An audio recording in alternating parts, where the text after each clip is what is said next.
aspects of your mind. They are in you, they are outside of you, as above, so below. The Godhead is the sole purpose. This is how spiritual manifests into physical. This is the process that the universe goes through in creating the physical universe.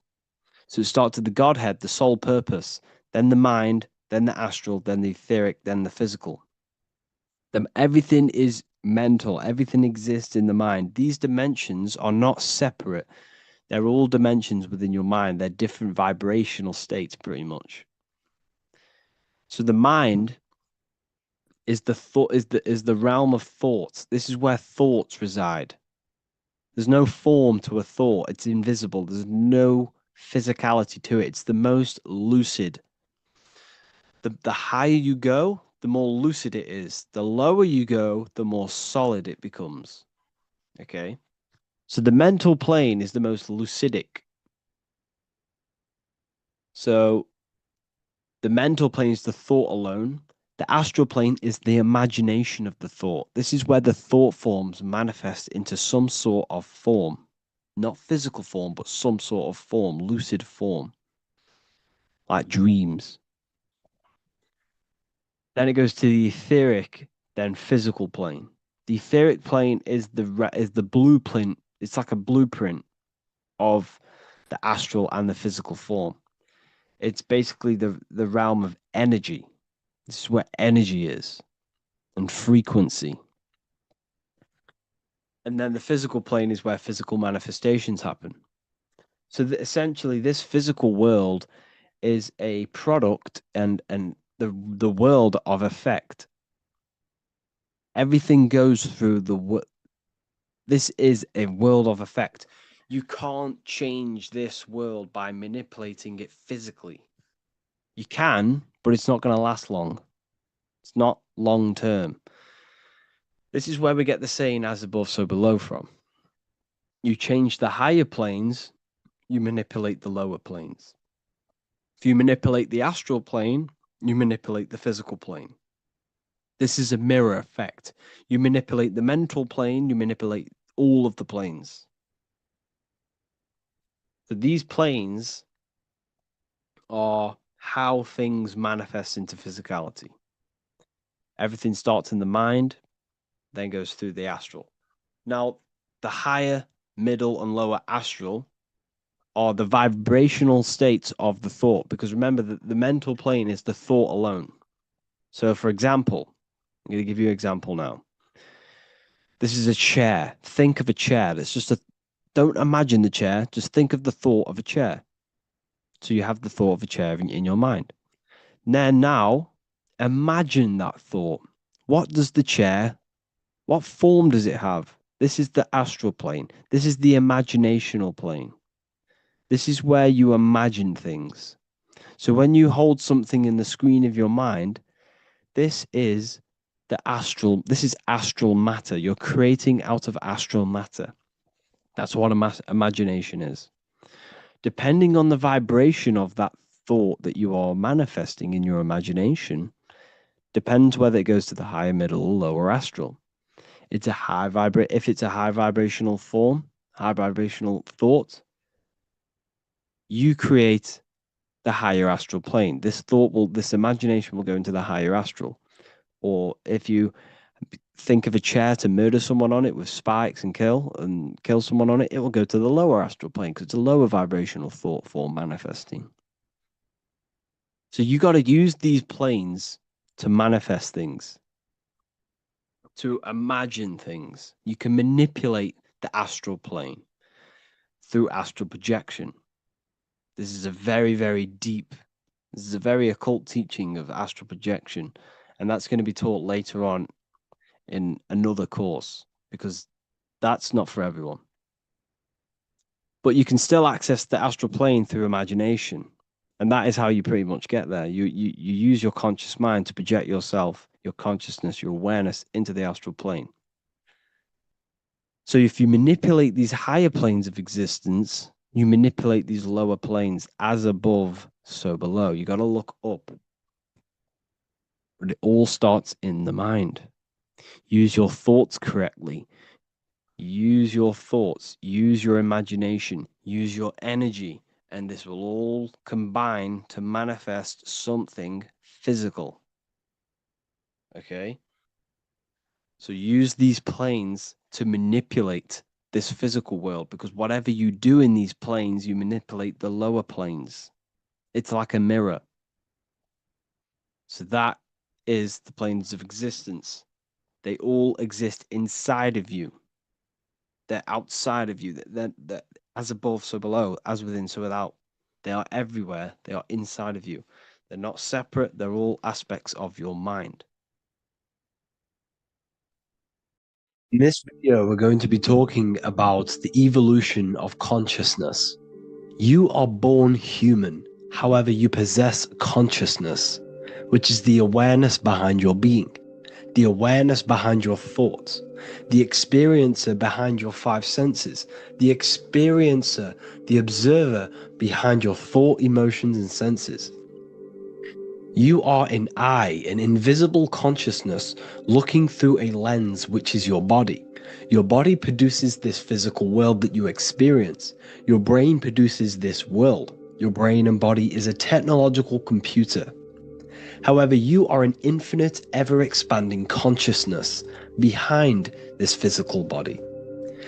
And there is an evolution of consciousness, a cosmic journey of expansion. And this is why we see so much pyramid symbolism in the occult and esoteric world, and especially within Freemasonry. Because the pyramid represents climbing, an evolution, a raising state of consciousness, a journey. Steps symbolize a journey upwards. This is the raising and the evolution of consciousness, our inner world. The transmutation of our inner selves, of our souls and consciousness and our minds. So when we see this pyramid, we're seeing a evolution, a way up to source consciousness. And the eye in the pyramid represents your source consciousness. It represents illumination. It represents divine guidance through this evolution of consciousness. This is why we see the ladder. Consciousness is ever expanding on an infinite journey of evolution. Each individual is a part of this cosmic process, contributing towards the ongoing expansion of both mind and awareness. As we evolve, we collectively explore deeper levels of existence, expanding the boundaries of thought and consciousness. The mind has the ability to expand infinitely into new realms of thought, into new dimensions of mind. The mind cannot be filled up. It is not a physical substance. The body can be filled up because it is a physical thing, but you cannot fill the mind. Therefore, the mind is constantly expanding, ever expanding into new fields of thought. So what we see in Freemasonry, the ladder, is again a journey, an elevation of consciousness.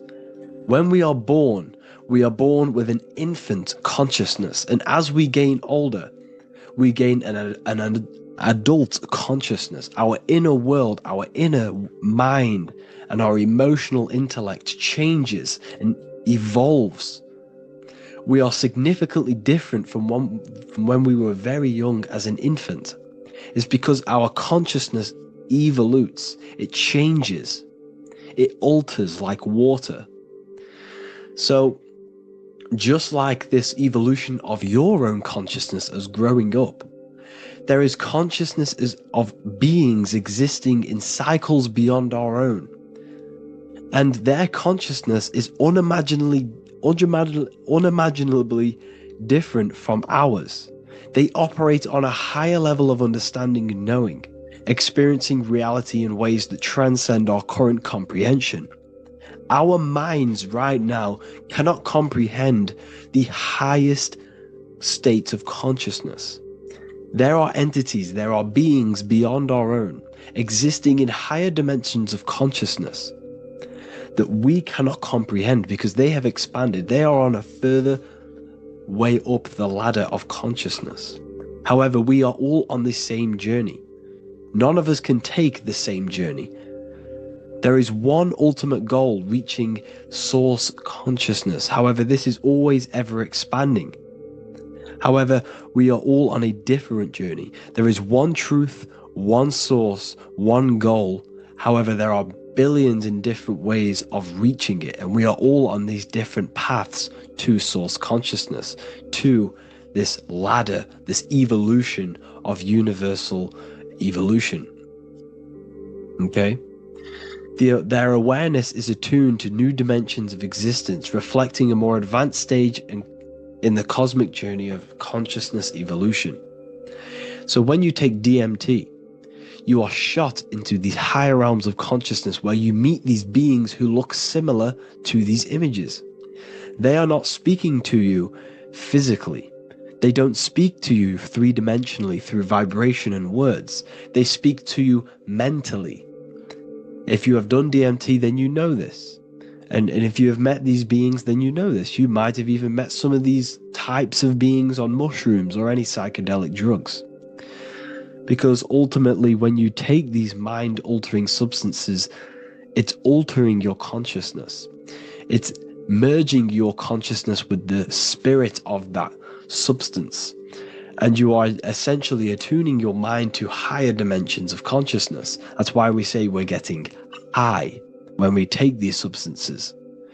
Therefore, when you meet these beings on DMT, you are essentially meeting beings who are attuned to higher dimensions of consciousness, and they speak to you mentally. They speak to you telepathically through thought, because the universe is mental. Everything exists within the mind. The way you are now, your physical existence, is a state of mind. Mind, thought creates matter. Spirit and matter are two opposing ways of thinking.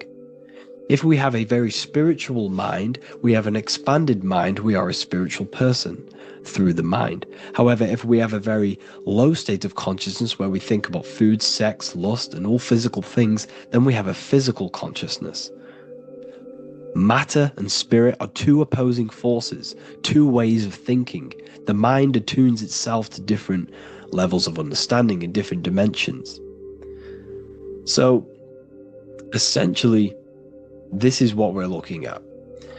The body is a vessel for the fluidic, formless consciousness, a temple that houses the essence of our awareness. While the five senses are limited to perceiving only the physical plane, the mind transcends these limitations, capable of perceiving the full scope of reality. It is through the mind that we access deeper truths beyond the material, tapping into boundless nature of existence. Physical existence is a thin band, a thin layer of reality. It's like 0.001% of reality. And your five senses are only tuned into this layer of reality. But the five senses are, by design, only allowed to perceive physicality. But the mind has the power to expand beyond this physical five sense state. The mind has the power to expand and evolute. It is a conscious decision whether you want to take this path or not. You can stay in a three-dimensional way of thinking, or you can expand your consciousness from within. It's not an external journey. There is no God going to save you. You must save yourself. Therefore, behind every single one of these eyes is the same source consciousness. However, we are all different cells in a different journey. The organs in your body, the cells in your body are all alive. They all possess same consciousness, universal consciousness. However, we are all on a different journey of evolution. As above, so below. As the baby is in the mother's womb, when the baby becomes conscious, there is a world outside of its mother. What does it do? It presses and seeks a way out to be born in the other world outside of its mother. It is the same with your consciousness, your mind. When your mind becomes aware that there is realities beyond the immediate surroundings, it seeks a way out. And this is exactly what I'm doing to you now. I am now expanding your mind and telling you There is other ways of reality. There is other dimensions of consciousness which you can access through inner transmutation, through different ways of thinking, spiritualism, and meditating and connecting with yourself and detaching from external things. We can upgrade our consciousness. Your body is a womb. Why Jesus says you must be born again to see the kingdom of God, because you are born physically and then you must be born again spiritually, awakening your inner consciousness. So like I said, as the baby is in the womb, it's the same principle. As above, so below. You were a baby, you were in your mother's womb, and you figured out there is a world outside of your mother, so you seek to weigh out your mother to be born in another world. It's the same now.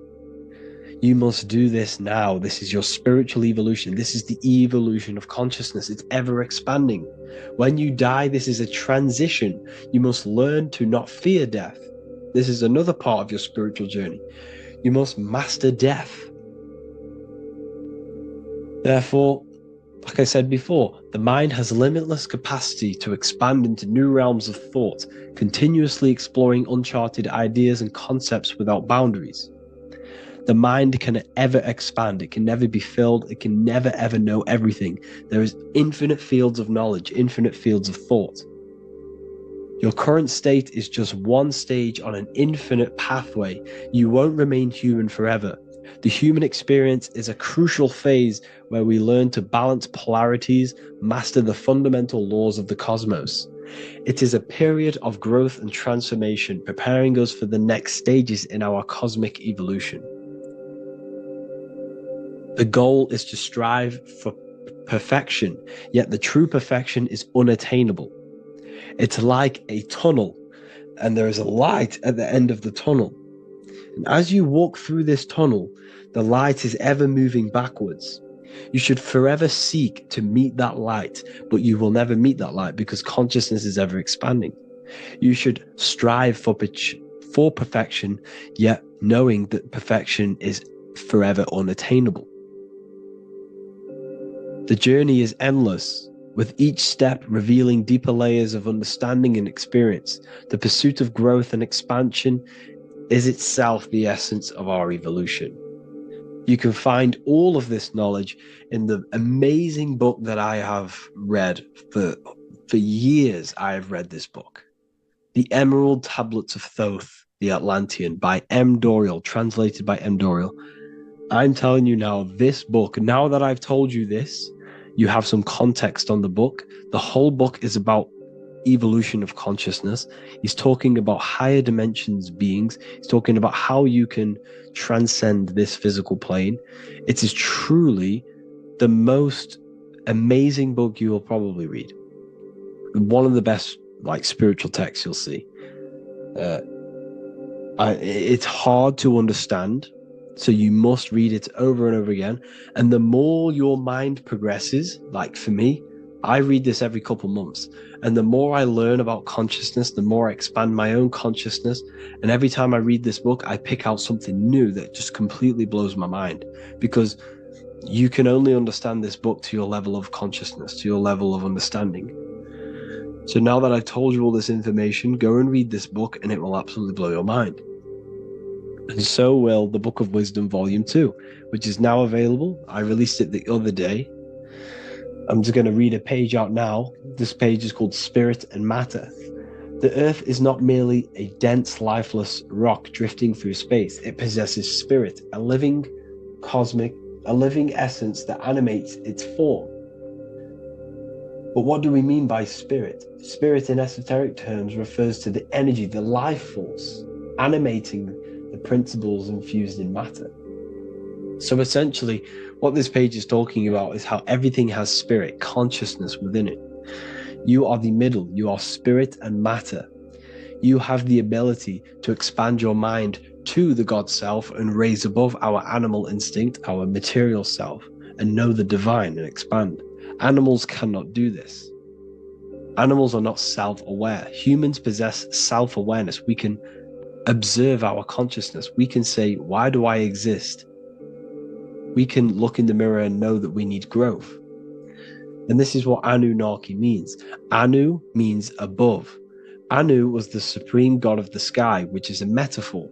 He represents spirit above, heaven. Anu came down to earth and married Ki, the goddess of the earth, which represents matter. It's a myth, it's an allegory. Anu married Ki and gave birth to the Anunnaki. Spirit came down and infused with matter and gave birth to the human, which is you. You are spirit infused in matter, Anu and Ki, Anunnaki. You are the Anunnaki. And this is just one of the teachings in my book.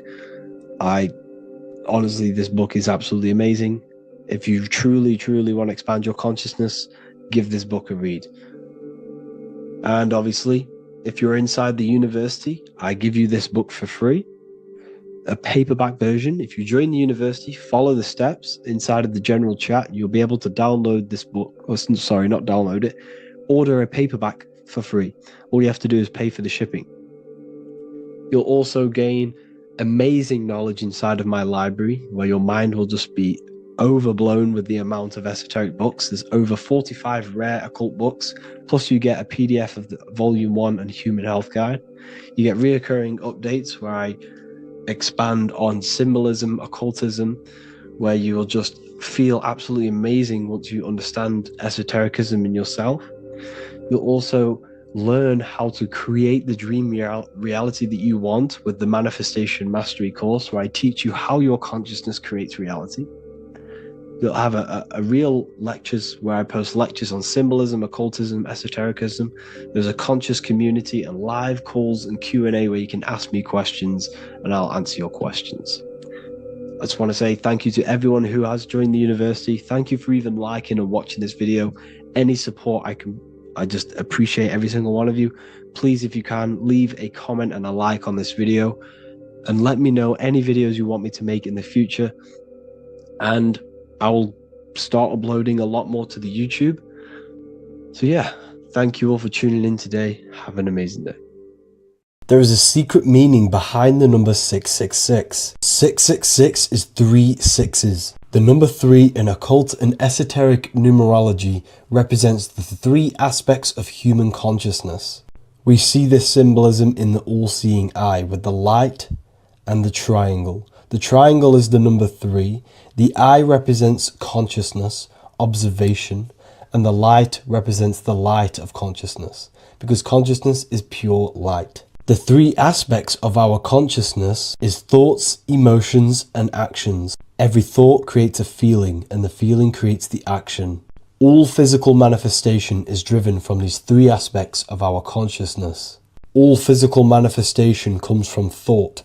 Every object you see around you, this screen, the phone you're on, the laptop you're using, or the iPad, was a thought in the invisible realms of consciousness. Then it was brought into physicality through feeling and action. This is because man is made in the image and likeness of God. We are all mini creators. We are all extensions of God's creative consciousness. Therefore, the number 666 represents 3 sixes. 3 is thoughts, emotions, actions. The number 6 represents the cube, because cubes have 6 sides. This material world that we experience, everything has 6 sides. Everything's created by cubes. We can move forward, we can move backwards, we can move left, right, up and down. This is the cube that we are stuck in. Therefore, 666 represents our 3 aspects of our consciousness, thoughts, emotions, actions, all contributing towards our physical self, material world, material pleasures, completely cutting ourselves off from our spiritual, true, divine self, which means 666 is representing a state of consciousness. A state of consciousness where we only operate from a place of material needs and survival things. As humans, we possess a physical material body in the physical material external world, but we also possess an invisible inner world, which is what we call spirit. When we disconnect ourselves from our inner world, we become lost in this materialistic way of thinking and acting, which can lead to no life purpose, a feeling of emptiness and voidness in our hearts. Humans possess the ability to transcend our animal instinctual natures and turn to the divine mind, to the spiritual inner world. It is our inner world that is projecting our outer world. The outer world is just an effect of our inner state of consciousness. It's important as we go through this human life to not lose ourselves and look for our validations outside of ourselves. The external world is simply just a mirror, mirroring with mathematical precision what happens inside our consciousness. When we change our inner world, we produce effect in the outer world.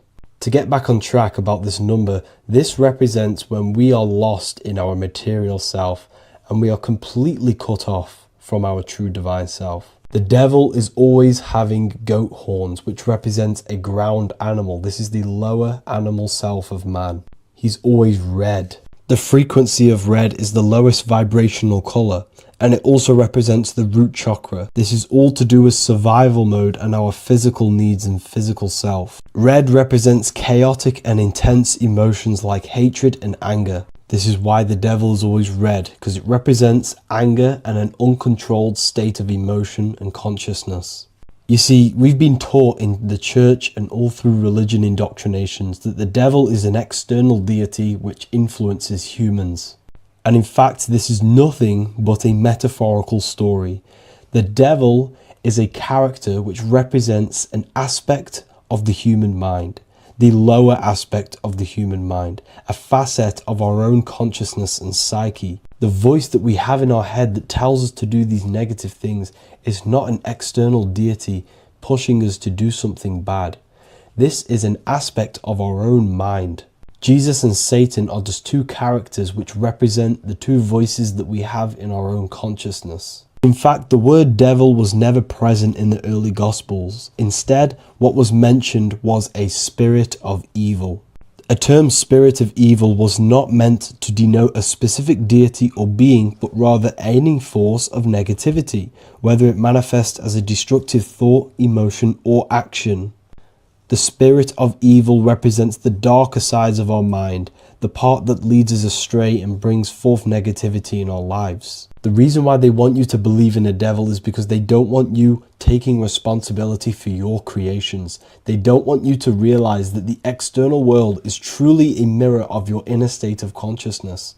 Instead, when something bad happens in your life, you blame it on some external devil or Satan who tempted you. Everything is your creation in your life.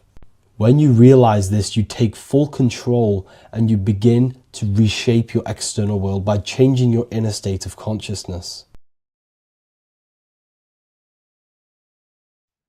Hello, everyone. Today we're going to be discussing the esoteric and occult meaning behind the story inside of Genesis, the story of Adam and Eve. This is a widely known story, but not many people know the true esoteric meaning behind it. Okay. So today we're going to be breaking this symbolism down. Before we get into this, please leave a like and a subscribe on the channel. I would greatly appreciate it. And please comment below any lectures or anything you wish to know, and I could maybe make it in the future. The first thing we must understand about the Bible is that it is an esoteric and occult book. It is written in allegory. It is written in such a way that we understand the book compared to our level of perception. Now, what do I mean? If a child read the Bible, they would gain a standard meaning and story behind it. They would gain a normal interpretation of the book, of being good, praise God, and be a good person. However, me, who have studied the occult and esoteric and symbolism for a very long time, when I read the Bible, I see a deeper meaning. I can read between the lines of the allegories, which means the Bible is written in such a genius way that it speaks to your level of intelligence. Depending on how advanced you are mentally and with knowledge, will depend on how you decipher this book and how the parables inside the book can speak to you in your personal life. Okay. So the Bible is the greatest psychological book ever written in history. This is why it's known as the greatest story ever told. It's a story. What we must understand with the Bible is that the Bible creates on the surface a logical way of thinking, which is what we call religion. We read the Bible, and if we think logically and we take that book literally, then we gain a religion. But if we look beyond the surface, this is what we call esoteric, metaphorical, symbolic. You can read between the lines using our right hemisphere of the brain in deciphering this book and what it truly means to us and the evolution of our mind, body, and soul. What this book actually reveals between the lines is instructions and stories which teach you how to level up your consciousness, how you can sync the mind, body, and spirit and the soul all together so you can live like a god. This is what the esoteric is. It's the purification of consciousness. Now, when it comes to Adam and Eve, okay, what we must understand is that this is the beginning of creation. This represents the beginning of your life in an esoteric way. This is symbolic for the beginning of your incarnation into this physical world, okay? And we have Adam, masculine, Eve representing feminine. These are the two masculine and feminine energies which create the whole material universe, okay? And as we are born with a pure consciousness. We are born with pure consciousness. Well, now, what do I mean? As a baby, we have no knowledge. We are pure essence of the soul. You know, we don't gain the knowledge of good and evil. We are pure. Yes, we're not happy all the time as a baby, and we're not sad all the time, but we have no ego. This is what I mean. Our consciousness is not split. As a baby, you are whole. You have a whole consciousness. You are yourself. You have no false identifications, no limiting belief systems, nothing. You are pure awareness and the pure soul and the pure mind. Now, this is what Genesis is representing. As we grow older, the more experiences we gain, the more thoughts we start to think, the more knowledge we gain of this world, the more impure our mind, our heart, our soul, our spirit becomes, the more impure our body becomes. As we grow older, we're infected with negative beliefs, negative thoughts, and society norms. This is a big one. As we grow older, we are molded by society. We shut off areas of ourself and we push them away so that we fit in with society. We all know this. We all did this in school. We pushed away parts of ourselves to act cool or to fit in, whatever it may be. Whatever type of person you were in school, we all went through this because society and culture is programmed. So as we grow older, our consciousness splits. We gain a persona, an ego, and we gain a shadow self, the subconscious, and we gain an ego. Now, the ego is what you show to people. It's that character that you show, that you put on to your culture, to your family, to your friends. This is a false identification. And we also gain a shadow self. The shadow self is gained through experience. This is the subconscious. Our ego is created through experience. And so is the subconscious and the shadow self. Okay. So as we gain age in this material body, we fall from the Garden of Eden. We gain the knowledge of good and evil. This is what the symbolism represents of us leaving the garden, us eating from the fruit. Now, the fruit represents the knowledge, it represents the insight, the experience, which splits our pure consciousness. Our soul splits. Okay? We lose connection with the divine. We lose connection with our pure self through material experiences. We may lose ourselves in material experiences. We may lose ourselves in lust and material gain, wealth, and all of these lovely things that the material world offers. We lose ourselves in this, okay? And not only that, there's another symbolic thing that we're missing with being a child. There's another symbolic meaning behind this tree in this story of Adam and Eve. And this is sexual energy. Okay. As we are a baby, we have no ability to create another human life. We have no sexual urges. We have no desire for the material things as a baby. Nothing. As we grow older, our sexual energy cultivates around the age of, it's like 10, maybe earlier for some people or later for some people. This is what we call puberty, when our sexual energy activates. This is when the masculine and feminine energies are present within the body. And we are now given the ability to create human life. We're now given the ability to bring in a soul into the material world. Now, this is what we believe and know in the esoteric world. That is what sex is. You're bringing a soul from the astral into the physical. Okay. So as you grow older, you gain this ability to use the power of creation.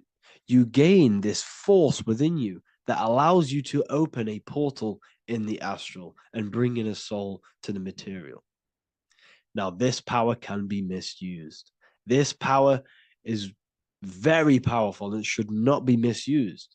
In occult and esoteric teachings, we teach and learn sexual transmutation, how we transmute sexual energy into different areas of our life so we can grow and create. Because sexual energy is creative energy. It creates a whole new human being. So if we retain it, we can transmute it into creativity. So this energy is kind of corrupting us as well. And now I'm not saying growing up is evil, all this thing is evil. This is a natural cycle that we must go through. The soul of us must go through this cycle so that we learn, so that we overcome it, so that we gain mastery over ourselves, so that we expand ourselves. I recommend you watch the Evolution of Consciousness lecture that I did on my YouTube. An amazing lecture.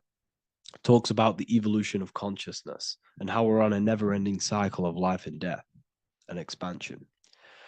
So leaving the Garden of Eden is symbolic.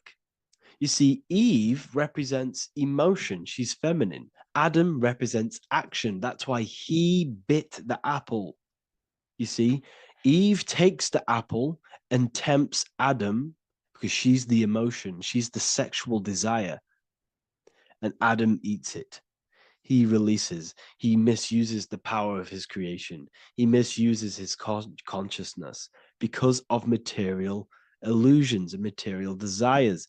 This is natural, okay? As we grow older in this life, our soul has to experience sin. We have to experience negativity. We have to experience evil, okay? And we have to misuse this power within us to learn about it so we can overcome it and gain control over it. Now, this is why the Bible says in Genesis 3:6, for God doth know that in the day ye eat thereof, then your eyes shall be opened. Ye shall be as gods, knowing good and evil. This is very, very, very symbolic. We come into this world to experience a dualistic way of reality. We come into this world to challenge ourselves so the soul can grow, because the soul comes from pure love from God. But we come into this world so the soul may know what it's like to be evil. You see, we are like a seed. Our soul's like a seed. And when that seed grows, okay, and it's planted, them roots must grow to hell in order for the top of the tree and the roots to grow to heaven. In order for the soul to reach the highest states, it must descend down into the lowest states. Good and evil. This is the story of good and evil. Okay. And this is the story, a psychological story of how the human mind has functioned in this life. This is what this story is representing of how our soul and mind is functioning, how our consciousness is splitting and growing up and evoluting. Okay. Like I said, snakes represent sexual energy. They represent, snake, when you've been snaked. This is why we say you've been snaked, because it represents a temptation of sexual energy. This is why the Kundalini is symbolized as a snake. This is the serpent within us that we can rise to activate dormant brain cells in our brain. Now that's called the Kundalini awakening. I'm not going to get into that into this video, but this is what it symbolizes, the tree and the knowledge of good and evil, because our body is the tree. Our central nervous system is the tree. The snake is our sexual urges and this false temptation that tempts us to interact with sin, the material world, okay, and go against our higher divine self. This is what it represents. Now, it's very, very symbolic. Not everyone is going to agree with this, but this is my interpretation of Genesis based on my research of occultism, symbolism, metaphors, and me studying the Bible. This is my interpretation, and I hope it resonates with you. It might not resonate with you, but this is what makes sense to me, and this is what has made sense to many other occult researchers who are in this space as well. Okay.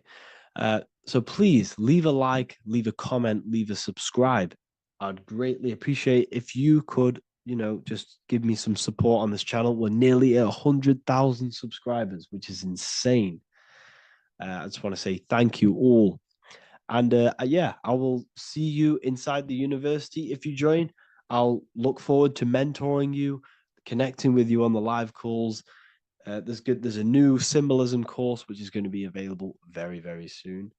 And yeah, if you join the university, you also get a 30% discount on all of my products, astrology readings, one-on-one calls, all of my books.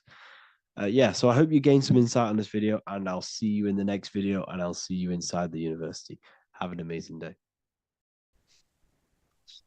Matthew 21:1, Jesus went into the temple of God. Corinthians 3:16, do you not know that you are the temple of God? Now, what is this telling you? That God is within you. Hence why in Luke 21:12 it tells you the kingdom of God is within you. And the side of your head region is called a temple for a reason. Because the brain encapsulates the mind. The brain is a physical manifestation of the mind. The heart is a physical manifestation of emotion. So we have these different layers of our consciousness. We have an intellectual, communicative aspect of our consciousness, which we would call the mind. We have an emotional aspect of our consciousness, which is the heart. And to communicate with the divine, it's all to do with the mind. Hence why the ancients always symbolize the mind being God. This is why Michelangelo always placed God inside of the brain on top of Sistine Chapel in the middle of the Vatican. He understood that God is in the brain. God is within you, not outside of you. The church tells you that God is in the sky because they are creating a externalization of the truth to create a business and a distraction so that you don't find the divinity within you, so that you don't find your power. Now you have Adam, the physical man, the physical body, the ego, the lower self. And he is resting. He's not trying to reach to God, but God is reaching because the higher consciousness within you is always trying to communicate with you.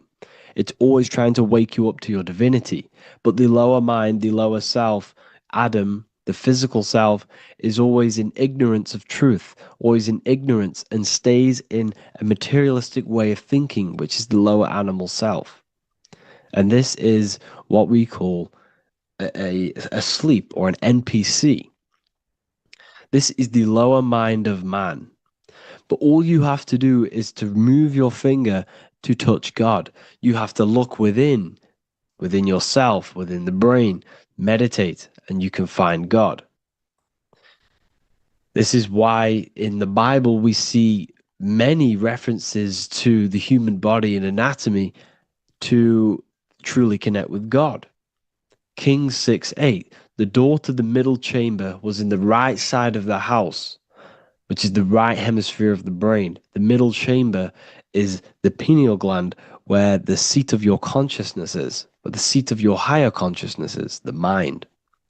And they went up the winding stairs, which is your spinal column, into the middle chamber, and out of the middle chamber into the third. So they went up the winding stairs. This represents raising your consciousness up the winding stairs. Your spinal column acts as a stairway of consciousness.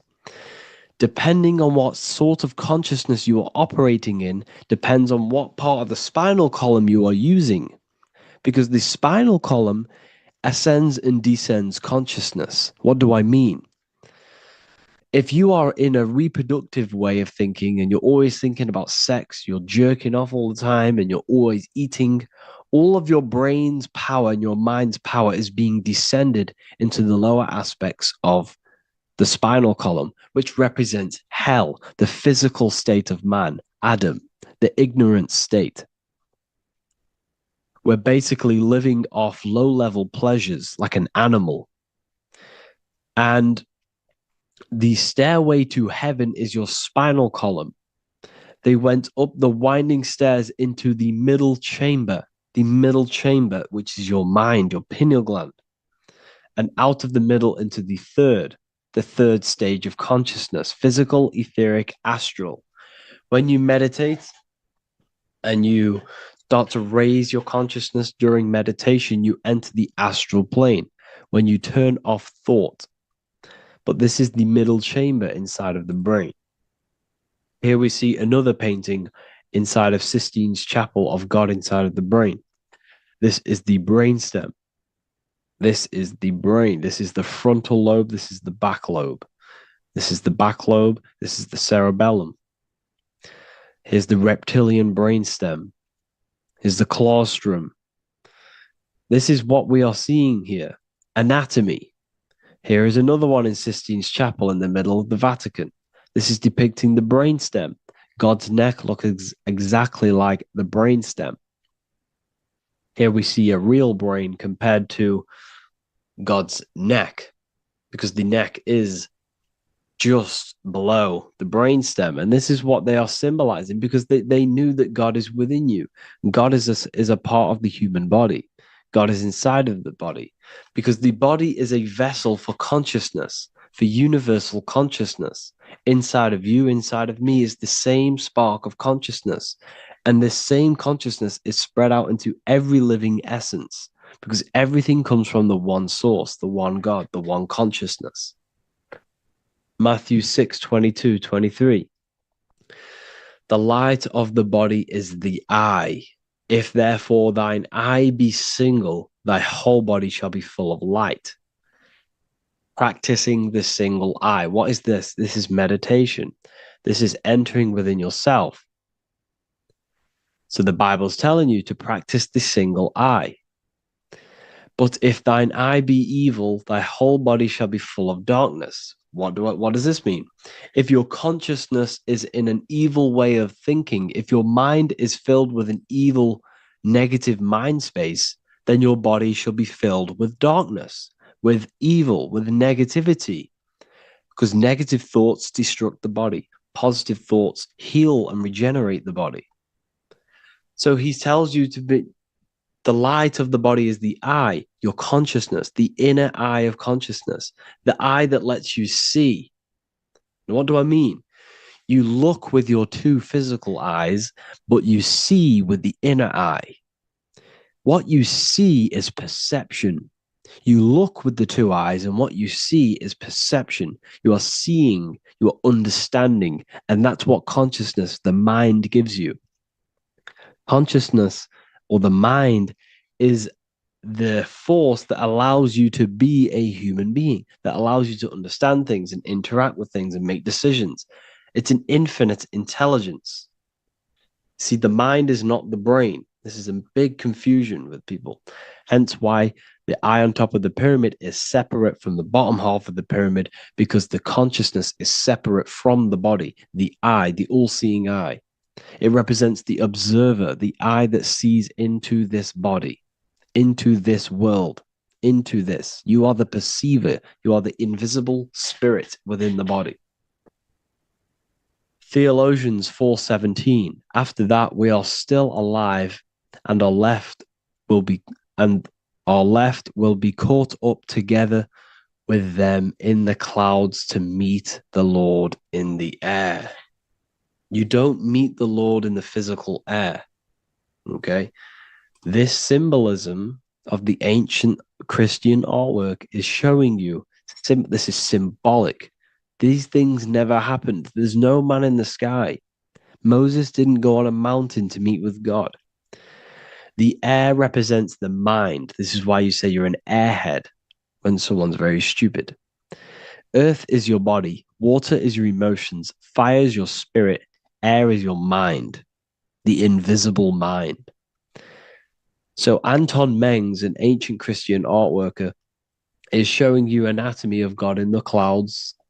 But this is anatomy of the human body, raising yourself to the mind and turning the mind inwards on itself during meditation. And that's how you meet the Lord in the air. You meet the Lord in an elevated state of consciousness. The air represents an elevated state of consciousness because the air is up. You have to raise your consciousness to meet the Lord in the air. This is why Moses went on a mountain to meet with God.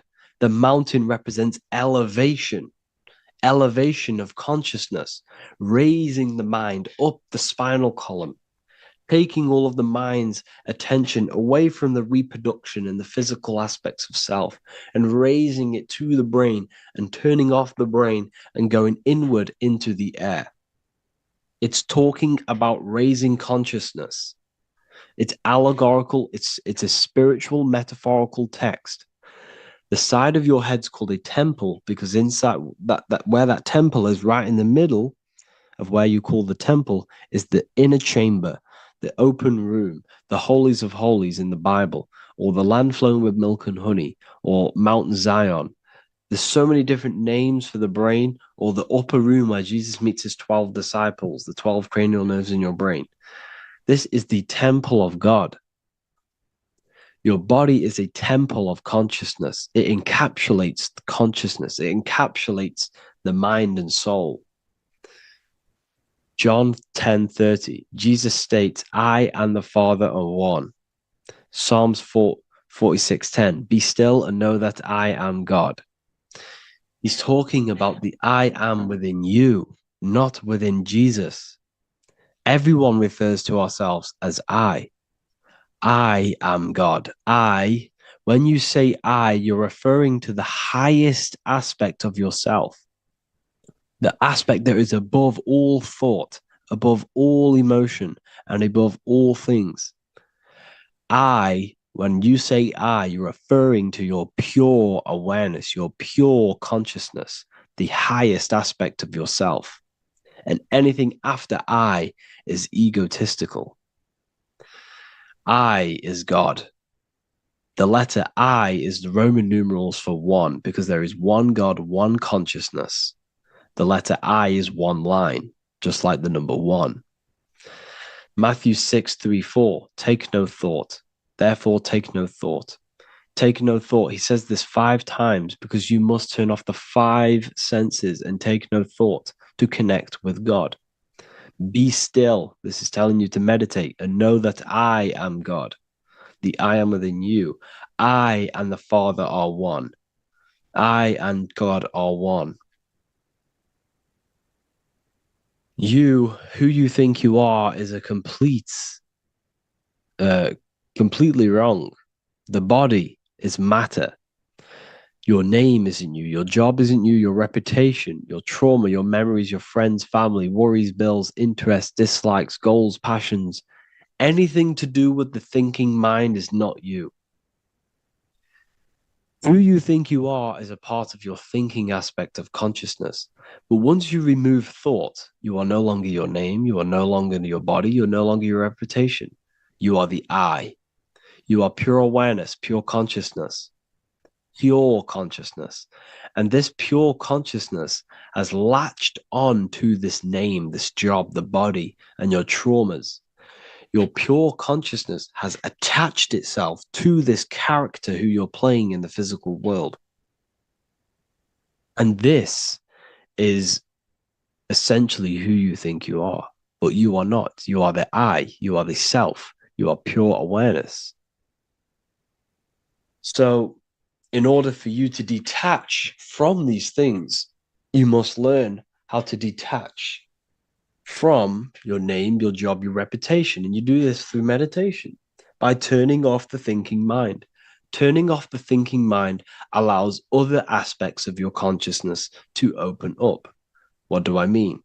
Your whole life you've been thinking, and all of these thoughts has attached you to this physical body. You haven't allowed your consciousness to open up. And you can only do this by taking no thought. That's why Jesus tells you, take no thought. When you turn off the thinking mind, other aspects of your consciousness starts to open up. Other aspects of your being can open up. And this is how you have astral project. This is how you do all these mystical things and things to do with consciousness. It's taking no thought. Imagination, emotions, thought, and memory are all to do with consciousness. These things are not physical. You can't touch thought. You can't touch emotions. You can't touch these things because they are not a physical thing. So you must turn off these things for other aspects of your consciousness to open up. Okay. So essentially, the Bible is a metaphorical, astrological, numerological, metaphysical, spiritual, encoded text that talks about human anatomy, spirituality, and the true nature of the human experience. Everything they teach you in school is to make you think that you are this body. Everything they teach you in church is the externalization of the true teachings of Jesus. Jesus was telling you to meditate. Jesus was telling you to practice the single eye.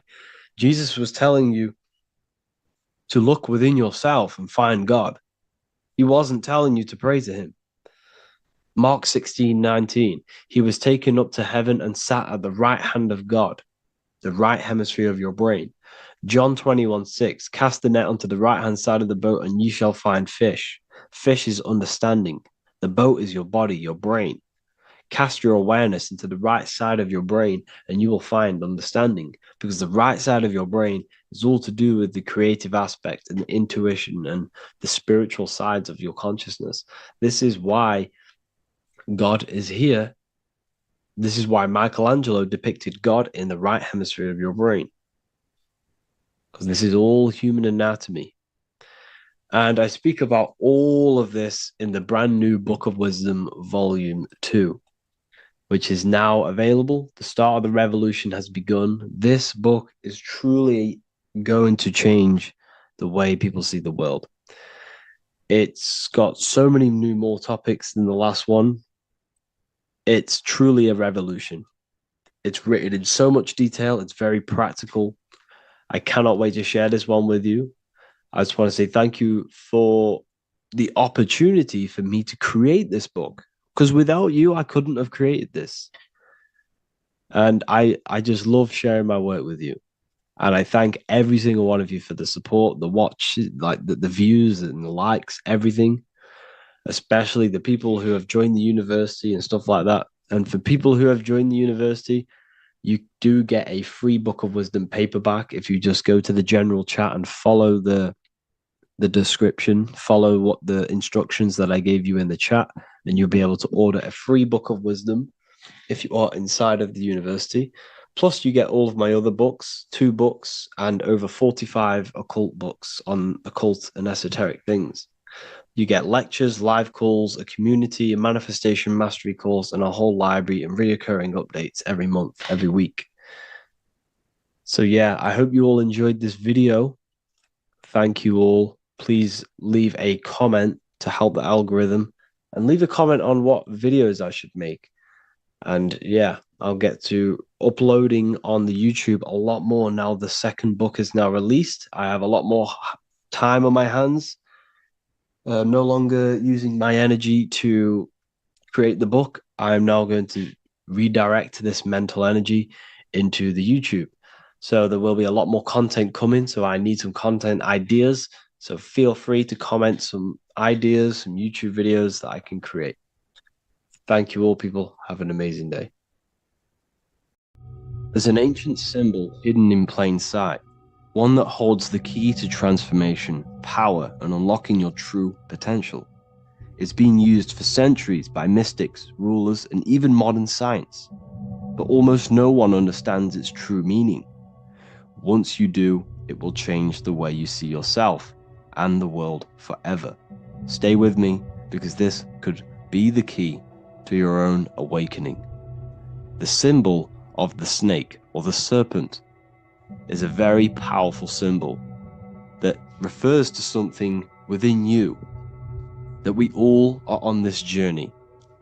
So first of all, we see this symbol in ancient Egypt on the top of the pharaoh's head. We also see this with Buddha, with the snake on top of the Buddha's head and below. We also see this in Rome, with the Roman god Mercury holding the staff with the snake. We see this in Adam and Eve's story with the snake tempting Eve.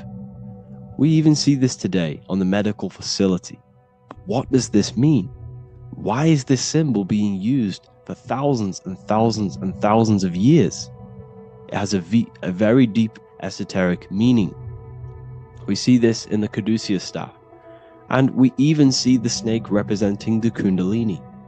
What does the snake actually mean?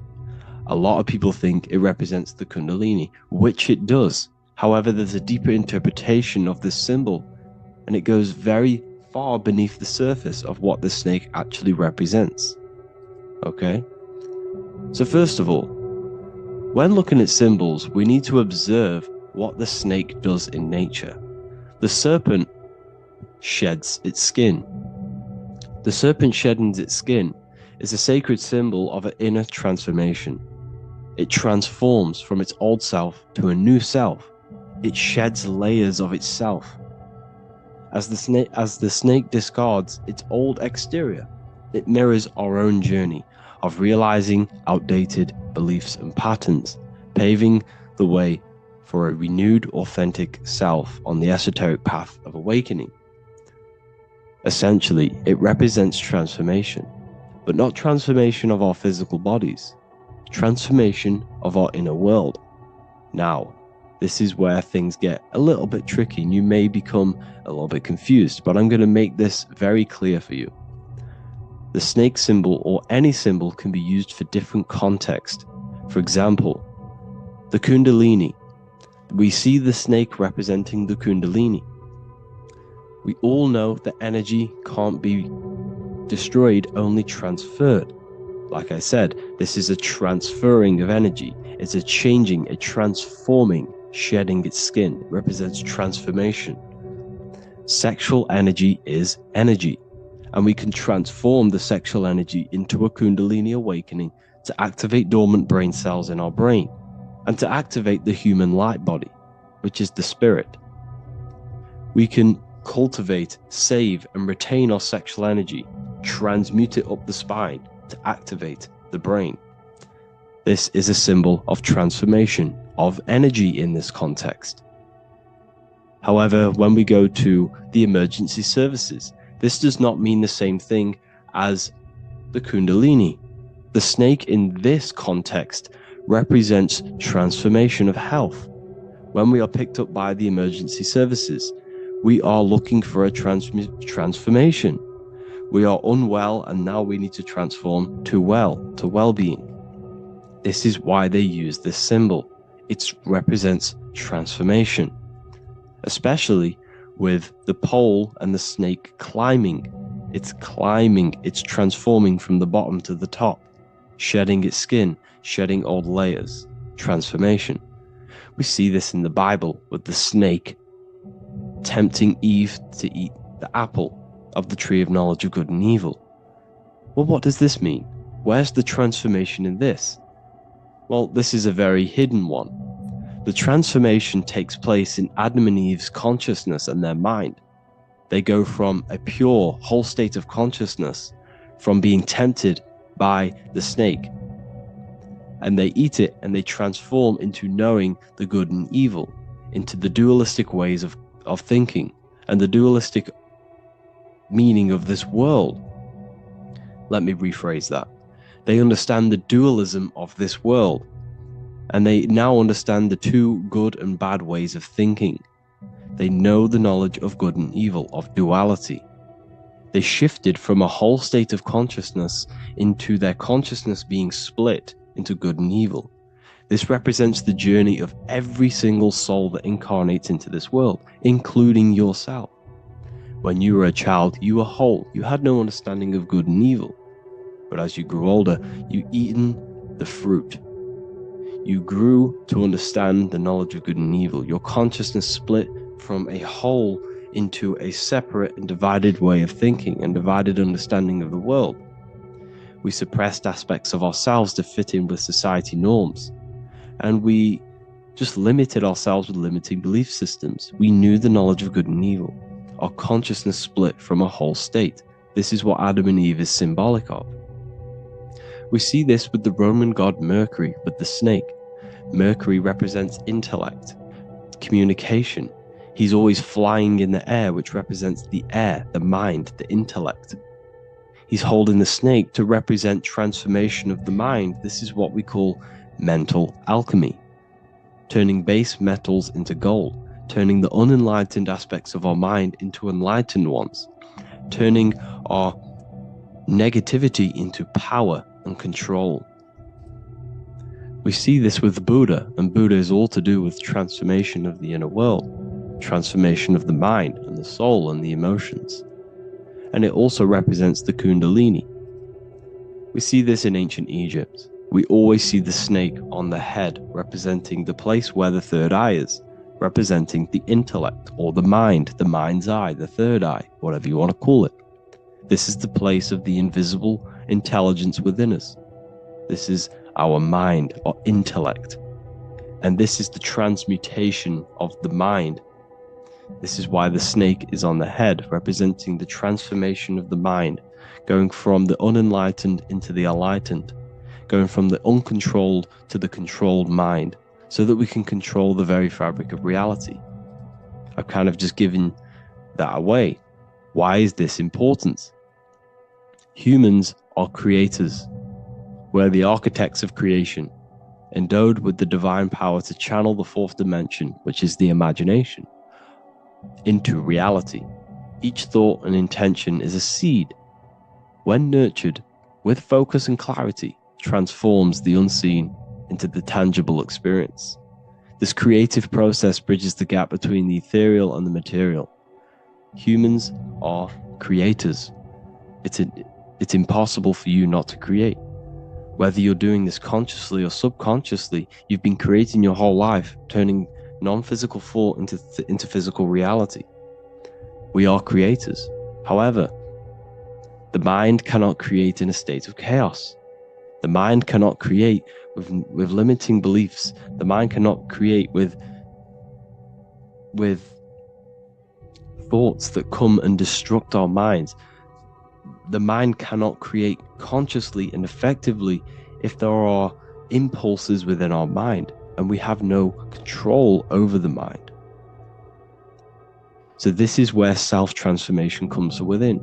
This is where the snake comes in. The snake represents the transmutation of our mind from the uncontrolled to the controlled. In this context of the Egyptians with the snake on their head, It's all to do with mental alchemy. In the occult tradition, the mind is seen as a delicate instrument that demands constant vigilance. Left unchecked, it reverts to archaic and destructive thinking patterns. Like a finely honed blade, it must be continually sharpened through discipline and self-refinement. In this unending process of unveiling and mastery, we learn to shape reality, harnessing the power of our thoughts to manifest the highest potential. It's all to do with mental alchemy, and this is how the snake is connected to you. And what the snake represents to you, it represents the transmutation, the changing of ourselves, of our consciousness, so we can gain control in this 3D world. If we lack control, then we'll constantly be manifesting chaos. Now, there are 3 ways that we can transform our world, and we can slowly transform our mind. Now, this is not an overnight process. It takes periods of time of purification. And number 1 is affirmation.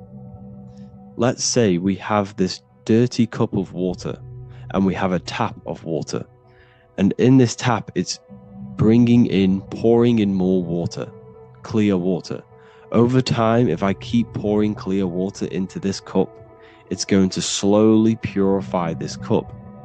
And then in the end, it will look like the cup on the right. It's the same with your mind. The cup represents the limiting beliefs, the negative thoughts, the negative mind, the uncontrolled mind. But if we keep repeating affirmations over and over and over again, such as I am disciplined, I am powerful, I am limitless, over time this can purify our subconscious and we can gain control over the mind, and we will become conscious of the thoughts that we are giving attention to. The second way is meditation. Meditation allows one to develop an off switch for the mind, providing a sense of control over it. Over time, we gain the ability to filter our thoughts and become more conscious of the ones we choose to engage with. Meditation, over a period of time, will give you this button that allows you to filter out negative thoughts. If you have a negative thought in your mind, you'll be able to become conscious of this and redirect your mind's attention.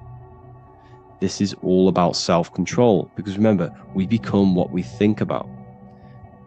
The snake represents the transmutation of the self. And another way is visualization. Visualization allows your subconscious mind to experience the reality you desire, accepting it as truth. As the subconscious becomes more immersed in this imagined reality, it works to manifest it into your conscious experience. Your visual eye, visual eye. You're using the mind's eye to see and mold your future. That's what imagination is for, to create in your future. You can become your future now in your imagination. And this can slowly purify your consciousness, slowly purify your mind, which will then, if you do all 3 of these over periods of time, you will see great transformation from the inside out. And your outer world will start to mirror your inner transformation, because it's as within, so without. You change your inner world of consciousness, of thought and emotion, you'll change your external reality and your circumstances. So I hope this lesson has gave you a great understanding of what the snake actually represents. And now that you see it, you will see this everywhere. Every time you see a snake, you know it represents the transformation. So please, if you can, leave a like, comment, and subscribe, and turn on the alerts to make sure you never miss a video. And if you have any video suggestions, feel free to make a comment and I can make a lecture on it. I appreciate you all watching this video today, and I'll see you all inside my university if you're inside, and I'll see you all in my Telegram if you join, and I'll see you in the next video, of course. Thank you and take care. The third eye, or the all-seeing eye. This is an important video because there's a lot of misunderstanding when it comes to the third eye. People tend to think that the third eye is the pineal gland. The pineal gland is not the third eye. It is the radio receiver for our eye. It's not the third eye, it's the first. It's the eye where everything begins. So the pineal gland acts as a radio antenna or a radio receiver because the pineal gland has crystals on it. And crystals are used in your phone, they're used in radios because they pick up and transmit frequency. So the pineal gland is the radio receiver for the higher consciousness, for the thoughts, for the commands that come from within. Before you move your body, it begins mentally in the eye. Before you say something, before you kick a football, it all begins in the eye. What happens above happens below. What you think, you manifest into the body. Whatever you think, your body reacts. You see, this I is the universal cosmic intelligence, the higher consciousness, which is controlling the physical body. Like I said, you have the Buddhic, mental, astral, etheric plane. This is a page from the brand new Book of Wisdom, Volume 2.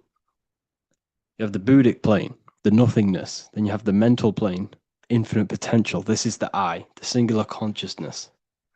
This is the infinite potential within you. The I is where the thoughts are. This is the mental plane. And it is this I which experiencing everything. It's the I behind the body.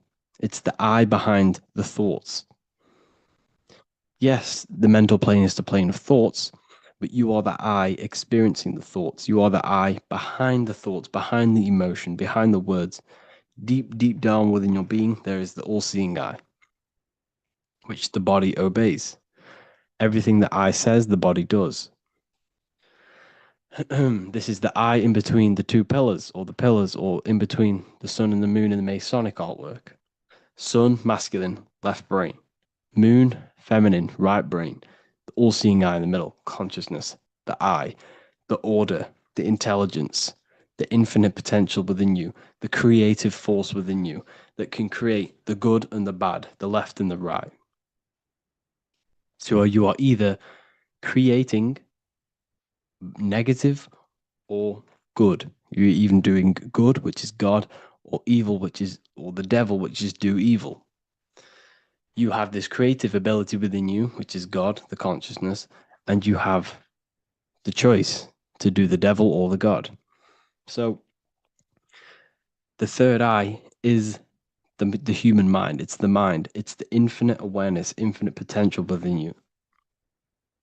And when you see it in the triangle, it represents the ethereal plane. This is the ethereal, the triangle. This is the eternal. This is the material. Because the physical plane is the box. It's the square. That's why we say think outside of the box. Because you got to think outside of the box to awaken your divinity. You see, humans have been given the tools to awaken to their true divinity. No other animal on this planet, or whatever you really think it is, on the earth, has the ability to have self-awareness. Humans have been given the tools to understand the very, very complex things and understand who we are, and what the universe truly is on a higher level, not just physical. We have the ability to access planes beyond the physical world, which is unlike any other animal. This is why the humans are gods. So when you see the pyramid with the capstone on top, it's cut off, it's separate from the rest of the pyramid. This is the consciousness that is looking through the ether into the material plane. It's like I discussed down here with these planes. This is the I, the mental plane. Your consciousness, your I, is looking through the ether. It materialized through the ether into the physical plane, and you are now the I looking into the material realm. And when you come here, you lose that divinity, but you have to awaken. So you don't lose the divinity, you forget your divinity while you are incarnated in physical. So when you see the triangle with the eye in it, this represents the eye looking through the ether. It's materialized, but it also represents, when you see it's illuminated like this and it's separate, because this is separate from the physical plane. the consciousness within you, the thought within you, that intelligence within you, that voice is separate from this physical world. And everything above manifests below.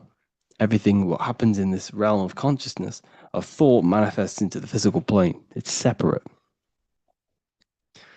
So you see the illumination. This represents the awakened self, because the mind is the third eye. So when you have a closed third eye, this just means that your mind has not experienced things other than physical.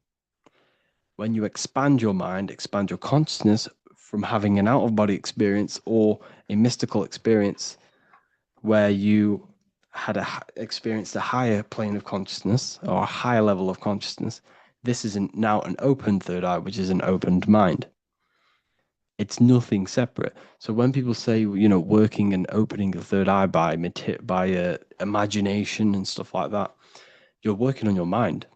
And to open your third eye, you do need to work on imagination, mental discipline, and all of these higher faculties, which we'll go over in another video. So that your mind has higher faculties which you need to work on. Visualization being one of them, imagination, and mental willpower. We'll go over that.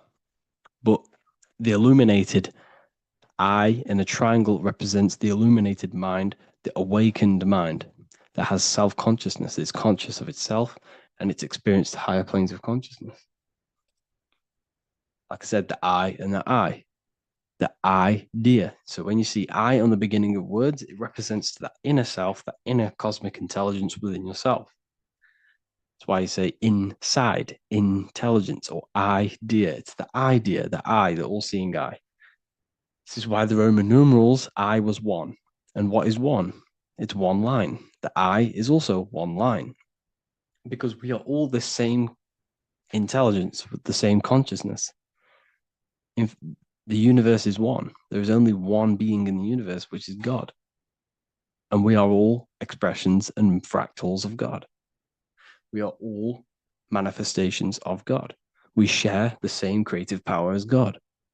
We all have the ability to bring non-physical thoughts into a physical reality, which is the word made flesh in the Bible. So when you see hovering the eye with the 666, this represents the eye stuck in matter, worshipping the physical body, the God in flesh, which is Satan. Satan represents God in flesh, yourself in flesh, because evil love bondage. And everything these artists and actors are doing, they're part of these cults. They're promoting materialism to keep your eye, your consciousness, stuck in three-dimensional awareness. So this is what they're promoting. You see that the hand symbol creates 666, which is your body, the carbon. Your body's created out of carbon. And all life forms are created out of carbon. The I in it, the I in the 666, represents I being in material, keeping the mind in material. Matthew 6:22, the light of the body is the eye. Therefore, if thine eye be single, thy whole body should be full of light. But if thine eye be evil, thy whole body should be full of darkness. You see, this is a very powerful verse. A very powerful verse. The light of the body is the eye. This is the first part of the verse. This is where everything comes from. The mind.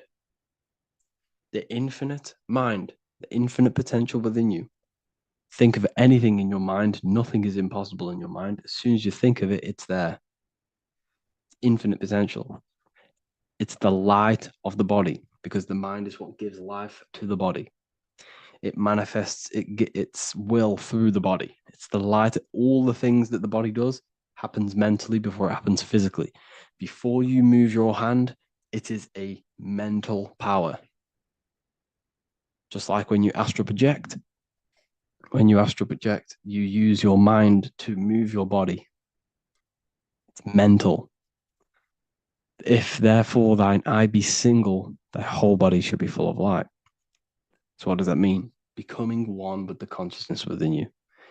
The single eye. Instead of being divided between the left and the right, the masculine and the feminine, Instead of being divided between the higher and lower self, when you combine all the aspects of yourself to be balanced and connect with the true self, that's when the whole body should be full of light, which is the good, the enlightenment. But if the I be evil, which means what? Because your I, your consciousness, your mind has the ability to create positive or negative, devil or the God. And when you think negative, what happens? Darkness goes through the body. Every thought has an effect on the body. What you think goes through the body. For example, become erect. What do? You think of being erect, and it happens, the body becomes erect. What happens in the mind happens in the body. So if your I is evil, if you are thinking negative, if you feel negative, you're going to produce negative. Your body will be full of darkness. And this is what the all-seeing eye is. It represents you, your consciousness within you that can create anything in this physical world. So yeah, if you have any questions, make sure to contact me, and I will get it created for the university. Thank you all for joining, and see you in the next one.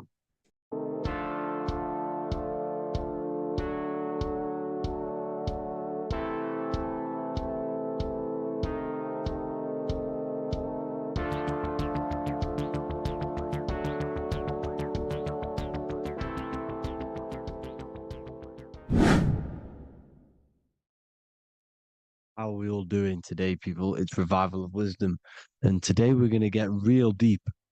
This video is going to get real deep. A lot of people are not going to be ready for this sort of knowledge. Okay, you really have to do is to really deprogram the mind, because everything we've been taught is a complete lie, is to keep us trapped. Okay, this is really advanced knowledge. Now, let's get straight into this. All of the ancients depicted other worlds, and they called this place Midgard. Midgard is the mid garden, the middle garden.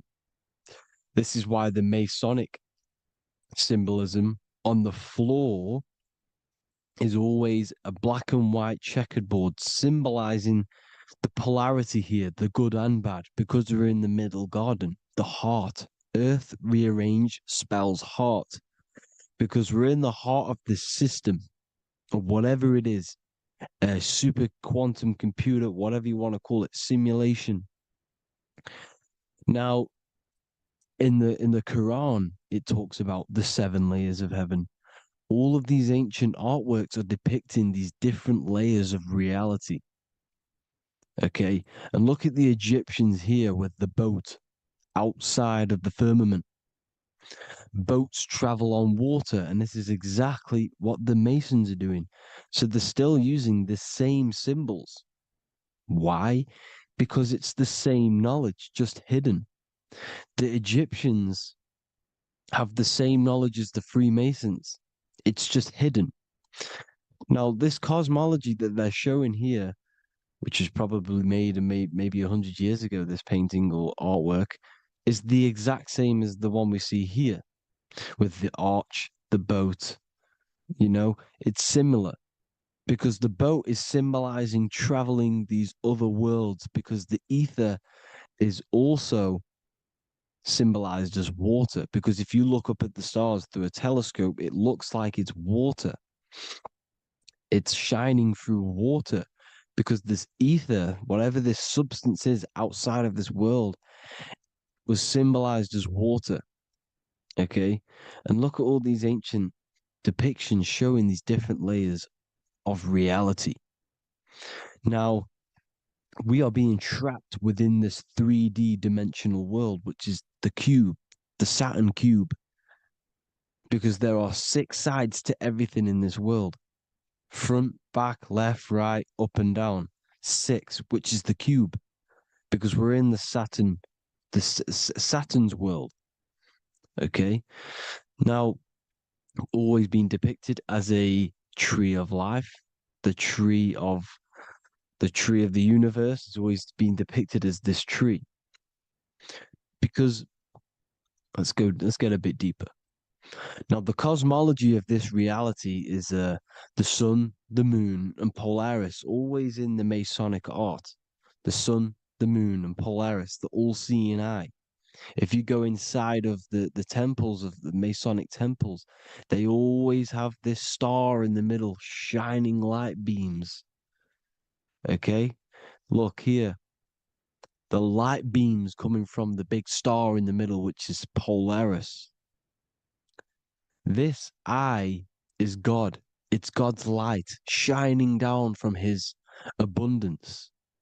Now, when you astral travel, you will see this big ball of light above you, and this big ball of light is God. But you cannot travel towards it until you are pure. It doesn't work like that. You have to become formless. You have to become pure before you can become one with the light.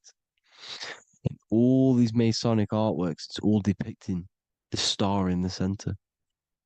This star is Polaris because Polaris is the way out of this place. And this is why you see the stairway to heaven all the way up to the light beam, the light source.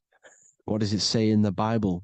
God is light because everything is made out of one substance, and that substance is light.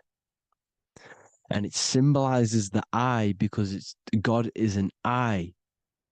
All things that are alive have an eye. And we all say, I am. We all see these realities through eyes.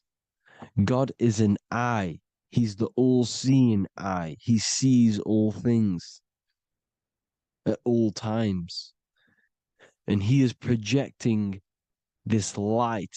And this light comes down to create all the different levels of the worlds. And this is what the two pillars symbolize the number 11. 11, the number 1, is just a vertical line. It's the one. It's a 1 point. 11 symbolizes the mirror nature of reality. Everything's mirrored. As above, so below. Now, the 11 also symbolizes openings, doorways. And as you can see here, an opening to the all-seeing eye. And you see here again, an opening to the stairway all the way up to the light. This light is the light of God in the astral worlds, beyond this world. Now, Polaris has also been symbolized as the UFO. They put the truth in plain sight. So, you know, in the films, how the UFOs suck people up. That's what Polaris is doing. If you ascend beyond this world, if you do not ascend beyond this world, you will be reincarnated in this world. The whole thing is to outgrow this consciousness to the plane above. And I'm not just making this up. I'm going to be bringing in scriptures after this. But you can see with the Christmas tree, we always put a high, big star at the center, at the top, which is the star of Polaris, which is exactly what the Masons are doing here. The star at the top. And it's on top of our Christmas trees. And all of these symbolize the other stars because Polaris is the most high star. And all the other stars are wrapped around the firmament lower than Polaris.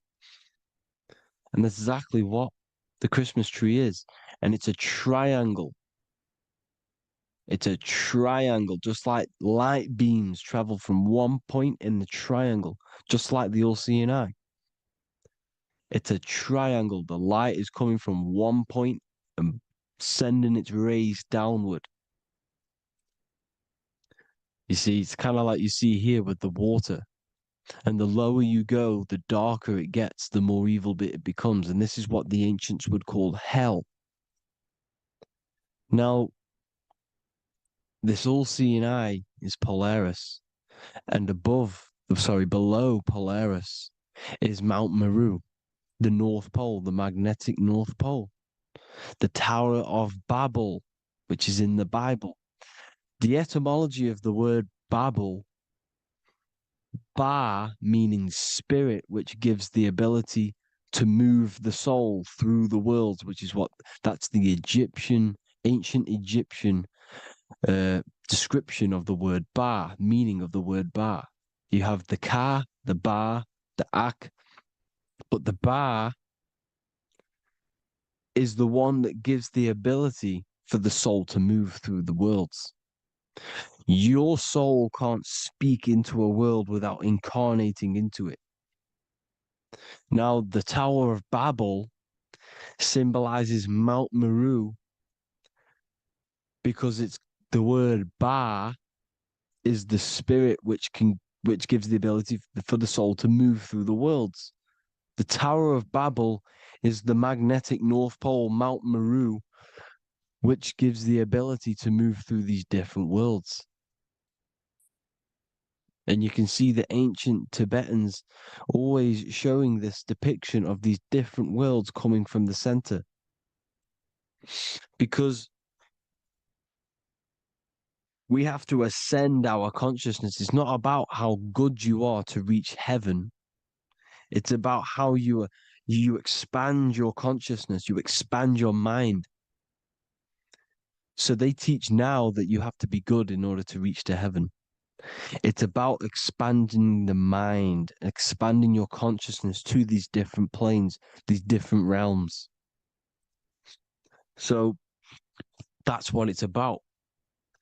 And Jesus was known as the fisher of man.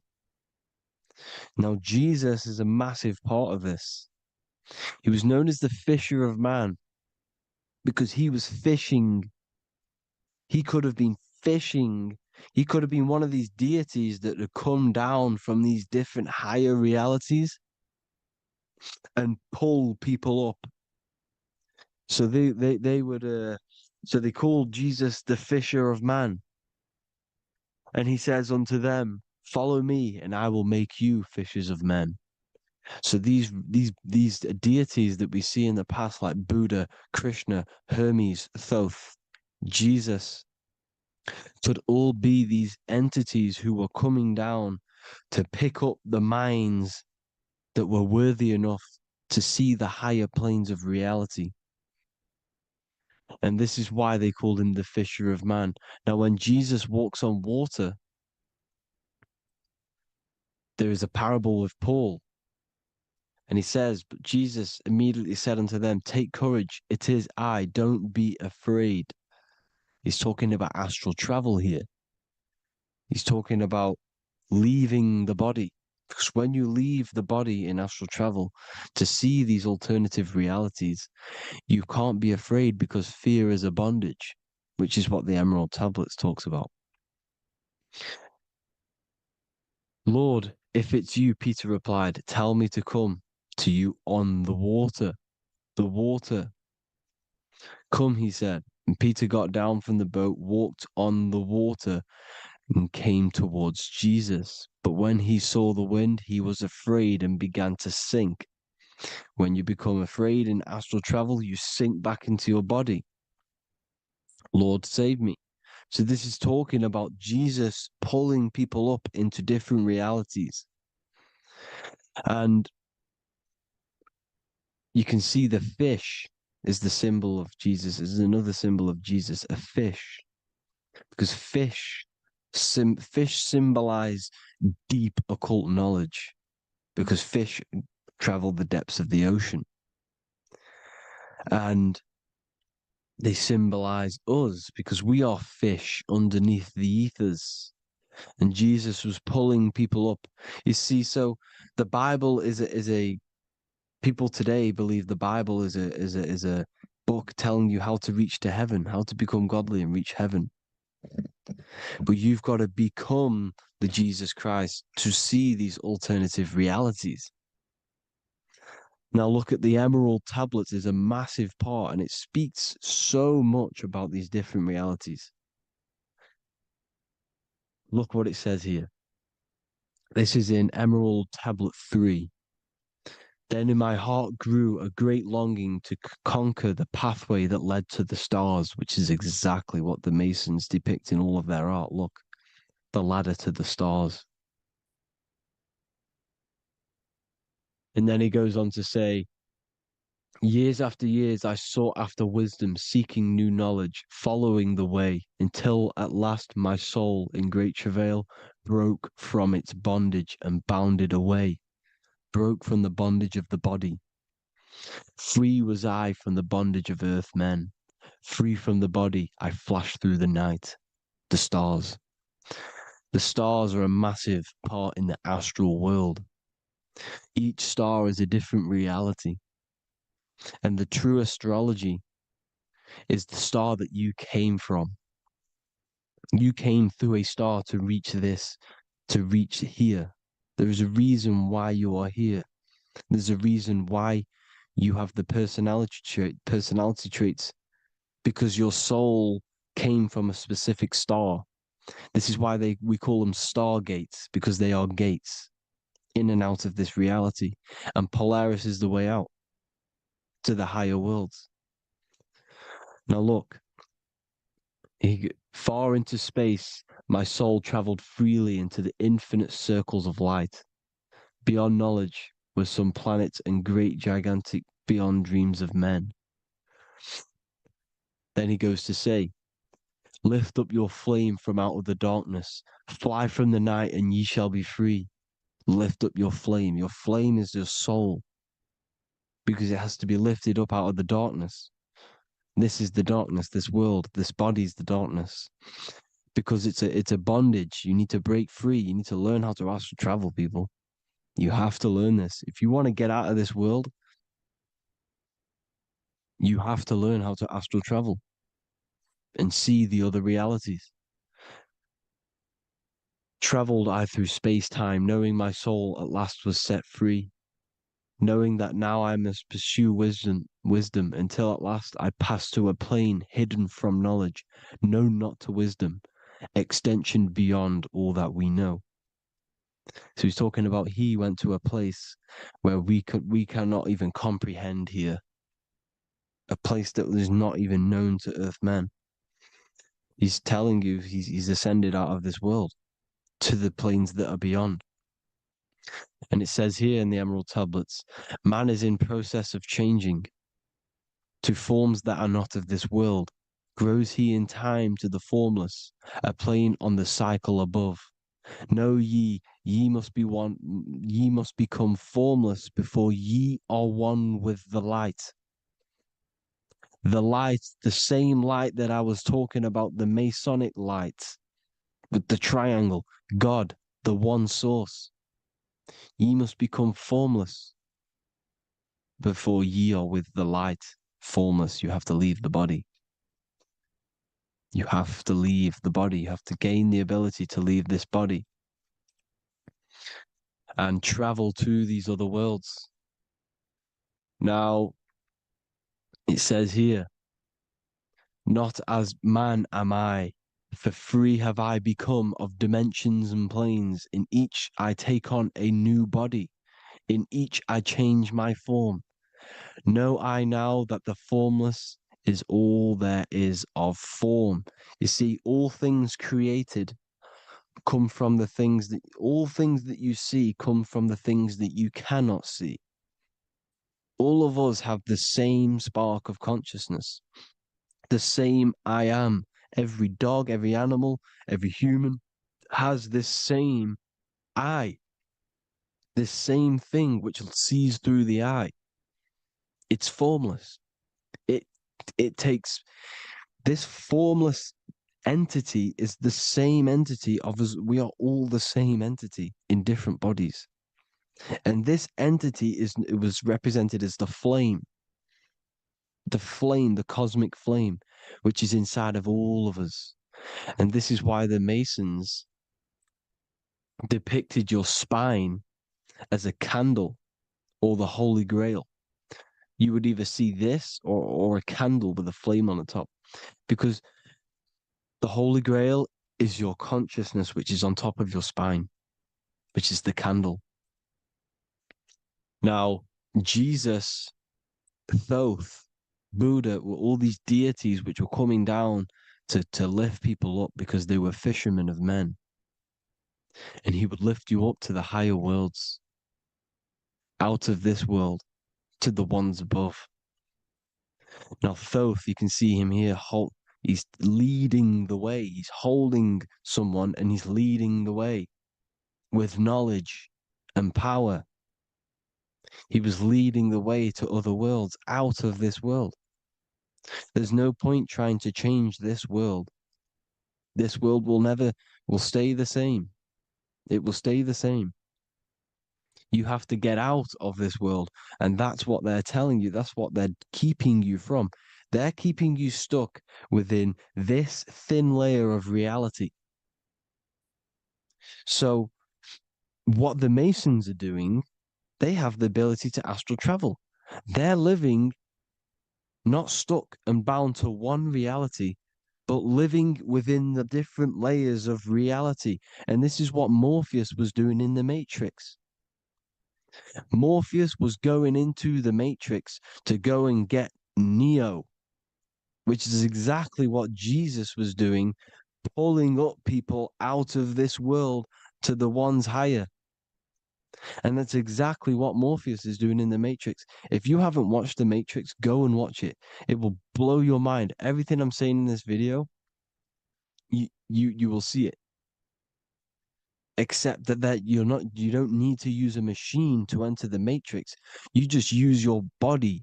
Well, you use your consciousness to leave this body.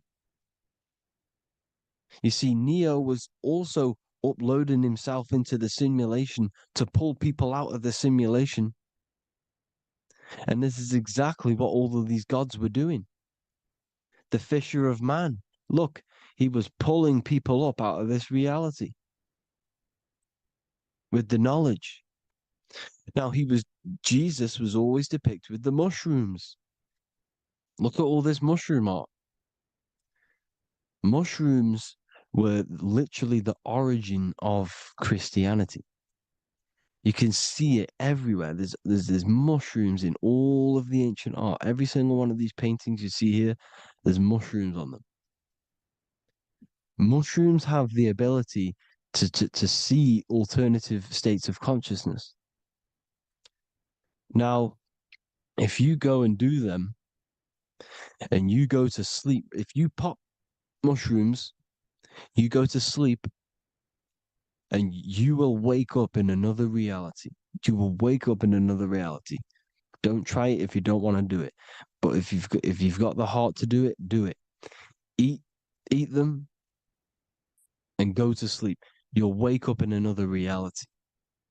And Jesus was handing out mushrooms to the bright minds, to the minds that he wanted to fish out and pull up to the higher realities. He was giving them mushrooms to see themselves in an alternative state, in an alternative reality. This is why there was so much mushroom art, and it's not just ancient Christians; it's Sumerians, it's the Mayans, the Celtics, the Egyptians, all used mushrooms, all of them. Look at all this art; it's on stones, it's everywhere, because mushrooms.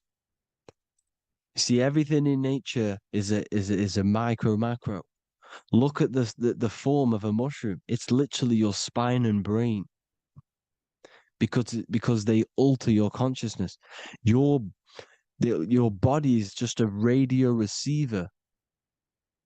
Everything that you're experiencing is a program being ran by the central nervous system, and your consciousness is experiencing this program, these electrical impulses of the nervous system, because it's all feeding back to one point, which is the pineal gland.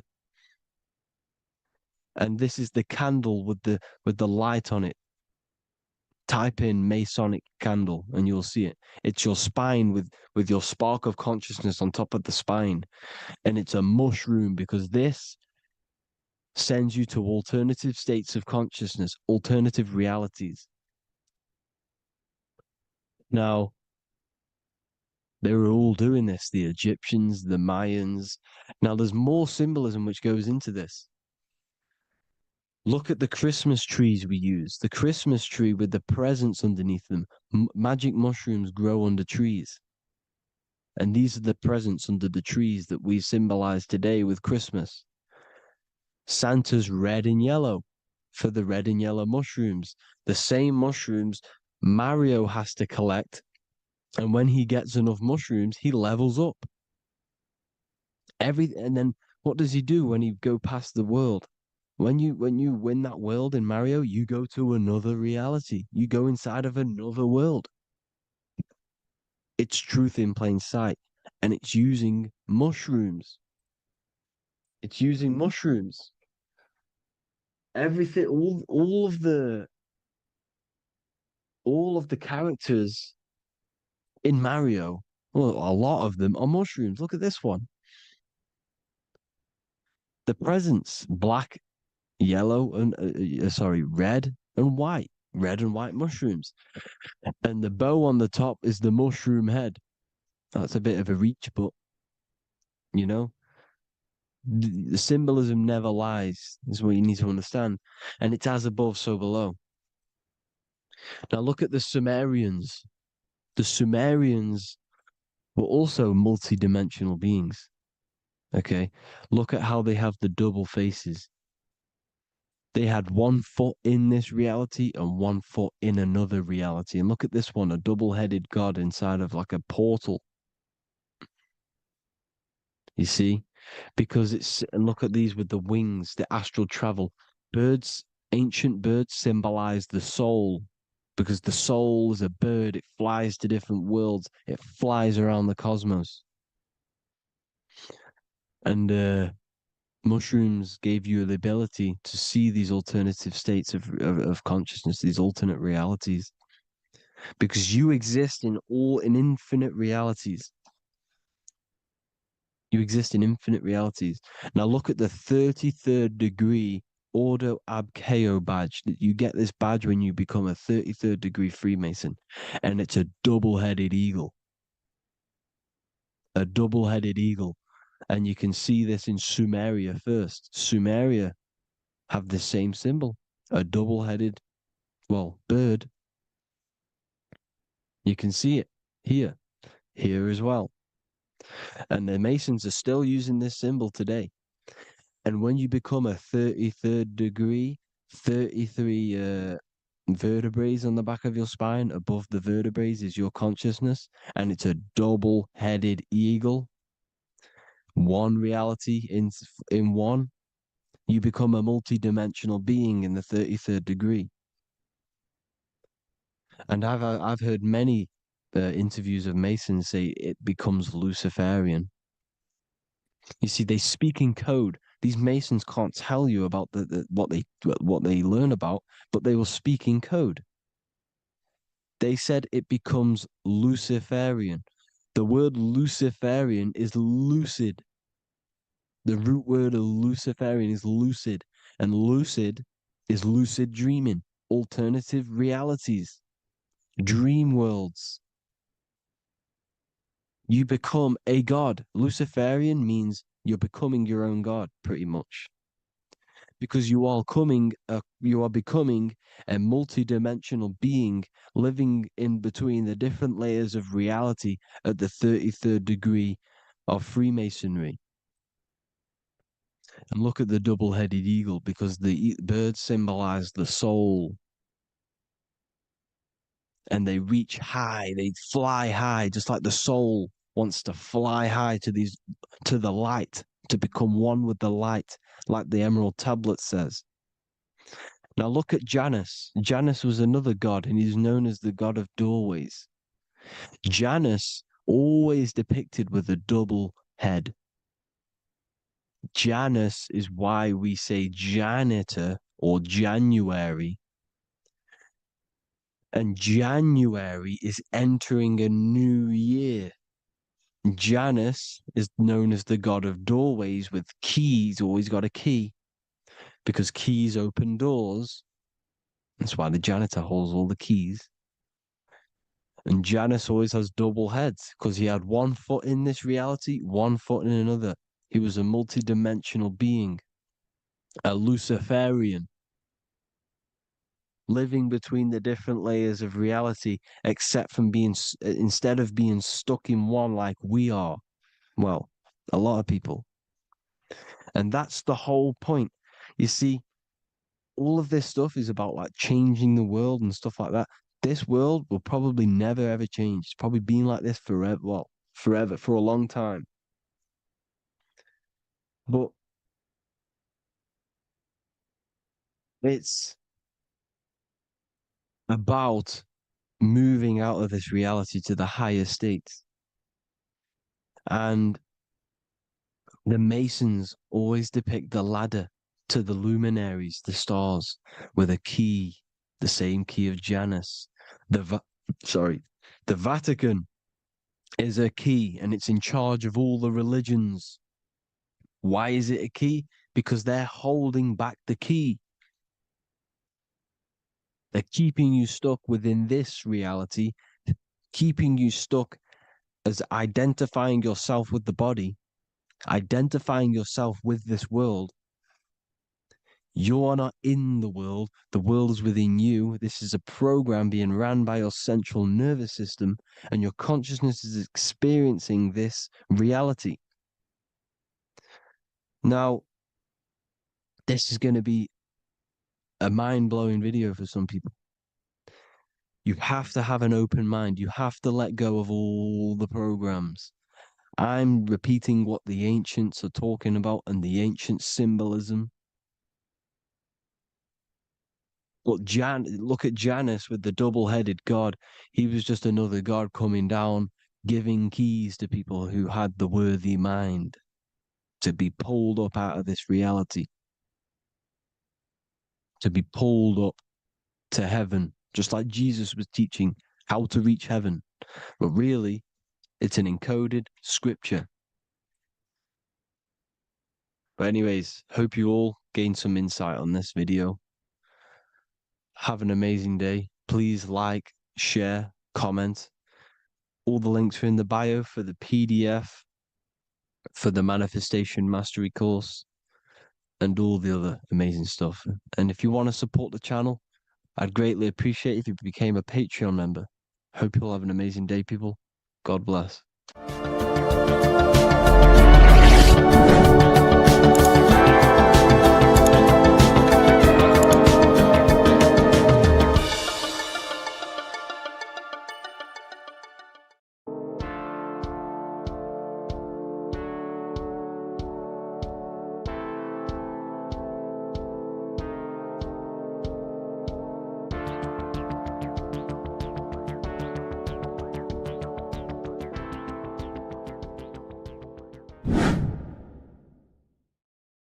How are we doing, people? It's Revival of Wisdom. We're back today talking about sun worship. Okay? And please enjoy. Sit back and enjoy the video. First thing we need to understand is that the sun is the risen savior. It's the light of the world. Without the sun, we have nothing. Now, the sun is the Son of God. We didn't make the sun. No one owns the sun. But who created the sun? Obviously, the Creator created the sun. Therefore, it is the Son of God. And that is what Jesus is symbolizing in the Bible. The Bible is a metaphorical story. That's why it's called the greatest story ever told, because it is a story about the sun, the zodiac. It's about you, the systems in the body. It's about everything that is sacred in this creation. Now you can see the suns behind Jesus' head in all of the ancient portraits, even the ones that are more modern. You still see a sun on the back of his head because he is the sun. He's the light of the world, our risen savior. And this is what Christians are lost because they don't realize it's a symbolic story and they think Jesus was a historical person. He's not a historical person. Okay, this is what we need to get out of our mind. This wasn't a historical person. It's the sun, our risen savior. The sun is the soul. It's the soul of this creation. Because what is a soul? A soul is pure life force, pure energy. Whatever a soul inhabits, it gives life to. Like our soul feeds our body. The sun feeds the earth because the sun is a soul, and that's why the ancients called it Sol, because it's the soul and it's in you, and it's the light of the world. It's the light of everything, gives life to all things. Here's Jesus and his 12 disciples. The 12 disciples symbolize the 12 zodiac signs. Aries, it rules the head region because the 12 zodiac constellations rule specific regions of your body. Aries, the ram, you have a cerebrum in your head. This is Aries on the head of the table. His Gemini rules the arms and the lungs. The two twins, Gemini. He's holding up two hands for the two hands and arms. The twins. Cancer has a knife in his hand. It's not so clear, but he has a knife in his hand. Cancer is the crab. Crabs have claws. And he's pointing at Virgo's Adam's apple, saying there's no Adam's apple there. It's a woman. Who's the sixth sign? The sixth sign is Virgo, the Virgin, the only woman in the painting. Now, notice how there are 3 people in 4 groups for the 4 seasons and for the 3 months and 3 zodiac signs in each season: spring, summer, fall, winter. Matthew, Mark, Luke, and John with the suns on the back of their heads, because it's the 4 states of the sun. The 4 states of the sun. Now, 6th sign, Virgo, the Virgin, the only woman in the painting with no Adam's apple. Then we have the sun, Jesus, red and blue, red shift, blue shift, electromagnetism. The ancients knew this. He's got one hand open, one hand down, because the sun gives and retrieves. The sun rises and it falls. It gives, then pulls away. That's what the sun does, and that's what he's doing. His arms are out, symbolizing the rays of the sun, casting down onto the earth, giving and then receiving. Libra, his 2 hands are equal. He's holding his arms out equally because Libra is the 2 balanced scales. Libra is when the sun is balanced between the summer and the winter. It's being judged. The sun isn't balanced. That's what Libra is, the 2 scales. Capricorn is the goat. Goats have 2 horns, and you can see the 2 horns on his head here. See? So this is astrology. This is what Leonardo da Vinci is depicting here. It's astrology. And he knew the story of the Bible is all astrology. It's all based on astrology. The Son of God, the real sun. Now here are some Bible verses. I am the light of the world. Obviously, that's the sun. What other light is there that lights up the world? The moon can't do it. It's the sun, the one and only sun, our risen Savior. Because if the sun didn't rise, we'd all be dead. So it's our risen Savior. And it dies for our sins every night and then gets reborn every day. Now, Jesus calms the storm. Mark 4:35-41. The disciples are all on a boat and there's a heavy storm. But Jesus is asleep. The disciple says, Jesus is asleep. We need to awake him. They wake up Jesus, and Jesus got up and rebuked the wind and said to the waves, quiet, be still. Then the wind died down and it was completely calm. Well, when Jesus was asleep, this is the sun not being risen. It's not risen yet. Because in the night times, that's when the storms happen on the sea, in the ocean. And when they awake Jesus, Jesus rises because he's the sun. He rises and everything calms. Because when the sun comes, the storms go. You see? So it's the sun. It's all about the sun. Here's another, Luke 22:10. A disciple asked Jesus, when will we know it's the end times? And Jesus says, as you enter the city, a man carrying a jar of water will meet you. Follow him to the house that he enters. Well, this is clearly talking about astrology, the topic that Christians think is satanic, when they don't realize the whole thing's based on astrology. Because the end times is the end of Pisces, which is the 2 fish, which is the age we've just gone out of. And you can see all these ancient churches here with 2 fishes, because they knew it was the age of Pisces. There's an ancient photo, artwork with the two fish, Pisces, and the end times, as it talks about in the Bible, when Christians think the world's going to end or something. But no, it's just the end of Pisces. As you enter the city, a man carrying a jar will meet you. Follow him to the house. The house is the zodiac sign that he enters. And the zodiac sign is Aquarius, because that's what it is, a man carrying the water. We know this is astrology because a woman, that is a woman's job in the ancient times. In the ancient times, the woman used to get the water. You would never see a man collecting water back then. That was the woman's job, whilst the man builds the houses, for example. You see, so we know it's talking about astrology because astrology is the man holding the bucket of water. It's the end of Pisces. Now we are in Aquarius. And of course, Luke 24:36, the risen Savior, the Son. Now, the Son is also born on the 25th of December, a virgin, just like Horus, Mithra, Buddha, Krishna, Hermes, and thousands of other gods, all born on the 25th of December.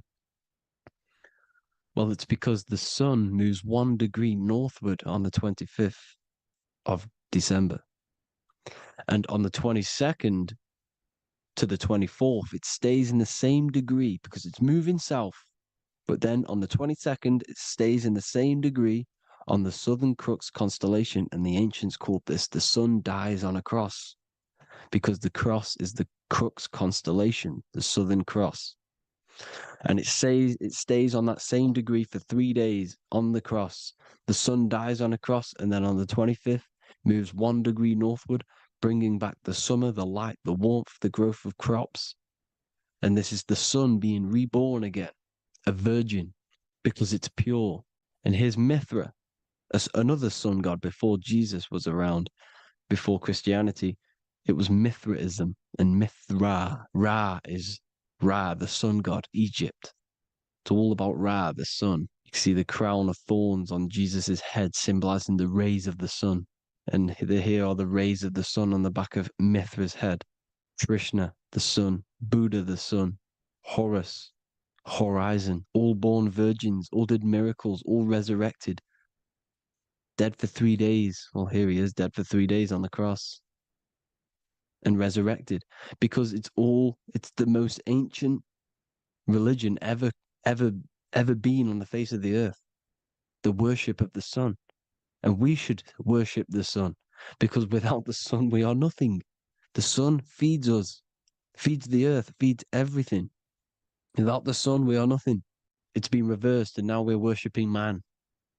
When we're worshipping a man called Jesus, was never real. It's all about the sun, the most high, the most powerful, potent, celestial body in the sky, the orb that feeds us every day.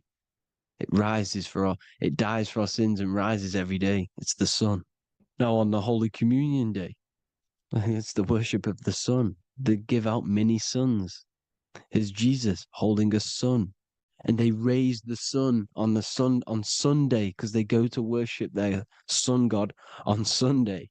Not Saturn Day, not Moon Day, Monday, but on Sunday when the sun is exalting.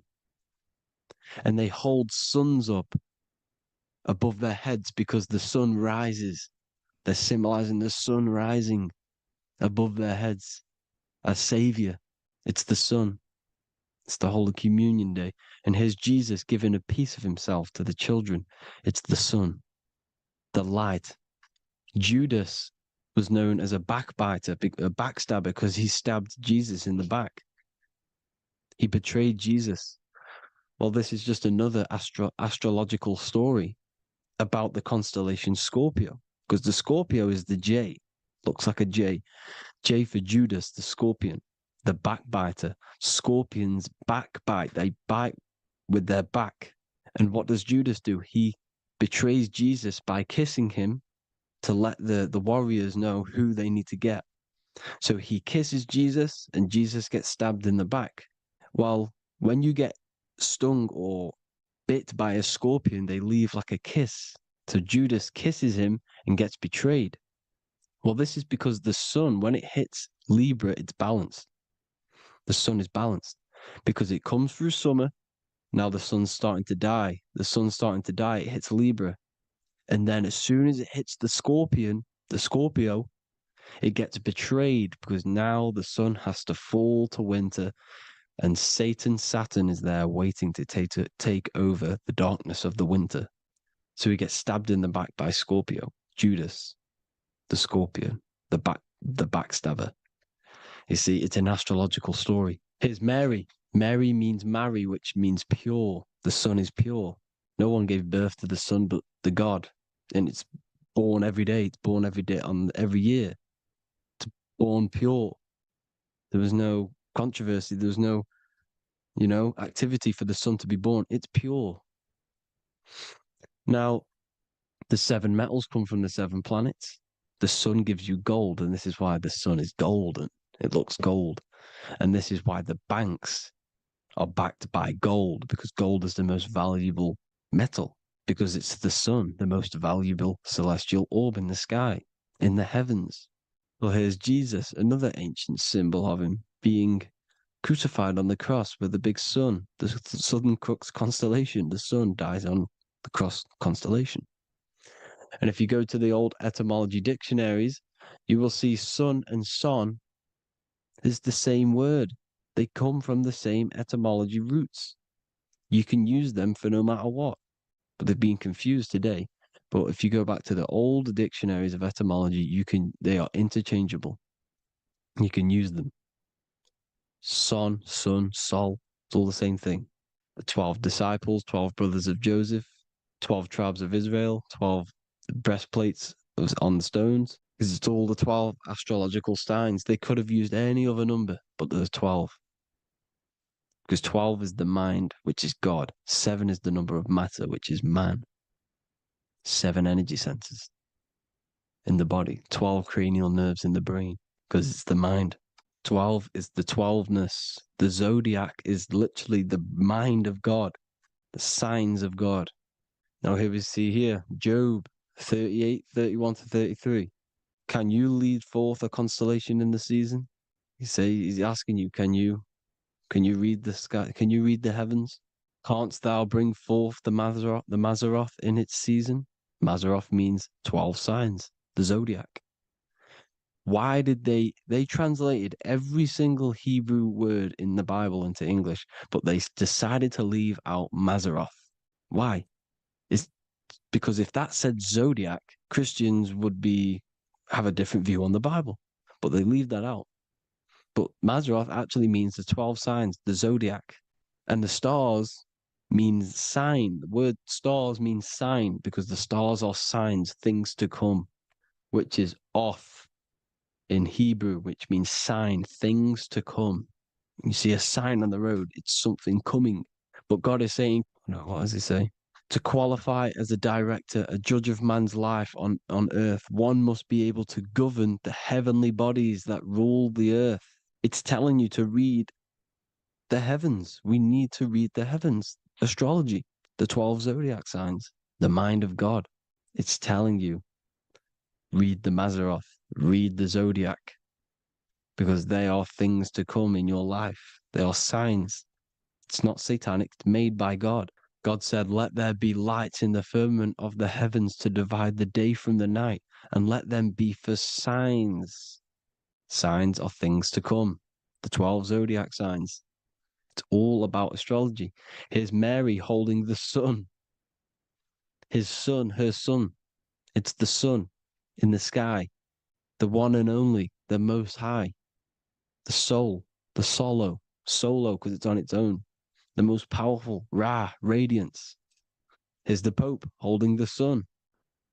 All 3 popes holding the sun because they're sun worshippers and they know the true meaning and origins behind Christianity.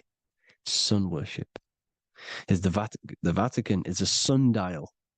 Yes, this is literally a clock. Your watch is a sundial. It's got 12 sections on it for the 12 zodiac signs. 12 hours, 12 Horuses. Now here you see Jesus walking on water. Well, it's the sun. And here's the beard of the sun. Here's the pyramid. of the sun, the illuminated one, the all-seeing eye, the sun, is the Ankh. The sun creates these symbols.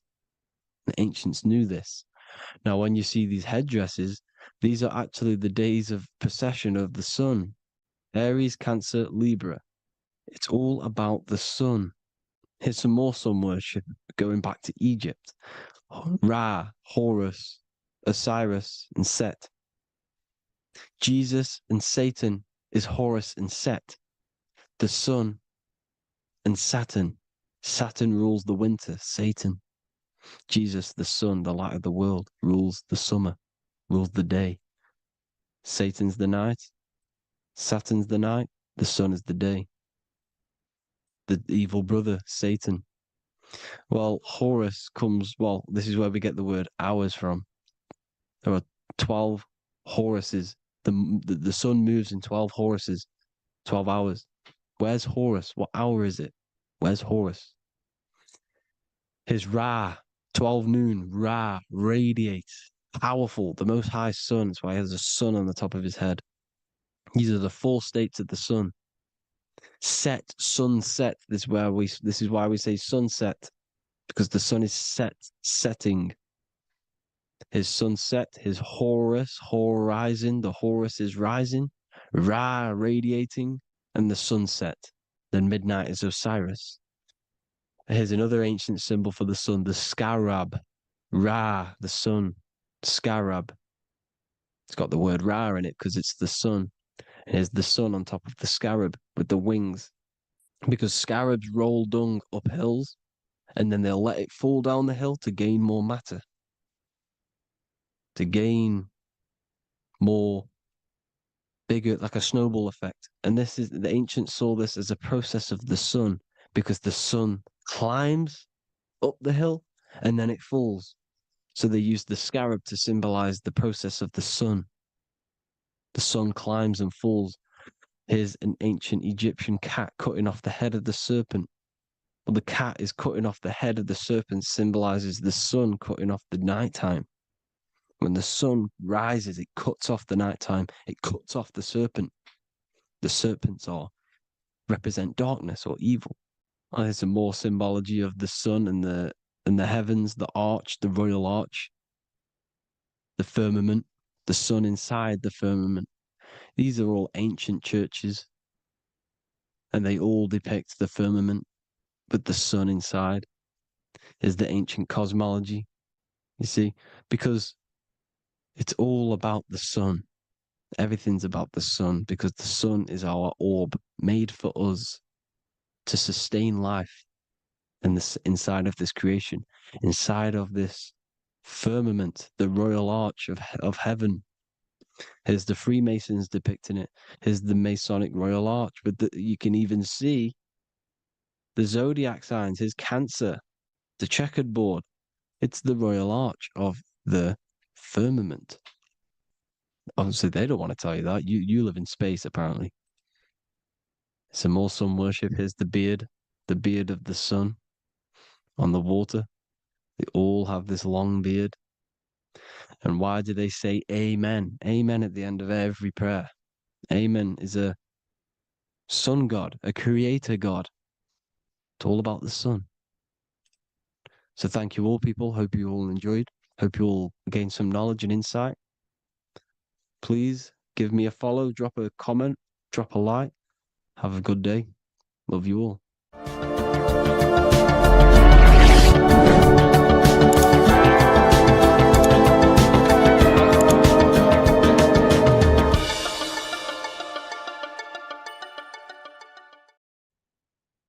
You don't just have a physical body. You have a physical, mental, spiritual, and emotional body. Each one of these aspects are a body of its own. Body does not just refer to a physical substance. You have a mental body for thinking, an emotional body for your emotions, a spiritual body for your energy in your astral form, and a physical body to encapsulate all of these. Each four of these aspects are essential for the human experience and essential to balance. Now, Today, we're going to be syncing the four aspects of your consciousness with the four seasons and the four elements and how this ties into the Bible. So we have four physical elements. We have 5 elements in total, spirit being the most important, but spirit is pure invisible. We have 4 physical elements. We have air, fire, earth, water. Air and earth, earth and water are feminine. Air and fire are masculine. Air and fire are active. Water and earth are passive. The air corresponds with the mental body of consciousness. This is where your intellect, this is where your communication, this is where your thoughts, intuition all comes from. This is the mental body of consciousness that allows you to think, allows you to process, figure things out, and have intellect and gain knowledge. This is your intellectual aspect of your consciousness, located in the head region. We have a fire nature, a spiritual nature. This is our astral body. Our astral body is all to do with the subconscious realms, the higher realms of consciousness. This is the body that allows us to be free from the physical body. Our spirit is more of our energy. Water is our emotional body. This is what allows us to feel things, that allows us to gain intuitive feelings of conscience. So emotion allows us to understand what is right and what is wrong. When we feel something bad, we know that this is wrong. When we feel something good, we know that we are doing good. Emotions are a creational force that allows us to feel certain things to bring them into existence. Our emotional body is a creational force and should not be reactive, and they should be controlled. Most actions are stemmed from emotions. Actions bring thought into physical existence. Emotions are the driving power. They are what drives your actions. The thought, then the emotion, then the action. Earth is your physical body. This is your physical state that allows you to take mind and emotion into action, into fruition, into physical matter. This is what your physical body allows your consciousness, your soul, to interact with the physical world and bring things into physical existence. The physical body, the physical world, is an outcome and an effect of the thinking mind. All physical substance comes from the thinking mind. The pen, the phone you're holding, the microphone I'm speaking into, all began as a thought in the thinking mind, then it was brought into physical reality. Earth is the most dense. So it goes in this order: body, emotions, spirit, mind. The higher you go up, the more lucid and fluidic it becomes. The lower you go down, the more dense and dull it becomes. Air is the mind, fire is the spirit, water is the emotion, earth is the physical body. So this is why you are a microcosm. You have these 4 things within you. You contain of these 4 elements, which correspond to the 4 bodies of your consciousness, the 4 bodies of the soul. You are the soul. You are the spirit. So this is why in Theologians 4:17 it says, "Caught up together with them in the clouds to meet the Lord in the air." You don't meet God or the Lord in the physical air, in the clouds. This is clearly a parable. A human being cannot go up to the clouds and meet a mystical man in the clouds. This is obviously a parable, a metaphor. The air is your mind. You must raise your consciousness beyond the body, beyond the emotions, beyond the spirit, and enter in the mind during meditation, turning the mind inward to connect with the Lord. The Lord is the highest aspect of your consciousness, the one that exists beyond the physical body, beyond your emotions, beyond the thought.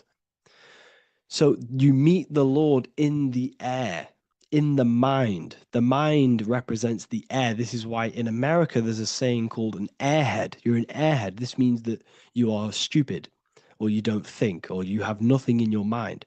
You have nothing in your head. When someone's very stupid, you call them an airhead, because air represents the mind. The air is elevated. The air is invisible. The mind is totally invisible to the human eyes. It is a metaphysical substance. In fact, it's not a substance at all.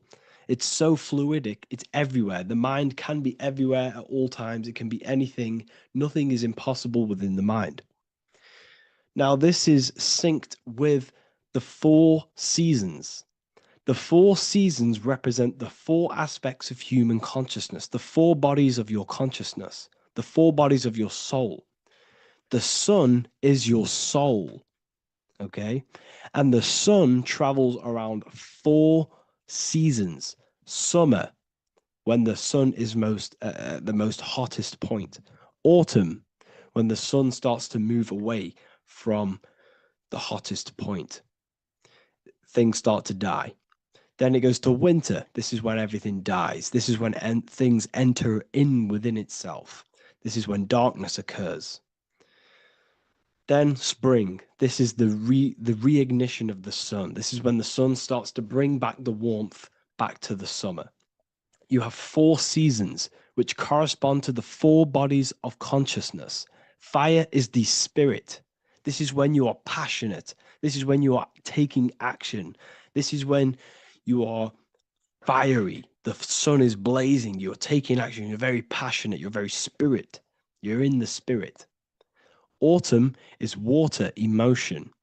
This is when you start to become very reflecting. This is when you start to feel emotional, because in autumn there's lots of water. This represents the emotional body of consciousness.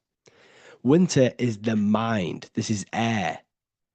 Winter, what happens in winter? Everything enters within itself. The leaves die, the trees die, everything dies and goes within. This is the mind. The mind is the darkness, remember. You close your eyes to enter within the mind. The winter represents meditation. In the winter, what do people do? They stay inside of their house. They research more. They read more books. They become more intellectual. They think more in the winter because we are so we're stuck inside. So we're more reflective. We're thinking more. We're more communicative. We're more intellectual. In the spring, this represents the earth, the body. This is when we start to come out of the mind and we awaken to the body, and things start to grow again. The plants start to grow. The earth is growing again and reborn again. This is the body. This is when you become more active in the spring. And then the summer, back to the summer, we then take action on these thoughts and these thoughts that we gained over the winter. Essentially, this is just a massive cycle. And this is a daily cycle also. The nighttime is the winter. The morning is the spring. The midday is the summer. And the evening time is the autumn. This is a microcosm. We have 4 bodies of consciousness. You are the sun. You are the soul. And the soul has 4 bodies: summer, autumn, winter, spring. Emotion, air, body, spirit. Sorry, emotion, mind, body, spirit. So you are the soul. You are the pure essence of consciousness. The sun is your soul in the heart. And the seasons are inside of you because you are a microcosm. Okay? You are a microcosm. The word sun is son. The Latin word for sun is sol, which is soul or solo, because the sun is solo. It's on its own. You are the soul, and the soul has the 4 different bodies of consciousness. So before we move on any further, if I've blown your mind, please, if you can, leave a like, a comment, a share, and a subscribe. Let me know what videos you want me to make in the future. Please drop a like. It definitely will help me. You are a microcosm of the macrocosm. Man is a miniature universe that goes through its own cycles.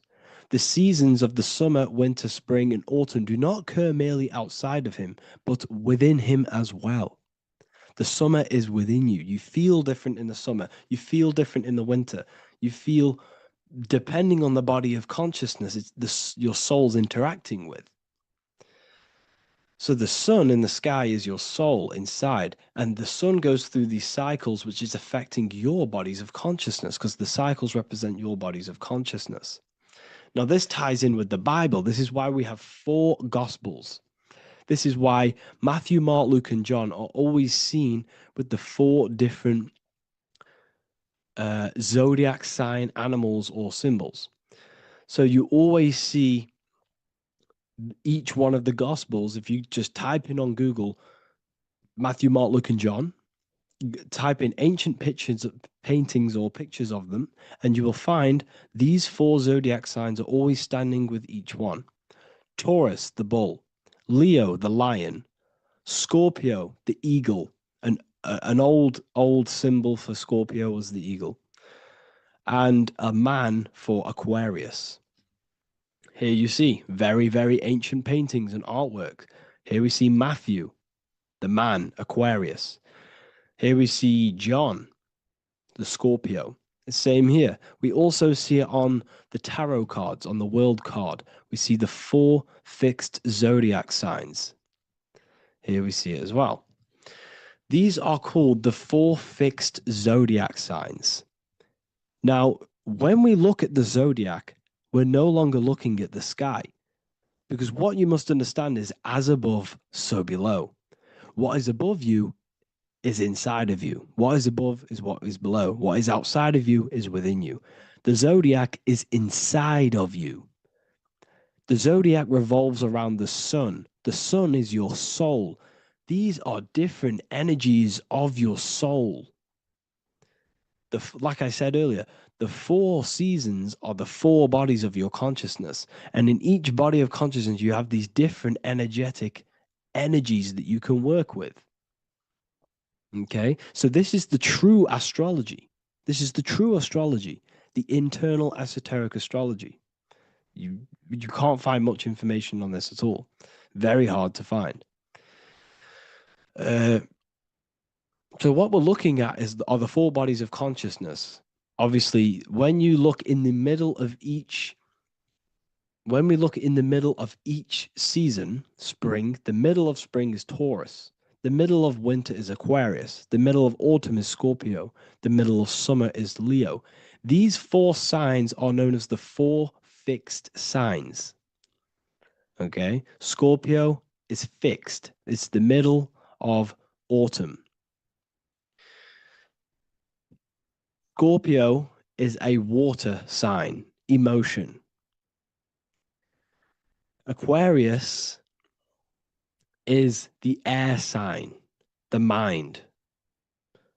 Taurus is an earth sign, the body. Leo is a fire sign, the spirit. This is why we see Matthew, Mark, Luke, and John with the 4 fixed signs of the zodiac, which represent the 4 bodies of consciousness. Leo, the spirit, fire. Luke, Taurus, earth, body. Matthew, Aquarius, air, mind. John, Scorpio, water, emotion. Each gospel is depicting Jesus and showing Jesus in each gospel. Each one of these gospels is showing and depicting Jesus according to the different body of consciousness. In John, this is when Jesus starts to turn water into wine. Water is emotion. Wine is transmuted emotion. This is when he does miracles with his emotions, water into wine. Aquarius, which is Matthew, air, the mind. Inside of the Gospel of Matthew, this depicts Jesus as an intellectual person, a person is communicating and using his mind, his mental body a lot inside of the Gospel of Matthew. Go and read it, and you will see this. Luke, Taurus, earth, the body. Luke shows and depicts Jesus according to the body of consciousness, the physical body. He shows Jesus as a human. being a human being, helping people physically and helping people's physical needs, like giving away food and doing all sorts of good things for other people. Leo, Mark, inside of the Gospel of Mark, this shows Jesus as a spiritual teacher, a passionate person who is taking action. Each gospel is showing Jesus according to the different body of consciousness. And Jesus represents you, the Son. That's why it's called the Son of God, the light of the world. Jesus represents your soul, and your soul has these four gospels, the four bodies of consciousness, the four fixed signs, the four elements, and the four seasons. These things all correspond to your consciousness. So this is Leonardo da Vinci showing you the exact same thing. Jesus is the I am, the sun, the soul, in the middle, on his own.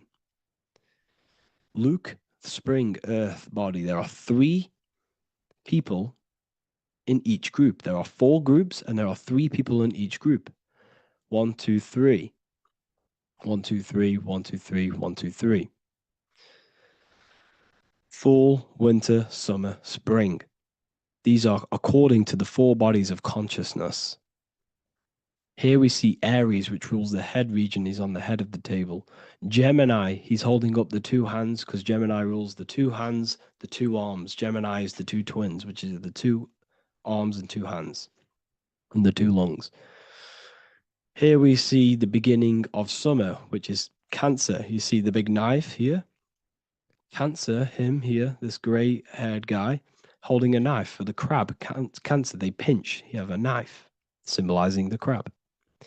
Leo, the middle of summer, showing dominance. The sun is very dominant. He's got his elbow on the table, showing dominance.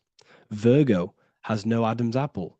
Cancer here is pointing at this woman's neck, saying there's no Adam's apple. This is Virgo, the virgin, the only woman. Jesus, the sun. This is Libra, the balancing. He's holding his arms out balanced, showing the balancing of the sun, because when the sun enters Libra, the sun is balanced between winter and summer. So it's balanced. This is all astrology, but this is internal. Okay. This is Ezekiel's vision. Ezekiel had a vision in the Bible, and he saw the face of a man, the face of a lion, the face of an ox, and the face of an eagle. The eagle, Scorpio, the ox is Taurus, the lion is Leo, and the man is Aquarius. He saw the throne of God, and he saw the different bodies of consciousness. This is all symbolic for the different bodies of your soul. So when we look at the zodiac, we are actually looking at a map and the energies of our soul, and the energies of our bodies, and the energies of our consciousness. This is what we are looking at. Each zodiac is an aspect of our consciousness and an energy that we can work with and that we must purify. Balance and purification is essential. Imagine playing a brand new video game. Let's say a brand new video game came out and you had to play it. What happens when you play that game?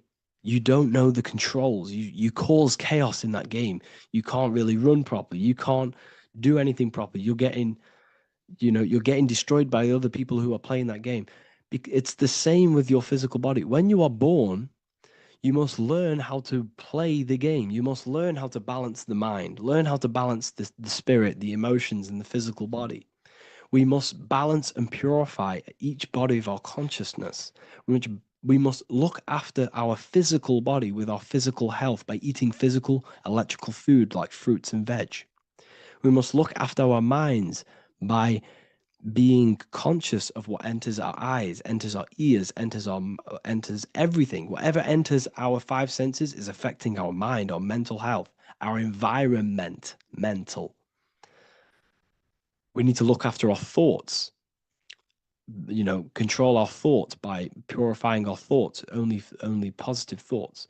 Then we must purify our emotions, feeling only gratitude and love and not feeling these negative, dull emotions.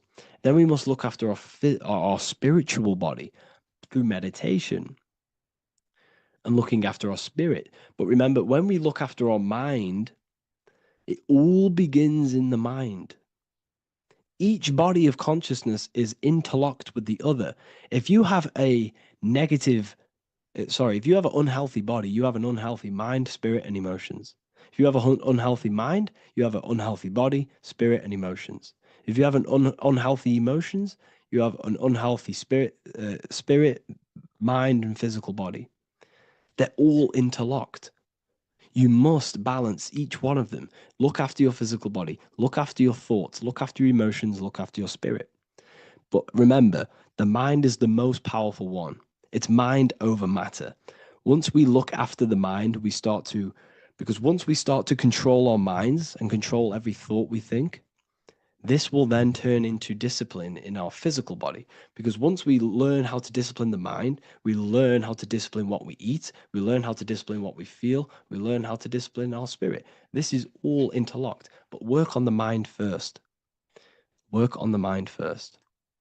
All of this knowledge is inside of the brand new Book of Wisdom, Volume 2. This is a revolution of human consciousness. If you've read it, please leave a review down below. If you've read Volume 1, leave a review down below. This is the next revolution. I don't see this information anywhere. This is the next revolution of human consciousness. And of course, if you are serious about this and you truly want to gain enlightenment and join an amazing community where you can connect with me on live calls, lectures, the Manifestation Mastery course, you can gain access to my library with over 45 PDFs plus my books. And if you do join the university, you can order a Volume 2 free of charge. All you have to do is to pay for shipping. If you truly take your knowledge serious and you want to take advantage of life, join the university. This is where truth seekers belong. Just want to say thank you all. Please leave a comment. Please leave a like. It's going to help me a lot spread this knowledge to the world. And yeah, share this with a friend and subscribe. Thank you all.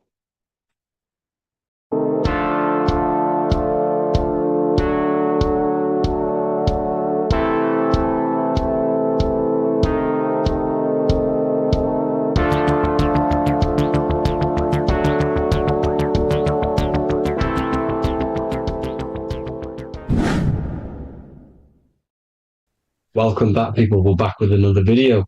Let's jump straight into this. Make sure to tune in till the end because this has got so much information in this video. So sit back and enjoy. So everything's Taurus fields. The Earth's a Taurus field. Everything's Taurus, which is electromagnetic field, electric and magnetic. The center of the Taurus field is where the two opposing forces meet in the center. And this is what creates the plane of inertia, the dielectric plane of inertia. Okay? You got red shift, blue shift, positive, negative, south and north pole, right? This is what the ancients were showing with the tree of life. As you can see here, this is the plane of inertia and this is the Taurus field. Everything consists of this. Everything is a Taurus field. A atom is a Taurus field.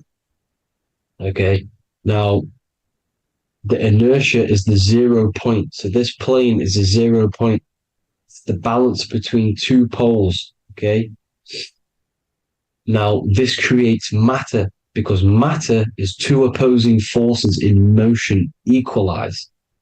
So these two forces coming together is what creates matter on this physical plane. And this is why we can't see the electromagnetic field because it consists of one of the elements, which is either electric or magnetic. But when they combine together, it's what creates this physical plane, which is physical matter, which is light in motion.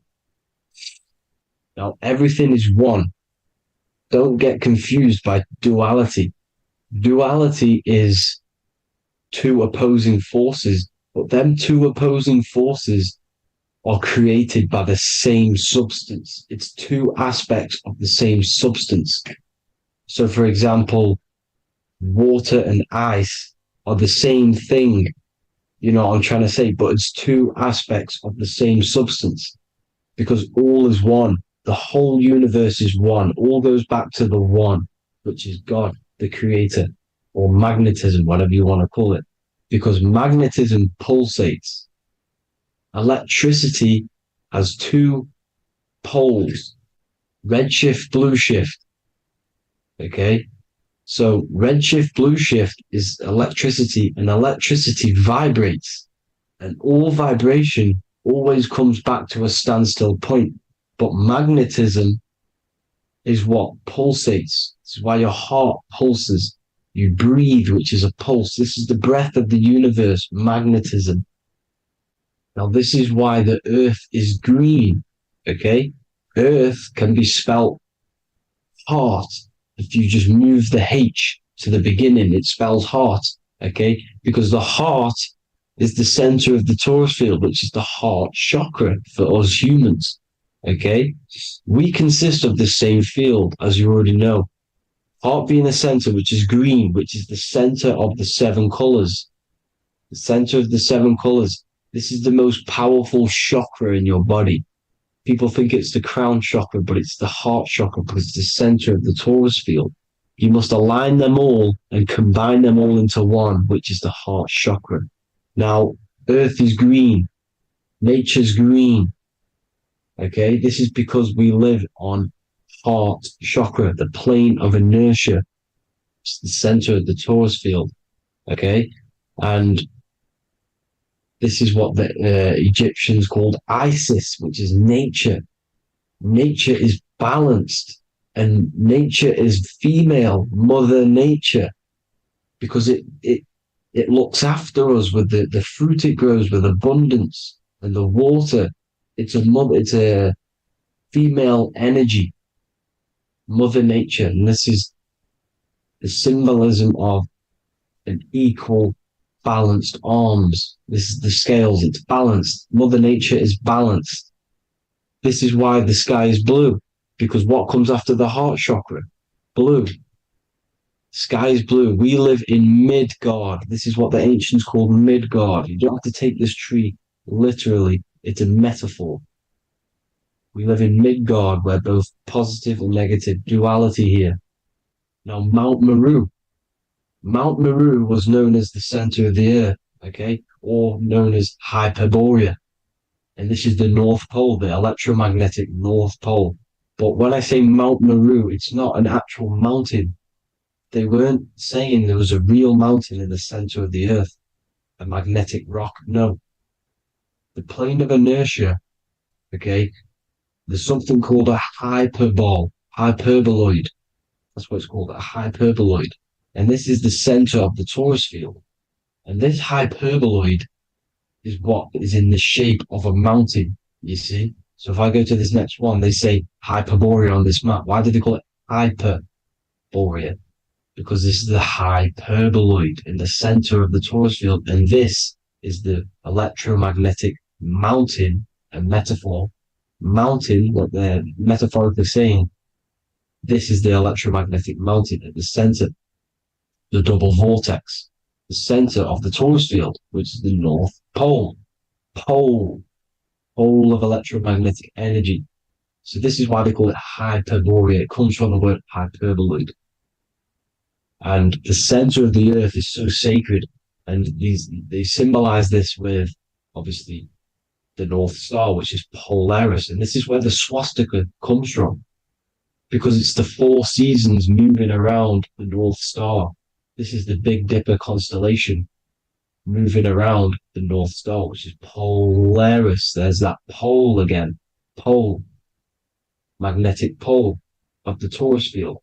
And this is where the green, emerald green, aurora borealis comes from. It comes from this center hyperboloid at the center of the earth, where the most electromagnetic energy is stored. The center of the plane of inertia. The center of a plane of inertia. This is the all-seeing eye as well. As you can see, they got the sun, the moon. This is the Masonic cosmos, the sun, the moon, and the all-seeing eye, because the eye is Polaris, the eye of the stars. It's all a big eye. Now, the eye means a lot more as well. It's not just that. There's different ways you can interpret symbols. Now, this is the emerald tablets. Deep in Earth's heart lies the flower, the source of the spirit that binds all in its form. Okay? The flower of life is thine own place of thine spirit, and stream through the earth as thine flows through thy form, giving off life to the earth and its children, renewing the spirit from form unto form. This is the North Pole. This is what he's talking about. He's talking about the aura borealis. Aura borealis. It's the earth's aura. Emerald green.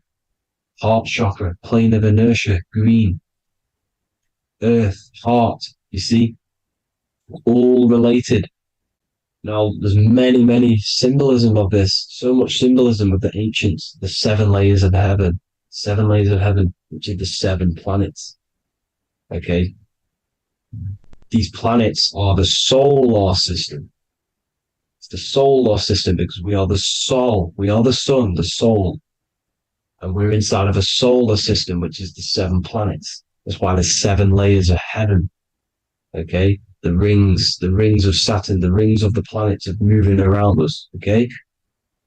So this is what the ancients were depicting in their cosmology. Now this is the Hebrew cosmology of the earth. This is the Mayan cosmology of the earth. You see, it's all an enclosed system. We live inside of a giant torus field. All is atum. It's what the ancients said, the ancient Egyptians said. All is atum. Atoms are torus fields. Don't be tricked by the modern science today with the current model of an atom. It's completely wrong. They're hiding the torus field. They're hiding the electromagnetic field, which is in everything. Absolutely everything is in motion, and motion comes from this field. And you see, this is upside down, but this is the I think it's pretty sure it's candles, but the 7 candles, the 7 planets, the 7 Elohim. You see, it all goes back to the stars and the heavens. Now, this is how the earth really works, with the stars on the outside of the cosmic egg, and then the torus field spinning around the sun and the moon, the positive and the negative charge. The sun gives you energy, the moon takes your energy. The moon controls monthly cycles. Moon is mon. This is etymology. Mon, month, money, demon, monster. Stir is star, moon star. We are all stars. Youngster, minister, superstar, Hollywood star. We're all stars. We come from the stars, which is heaven. Our soul comes from the stars. You see? We are the universe, the image of man is made in the universe. We are a microcosm of the universe. The universe is a macro. We are micro. We consist of everything. The body, mind, and spirit. The sun, the soul. Moon, the mind. Earth, the body. Body, mind, and spirit. We have 12 systems in the body, which are governed by the 12 zodiac signs. Starting at the Aries, which is the ram of God, all the way down to Pisces. And Capricorn, kneecap. It all goes back to the stars. We are the stars. We are the universe. Everything is inside of us. Everything. Like they say, the Temple of Solomon, the Temple of the Soul, and man. The soul, the temple is the body. The soul is the soul, and the man is the mind. The temple of the soul and the mind. Body, mind, and spirit. We consist of the 5 elements. Air, spirit, water, earth, and fire. We consist of everything. We are the universe. We're made in God's image, which is the universe. You see? Now, everything goes back to the stars. The ancients worked with the stars because the stars govern everything. They govern the systems in the body. They govern your life. This is why your zodiac is so important, your sign. Each zodiac has a specific element associated with it as well. Aries, which is the first sign, the Ram of God, which is a fire sign.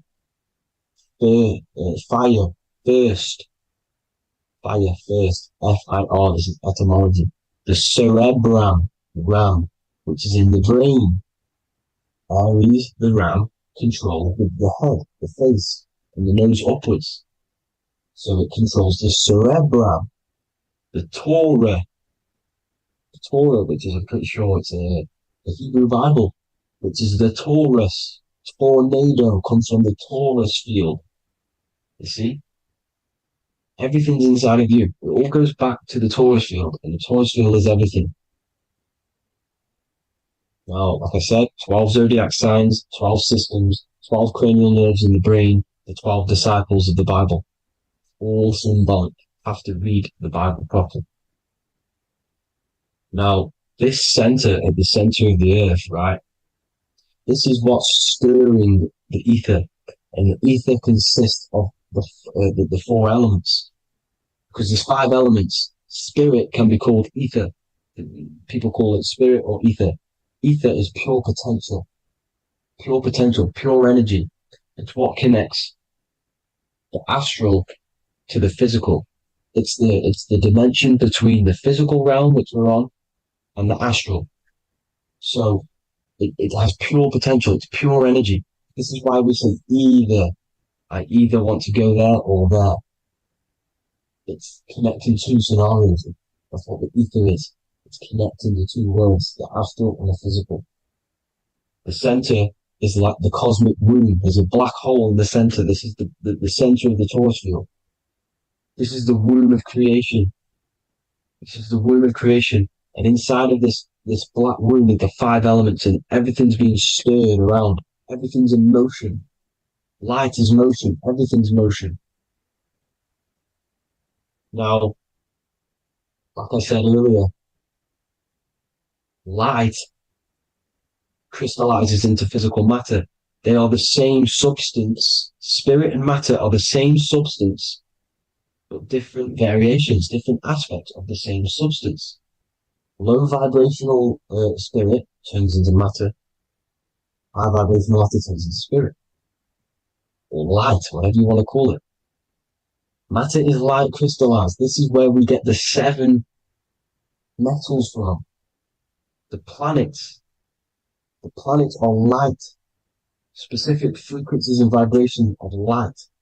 When these lights, or the planets, materialize, material metals materialize, they turn into the 7 metals. Saturn turns into lead. That's why lead is red. Saturn is red. The sun turns into gold. That's why the gold is yellow and the sun is yellow. You see, Saturn is the time god. What happens in autumn? The leaves turn red and they die. This is why Saturn, Satan, time god, the reaper, everything is crystallized till it's death and then reborn again. You see, rust. When things rust, it turns to red. Because it's Saturn. Saturn crystallizes everything. He's the reaper who comes around in winter. You see? He's Satan. Jesus and Satan, the sun and Saturn.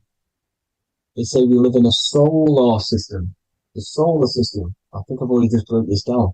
The 7 planets are the 7 chakras. Everyone already knows this. But I'm going through it anyway. But this is where we get the 7 planets from. And the 7 metals. You see, all the ancients knew it was an enclosed electromagnetic system. It's not a spinning ball in the middle of space, people. They want you to believe this so you get stuck in this material world. Because if you believe everything's material, you can never affect this plane effectively. You can never create your life effectively. You don't understand the planes of existence. Because the mental plane is a higher plane. And it breaks down and it controls the planes below it. The mental plane, hold on, I've got it here for you. The mental, the astral, etheric, then physical. Etheric connects the physical to the astral, but the mental is what's above them all. You see? Now, it's important to understand this. It's important. However, the ancients always talked about the enclosed system. Only NASA, which is introduced around the Roman times, not NASA, but the globe Earth was introduced around the Roman times. Okay? By these Masons. These Masons introduced this because they wanted to take over the minds of the masses and control them. These people worship the physical realm. They know how it works. They know the ins and outs of it. They know how to do the magic. They know how to do it all. They understand it all. That's why Masonry have to take the oath. The oath of not speaking. You're not allowed to speak about anything you learn about in masonry because they're discovering the truth about your mind and how it creates reality and stuff like that. So this is the Masonic cosmology, the five-pointed star, the five elements, the checkerboard for duality, positive and negative, the two aspects of every substance. This is another ancient painting depicting the firmament, the stars inside the firmament, the sun. You see, the ancients worshipped the sun because it's so important for sustaining our life. It's the only reason we're alive is because of the sun. But then people think it gives you cancer today. They brainwash you to think the sun gives you cancer when it's the number one source of all life. They want you to believe it's a big, spinning, dangerous ball in space. It's not. It's here to give us life. It's God's son. That's why Jesus is known as God's son. It is the son of God. God created that to sustain us. You see? So it's important you understand the true cosmology of where you are, because if you don't know where you are depleted of all of your morals. You're depleted. You're demoralized. You're lost. You don't know where you are.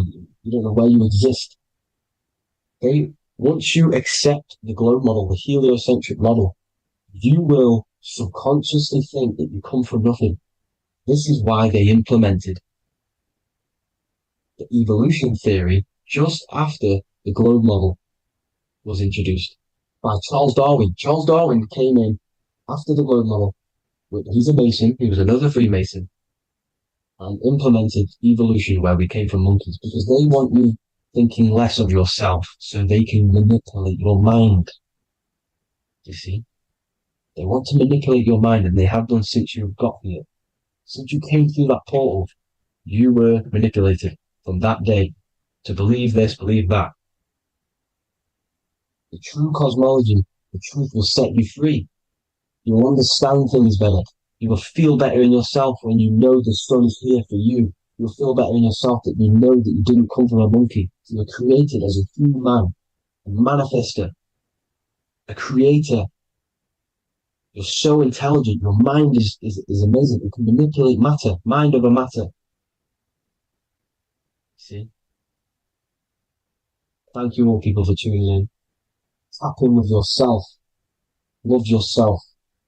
Find the truth. Spread the truth. Nothing dies. Nothing in this creation dies. Everything's energy. Everything's light. Light can never die. You're a light being. That's why it says Q. Q man. Q is light in Hebrew or Latin. Either one of the two. You are light. You're a light being. You never die. Ever, ever, ever die. Ever. Stop thinking you're going to die. This body will die because it contains electricity. And electricity always goes back to a standstill point because of vibration. Electricity vibrates. You are pure light. You will never ever die.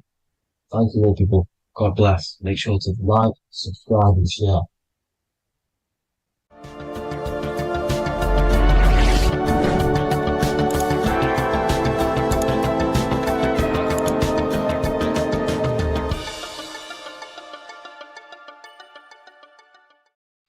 Hello, everyone, and welcome to another lecture inside Ethereal University.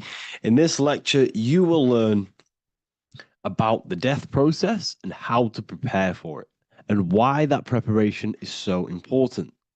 So let's get straight into this.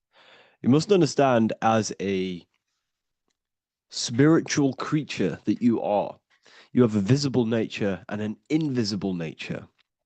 You never truly die. You are an eternal soul experiencing a temporary physical world. The inner world of thought and emotion is eternal, while the outer world of matter is mortal. Everything that is seen is mortal. Everything that is unseen by the eyes is immortal. When you die, your external physical world will be stripped away, leaving only your pure consciousness in its raw form, drifting within the astral plane. So here you see your physical external body and your internal world. And your internal world is your state of consciousness. It's your state of consciousness. Your thought and emotion is one overall state. Okay? So you must understand these planes. You have the physical body, the etheric double, an astral body, a mental body, and the Buddhic body. When you die, you leave the physical plane. Then you will more than likely leave the etheric plane because the ether acts as like a portal. Everything comes out of the ether and returns back to the ether. I can break that down in another video in electromagnetism. But electromagnetism is ether, energy coming in and out of the ether. You will, every single day you die, every single day. There's a cycle of life and death occurring all the time. Every single day, you go to sleep, you go back, your consciousness slips back through the ether. And then when you wake up, your consciousness comes back through the ether into the physical plane. Death is just a bigger macrocosm of the microcosm cycle of life and death.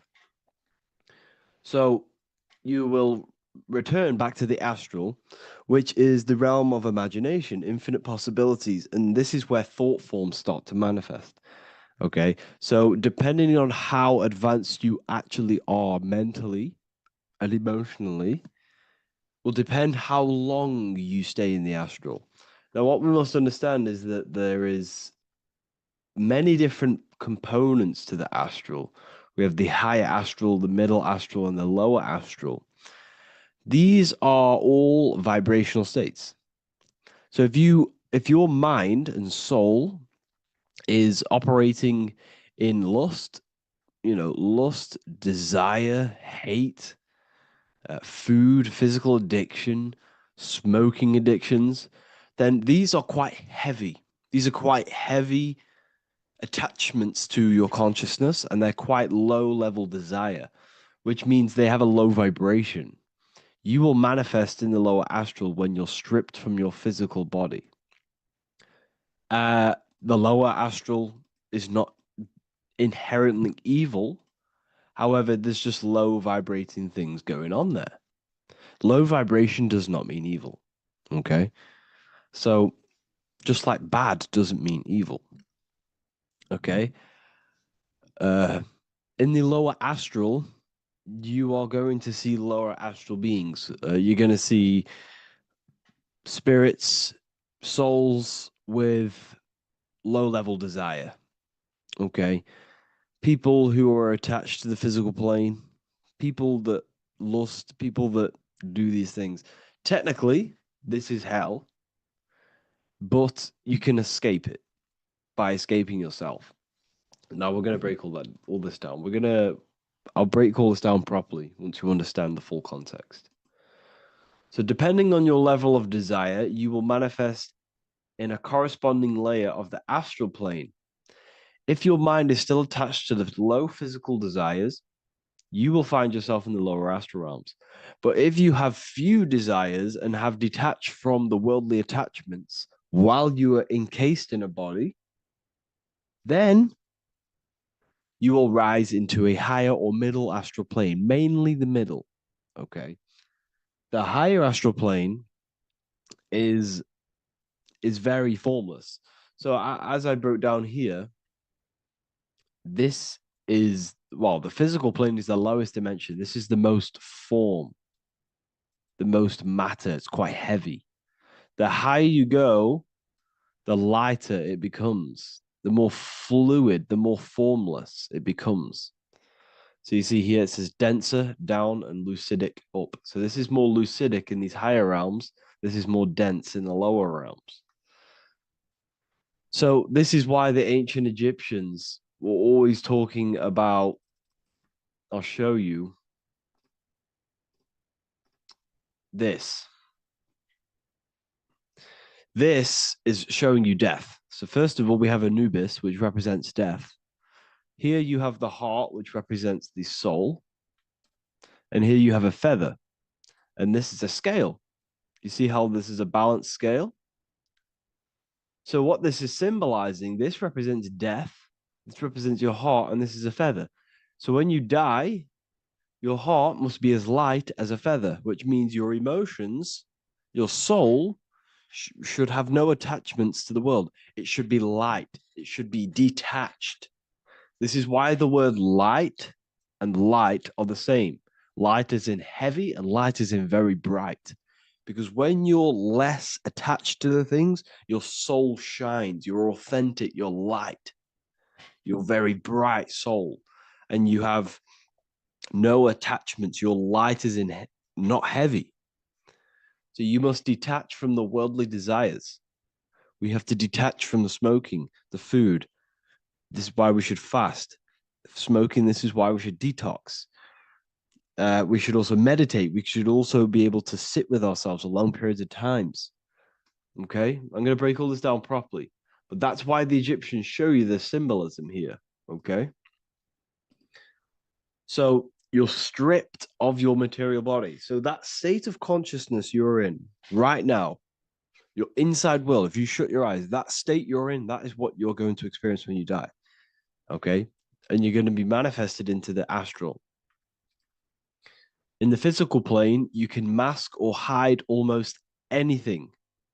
But in the spiritual realm, you cannot. The astral body, your thoughts and emotions directly shape your spiritual body, your astral body, revealing your true inner state. So your desires that you can hide in the physical plane, your emotions, your thoughts, you can't hide any of that in the spiritual plane, in the astral plane. That will directly shape who you are, your color of your astral body, and your astral body as a whole. So here we have Kim Kardashian. If you could see this lady's astral body, you would run so far that you would be horrified for the rest of your life. If you could see their spirit, their astral form, it would be horrific because their mind is so attached to, physical things, so attached to desire, money, fame, worship, power. These people do not want to die. These billionaires and millionaires will never want to die. They will do whatever they can to stay alive because they understand what when they die, they have to face themselves. They have to face their inner world. And their astral body, their true authentic self on the inside is horrible and horrific and so low vibration. So this is where it comes in. You must be as light as a feather. This is what the Egyptians are showing you in their artwork. Your soul must be as light as a feather. In order for the soul to ascend to a higher plane and not look at that physical plane and say, I want to go back or I want to desire things down there, you must detach now and prepare for death. Hell is not a place, it's your own personal suffering born from within. If your mind and soul are deeply attached to mental fixations, emotional wounds, and physical addictions tied to the material world, that pain will follow you into the astral. This is your true judgment day. You judge yourself when you die. You see your authentic self. There's no hiding. Right. Imagine right now that you that everything you cling to was stripped away. No matrix, no electricity, no food, no TikTok, no phone, no possessions, no distractions, no one else. Could you sit alone with yourself for just 1 hour? Could you sit alone with your thought and emotion? That moment of truth is what you must begin to prepare for. Could you sit alone with yourself? Can you sit alone for long periods of time and just think? And if you cannot, then you're running from your internal world. You're running from your thoughts. You're distracting yourself from your thoughts. This is what we must address. Now, don't feel bad if this is you. We've all have problems. We all have internal problems. But this is what we have to face directly in order to prepare for life after death. We must meditate for long periods of time. Not even meditation. We should be able to sit with ourselves with no distractions and just think. This is what the people of the past used to do when we had no technology. People would sit and think for hours. This is what we need. Because if you cannot sit with yourself, imagine sitting with yourself with no physical body. That's the level that's going to happen. And we need to prepare for that. The soul and mind must become as light, as weightless, as radiant as a feather to ascend to a higher plane and move beyond the physical life. To rise, they must release heaviness, attachments, burdens, fears, and desires. The lighter and brighter your inner being becomes, the more freely it can rise into a higher state of existence. Ascension is not about going somewhere, it's about becoming something pure, clear, and luminous. Okay, this is very important. Very, very important. We must detach from the worldly things. So, enough of that. How do we do it? How do we attach? How do we prepare? Number one, you must detach from the material things. Start loosening your grip on things, possessions, titles, even identities. They are temporary. Appreciate them, but don't let them define you. Let nothing outside of you define you. Nothing. Your name is not you. Your job is not you. Your reputation is not you. Your bad past is not you. Your good past is not you. Your business is not you. Everything outside of you is not you. Now, what I'm saying is, I'm not saying go full right hand path and never care about anything physical, never care about your family, don't love your family. I'm not saying that. What I am saying, love these things, love these outside things, but do not become attached and do not let them define you. You must be okay with losing anything that is outside of you. You must be okay with that because you must understand the physical plane it's promised that everything is temporary. Everything is temporary in this plane. So don't ever think it's going to be there forever because it's not. And you must remind yourself, not remind yourself, but I think about this sometimes when I start becoming a bit attached to work and stressed. Uh, I just remind myself that I'm going to, this is temporary. I'm going to leave this world one day and I'm not going to care. So you must have the balance. Okay. The balance is key. You can go down that right hand path and just fully cut off from the world like a monk and shave off your hair, and disconnect from the physical world. You can do that. That's not wrong. There's different paths in life. You have the left hand path, purely physical. You have the middle path, which is balance between the physical and spiritual. Then you have the right hand path, which is monk mode, where you fully disconnect from the world. They shave their hair off to disconnect from the physicality. They meditate for long periods of time. This is what they're doing. They're preparing for death. Monks prepare for death. They understand this. They understand that you don't die. Your inner world is the true world. The inner world is the only world that exists. Everything outside of you is an extension of you. Number two, cleanse the mind. Watch your thoughts. Are they rooted in fear, anger, regret, or craving? Meditation, mindfulness, and inner reflection help purify the mind. The cleaner your thoughts, the lighter your spirit. So your astral body, your thoughts, it's formed by your emotions. If you sit around thinking about eating all day, you're going to have a very heavy astral body. It's going to manifest in the lower planes. But if your mind is thinking about good things with good intentions, love, knowledge, expansion, you're going to manifest even the middle or the higher. And there are ways to even ascend out of your astral body. Yes, you can ascend out of your astral body and out of the mental body, but that's all very advanced, and I'm not going to teach that yet. I'll make another video on that, but you can ascend from them bodies. The astral plane is not the end. You can keep ascending as a soul until you're left with just the pure essence of the soul. But we're going to, anyways, cleanse the mind, reprogram the limiting belief systems, let go of mental attachments. And the way you do this is by getting a piece of paper and writing down every single attachment that you have. And you're going to realize, dude, there's more than you think. Okay. We have to detach from these. We have to. 4, practice presence.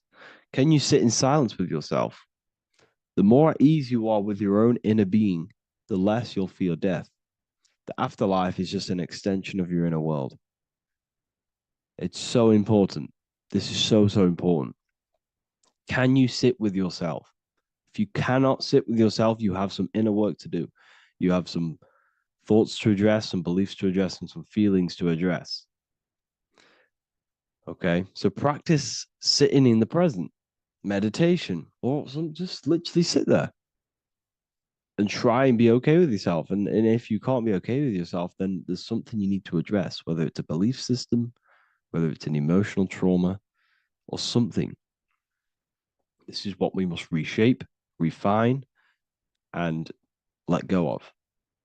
Live truthfully, speak and act from your soul, not from fear or ego.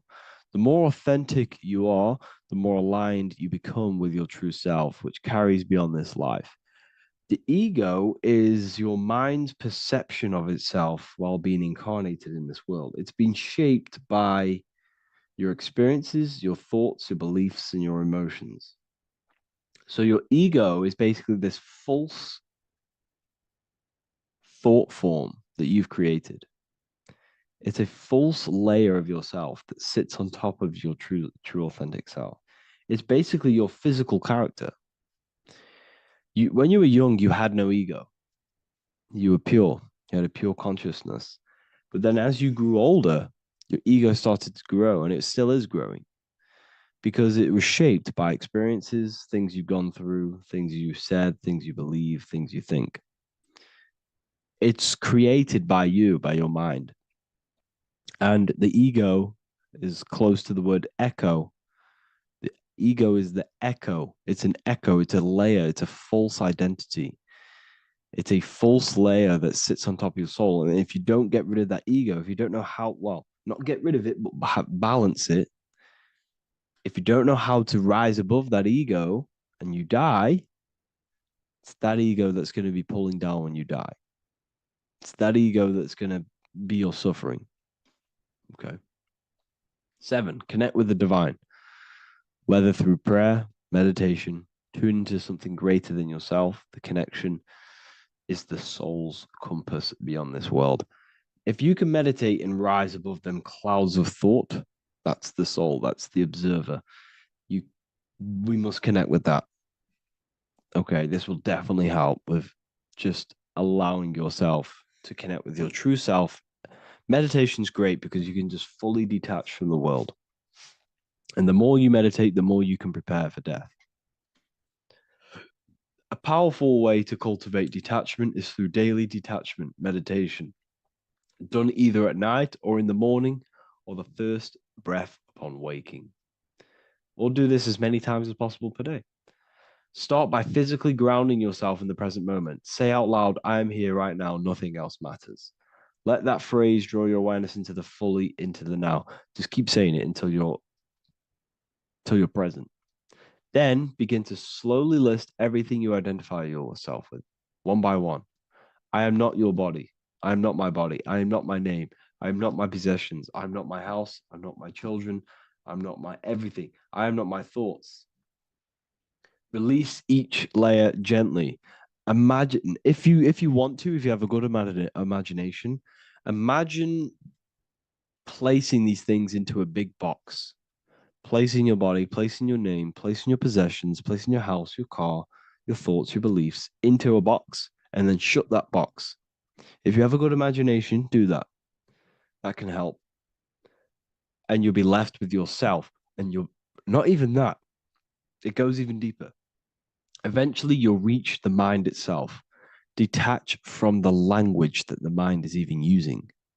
Now, that's very difficult. And not many people have ever thought about that, and they've ever even been there. Detach from the language that the mind is using. Think about that for a second.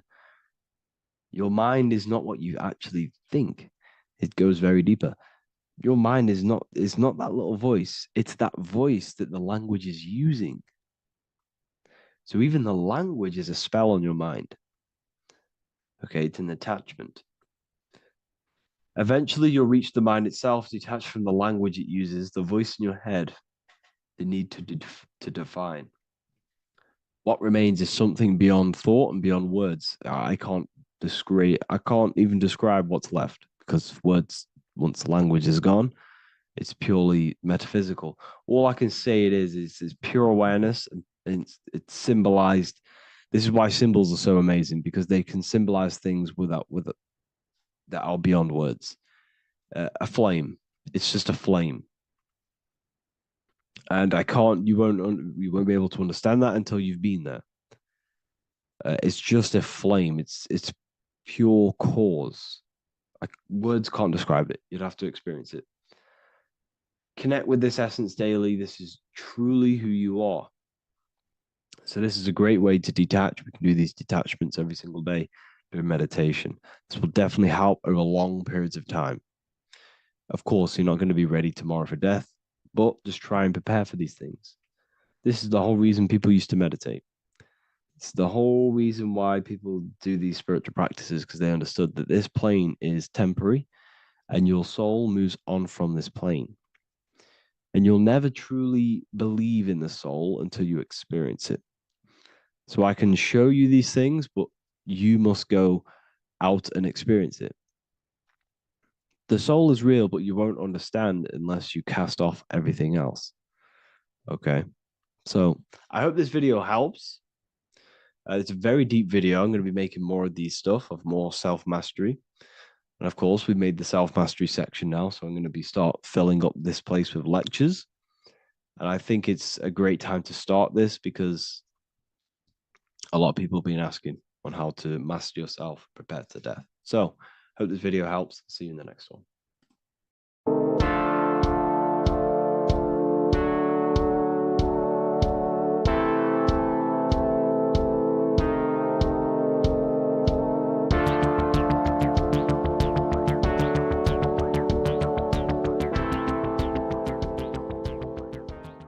Welcome back everyone to another video. Today we're going to cover everything that you need to know about the mind, starting with the two aspects of the mind, the conscious and the subconscious. The male aspect of your mind is the conscious. This is the 10% of your mind. The conscious part of your mind is only aware of everything around you, your vision, your sight, your smell, your taste, your hearing, and your current state of emotion and thought. Every thought that you consciously think about has an emotion directly attached to it. That emotion is then impressed onto the subconscious part of the mind. The subconscious part of the mind is the female aspect of your mind. It is also a whopping 90% of your mind. Subconscious mind is controlling all of the subconscious processes which happen within your body. For example, your subconscious mind is controlling your heartbeat, your digestion of food, and all of the things that you do not have to tell the body to do. It is the hidden part of our mind which is controlling all of the hidden things. The subconscious mind is like a recording supercomputer. Everything that you have experienced in your life is all recorded and stored within the subconscious mind. One of the most important things about your subconscious mind is that it stores your mental programs. Everything in the subconscious mind manifests into behavior and actions within the body. Your daily basis routine and habits are all mental programs within your subconscious mind. These mental programs are created by mainly two ways. 1, repetition, and 2, emotional impact. The repetition is fairly simple to understand. The more you do something, the more it impresses onto your subconscious mind and becomes a program. That program will then manifest into your behavior. However, with the emotional programs, they work a bit different. The stronger that you feel an emotion, the stronger it is impressed onto the subconscious mind. And then that emotion becomes a program. For example, you had a very traumatic moment happen when you were a young child. The emotion that you felt was so strong in that moment that it impressed into your subconscious mind so hard that you can recall that moment like it was yesterday. That traumatic event that happened to you when you were young will still manifest into your daily basis behavior even to this day. However, it manifests subconsciously. For example, if you were in a car crash, you will be wary to enter cars with certain people, all because of that traumatic emotion that you felt and impressed onto your subconscious mind. Another example of the subconscious manifesting into our behavior is posting on Instagram. Most of the time, the reason why you post is because your subconscious mind is seeking gratification. So before you actually do something, question yourself and find out the root cause of why you are doing this. Another thing that you need to understand about the subconscious mind is that it takes everything you say and hear literally. So for example, if you go and say, "You are an idiot" to someone, your subconscious mind will only pick up the word idiot. It only knows yourself. It doesn't know anyone else. You are casting a spell on yourself just by saying that to someone else. This is why the golden rule is to treat others like you'd like to be treated. Now, you can rewrite these programs which are already in your subconscious mind. However, it does take consistency. You have to change these programs which have been running for years. And by changing these programs, you change your behavior, because these programs manifest into your behavior. The best way to do this, personally, is to listen to affirmations first thing when you wake up in the morning, and do this for 10 minutes every single morning. Then at night time, you want to think and feel that you are becoming the reality that you desire. The more that you feel this reality, the more it will become a program and impress your subconscious mind. For example, you're trying to gain financial freedom. If you trick your subconscious mind into creating a program saying that you are financially free, this will manifest into your behavior. You will start doing more work. You will start looking for ways to make money. Your mind will be set on the frequency of money and financial freedom. Therefore, you will receive thoughts based around this program. If you take enough action, your life will dramatically change because of this program that you created in the mind. This is why we call it a mindset, because your mind is a frequency tuner which sets its frequency onto different thoughts, because thoughts are frequency. If you fill your mind with a specific frequency, you will gain thoughts and ideas based around that frequency. To create a stable mind, you need to master your emotions. You need to change your mindset. Everything that you experience is neutral. Based upon the mindset that you see it, you either give it a positive or negative charge. By understanding this deeply, you will then control your emotions. I hope you gained some wisdom and enjoyed this video. Please, if you can, leave a comment and a like, and subscribe to the channel if you like this content. Love and light to you all.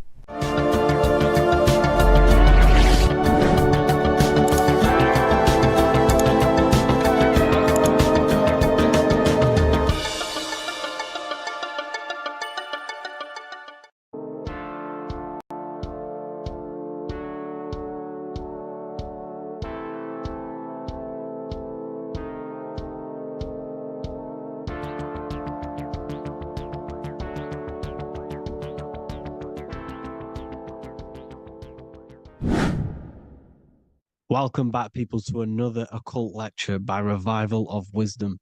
Today we're going to be talking about magic and how it's being used on us for the New World Order. Magic has the word mag within it, which is magnetism. Magnetism is the force. Magic is influencing forces, natural or supernatural forces, and using it for a certain agenda to gain something out of it. Now, magic is not what everyone's being thought. It's not some sort of fantasy thing. It's actually very common, and we all do it, whether you believe it or not.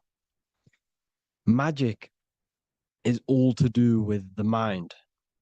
As I said, always say in my lectures, your mind is what creates matter. Your mind is what creates your external world. So it's all about manipulating and planting seeds within the mind, because your mind is a garden. And thoughts and words are seeds which are being planted in that garden. Your life, your physical life, the people you have in your life, your friends, your car you own, the job you have, is all a reflection of the thoughts that you've been thinking in the past. You are where you are in life because of the thoughts that you've been thinking. Therefore, your life is a direct reflection and manifestation of your mind, the garden, the Garden of Eden. Okay? The mind is what they are targeting. What you see, say, and hear has a direct effect on your mind. Me talking to you is influencing you. The words I'm saying is planting seeds within your mind. Now it's up to you to consciously act on these thoughts or these words, or to maintain these words. As above, so below. As within, so without. What's inside of me is outside of me. What comes into the storehouse comes out of the storehouse.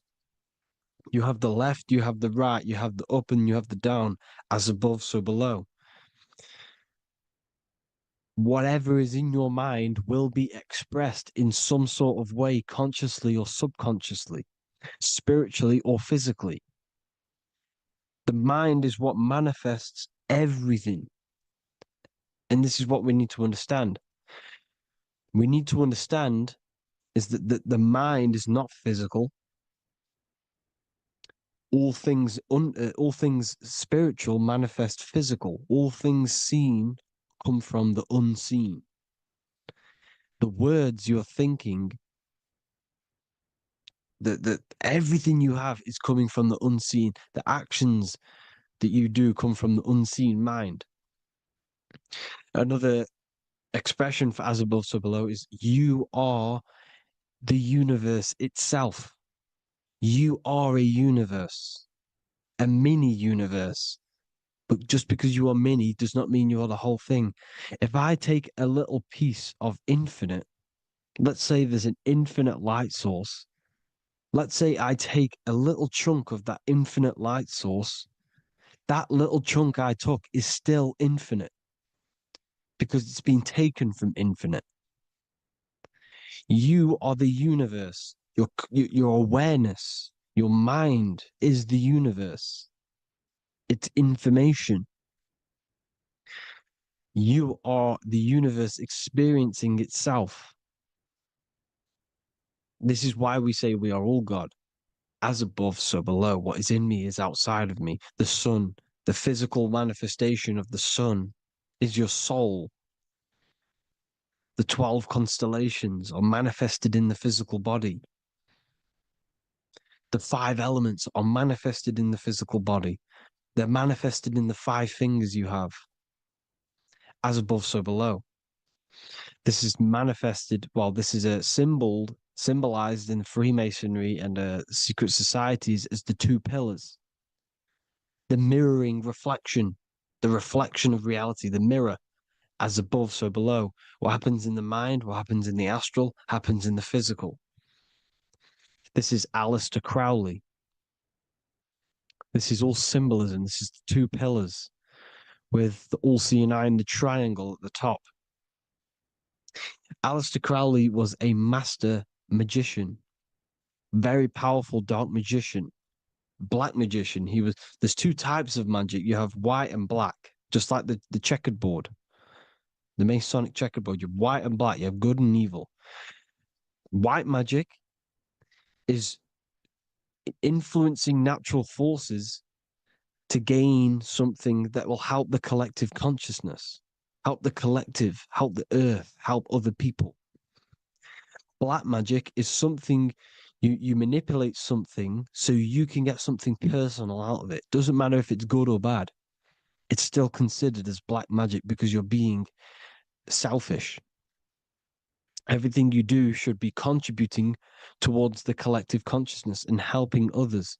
And this is why the ancients lived in a system where everything was in unity.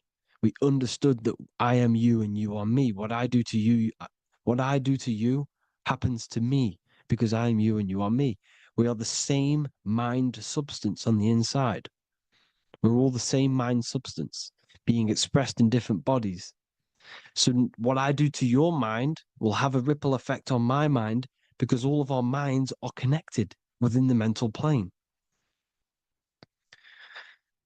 So this is why they know all this knowledge. They know all this knowledge. So yeah, this is the mirroring effect of reality, the two pillars, or symbolizes the number 11. The number 11. We'll go deeper into that. The technology we're using is magic. It's a form of magic. Television is tell a vision. They're telling a vision into your subconscious mind, into your memory. And when you turn on the television, you get a program because they're telling a vision to create a program within your subconscious mind. You see, the conscious mind is only 10% of your mind, which is to do with your, what you're aware of, your five senses. What are you consciously aware of? Well, I'm aware I'm here, I'm talking. I'm aware of what I'm wearing, the five senses, what I can hear, taste, smell, hear. What I'm wearing, I'm aware of what I think of.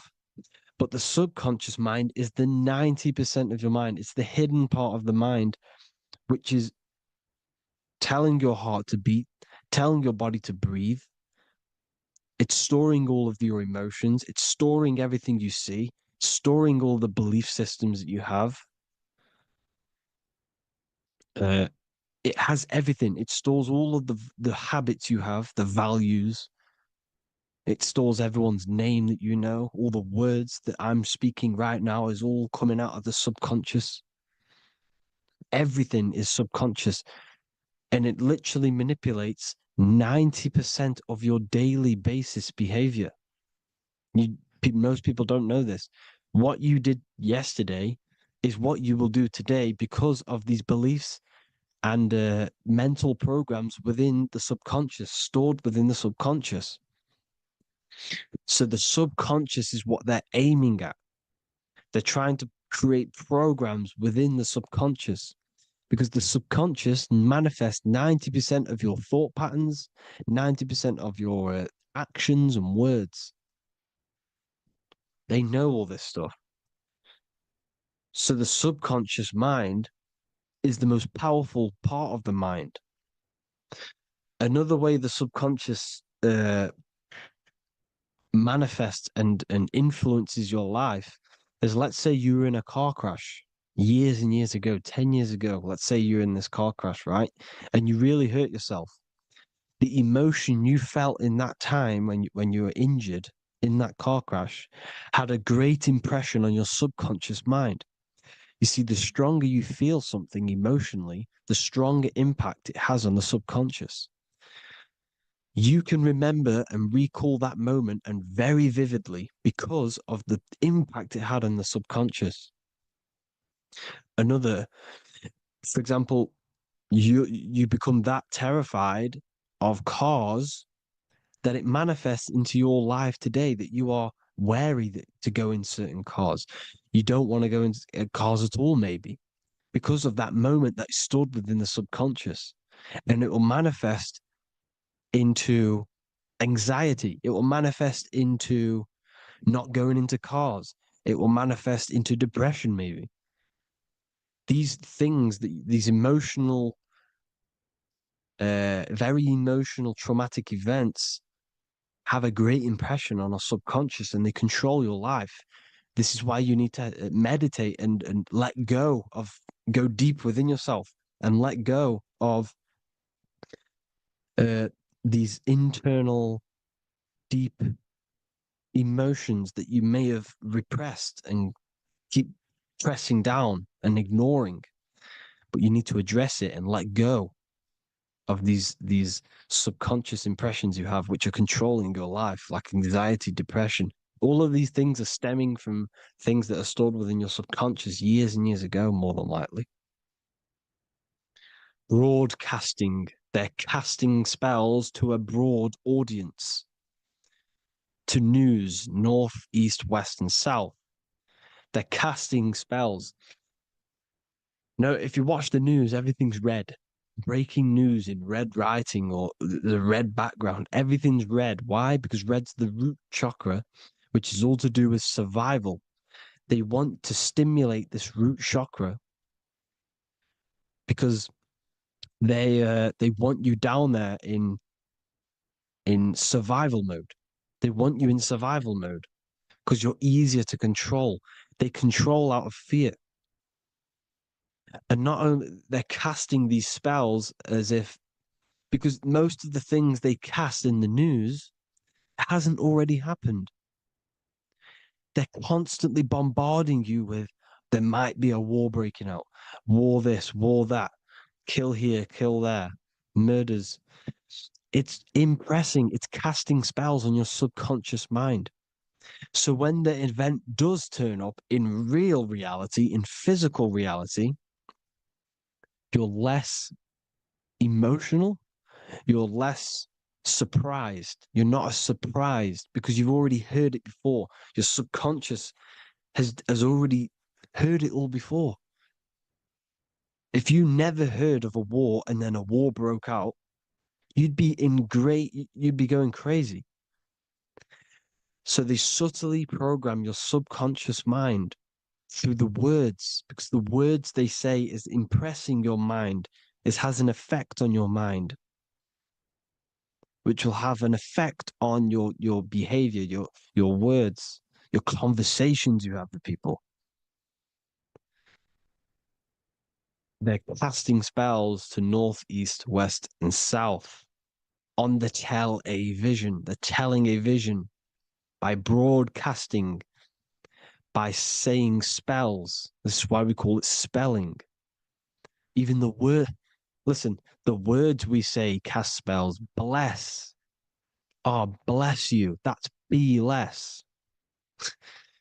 The subconscious mind only picks up literal things.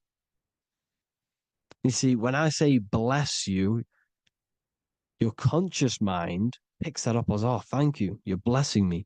But your subconscious picks up as be less. You see? Because the subconscious it has no filter. It's just, it is what it is. Everything is factual in the subconscious. Therefore, if I call you an idiot, your subconscious, my subconscious will think I'm talking to myself and calling myself an idiot, and it will take that as true. That is truth. Everything is truth within the subconscious, and the subconscious manifests your behavior. The devices this is the biggest one. Black scrying mirrors, device, the devil's vice, the device. Okay. Black scrying mirrors, black screen is scrying. Black scrying mirrors were used to communicate with spirits within the astral plane in the medieval times. They're still being used now by black obsidian mirrors. And look at your phone, it's a black mirror. And there's some sort of, I'm not saying this is fact, but personally, I believe these are portals for spirits and ethereal entities to come into your life, to come into your surroundings.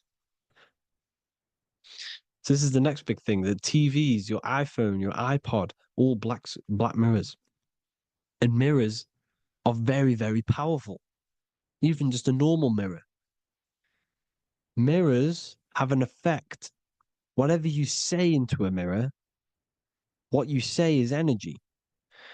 And when you say something into a mirror, you're saying it into yourself. It's an infinite cycle of words of energy because it's being reflected infinite times. When you say something into a mirror, it has a massive effect. You're saying it directly into your eyes, into your mind. So what you say in a mirror should be said with precaution. Never say anything negative into a mirror, because mirrors are very, very powerful ways for you to reprogram your subconscious mind for the good. You can say very positive things into mirrors and it will reprogram your subconscious mind. Okay? Manifesting is all magic. It's all magic. Everything is magic. But consciously doing it is what they're doing. They hid this knowledge. Your phone is magic. It manipulates your mind. The iPhone, okay. See, magic isn't all of this with wands. See, Harry Potter, okay, that was created to give you this perception of a mystical and amazing form of magic with magic wands and all sorts of stuff like that. Yes, that stuff was true when the collective conscious minds were on a higher level and our belief systems believed in these things, because the universal mind, all of our minds contribute to reality. If the masses don't believe in magic, in if the masses don't believe in a certain thing, it's going to have an effect on physical reality. So when the collective minds are higher and have more open minds, things like Harry Potter can come true. See, it's all in the mind. The iPhone, the eye is the symbol for the mind, the invisible intelligence. The triangle is the ethereal plane. Okay. So the eye in the triangle is the eye that sees into the beyond the ethereal planes. The square is the physical plane. So the iPhone, your phone is a black box, just like the Saturn black cube. It's a black mirror. It's taking photos of you every 2 seconds. And it's a it's a it's your mind. Your mind is in that phone. Everything you like, everything you text, everything you type in Google, everything you say to someone, every conversation is all recorded on the phone. Therefore, it is a direct reflection of your mind. Your mind is imprinted into your phone because your mind, everything you think in your mind, you're manifesting into typing, saying, taking pictures into the phone, and it's collecting it and storing it. And what they're doing, and this is for all forms of magic, it's manipulating the mind. It's all manipulating the mind. Reels, Instagram, TikTok, this is all dopamine. It's all controlling the mind. Every like you get, every follow you get, every share that you get is dopamine within your brain. They're literally targeting your brain and mind. It's all manipulating, because what they're pushing through the phones, through the media, through the news, through the televisions is visions and programs. You are the one manifesting the new world order. They're not manifesting the new world order. They're giving you the information so you can manifest the new world order. Everything they say is contributing to your mind. For example, digital money and all the information they put out for you to see is contributing to your enslavement. Your mind is manifesting the new world order. They know this. They don't manifest it. There's billions of us. We could easily run over them physically, but on a mental level, these people have the knowledge and they hide it from us, and they let us manifest reality because we are the collective. They give us the information which manifests their agenda. It's all magic through the phones, the media, the television. So your phone is a manifestation of your mind. It's a record of your mind. Hollywood, holly tree, holy tree. They used to make wands out of holy trees, because it was the most holiest wood, the best for casting and transmitting energy. So they used holly trees to cast spells. That's what Hollywood is. And in Hollywood, they have the red tier. the blood drop next to the Hollywood sign, because it's all satanic. They're all black magicians. They use Hollywood to cast the spells through the music, through the films.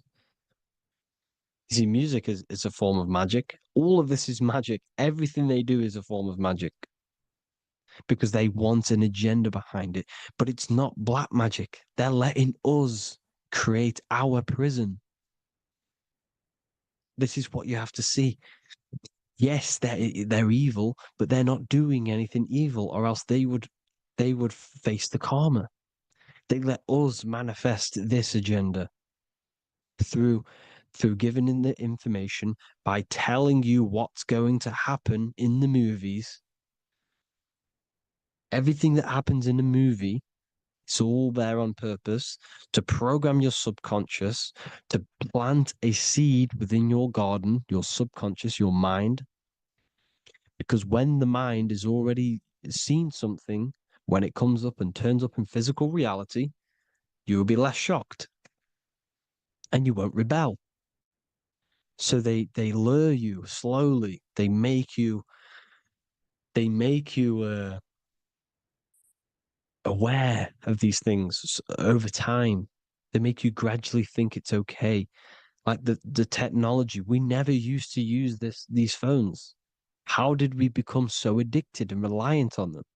Well, because first they gave you a little flick phone. Well, no, sorry, they gave you a phone in your house, and then once you got used to that, they say, "Oh, here's the newest version of a little flick phone." You started texting your friends.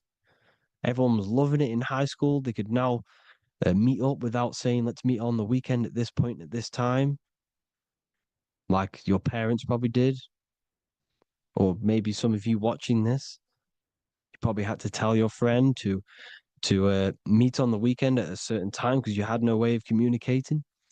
So everyone got these phones and got addicted to them. Then they slowly got addicted to the new iPod with the touch screen. Now they invented touch screen. Then everyone got addicted to touch screens. Then because all of this is producing dopamine in the brain, which creates you to become mentally addicted to things and physically addicted, chemically addicted. Because dopamine's a chemical. Your subconscious becomes a program within your subconscious, and your body becomes chemically addicted to these phones. And these phones are the enslavement of humanity, technology. Without this, we wouldn't be in this mess without technology. Because they're creating a hive mind. We're creating a hive mind. So back on track anyways, uh, they program you. Look at the films, 9/11, 9/11, all produced by Hollywood. Here's the 11, like I said at the beginning, the two pillars which reflect reality. What happens in the mind happens in the physical. What happens in the astral happens in the physical. Okay, what happens in the physical happens in the mind. It's the two pillars, the mirrors. 9/11. 9 plus 1 is 11. Flight 11 was hijacked. New York is the 11th state. New York adds up to 111. This is not a coincidence. It's all a form of magic. It's a ritual, energy harvesting ritual, because your mind produces energy. Your mental attention produces energy, and they're feeding off this energy in the astral plane, these demons. Music is the most powerful. Personally, I think the music is one of the most powerful forms of magic they're using. Okay. Music is hypnosis. It puts your brain in a hypnotic state. It influences your electromagnetic field through vibrational energy. It reprograms your subconscious mind. Why do you think you remember the lyrics? You see, your subconscious stores all of the memories. Remember, the subconscious manifests 90% of your behavior. So therefore, the music you're listening to is manifesting your behavior. You wondered why some people wonder why they have drug addictions and they can't get out of violence and they can't get out of all this negative mind space. It's because the music they're listening to is creating a negative mind space. The words you listen to have plant seeds within your mind. So the reason you remember the lyrics is because that song created a program within your subconscious. Yes, that is what happens. You can use magic to reprogram your mind, but you can use music to reprogram your mind because it's all forms of magic. It's using natural mental energy forces to manipulate the physical reality. You manipulate your mind, you manipulate reality, physical reality. Okay. So the music, another very, very big one.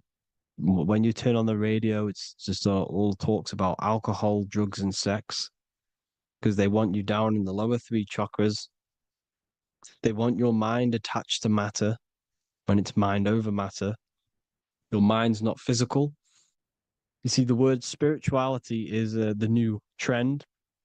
It's not about your spirit. It's not about your spirit. It's about your mind. It's not about, you know, uh, spirituality and looking after your spirit. And they've got you focused on your spirit. Why? Because they hide your mind from you.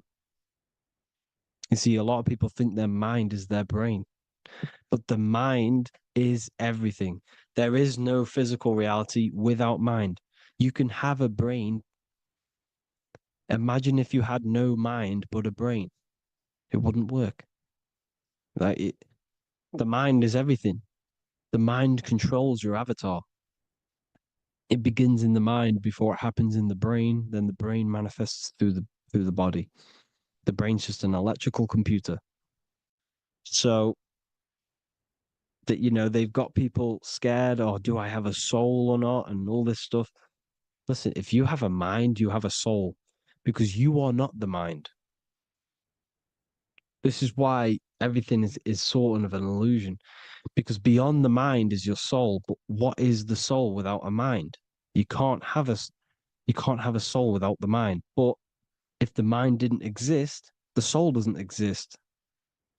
You are the person listening to your mind. I shouldn't say person because you're not the body. You're the entity behind the mind. But if you didn't have that mind, you couldn't understand what you even were. You would just be an observer who couldn't think.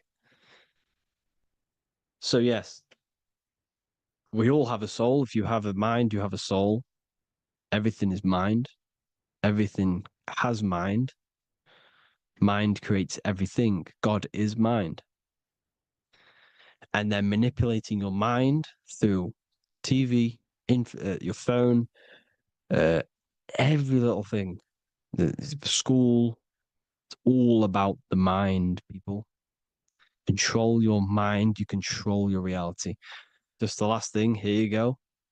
Aleister Crowley, the dark magician, Kanye West doing the exact same thing because they're implementing magic in the music. Here's the Beatles with Aleister Crowley in the background. Bet you never noticed that. Aleister Crowley was influencing music and placing magic within the music to influence the subconscious. This is what Baal worship was. This is why they kill children. They sacrifice these children. Why? Well, because in order to ascend, in order to raise your consciousness internally, godly, by being good, God, or being in order to be good and raise your consciousness and to get something in the physical world, you have to sacrifice yourself. And what do I mean by that? In order to raise your consciousness and ascend, you have to sacrifice the lower nature of yourself. You got to abstain from having sex to retain your sexual energy, to transmute it, or staying away from some poisonous foods like meat. So, staying away from blood. We shouldn't be consuming other animals' blood. We should be keeping our blood pure. We are humans. We shouldn't consume chicken blood, chicken germs. We are the most divine creatures on this creation. We are the most intellectual creatures in this creation. Therefore, we should keep our temples pure. We are not animals. If you want to associate yourself with an animal, go out in the wild, go and find a wild boar and go and try rip its guts out with your bare teeth, because you can't do it. You're not a cat. You're not a carnivore. Okay? So in order to ascend, you have to kill and sacrifice your lower part of yourself to ascend up to your spirit self, your mind self, the highest version. And the elites don't want to do this. So they sacrifice other things like babies to kill them, to exchange their life over to the astral plane, so these demigods in the astral plane can give them something in return in physical. They don't want to sacrifice their lower self, so they sacrifice other things for exchange, for physical pleasure. But the godly person sacrifices their lower self for their higher self to do good and ascend. So this is what all the Baal worship is, people, and this is why they're doing it. Hope you all had an amazing lecture. If you haven't already, go and get the Book of Wisdom for more information. You know, I don't go into dark stuff in this book, because all I do is enlighten people in this book. You can get it in Spanish, English, German, Italian, and French. Worldwide shipping. You can get the PDF or paperback. Or there is also a new one called the Human Health Guide 2.0. It gives you a list of all the foods, grains, oils, and nuts, everything that's alkaline and positive for the body and not man-made and hybrid. It tells you all the products to stay away from, how to fast, how to improve vision, how to improve everything, literally. So the Human Health Guide has been released. If you want that, I'll pull all the links in the bottom in the description. Hope you all enjoyed the lecture, people. God bless you all.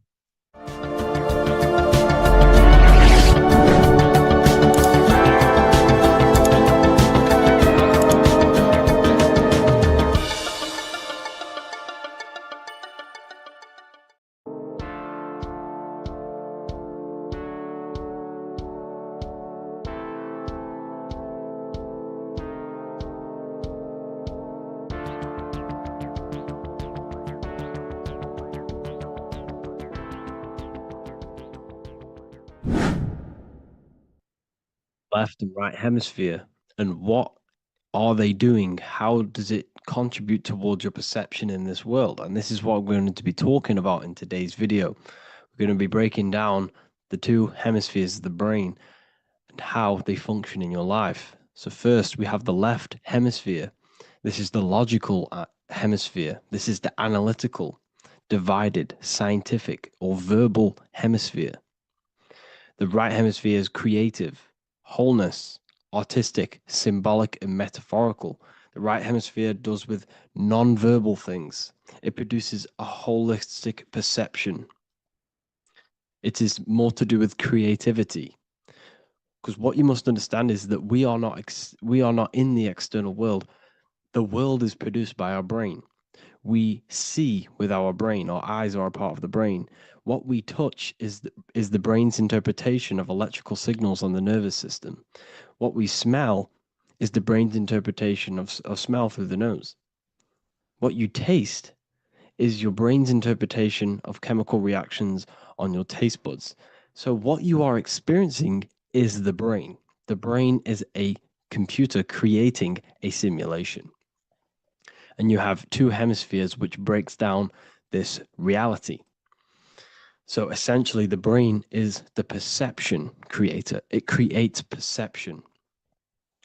So if the brain is creating this, who is the one experiencing the brain? Well, that is you, the consciousness, the mind, the all-seeing eye. You are the all-seeing eye experiencing the brain, the observer behind the brain, behind reality, behind the emotions.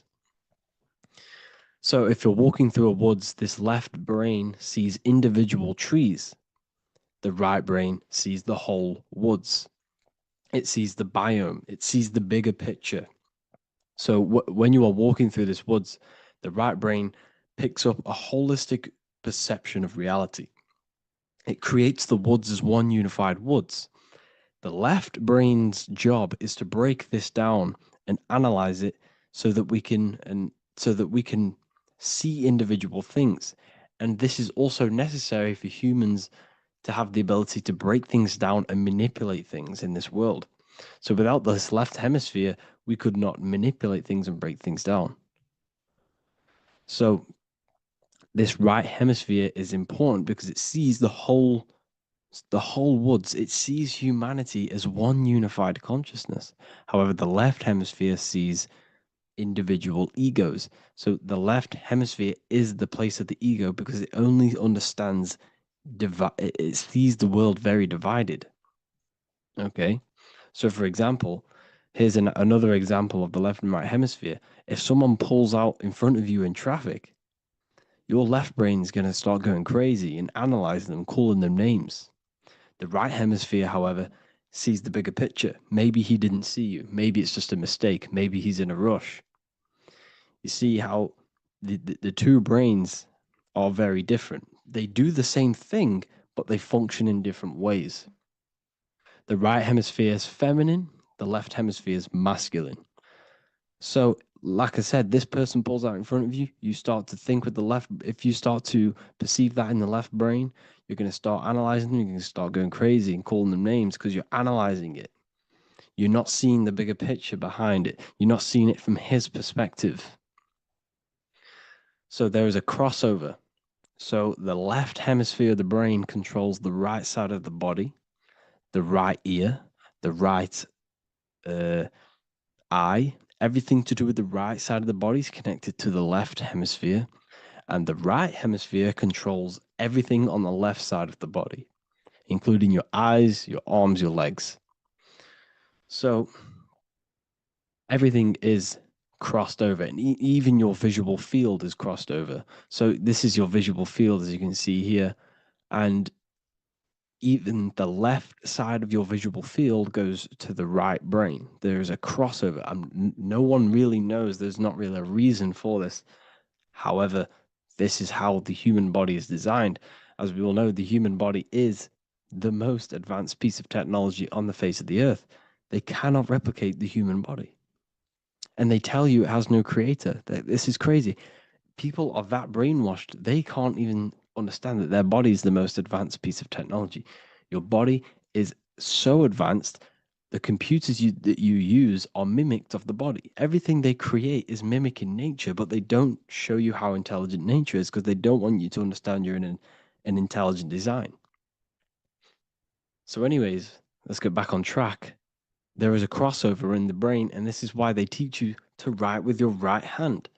And I was speaking to someone who's in a nunnery, or whatever you want to call it. They were a nun, or they knew someone who was who was a nun, and they forced these people, these nuns, to write with their right hand. You had to write with your right hand.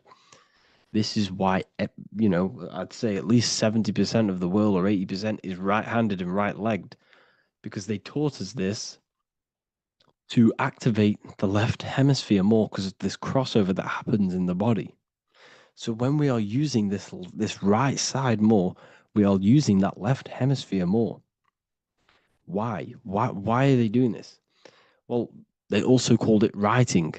Writing is a spell to cast a spell on you to use that right side of the body so that you use this left hemisphere because they want you to see the world as a divided perception. They don't want you using the right hemisphere, using that left side of the body to activate the right hemisphere to see the bigger picture and see how everything is all one and everything is created.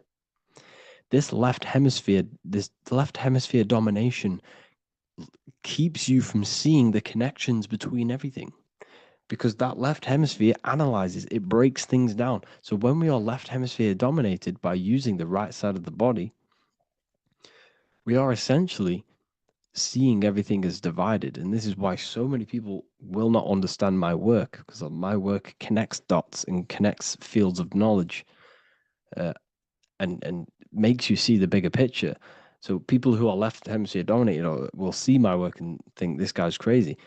But everything it's all about activating that right hemisphere. So they called it writing because every word you say is molding your mind in some sort of way. The things you see is molding your mind. Everything you take in through the five senses is molding your mind. And language is a massive spell, especially the English language. They called it writing so that you use that right side. It's a spell because your subconscious mind picks up everything you say. And 90% of your daily basis behavior and thought patterns is produced by these subconscious programs within the subconscious mind. Essentially, your conscious mind is only the 10% of you. The conscious mind is just what you're aware of, what you're wearing, how you're feeling, what you're thinking. That's your conscious mind. The subconscious mind is controlling every system in your body. It's telling your heart to beat without you being conscious of it. So essentially, this is what they're programming. They're programming this system in the back of the mind, which is controlling everything through the words. And this is what spells are, because it's all about creating perception in the subconscious. So they want you to use that right side more. I truly believe the ancients, they were balanced. They used the left and the right side of the body. They didn't have a stronger side because they understood this science of the body and how the body works. So this is actually called phonetics. It's not etymology. Etymology is the study of root words. Phonetics is the study of how words sound similar. The way words are spoken. So phonetics, phone is why we call them a phone, because you speak into a phone. So this is write and writing, to use that right side to activate the left hemisphere more. So your hands are a manifestation of your brain. The left hand is the right brain, the right hand is the left brain. And as a child, we were always taught that when you place your hands together like this is the size of your brain, which is true because your hands are a part of your brain. They're an extension of your brain. Every part of your body other than your brain is an extension of the brain. Everything's working and feeding back information to the brain because you're experiencing the brain. So another trick that you can do, or another exercise, is looking in the mirror and closing one eye at a time. If you close your right eye, if you take your top off, for example, you'll analyze your body if you close your right eye because you're using that left hemisphere. Sorry, other way around. If you look at yourself through your right eye, you'll use that left hemisphere, which will analyze yourself. You'll see individual body parts. If you close the right eye and use the left eye, you'll see your body as a whole. You won't really analyze it. This is how you can analyze yourself using these two hemispheres. So this whole system is created to keep you thinking logically and to restrict you from creating and restrict you from understanding symbolism, allegories, metaphors, and teamwork.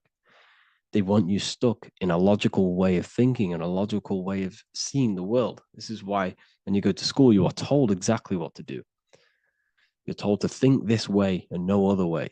You're told to do orders, do this. It's a very left-brained system because if we all started to open up this right hemisphere, we'd all see, wow, everything is all one, everything's all connected. And this is what my work is doing. I'm showing you everything is one. The physical world is an illusion of duality, but everything comes from the one source, the one mind. The universe is a giant mind. I am mind, you express mind. We all possess mind. Behind the physical body is the same mind consciousness. And we are all expressions and fractals of this infinite consciousness called mind. And this is what they don't want us to figure out, is that we are all just one consciousness expressed. It's an infinite consciousness. It's even in the squirrel, it's in the dog. All of these different animals, they're just different bodies, but behind the bodies is the same consciousness, which is mind. That's what the pineal gland is. The pineal gland is not the mind and it's not the third eye. The third eye is your mind. If you have a closed third eye, it just means you have a closed mind. If you have an open third eye, it just means your mind has expanded from beyond physical things through astral projection and mystical experiences. This is how you gain an open third eye. It's just an open mind. A mind that has astral travel, that has explored the realities within the mind. So everything they do is to keep us in a divided state. Divide and conquer, right? That's their motto. All to keep you thinking how everything is divided. Everything they've done is division. Postcodes, countries, everything is divided. Like football teams and all this stuff. It's also a natural process when you grow up, because as you grow up, your brain is constantly analyzing the world. So this is sort of a natural process of how you become more left hemisphere dominated, because your brain is always analyzing. And unless something awakens you, you can awaken that right hemisphere where you can start to see the bigger picture. The even the music, all tuned to 440 hertz, shuts down the right hemisphere of the brain. 440 hertz, Spotify, Apple Music, the radio. Every time you turn on the radio, it's tuned to 440 hertz. This was specifically tuned. It never used to be tuned to this. It was in the 1950s. It was changed. The standard music tuning was changed to 440 hertz because it shuts down that right hemisphere of the brain. They don't want you thinking, seeing the world in this way and perceiving things as one. And I'm going to show you. It tells you this in the Bible. Cast the net onto the right-hand side of the boat and you will find the fish. What was Jesus saying? This is, you see, people read the Bible and they don't understand it. If the Bible is not talking about you, then it has no meaning. The Bible, everything you read in the Bible is about you and how it can better your life. It occurs to you. So if Jesus says, cast the net onto the right hand side of the boat, this is an allegory. The boat is your body. Cast the net. It's the awareness, the perception onto the right hemisphere of the brain, and you will find the fish. What's fish? What do fish do? They swim deep in the ocean. It represents the knowledge, deep knowledge. Cast the net onto the right hand side of the boat, and you will find fish. You will find the wisdom. You'll gain understanding when you cast that your awareness into that right hemisphere. You will see that I am you and you are me. We are all one consciousness. You will see everything. You'll see that the trees are the same patterns as the nerves in your body. You'll see everything is connected. Everything is a fractal of the one infinite consciousness. And how many fish did they catch? 153. That adds up to 9. This is now numerology. The Bible's filled with numerology. Adds up to 9. What's 9? Human consciousness. It represents consciousness. You're in the womb for 9 months. Feminine. It's all about consciousness. And in Revelation 14, and I looked, and behold, the Lamb standing on Mount Zion, that's the spines, the mountain. With him, 144,000. 144 adds up to 9. It represents consciousness on top of the spine. You see? And he had his name the name of his father written on the forehead. What's the father? The higher mind, the higher consciousness within you. Where is that? In the forehead, the pineal gland. The pineal gland is the radio receiver for the higher consciousness. Because every body part of the body has consciousness. Your heart has consciousness. Your gut has consciousness. You are thinking with these different consciousnesses. You think with the gut. You think with your penis. You are thinking with all of these consciousness. And it's about raising your consciousness to the higher consciousness, which is the father, the mind in the head. Don't think with the lower parts of the body, because that is your animal nature. Think with the higher parts of the body. It's all representing consciousness. How to activate the right hemisphere of the brain? Well, it's all to do with non-verbal things. So music will activate the right hemisphere. Make sure it's tuned to the right frequency though. 432 hertz, 528 hertz. Any frequency that adds up to 3, 6, or 9 is good for you. Meditation, turning off the thoughts, and you raise yourself to the higher brain. Symbolism. Symbolism is all right hemisphere. Reading between lines, metaphors, determining the Bible, it's all right hemisphere. Seeing the bigger picture, it's reading between the lines. So tithing in the Bible. These people in the churches are giving 10% of their money to the church. It's nothing but a scam. What these people have done is they have externalized the Bible. They have taken the Bible and literalized it so that they can make a business out of it. So what they're doing is a tenth of the produce of what it says in the Bible, a tenth of the produce of the land, whether grain or fruit, is the Lord's and is holy. So what's that saying? The tenth of it's basically saying give the 10% to the Lord, to God. What does that mean? Well, what's the land and the fruit? This represents physical things, the physical things that you have. The tenth of the physical things that you have. What's that? That's your ego. All the physical things that you have is all to do with your ego. That's the lower self. The ego, what is the ego? It's the mind's perception of the physical self. You had no ego when you were a child. Okay, when you were a child, you had no ego. As you grew older, you created the ego. But the ego is the full self. It's the echo. Ego, echo. It's the echo of the full self. So it's saying give the ego over. Take away the animal self. In that left hemisphere, that's all to do with the left hemisphere. That left hemisphere sees the ego. It sees individuality. It's divided. So it's saying give that 10%, give that 10% of you over to the right hemisphere, the 90%. The 90% of you is in that right hemisphere, the higher self.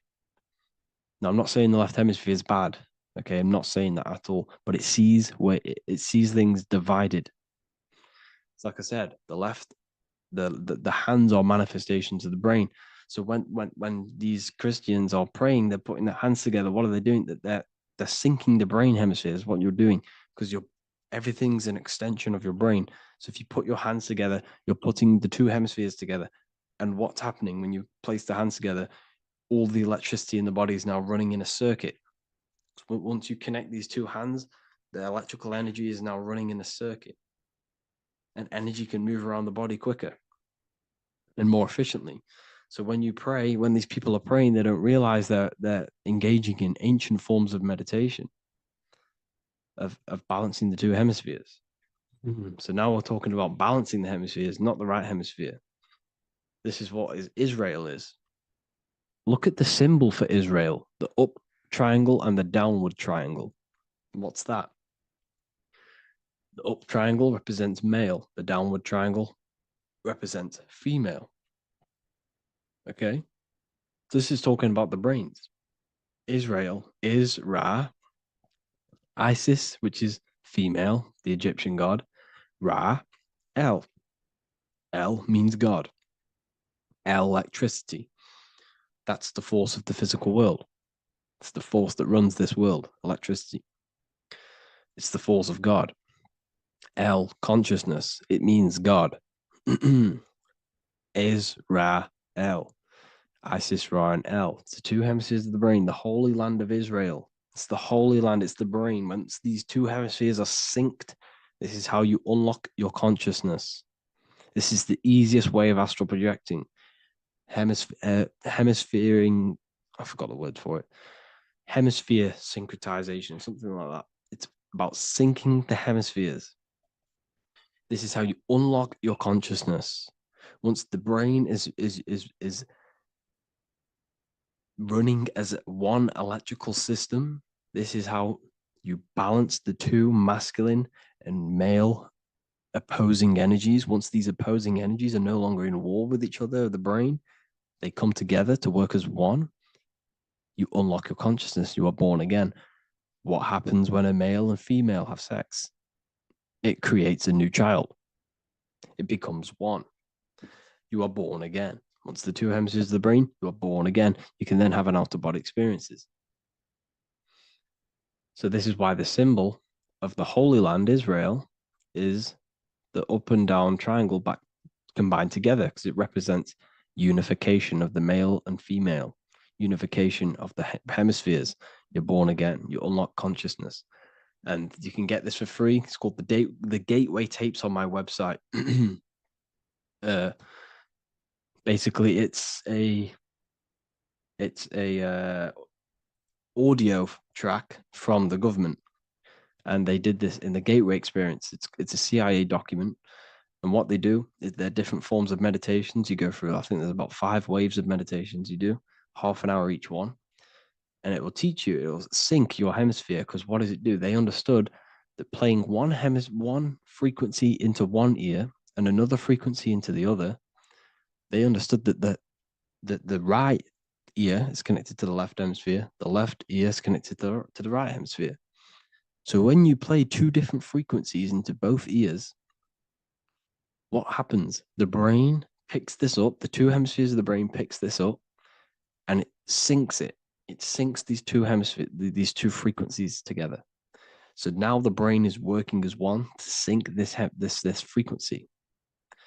So this is how you can sync your hemispheres through listening to these frequencies. Okay, you can get them for free and do the meditations yourself. This will definitely help you.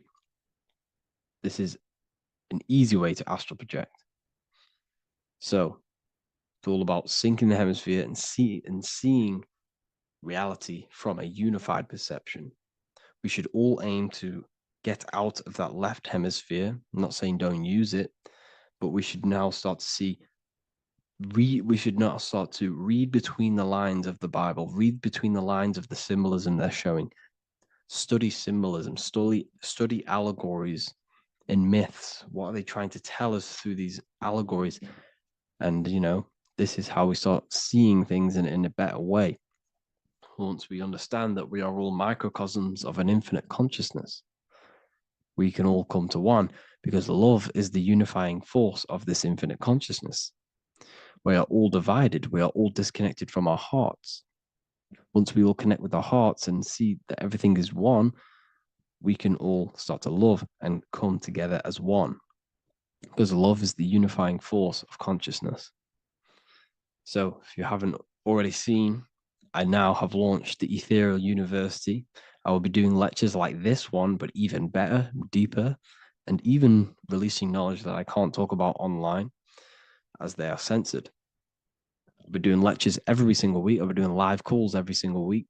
You also gain access to my library, which is filled with over 45 occult books, filled with knowledge. Okay, I'll show you now. Plus, you get my book, The Book of Wisdom, PDF form, and the Human Health Guide, PDF form. You also get all of this stuff, the health section, Q&As, ethereal meditations. We've got some celestial studies, cosmology, and numerology coming soon. You also get the brand new Manifestation Mastery course, plus the library. And there'll be new books, new lectures, new live calls every single week. Or you can get the Book of Wisdom, use the code WISDOM in all capital letters to gain 40% off. This sale will be ending very, very soon. So if you're watching this, be very quick to get yourself a physical version or a PDF of my book. You can get it in all these languages. Hope you enjoyed this video, people. I'll see you inside the Ethereal University, the real university. Have an amazing day.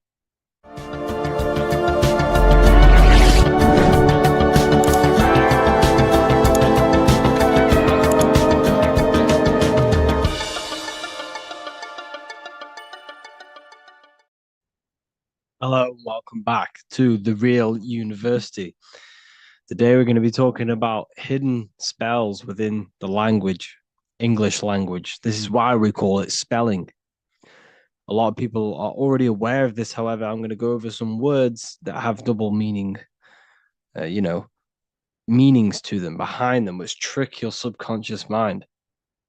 So the word grammar comes from the word grimoire, which is also known as the Book of Spells, or a magic book, on how to create magical objects like wands, amulets, how to perform magic spells, charms, and summoning and invoking supernatural entities such as spirits, which are on the other side of this physical reality.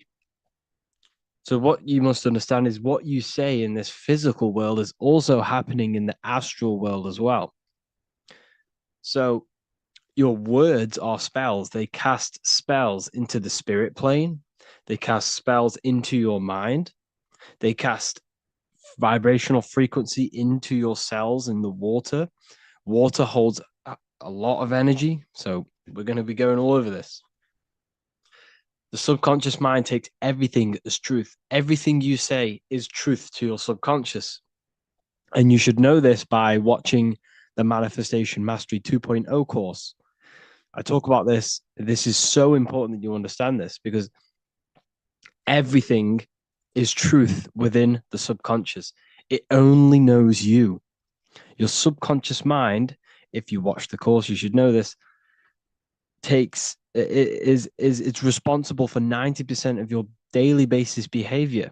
The thoughts that you are thinking on a daily basis, the things that you do, the things that you say, 90% of what you do and say and think you did yesterday because of the subconscious mind holds all of your programs. What you say is molding your mind. What you state is truth in your mind. It does not know the difference between a joke or it does not, it takes everything literal. It is literal. Your mind is a manifesting supercomputer. And whatever you say into it, it says that is what I want. So whatever you tell your mind, that is what you'll have. That is what you'll believe. So every word you say is truth within the subconscious. So this is why double meaning words have an effect on your subconscious. And this is why I'm raising awareness here. So talking is a tall king. You are either a tall king by talking, by using your words wisely, or you're a small king because you either you create big or you destroy yourself with your words. So talking is Phoenician. This is phonetics. So this is etymology is when you take the root words, but phonetic etymology is when you take the sound of the word. So talk and tor are the same because when you talk, you're creating sound waves, which is a form of a light wave. And when light waves expand in all directions, it creates a torus field. And everything is torus fields. So if you affect one torus field, it affects every torus field in creation, as above, so below. So what you say is affecting the torus fields around you in your body. You are made out of these torus fields. This is why talking is torusing. You're creating light waves, sound waves, and you are permeating creation. And this is why the Bible tells you the tongue has the power of life and death, and those who love it will eat its fruit. So the tongue is what creates these sound waves that we are producing when we talk or speak. Okay. So this is what we are essentially doing, creating sound waves. And these waves are vibrating and they affect the cells in our body and everything. This is why words are swords. This is why the word is within sword. They are swords, they cut, they damage, because frequency is the only thing that can penetrate you without your consent. In the very beginning, the Bible, John 1:1, it says, in the beginning was the Word, and the Word was with God. This is obviously a metaphor. There was no spoken word out of a spoken mouth. It's basically saying God created the world with the use of cymatic frequencies, sound waves. Everything is sound waves, and this is observable. Geometry is the geometric shapes you see in the nature, like petals, how they're all perfect stars or five-pointed stars or the Fibonacci sequence. This is all an effect of vibrational frequencies. It's all cymatics. Everything is created out of sound. Sound is the creation of the universe. So this is how powerful words are. It's a cymatic frequency. Hello. Hell. When you say hello, you're subconsciously implanting hell into your mind and the people around you's mind. This is why it's casting a spell. Even though you may pick up on it, but your subconscious picks up hell. That is what you're picking up. And that word holds a frequency. The word hell, when you hear the word or see the word, activates thoughts within your subconscious. It activates, it stimulates it. What is everything that resembles hell in your mind? But that goes on within the subconscious without you realizing. Bless, when I bless you, I'm actually saying be less. So you're not blessing someone. You're saying be less. Appreciate. Appreciate. Weekend is when you're weakened.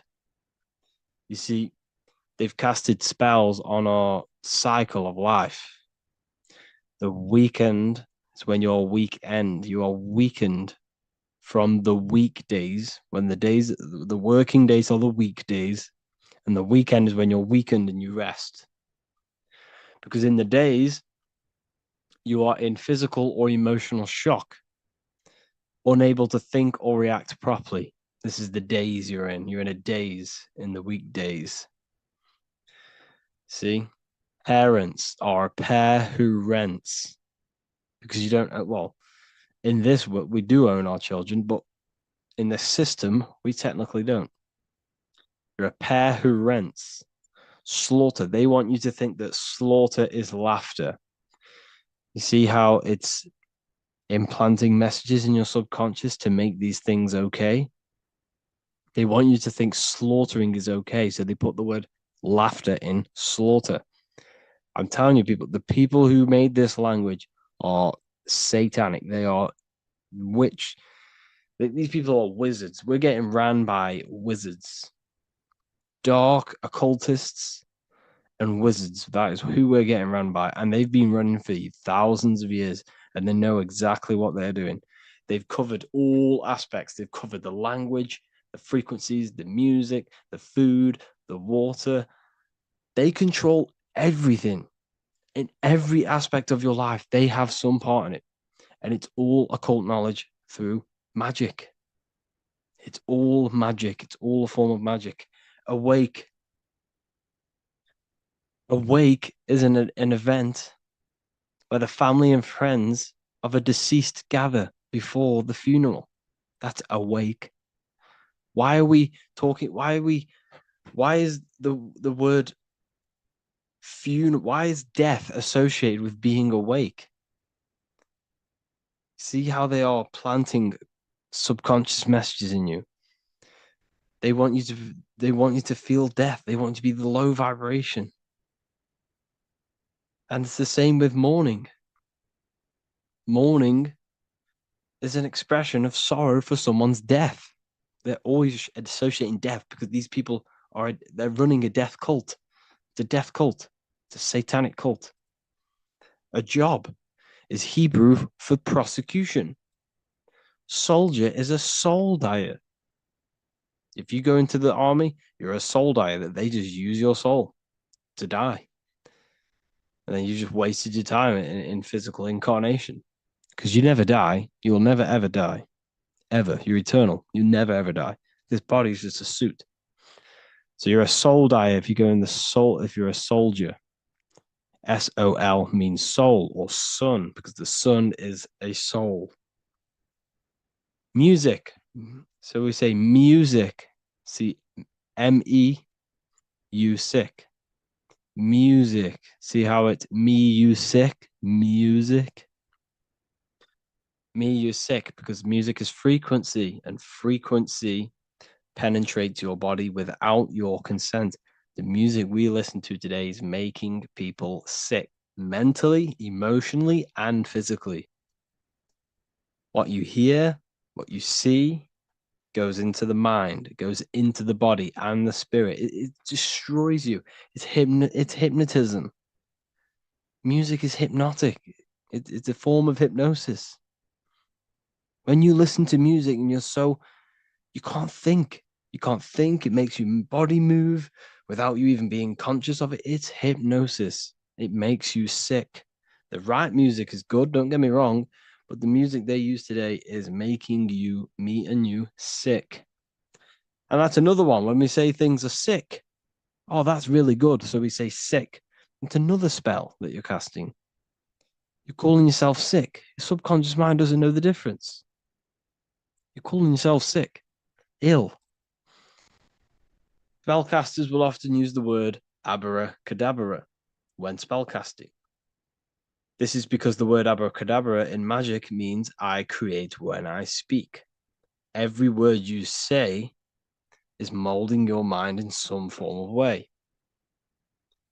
Not only is it molding your mind, you're casting frequency, you're producing frequency, light waves, sound waves into the ether around you. Okay. This is another good one.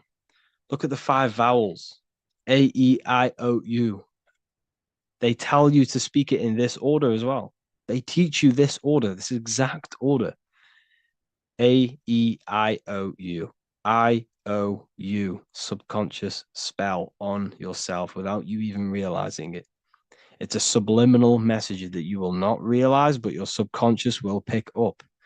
We are taught to speak them in the specific arrangement because the last 3 letters have a double meaning. You were never taught how the history of money, how it works, and how to obtain it, because your role in this system is to remain a slave. So they teach you this, A-E-I-O-U, and they do that when you are very, very, very young, because since the age of 7, so from 0 to 7, that is when your subconscious mind is wide open. So when a baby, why do you think they pick up on everything you do? If you say one thing, the next day they're saying it. It's because their subconscious is wide open to programs. Why? Because they're trying to learn what this world is. So their subconscious mind is wide open, taking in everything that you do, everything you say, your body language, the way you handle yourself, the way you talk to other people. They're taking in every little thing you say and do and making that a program so they can understand this world and the people around them. And at the age of 7, that is when their programs are written for life and they will basically go off them for the rest of their lives. This is why it's important to look after what you do in front of your children, not just what you say, your body language, the things you eat. They pick up on everything. They're trying to make a sense of the world. From the age of 0 to 7 in school, you learn this. I owe you. It belittles you. You owe nothing. No one has right over you. This should not be real. There should be no government. We should not have. No one should be over you. Everyone is equal. Everyone is the I. Everyone is God manifested. So we don't owe anyone anything, but it's a spell in your subconscious. Signature, sign your nature. Sig is sigil. A sigil is a magic. Is a sorry, excuse me. Is a symbol used for magic. A sigil. Sigil nature. So your signature is your sigil. And when you sign that, it gives mental power over you. Once you have put your sigil into that paper, they now have mental power over you. It's magic. It's all a form of magic and brainwashing. Okay. When we say the word we're saying we're trying to use God to manifest that. Okay. Because the comes from theo in Greek, which means God. So when we say theology, ology means the study of. Theology is the study of God. That's what theology is. Theo, when we say I am we are using God to bring it into existence. God is the I am. The I behind you, the I am, that's God.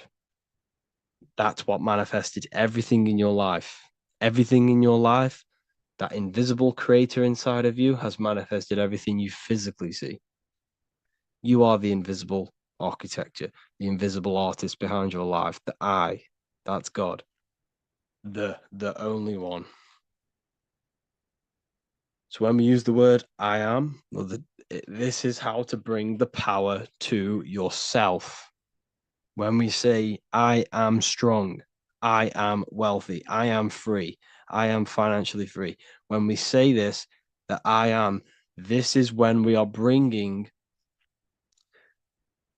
we are directing vibrational frequency into our own being, into our own magnetic field, and into our own life. This is how we direct vibrational frequency and direct our word. So when we say I am directing my frequency into myself to manifest something external. Also known as the chi or the prana. It's just basically your magnetic energy. So speaking has the ability to change your genes and DNA expressions. When we listen to affirmations over and over and say them over and over for a long period of time, your genes will change. And your genes are a code for your external world, pretty much. Anything that is written in your genes will manifest into your external world. Okay. All of this is just done by your intentions, thoughts, and what you say. And if you think this is a conspiracy theory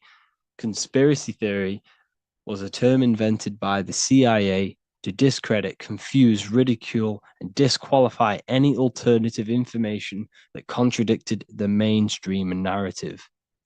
That's what a conspiracy theory was. It was created by the CIA for any belief that went against their mainstream narrative.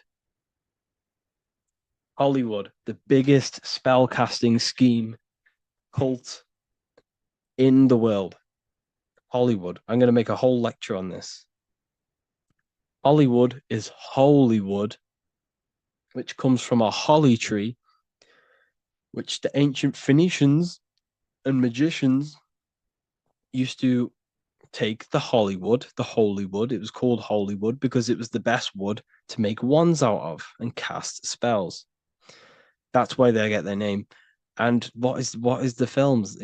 All the films, all the music that comes out of Hollywood, it's all a form of magic, subconscious spells to fill your mind with ideology, fill your mind with this narrative. That's what they're doing through the movies and the music. Anyways, I hope you like this lecture. Thank you all for joining the Real University. I hope you're all learning a lot here, and looking forward to making some more awareness for you and more knowledge. Have an amazing day, people. As above, so below. This is one of the most crucial teachings within esotericism, occultism, or what we like to call it today, spirituality. I don't like calling it spirituality because it's not spirituality. I teach human consciousness. I teach the science of you and your consciousness alone and your being. And in order to fully understand you and this world around you, you must understand this number one principle of as above, so below. There is many misconceptions of this, and there is many simple teachings of this, but I'm going to break it down today from the most simplest to the most complex, and you will see the connections between all things. This is the most important lesson you could ever learn, and I'm going to teach it you today. So what you must understand is with the term as above, so below, it applies with everything you see in this world and about yourself. We have something called the macro, which means the bigger scale. On the bigger scale, we have the whole earth. If we look down from the sky on top of rivers, this is what we see. We see this tree pattern. Then on a smaller scale, we see trees have the same pattern. Then we look even closer. We're going smaller and smaller into the leaves of the tree. We see the same pattern. Then we go even more micro into the human brain and look at the human brain cells, and we see the same pattern. This is proof this is a fractal universe, and everything is in the micro is reflected in the macro. As above, so below. As within, so without. On the macro is a reflection of the micro.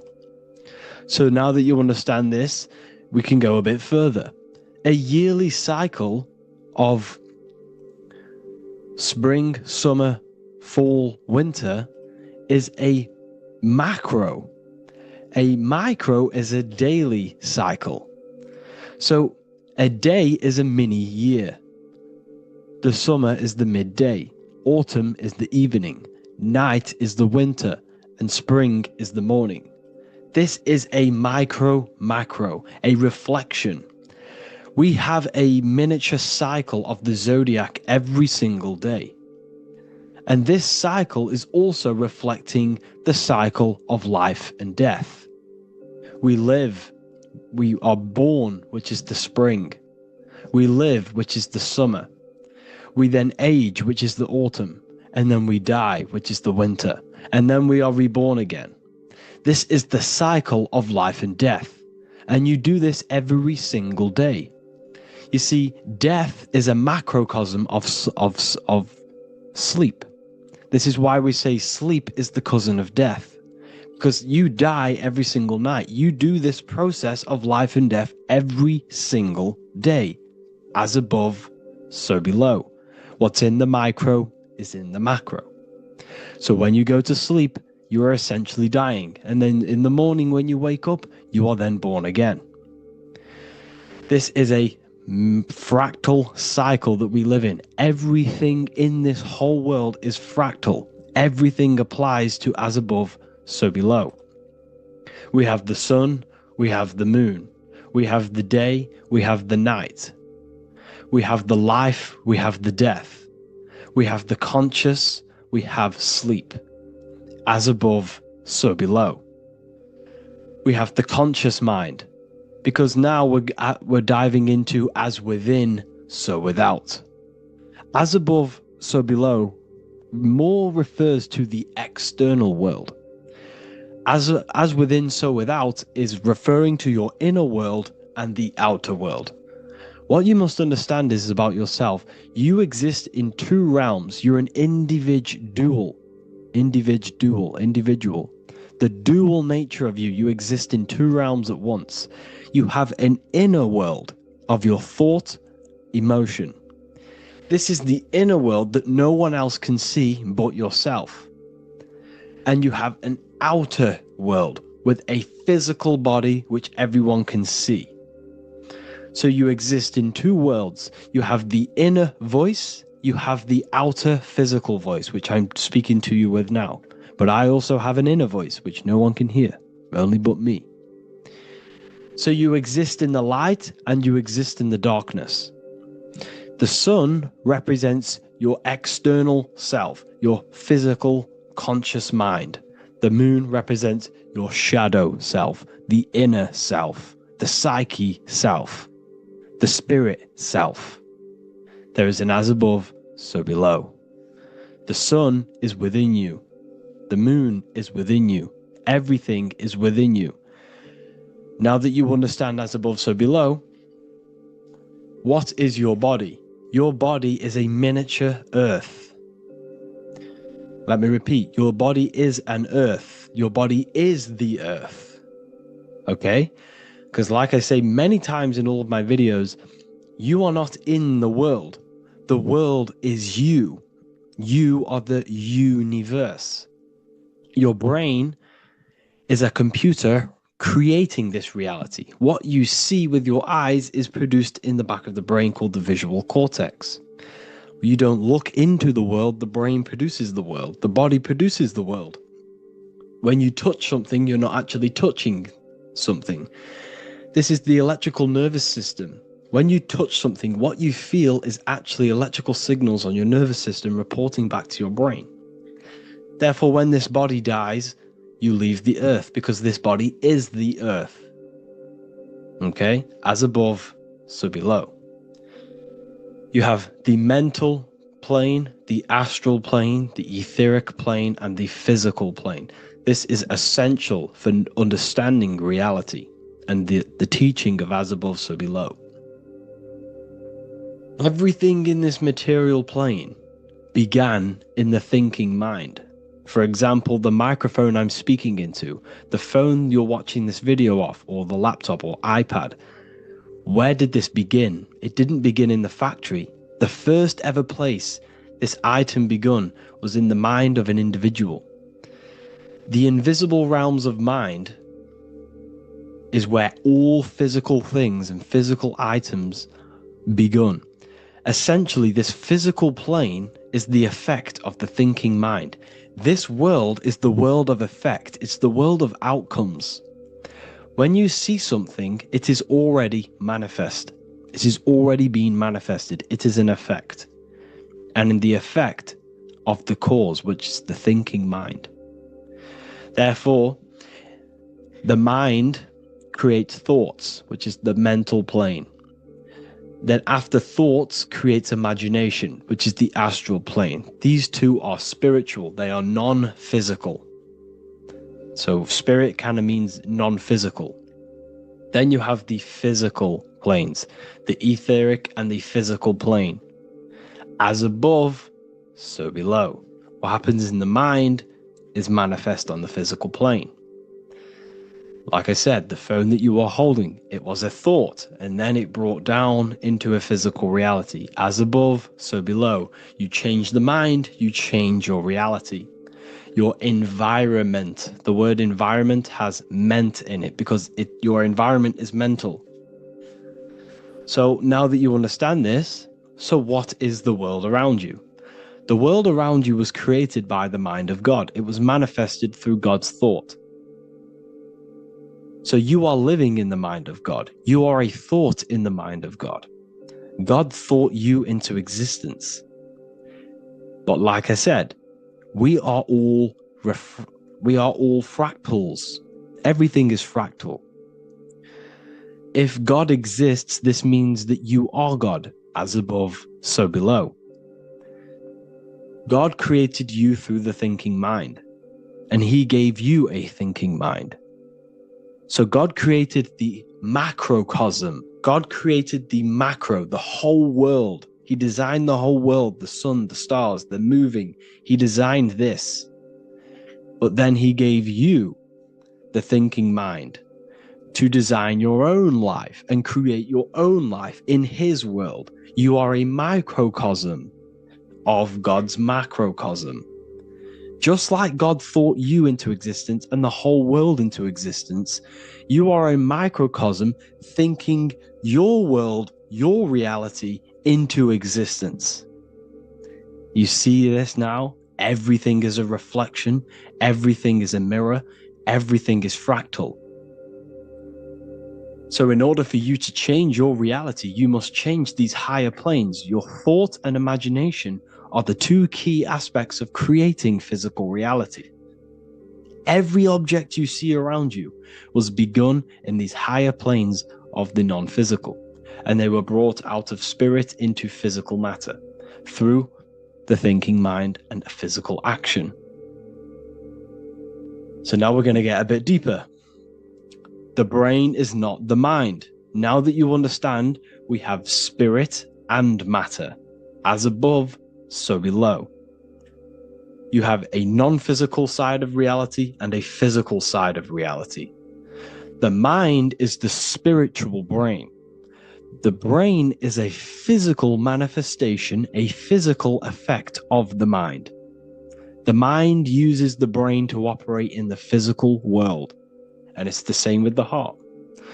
The soul manifests itself physically through the heart. The heart is a physical manifestation of the soul, of the emotion, thought and emotion, the mind and the soul, the brain and the heart, heaven and earth. So you have the inner world and the outer world, the spiritual, non-physical, and the physical. So we are all on this process of awakening, an expansion of our minds into new fields of thought, into new fields of awakening ourselves. Because essentially we are born into this world. But you are born many, many times. You can be born physically and you can be born spiritually. Like I said, everything is fractal. So just like when the baby finds out that there is a world outside of its mother, what does the baby do? The baby seeks a way out of its mother, and then the baby is now born into a new world, a world outside of its mother's womb. It's the same with you and your spiritual process. As your mind becomes aware that there are other realities beyond your physical body, it then seeks a way out. And this is why you are probably watching my YouTube, because you are now on the path. Something within you has guided you to this path of knowledge, truth, enlightenment, and expanding your consciousness. And it is your soul who brought you here. Your soul speaks through emotion, like guidance. Emotion is the language of the soul. When you feel very bad, this is your soul telling you you're not in the right place. You're doing the wrong things. Because the soul is always unfolding its purpose, which is expansion and learning. That is it. The mastery of the self and the learning of the mind is the only thing that counts in the end after this life. So you are on a journey of expansion, of learning, creating, and spiritual rebirth. As above, so below. What does this body tell you? When I see someone overweight, I don't see the overweight. I don't see the body. I see the mind. I see an undisciplined mind. I see a mind that lacks self-control. I see a mind that seeks external validation. That's what I see when I see an overweight person. I don't see his body. I see the result of his mind. Because what does the Bible tell you? You shall know them by their fruits. It's the same saying as above, so below. You shall know them by their fruit. The fruit is their manifestation. Your body is a direct correlation and manifestation of your mind. Your inner world projects your outer world. As within, so without. As above, so below. Now, what do you see when you see this man's body? I see discipline. I see strength. Mental strength, not physical strength. I see mental resilience of pain. Because all of this man's mental energy has been manifested physically within his muscle. This body is a direct manifestation of this man's mind's pain and suffering, and it shows discipline. This is why people instantly respect you if you are in shape. You walk into a room and you are in shape, people will instantly give you respect because they know that you are mentally disciplined. The body is a reflection of your inner world, and it's the same with your friends, your family, your connections with people. If you think about yourself very negatively all the time, and you don't have a good connection with yourself, you don't have a connection with your true self, this will manifest into every single relationship you have in your life. If you don't have a good relationship with your inner self, you don't have a good relationship with the people and the friends around you. Because as within, so without. If you think negative about yourself, you will only pick up the negative in other people. If I think very highly of myself and I think very happy and good things about myself, I will then see the good things in other people. Because it's as above, so below. As the inner world is, so is the outer world. It's the same with your life circumstances. Your life is a direct correlation of every thought you thought in the past. If you possess millions of pounds, millions of dollars, this is because you have thought this into physical reality.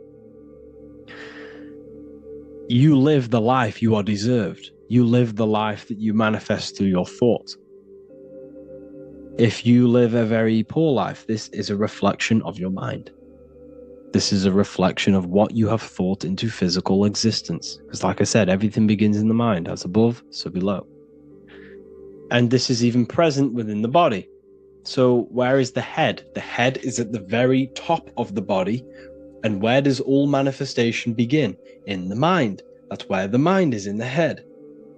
And then the thoughts we think travel down the body into the heart, which is the emotion. Every thought we think is in the emotion. Every thought we think creates an emotion. This emotion then drives the action. Where does the action come from? The feet, because the feet move our body. We move with our feet to take action. Our hands. You see, so the body is even a micro reflection. I can't even say it. Reflection of the order of manifestation. This blew my mind when I figured this out. You see, the head, the thoughts begin here. This is the beginning of all manifestation. Then it comes down to the heart.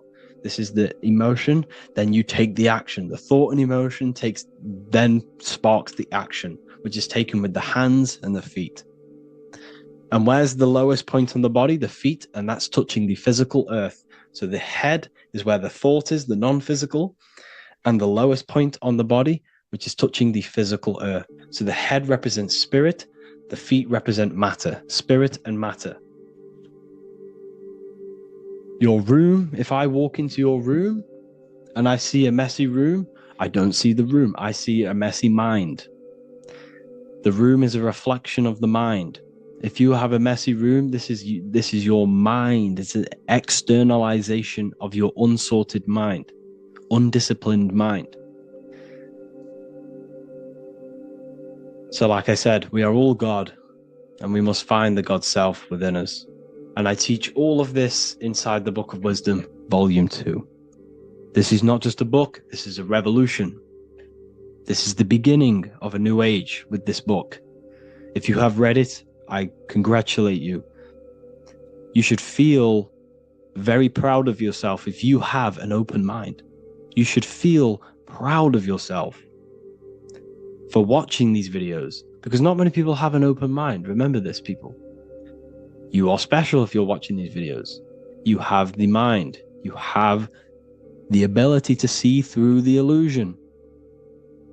And I take my hat off to you. You want to take this to the next step? Read the book. Or if you want to take it to the serious levels, join the university. The university, you gain access to every piece of my material that I've ever done, all of my books, all of my lectures that are hidden from YouTube, that are hidden from everywhere else, the lectures that give you real power. And if you feel alone on this journey, we have a conscious community where you can connect with like-minded individuals, because I've been there. I've been there when you feel lonely, because you feel like no one else is thinking the way you are feeling. You can't talk to people about these things because people just think you're crazy.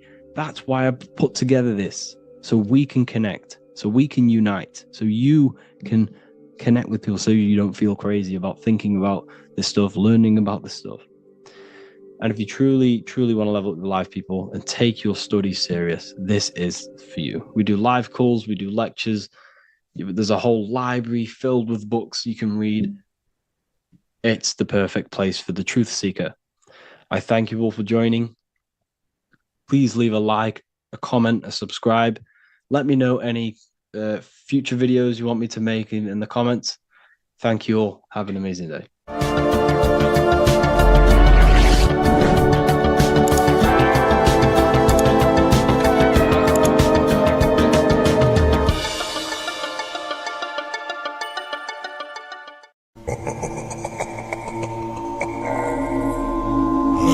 If your ultimate goal is to be famous, then you're gonna do a lot to get there, like sign your name in blood in a contract with the devil. That's how I got introduced to the music industry. I swear I wanted to be like the Amy Grant of music. Yeah. But it didn't work out, and so I sold my soul to the devil. Well, needless to say, sold my soul. Alright, y'all. I'm finna sell my soul. I'ma hit y'all when I'm through. I'm gonna be rich as hell, alright? My soul, little bro, man. You trying to sell your soul, man. Look.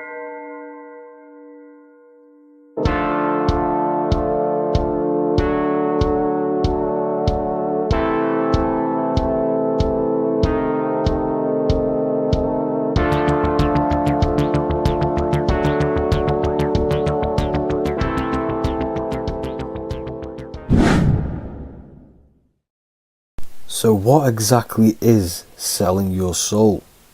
In order to understand this to its full potential, you have to understand the spirit world and the occult world which our eyes cannot visibly see. The physical world we see is nothing but an illusion and a product of the higher planes of existence. For example, you can see someone's physical body, but you can't see the complex structure of the consciousness and the thinking behind that being. With that being said, there are forces and entities not attached to physical bodies, which they exist on the astral and etheric plane behind the physical plane. Now there are numerous videos and music with artists talking about this. For example, I sold my soul to the devil and the price was cheap. Why do you still do it? Why are you still out here? Well, it goes back to the destiny thing. I mean, I made a bargain with it, a long time ago, and I'm holding up my hand. What was your bargain? To get where I am now. Should I ask who you made the bargain with? with the chief commander. On this earth? And on this earth, and then in a world we can't see. So selling your soul is cutting a deal with an astral plane entity in exchange for wealth and fame on this physical plane. This is classed as black magic because you are bending reality against your intuition. Now, making deals with entities beyond the physical plane, you always have to give something in exchange. When it comes with demonic entities, it always involves some sort of sacrifice, bloodshed, or humiliation. Now, there are countless of rappers who someone close to them have died just before their career takes off to the next level.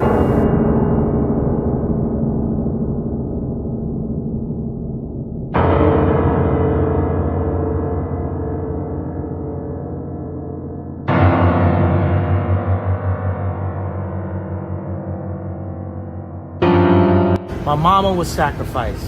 Me too. You understand? Yeah, I'm Christian. Michael Jordan, what about him? His daddy, right? Bill Cosby, his son, right? Dr. Dre, his son.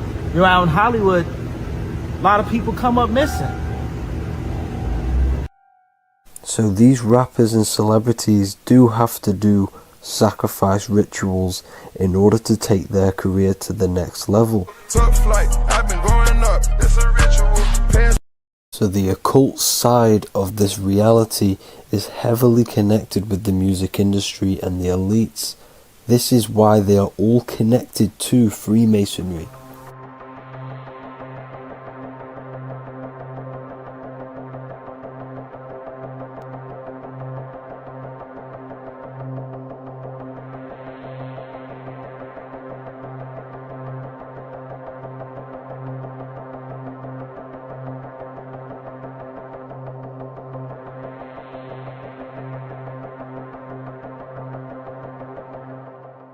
Now this is why the music industry is one of the most important industries for the elites to stay in control and keeping the masses on low states of consciousness. Frequency is one of the most powerful things in reality because it's the only thing which can enter your soul and body without consent.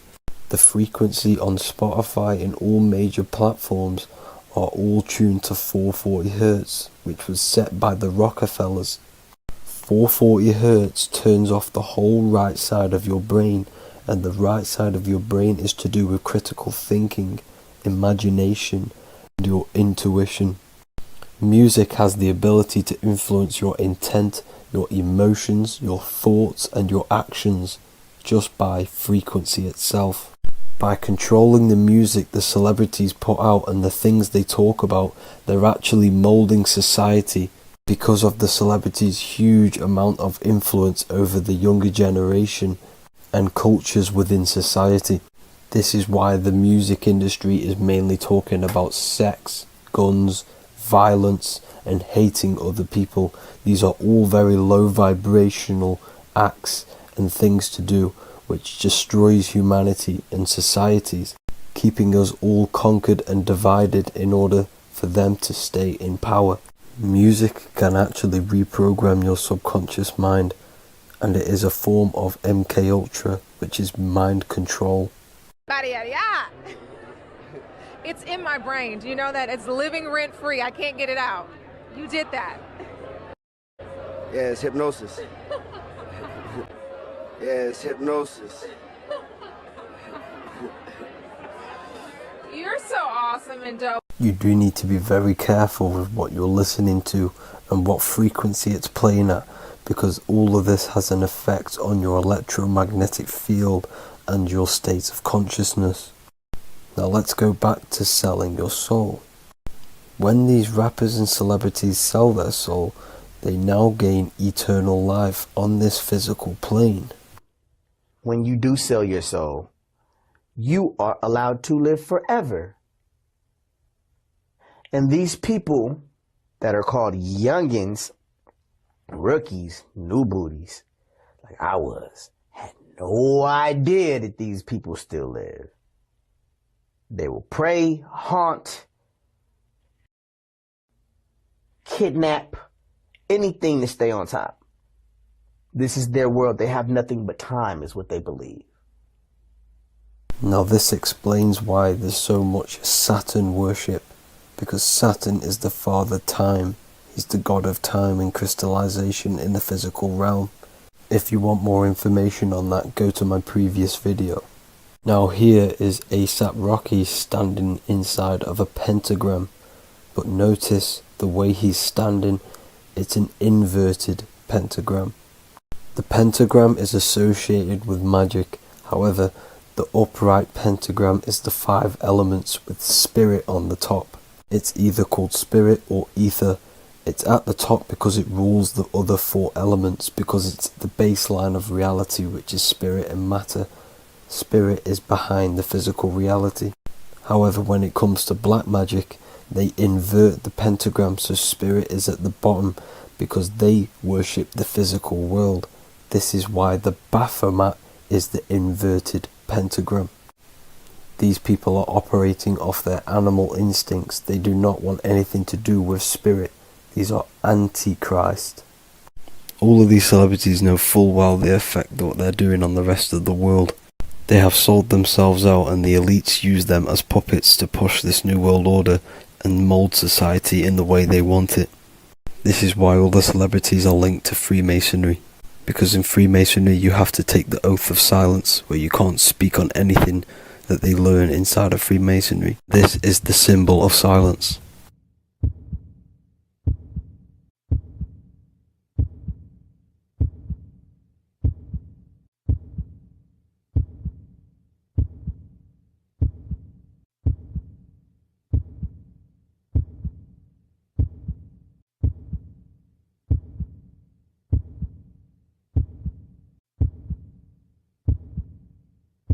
The elites need them under this oath, so they do not talk about certain topics and certain things to the public, because of the amount of influence they have on society. Now, even the name Hollywood is an occult term, because back in the ancient days when they used to create wands, they used to create them out of Hollywood, out of the holly tree, because each wood has certain attributes and virtues when it comes to magic. And the holly tree was known as the holy wood, and they used to create the wands out of it to cast spells. And Hollywood are still casting magic to this day through the films and through the music to the masses. That's it for this video, people. Hope you enjoyed. Please like and comment and subscribe. Peace and much love.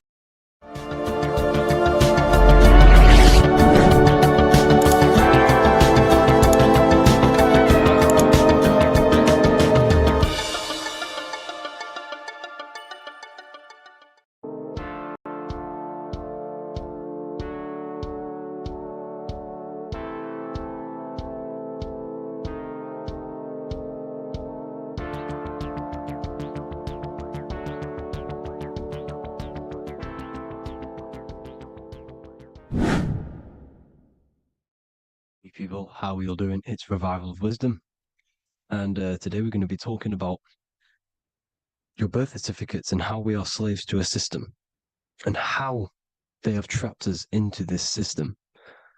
Okay, so the first thing you need to understand about this system is there are two types of laws. You have the law of water, which is Admiralty law, and the law of the land. So the Admiralty law is the law of water, and this is what money is. Money is water.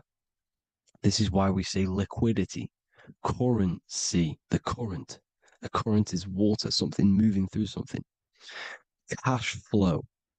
And this is why banks are called banks, because a river bank is on either side of the water and it directs the currency.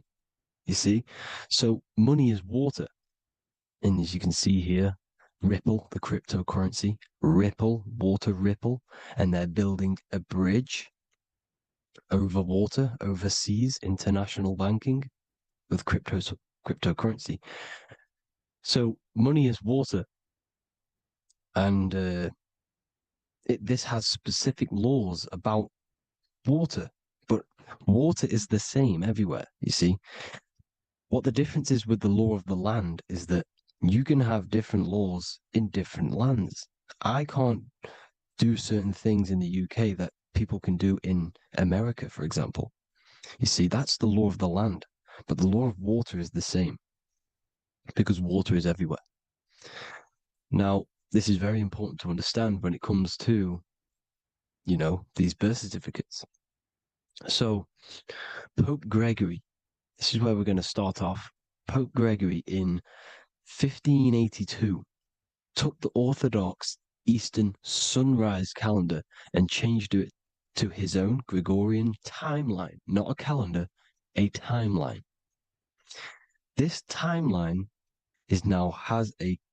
was copyrighted by Pope Gregory under the name of the Vatican. So the Vatican owns the timeline that we are using today, 2023. They own it. They own the title of this Gregorian calendar. Okay. Therefore, anyone who is born under this copyrighted timeline, not calendar, they are subjected to Rome because Rome owns the timeline. They have a patent, a copyright for that timeline. What is on our birth certificates? That timeline. We are born underneath, we are subjected to the Vatican. This is why all birth certificates go to the Vatican. They own every single birth certificate. Okay? So when we use this timeline, we are subjecting ourselves to this timeline. Okay? Which the Vatican has a claim over.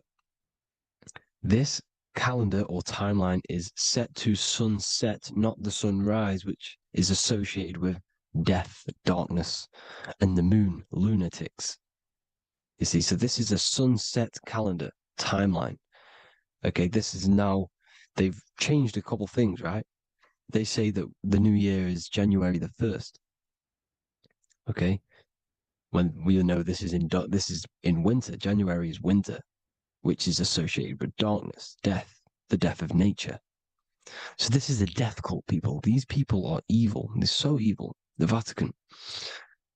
And this is why we use April Fool's Day, because April is in Aries, and Aries is always the start of the zodiac. This is why Aries rules the head region.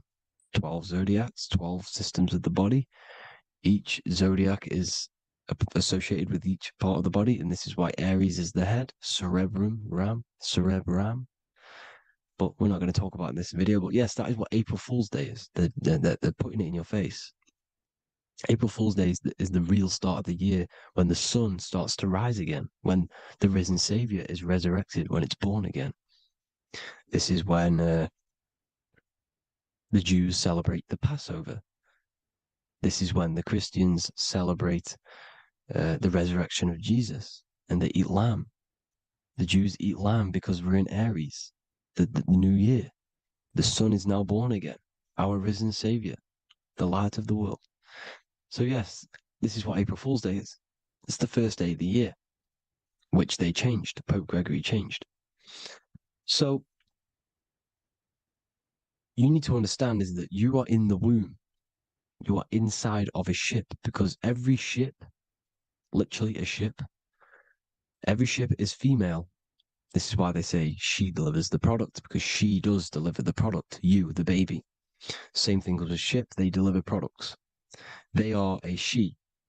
And when they pull up to the bay, like you can see on this picture, they're pulling up to the bay. This is now called the birth canal. The ship is now in birth on paper.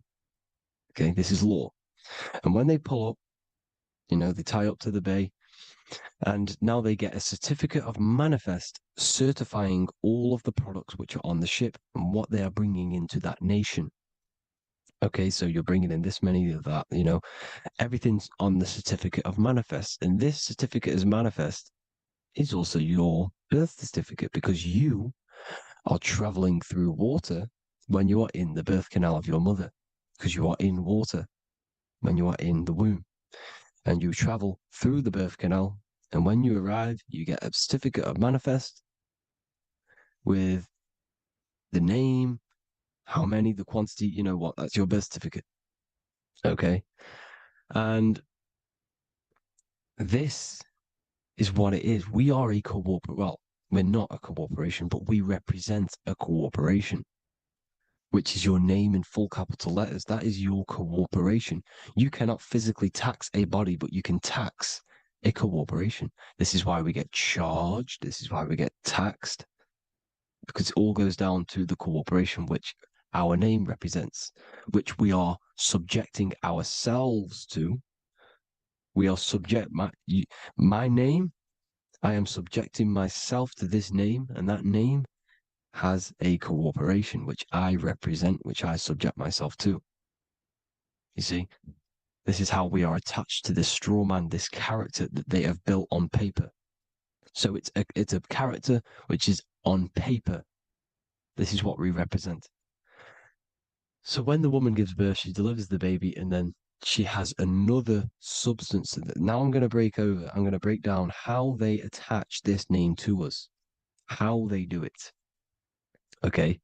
Our mother is carrying us the product in the womb, the water. And it goes, for example, from the United Kingdom into a state-owned, corporate, federal-owned hospital, which is government-owned. She does not declare the package when she enters the building. Aha, so keep that in mind. When she delivers the package in the federal territory, she does not declare the package either when she leaves. Therefore, there is no evidence that we exist when we arrive. On paper. On paper, there is no evidence that we came into the building or left the building. We have not been declared. So we do not exist on paper at this point. When the woman gives birth, she delivers the baby, and then she has another substance, which is called the afterbirth material. Okay?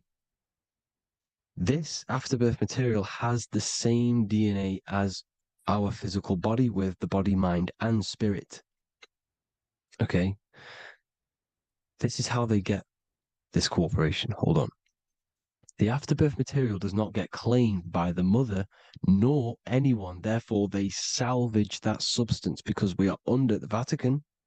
Every state is all Catholic. Your birth certificate is Catholic. No matter what religion you think you are, every single birth certificate is Catholic, because we are subjected to Rome. All roads lead to Rome. Rome runs all of this. Okay? We're still under the Roman Empire. Okay? So Rome are Catholic, and they believe in salvation. This is how religion comes into this. This is how they use religion to get this. So they salvage the afterbirth material, and they claim it, and they salvage it and give it and charge it to Rome, and they give it a name. Here's the legal term: born alive. Here's what it says: each product of such birth is considered live, born, and fully recognized as a human person. So each product of such birth, so that could be anything, the afterbirth, the person who actually comes out, the baby. So your afterbirth, which we do not take with us, we take the baby with us, they keep that in the hospital, they collect the afterbirth, and they salvage it, and they give it the name, which, it is us. We are a representative to that afterbirth material, which they put the name on, they claimed, which is subject to Rome. So we are walking around our whole lives as a representative to that claimed salvaged afterbirth material, which the federal state have.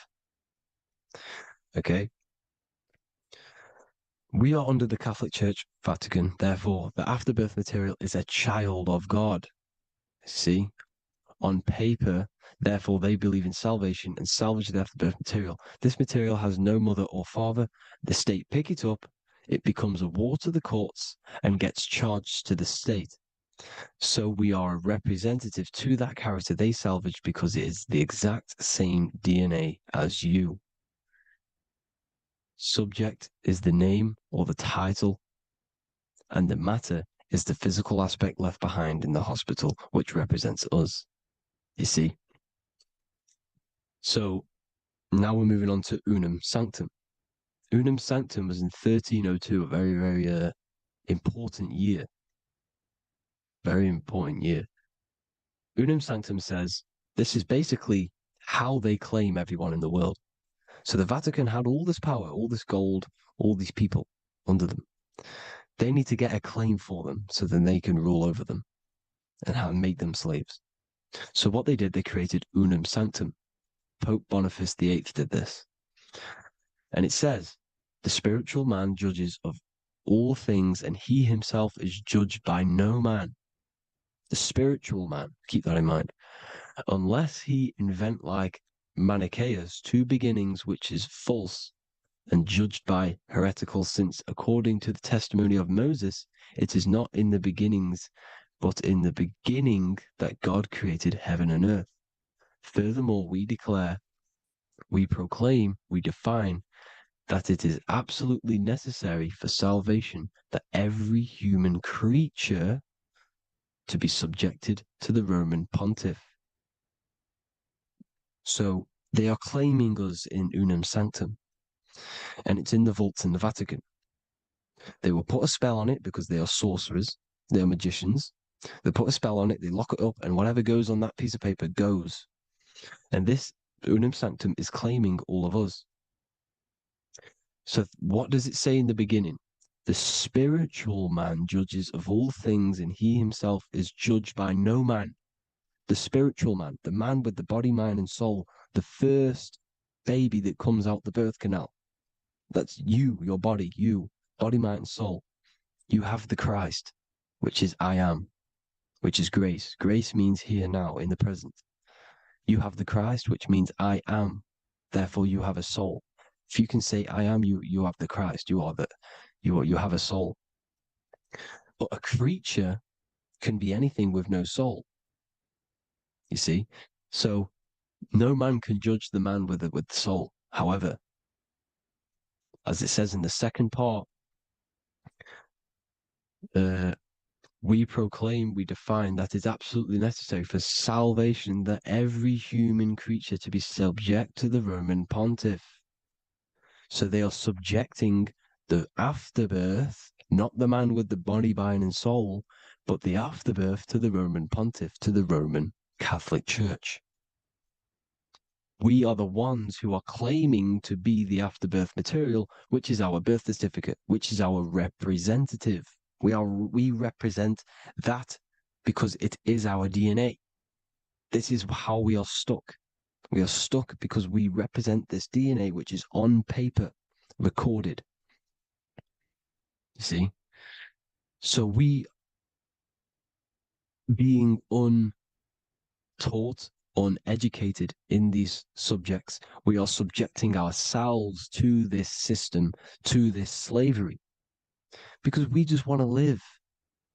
We just want to live happily, just peaceful. Think about it. Where's all this coming from? Where's all this war, all this killing, deaths coming from? We just want to live. It's coming from the Catholic Church, these evil death cult, which has subjected us, which has used us as slaves, and we are still slaves, and it's just going to get worse and worse and worse. So this is how we have subjected ourselves to be the slaves to this system. It's a lot to take in, and there's a lot more deeper stuff which goes into this. I'm just going over the surface. I'm going quite deep, but there is little details that I still need to learn myself. But this is the general how that we've been stuck to this slave system. So we are batteries, okay? This is why we get charged. When you go in a court, you get charged, okay? Because you're a biological battery. This is why cities look like motherboards, because we are feeding energy to this matrix. Okay, when we look outside of ourselves, when we give power to so-called Jesus Christ, worshipping idols outside of ourselves, where attention goes, energy flows.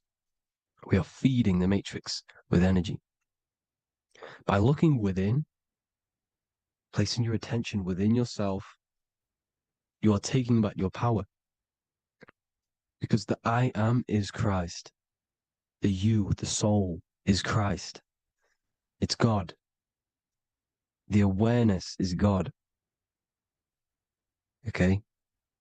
However, we are subjecting ourselves to this system. We're subjecting ourselves to this system and the feeding of our energy. So what we need to look for the future is that, think about it, with the end goal is to change our DNA, is to literally make us robots, transhumanism, slaves. This is why we have smart cars, smartphones, smart watches, smart meters, smart cities. And all of this is going to be connected by the smart grid, which is 5G. This is why 5G is rolling out. 5G is going to connect all of these technologies to one. It's like a big net system. And you know why they're doing this? It's because all of this is going to be connected through AI, through this 5G, and that 5G is going to be controlled by the elites. So you say anything wrong, you do something wrong, you say the wrong thing online, they'll turn off your car, they'll turn off your phone, they'll turn off your smartwatch, they'll turn off your TV, because it's all going to be connected and controlled by the smart grid. And this is what the Great Reset is, people. But they're going to trap us inside of these 15-minute smart cities so we can't leave the area, because they're going to use climate change as a tool to enslave us to not travel because of so-called climate change and the fumes that we are putting into the air, which is all BS. They're doing this to push these new cities, to push all of it. But listen, they're trying to get inside of your body. The only way they can do that is to get you addicted and using this technology. First, they got on the body with the smartphone. Well, first of all, we use the technology. We get used to it with it in our hand. The next step for them was to get on the body, which is the Apple Watch, as you see down here. They have now successfully got onto the body. The next thing is to get inside of the body. This is the brain chip. You see how they've slowly lured their way in, slowly got you addicted to this technology, got you dependent on this technology. And what they're going to do is that they're going to mold society to be dependent on the brain chip. So in order, for example, if you want to go and pay for food, you're going to have to get a chip to pay for the food, because it's all going to be digital money. And that digital money will be connected to the chip, and you'll need the chip to pay for things. You see? So this is how they're slowly transhumanizing us. These phones, these apps, these things which are all we are all using, was created by Freemasons. Mason means traveler, because they travel the depths of the mind. They understand human consciousness. They understand the brain. They understand the mind. By the deepest root cause, they understand it. This is what Masonry is. It's the occult. So these technologies is designed by these people. This is why they're so addictive, because they understand how it works. They understand how to get people addicted, because they understand human consciousness, the brain, the body, and the mind. So this is the advantage Freemasons have over us. And these secret societies, which have gone through the orders of Freemasonry and progressed onto these secret societies, which are the evil side, because I'm not saying Freemasonry is evil, okay? But the societies which they go beyond Freemasonry, because you can go beyond the 33rd degree into these secret societies, and they use this knowledge for the bad, to enslave people. And this is what's going to happen. Transhumanism. So I hope you all learned some insight for today. Please do a bit more research on, the birth certificate and stuff like that, the straw man. And have an amazing day, people. Please like, comment, and subscribe. Peace.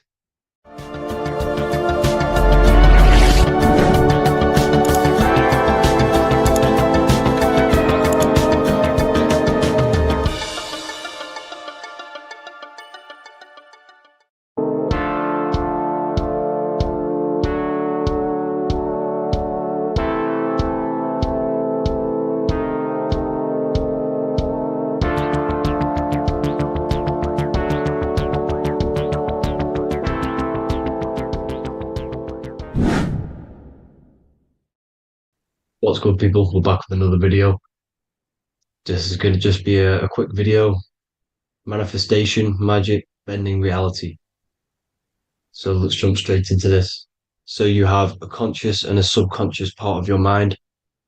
The conscious is what you're conscious of, what you're actually doing, where you can choose or not. However, the subconscious is the part of your brain which is automatic. So all of the systems in your body, like the digestive system, your heartbeat, these are automatically being ran. And you do not have to tell these systems to do anything. You do not have to consciously tell your heart to beat. It's automatically doing it. And this is what the subconscious mind is controlling. It's like the dark aspect of your brain or your mind. It is the way bigger aspect of your mind. Okay, it controls all the systems in your body. Okay, and this is where all of your programs are. So when you're in it from your childhood, what you've learned in school, all of these things are being kept in your subconscious, maybe traumas and stuff like that. So the subconscious is the female aspect, and the conscious is the male aspect, because the male is all about action and doing, and the female is more about creation, creativity, intuition. So you have a right and a left hemisphere of your brain, and these are obviously male and female. The right side of your brain is your female. It's to do with creativity, imagination, intuition, insight. Okay. And this is one of the most important sides of the brain. This side of the brain is the most attacked by the elites, whatever you want to call them. This side is one of the most important, because obviously your intuition is a massive part of reality. And if you don't have intuition, then you lose track of the things around you. You can't consciously feel if things are wrong or right. They don't want you to have intuition or creativity or imagination. They want you in the left side of your brain, which is just reasoning, logic, and basic things. So they just want you to tell you what you want, tell you what to learn, and then that's it. They don't want you thinking for yourself, which is the right side of the brain. So whatever the conscious side of your mind impresses the subconscious side of your mind. So if you do affirmations, for example, if you consciously do affirmations every day, You're reprogramming your subconscious mind. You're impressing a vibration and a word into your subconscious mind, and therefore it will reprogram it. So the male and female aspect are symbolized by the Star of David as well. The male being the upside triangle, the female being the downside, connected all in one, because we both have male and female energy. So every thoughts are electric, which is the male aspect. Emotions are magnetic, which is the female. Each thought creates a wave of vibration in all directions. So think of it like a water drop in a pool, but it going out in every single direction. It's not just flat. And these thoughts have a certain frequency, well, has a certain vibration. That vibration has a certain frequency. And this affects your aura. Every thought, every emotion directly impacts your aura and the strength of your aura. So if you're angry all the time, your aura in the astral plane will look red. However, if you're happy, it'll be more like blue and green. So it's very important. Your electromagnetic field is created out of your emotions and thoughts, and that affects reality because you're 60% water, and frequency and vibration creates certain patterns and has a certain effect on water. We'll get into that after this slide. So each thought that people are thinking around you, you are actually subconsciously picking up these thoughts because it's emitting this vibration in all directions. So this is why you can pick up thoughts of other people on the odd occasion. However, when you're more in tune with your intuition, your right side of your brain, you can start to pick up on vibrations, thoughts, and other people's auras. You can pick up on the energy once your third eye is open, and you know whether you should be in that environment or not. This is what we call an atmosphere when we go into a room and you can feel the tension if someone's been arguing, for example. This is the atmosphere, this is the vibrations, these are people's auras emitting these certain frequencies and vibrations. Okay, so our aura is contained of multiple layers. Obviously, we have the physical body. This is the electromagnetic layer. However, you have the different planes of existence, the spirit, mental, astral, etheric, and then physical. The physical is the lowest plane of existence. And the physical plane is a product of all of the planes above. So the mental impresses on the astral impresses into the etheric, and then the etheric creates the physical object. So the mind is the root cause of reality. The mind is the cause of everything. Your consciousness is pure cause. There's no effect. Everything you see in this reality is the effect. Everything that you experience is the effect, because the root cause was the mind. The decisions you made you experience that certain experience.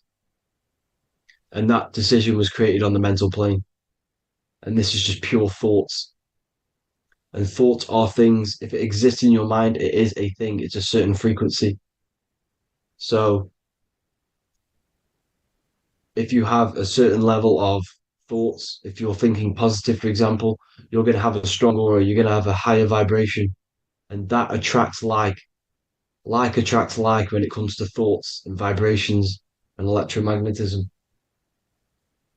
So if you're thinking positive all the time, speaking positive, doing positive, you're then creating a higher vibration, and that's going to attract people on that similar frequency to you. Everything is electromagnetism, frequency, and vibration. Everything. You see, so this is why, for example, if I put my hand to a TV screen, if my finger was the same vibration as the TV screen, it would go straight through it. However, the particles in my hand and the particles on the TV screen are two separate vibrations, and this is what causes the friction to stop and not my finger to go straight through it. So, like I said, when you don't feel the vibe of someone, when you don't feel right, you don't really get along with someone, this is a vibration. Your vibrations are not matching, they're not similar, they're two complete different vibrations, and they're not aligning properly. So, music has a massive part on this. Music is a massive, massive tool for the elites because music is frequency. And in 1975, the musical instrument are all tuned to 440 hertz. So Spotify, Apple Music, most of the music on YouTube is all set to 440 hertz. And 440 hertz is not divisible by 3, 6, or 9. And when you can't divide a frequency by 3, 6, or 9, it's not a natural frequency. As you can see here, this is 432 hertz. This makes a nice geometric pattern. However, 440 hertz is a distorted pattern. So when you listen to this, this actually shuts off the whole right side of your brain. Like I said at the start, this is the most attacked side of your brain. It's to do with creativity, imagination, intuition. When you listen to 440 hertz, it shuts off the whole right side of your brain. And obviously shutting off all of these forms of your brain. Music is very, very powerful tool for the elites because it's the only thing which can enter your soul or your ears without consent, your body without consent. Everything else has to be through consent. You choose whether to eat something, you choose whether to drink something, but frequency, you're going to hear it no matter what. This is why it's so powerful. And music influences the body in many different ways. It's the most powerful imitator of everything. It directly affects all listeners. It directly affects intentions, gestures, movements, and actions. It stimulates your mind, and certain songs, certain catchy songs, can reprogram your subconscious mind, invoking certain emotions. This is why when you listen to slow beat songs, it makes you feel more sad. When you listen to upbeat songs, you feel more energetic. This is because these frequencies have a profound influence on reality and on how you feel. Because, like I said, you are 60% water. And as you can see here, each frequency creates a different geometric pattern. And inside of you is 60% water. So, like I said, 440 hertz is going to make a distorted pattern in your water. And this is going to have a profound effect on your emotions and your reality. So, like I said, health is not just the body. It's you are made of body, mind, and spirit. You need to look after what you put in your body. You need to look after your spirit and look after your mind. It's very important to keep all these in balance because once one of these are unbalanced, it affects the other two. So if you're eating wrong, it's going to affect your spirit and mind. If you're thinking wrong, it's going to affect your body and spirit. These are all interlocked. You have to look after them all. So it's very important you understand music. Stop listening to low vibrational music. To be honest, you want to listen to music without any sort of speaking inside of it. You just want pure uh, frequencies, which are the solfeggio scale, like one of these, for example, 432, 528 hertz. These are all good frequencies. It's called the solfeggio scale. And these frequencies make you more in tune with nature. 528 hertz is what the earth vibrates at. So it's very important. And the Rockefellers are the one who changed this to 440 hertz. The Rockefellers, one of the elite families. So if you want to manipulate reality, it's very important to have your chakras aligned and having a high vibration, because the higher your vibration, the more powerful your words and your intentions are on reality. So the lower your vibration, the harder it is to affect reality because you're in a lower state of consciousness. Like I said, you have the mental, astral, etheric, and physical. Everything is a product of the one above. As above, so below. This is what Hermes Trismegistus was saying in the Egyptian days. This is where it comes from. As above, so below. If you affect above, it directly affects below. So, like I said, meditation helps on this, helps align your chakras. Think positive, feel positive. Like I said, your feelings are magnetic, your thoughts are electric. So once you combine these two together, you're then creating an electromagnetic frequency, and that will have profound effect on reality. So the law of cause and effect, every law, so the law of cause and effect, every effect has the root cause. Like I said, your mind is the root cause of everything. Every decision you make is having a different effect on reality. Everything happens for a reason due to the root cause, which is your mind. You choose everything that happens in your life. Okay. So it's very important you understand this and you constantly make the right decisions, the good decisions to have good effects on your reality. You have to be very conscious of this law because nothing escapes this law. This is the law of all consciousness. So think about it. Imagine a massive ball of consciousness. However, off this ball are different sparks, and each one of these sparks are in each and everyone's body. This spark is governed by these laws, the law of cause and effect, the law of correspondence, the seven hermetic principles.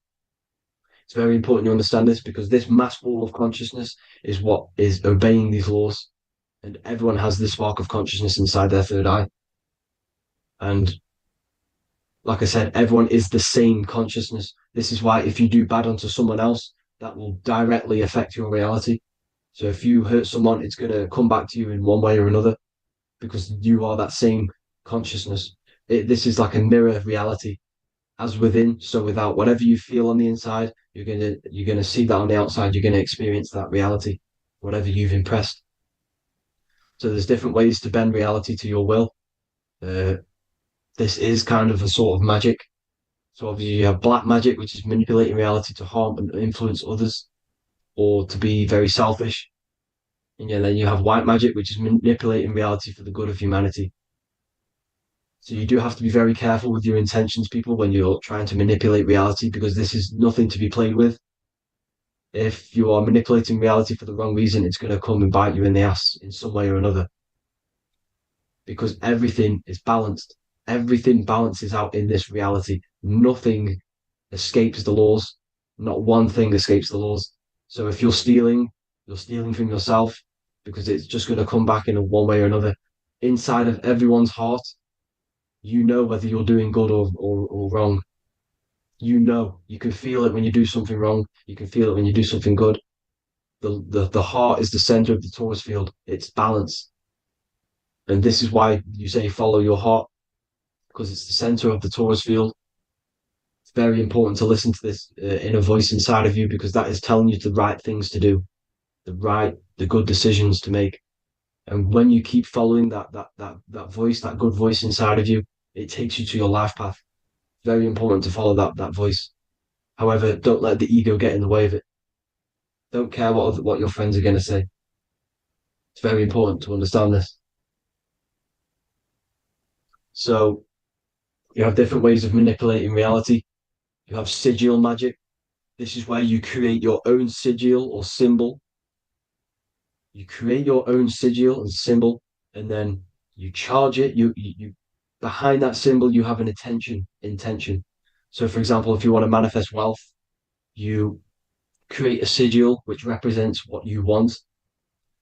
You create that sigil, you draw it out, you charge it, because wherever your attention goes, energy flows. So whatever your attention is, you're sending energy that way. So what you do with your eyes and your hands, you place attention on the sigil. Imagine that it's glowing. Imagine that you're sending energy to the sigil, and then you burn the piece of paper once you've done this.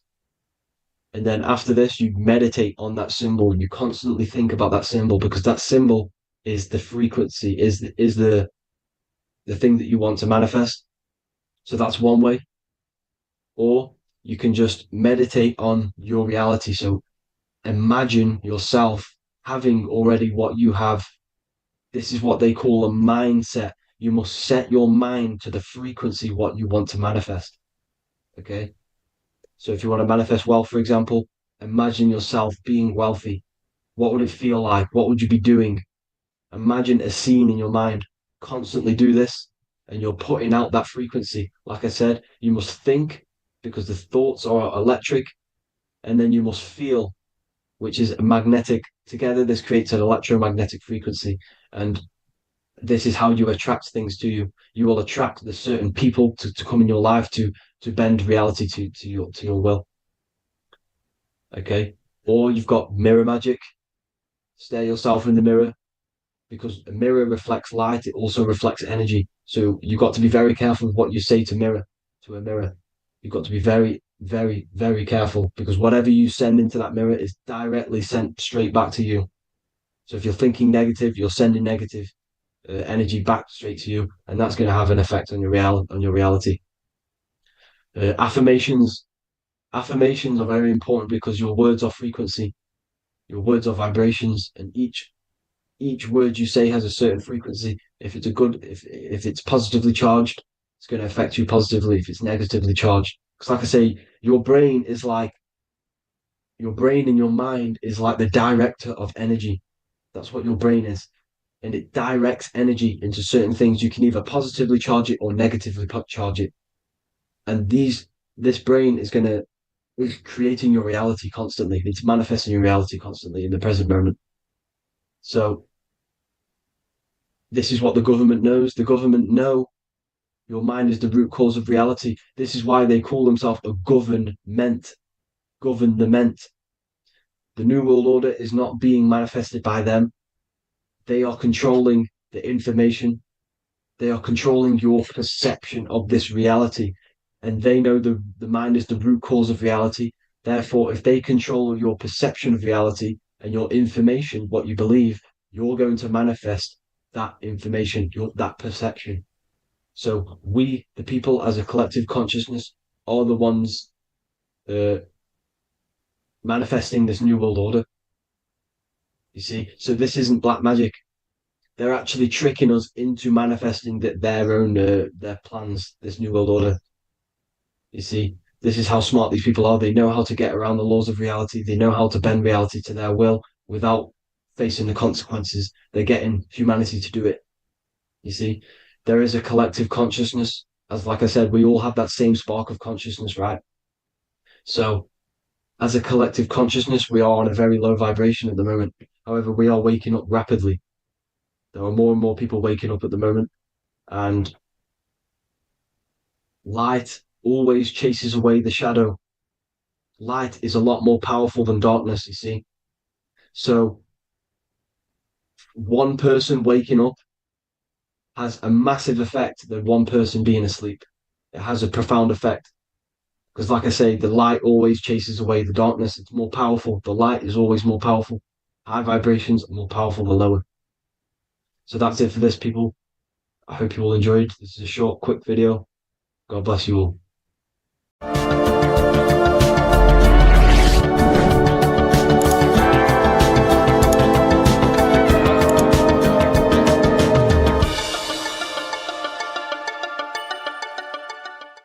So depression doesn't actually exist, and in this video I'm going to show you how depression is actually a choice. And I'm going to give you some solutions on how to deal with it. And this is probably going to change your life forever just by doing this alone. Okay, so the first thing you need to understand about depression is that it exists in your conscious mind. It exists in your thinking mind. So what is inside your thinking mind? You have your body, your name, your reputation, your trauma, your memories, your family, your worries, your interests, your bills, your passion, dislikes, goals, right? Most people identify their lives with this. They identify their lives with their thinking mind. They think they're their name, their job, their reputation, their memories. But this is not who you actually are. Who you actually are is the observer of that. What happens if you stop thinking? What is left? You're left with unconditioned consciousness. You're left with the self, which is what we refer to as I. We are the consciousness, not the thinking consciousness.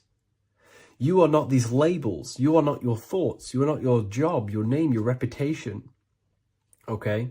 And the reason why I'm telling you this is because it's very important, is that we are something beyond this body, beyond this name, beyond our thoughts. We are the consciousness. So depression exists inside of the thinking mind, the conscious mind. Okay? So if you want to get rid of depression, you must learn how to escape the thinking mind. And not only just escape, but that's step one. In meditation, you do meditations, right? We sit still and we have to learn how to control the mind and turn off the thoughts. And when we turn off the thoughts, depression goes out the window because there's no thought present in your mental field of consciousness to be depressed. Okay? You must understand, who is the one suffering from the negative thoughts? Who is the one suffering? Your mind is not suffering because the mind is producing the thoughts. Your body's not suffering from the negative thoughts. You are suffering. And who is you? You are a soul. You are that feeling. You are that person beyond the thoughts, beyond the feelings, beyond that. You are the one experiencing. You are that. Meditation gives us the ability to turn off the thinking mind. This allows us to escape our thoughts. Okay?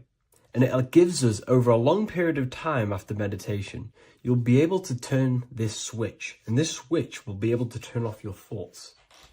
And by doing this, we will be able to control our conscious mind directly by the hand. So when you notice yourself gaining them negative thoughts, we can then turn off the switch of turning off the conscious mind and rising to our authentic self and knowing the thoughts are just illusions. Now, let me tell you something that's very powerful. Most of your thoughts are coming from beliefs. Most of your feelings are coming from beliefs. So if you have a feeling of lack, this is coming from a belief that you don't have much. If you are feeling alone, this is coming from a belief that you are alone. So what we must do is restructure ourselves. We must restructure the subconscious mind. And we do this in many different ways. We can do this with meditation. We can do this with visualization, visualizing our desired reality as if we are living it.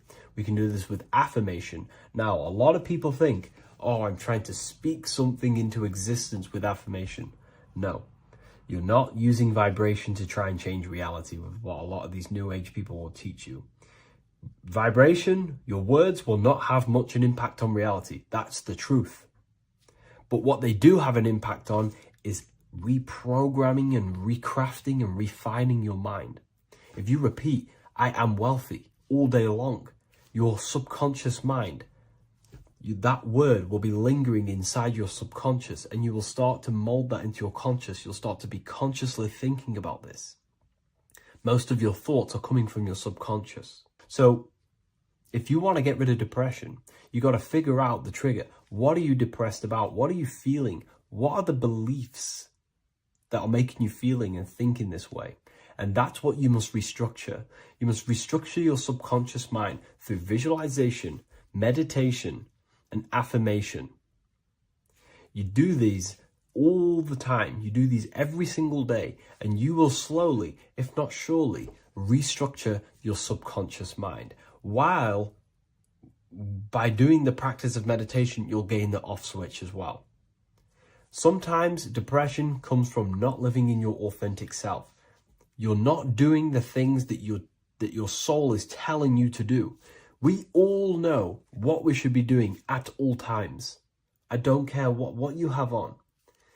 We all know we should be doing something. We all know that we have there's a higher aspect of our mind that tells us, oh, we need to be doing this, but I'm actually sat here on my phone. Oh, I shouldn't be eating this, but I'm doing it anyway. There's always that higher voice. And that is the voice that has to be connected to. And when your body's not acting out the voice of the soul, then the soul becomes sadder, and suffers more and more and more. There has to be a connection between the soul, the mind, and the body. They have to work in unison. Okay? So I hope this video helps with depression, with whatever you're going through mentally. Welcome to Revival of Wisdom. Today, we're going to be talking about portal symbolism, what portals are, okay, and how they show them to us, because they have to tell you the truth, guys. This is the thing with the universal law. They have to tell you the truth. And they tell you through symbols, they tell you through movies, and different things like that. But let's jump straight into this. So first, I want to talk about the Freemasonry symbols. Okay, so first we got, obviously this is some Freemasonry art, but notice how you've got the ladder with a key. Okay, so this is ladder symbolism with a key. So maybe this is talking about ascending. Okay, because look, because this is ascending into the heavens, because it's a ladder with humans going up it with a key. In order to ascend, you must have the key. Okay, so what else do we have with a key? Well, the Netflix show Lock and Key, which is all about portals and keys. Because what the keys do, they open doors, gateways. Okay, so what's interesting about this is that they've got this key here, which represents the Kundalini energy rising up the spine. Okay, but we'll come back to this. But it's that same portal key symbolism. We've also got the Vatican. The Vatican is in the shape of a key. Okay, so you can see the start of it here and the end. So this is key symbolisms. Keys open doors. And notice how it's got the 8-pointed star. Okay, what is the 8-pointed star? Okay, we'll come back to this. This all ties in, guys. I'll break it all down for you. But then you've also got the god Janus. Janus, okay, is known as the god of the doorways. He's an ancient god of Rome, and they worshipped him. However, he's not a god, he's more like a high-level ranked demon. Because he is the god of the doorways. And notice how he's got two faces. Because doorways always have two sides. You're going into somewhere, there's always two sides of a door. And he's always depicted with two sides of a face and a key, because he holds the key to the doorways, to the portals, to other worlds and realms. Okay, as you can see, he's always got two faces and a key. Okay, so now we have the Sumerians, the Anunnaki, and they are always depicted with the two faces. Why do they have the two faces? Because they're symbolizing doorways, and the Anunnaki come to Earth through doorways and portals. So these are what these gods are symbolizing in their artwork. But they always have the 8-pointed star. Okay, what is the 8-pointed star? You see how they always have, look, let me try to find another one.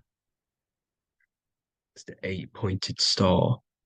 This 8-pointed star is Polaris. Okay, Polaris, just like the Vatican has the 8-pointed star with a key. Polaris is the center star. Polaris is a fixed star, it doesn't move. Okay, so the Anunnaki symbol is also the 8-pointed star. So this is symbolizing the portals and doorways that they come through in order to get to the Earth. But Polaris is that center star which does not move. It's always symbolized with the 8-pointed star, just like a compass. Why is a compass the 8-pointed star? Because at the center of our realm is where the most electromagnetic energy is stored. As you can see, we have an aura field, an electromagnetic aura field. So does the earth. And in the center, so like our heart, for example, is where the most energy is stored.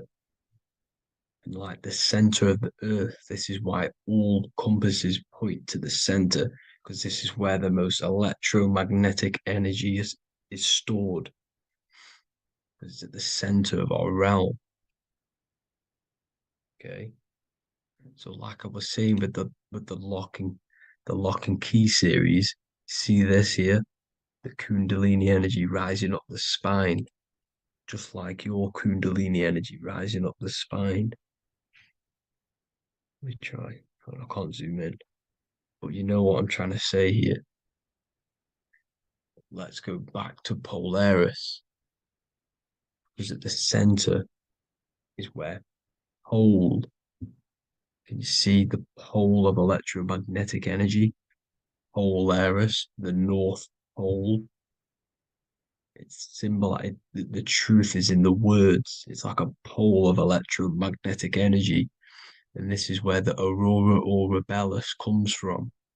Notice how it's got the word aura in it, because it's the Earth's aura, electromagnetic field. Just like you have an aura, also known as the northern lights, because it's coming out of this center hole in the center of our realm, where the black sun is.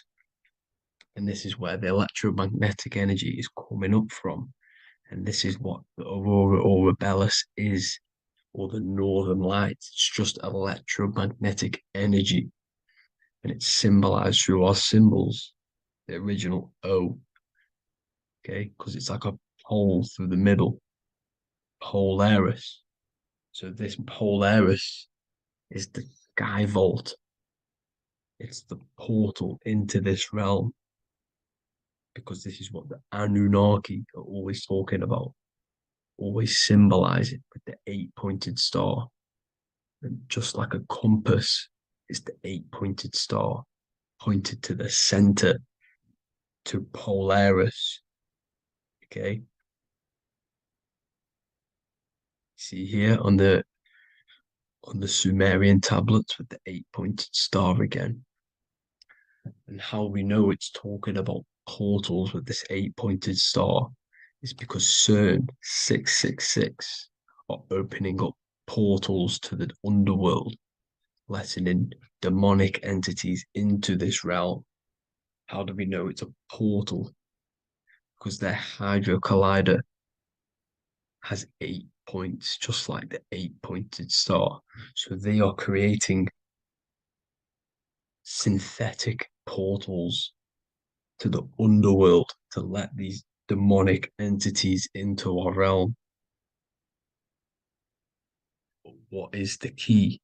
Because if we're talking about ascending through Polaris, notice how here on the masonry art, this luminary here, so this is the sun, that's the moon, this is Polaris, because it's a luminary with what? 1, 2, 3, 4, 5, 6, 7, 8 beams coming off the luminary, just like the 8-pointed star. So you see the ladder with the key going up to Polaris. It's symbolizing ascending out of Earth. So what is this key that they're keeping from us? Because it's a human holding a key going up the ladder to Polaris. Well, chakras. We have 7 chakras. Okay, so this is what they are telling us in the lock and key symbolism. The Kundalini energy rising up the spine. Okay, just like they have 33 vertebrae on the back of your spine. Okay, this represents the Kundalini energy going up your 33 vertebrae, just like in masonry has 33rd degrees. Okay, so what is the key? Your chakras. Your chakras have to be unlocked. Okay, you have to unlock your chakras, and you can't unlock this one without going through this one. You have to go through them all. It's like a ladder, just like Jacob's ladder. You can't go from the bottom to the top. You have to unlock each one. Okay, just like you have 7 chakras, you have 7 layers of your aura. Okay, you have to unlock your chakras to the highest point in order to reach Christ consciousness. And this is the key that they're talking about. They're symbolizing the organic portal within each and every one of us to ascend out of this realm. Okay, so this is the key that they're talking about, and they're holding back this knowledge to keep us trapped in this 3D realm. Okay, so like I was saying with the 33 vertebrae and the Kundalini energy coming up the spine, 33 vertebrae, you can see this sort of symbolism going up to the light, because it's the light. You see here, your crown chakra turns on and becomes enlightened, just like the Illuminati symbol. Can you see it? But also, Jesus also died at 33. So this is symbolizing, okay? They're symbolizing the death of the ego, the body. So once you open up your chakras and reach Christ consciousness, which is your 33rd vertebrae, once your Kundalini energy goes up your 33rd vertebrae, your body technically, not physically, but spiritually dies, because you then become formless. You reach Christ consciousness. So then you can travel other worlds. Okay. This is what they're talking about with Vatican, 8-pointed star, and the key. Janus with the key. The Sumerians with the 8-pointed star. Anunnaki, the 8-pointed star. Polaris, 8-pointed star. So Polaris is the way out of this realm, which is at the center. Pole, North Pole. Okay, so the key is that they're hiding from us is the knowledge to unlock our chakras. Okay, and without this knowledge that they keep from us is trapping our souls in this reality to keep reincarnating. Okay, well, thank you all for tuning in. I'm going to leave you all there. Make sure to leave a like and a comment in the comment section. Let me know some topics to talk about so I can break it down for you. God bless you all. You are not breathing correctly. 98% of people only use a third of their lungs capacity, which is shallow breathing, which ages you, lowers your brain capacity, and also lowers your state of consciousness. So it's essential that you breathe consciously on a day-to-day basis, because this is what truly elevates your consciousness. I am going to give you the key for you to raise your consciousness just through breathing alone. Such a simple thing, but yet the most effective way for raising your state of consciousness and becoming more spiritually and mentally advanced. So tune in for this video and I'm going to show you exactly how to do it and the symbolism behind breathing. Air is more than just air. It carries electromagnetic energy. So now I'm going to give you the science behind this spiritual truth. This invisible force is what sustains all physical life, providing the life force energy essential for existence. Electromagnetism. Everything is fed off electromagnetism. Your body is an electromagnetic battery. Now, we can prove that air carries electromagnetism just by doing a simple test, a simple scientific experiment by getting liquid oxygen and pouring it between a north and south magnetic pole, two polar opposite magnets, we see that the liquid does not fall straight through it. It is sucked, it is magnetically attracted to these two opposing forces, opposing magnets. This is proof that air, liquid oxygen carries electromagnetism. When you are breathing electromagnetism, the essential life force behind all living beings. This is known as energy or prana, chi, ether, or spirit. This is all the same thing. Air is not just empty space. It is energy. It is prana. It is life force. It is spirit. It is ether, chi, prana. You are an electromagnetic being. Your consciousness is in direct correlation with your electromagnetic aura or biofield around your body. Your state of consciousness is mirrored within this field around your body. Now, your breath, when you breathe in, you're breathing electromagnetism or life force.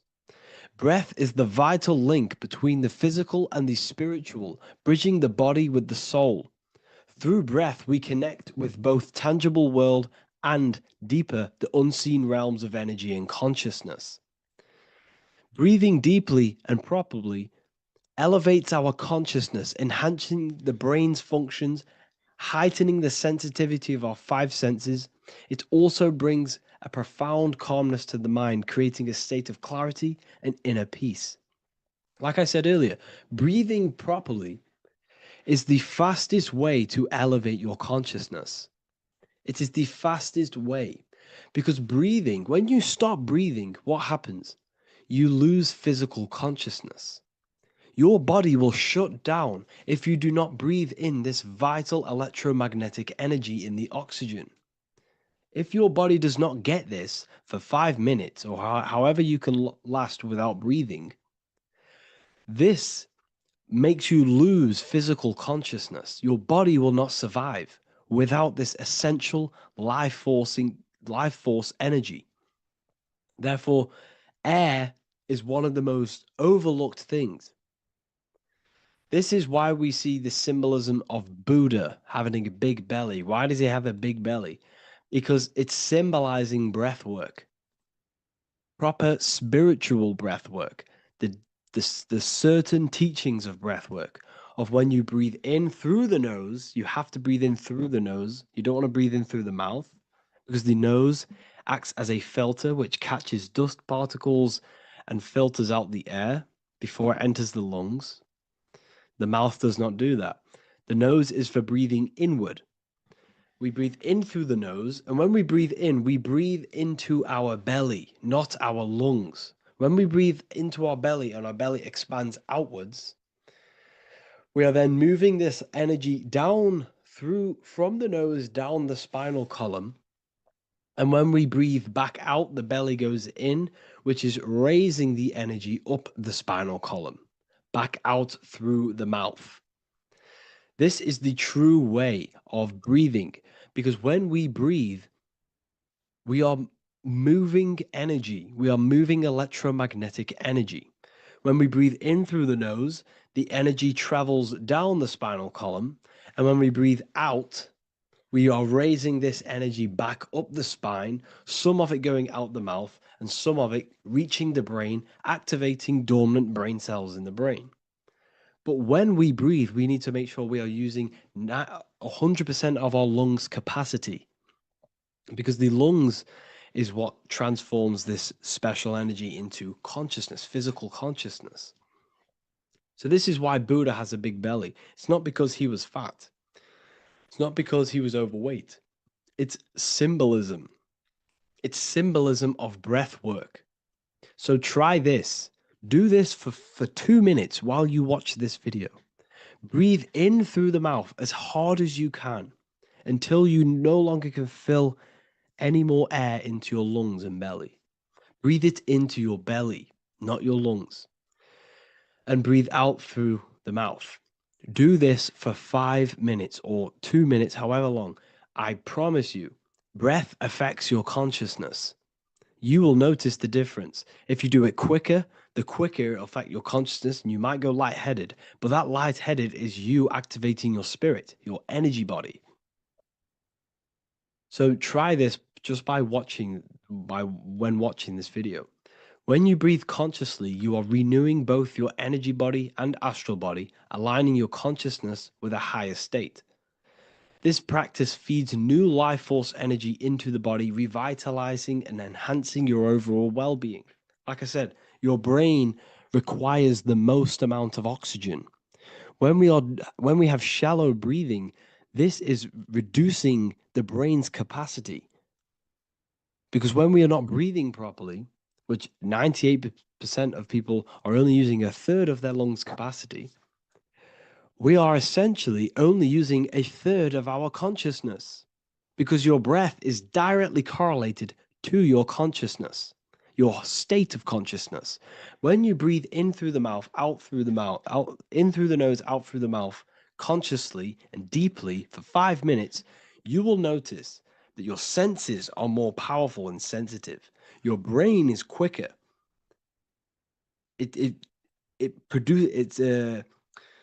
What's the word?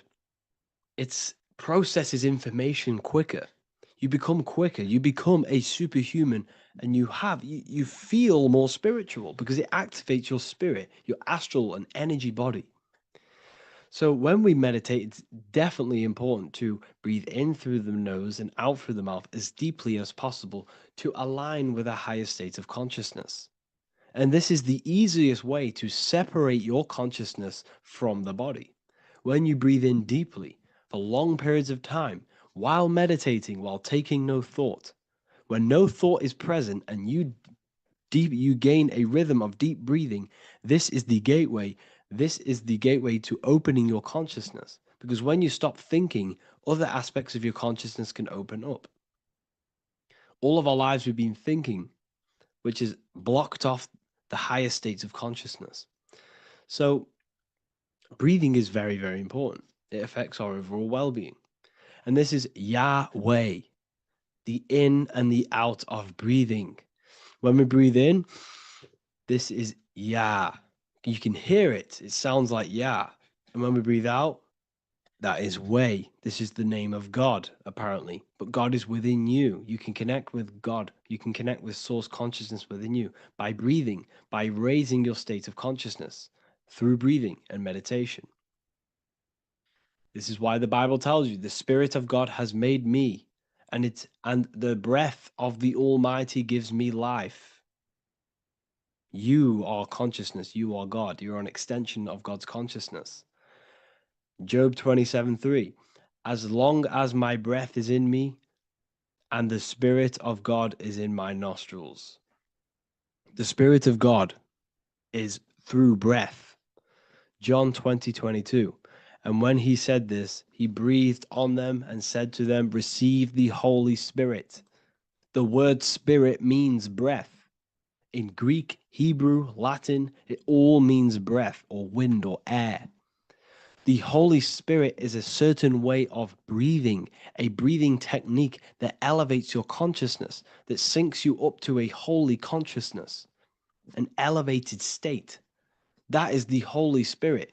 That's why it tells you in the Bible, when he said this, he breathed onto them. He breathed onto them and said, receive the Holy Spirit. You must breathe to receive the Holy Spirit. When you breathe, you are renewing the body's energy. You're taking in new life force, which is regenerating your cells, regenerating your brain, nervous system, and also connecting with consciousness, pure consciousness. This is not something that we should be doing during meditation. Yes, it is.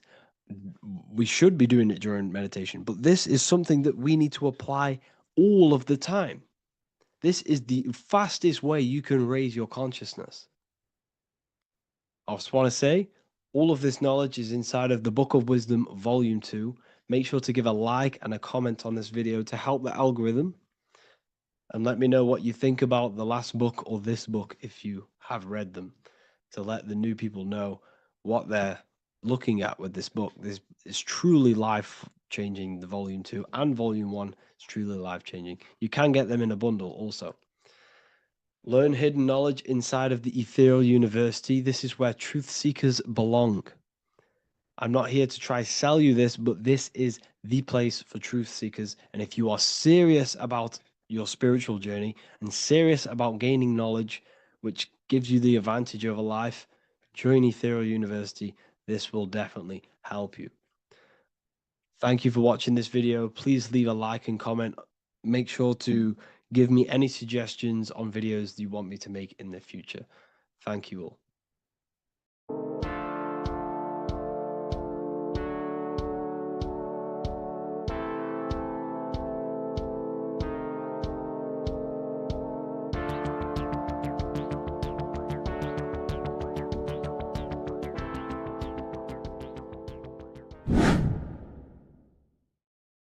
What are we all doing, people? Survival wisdom. Today we're going to be breaking down the Bible and its real, true metaphysical meaning. All of these slides within this video is taken from my book, The Book of Wisdom. So you can get all of these slides. So the Temple of Solomon, you are body, mind, and soul, which is the Holy Trinity. The moon, sun, and earth. The sun is your soul because the sun is its infinite source of energy. It is its own source of energy. And that is what your soul is.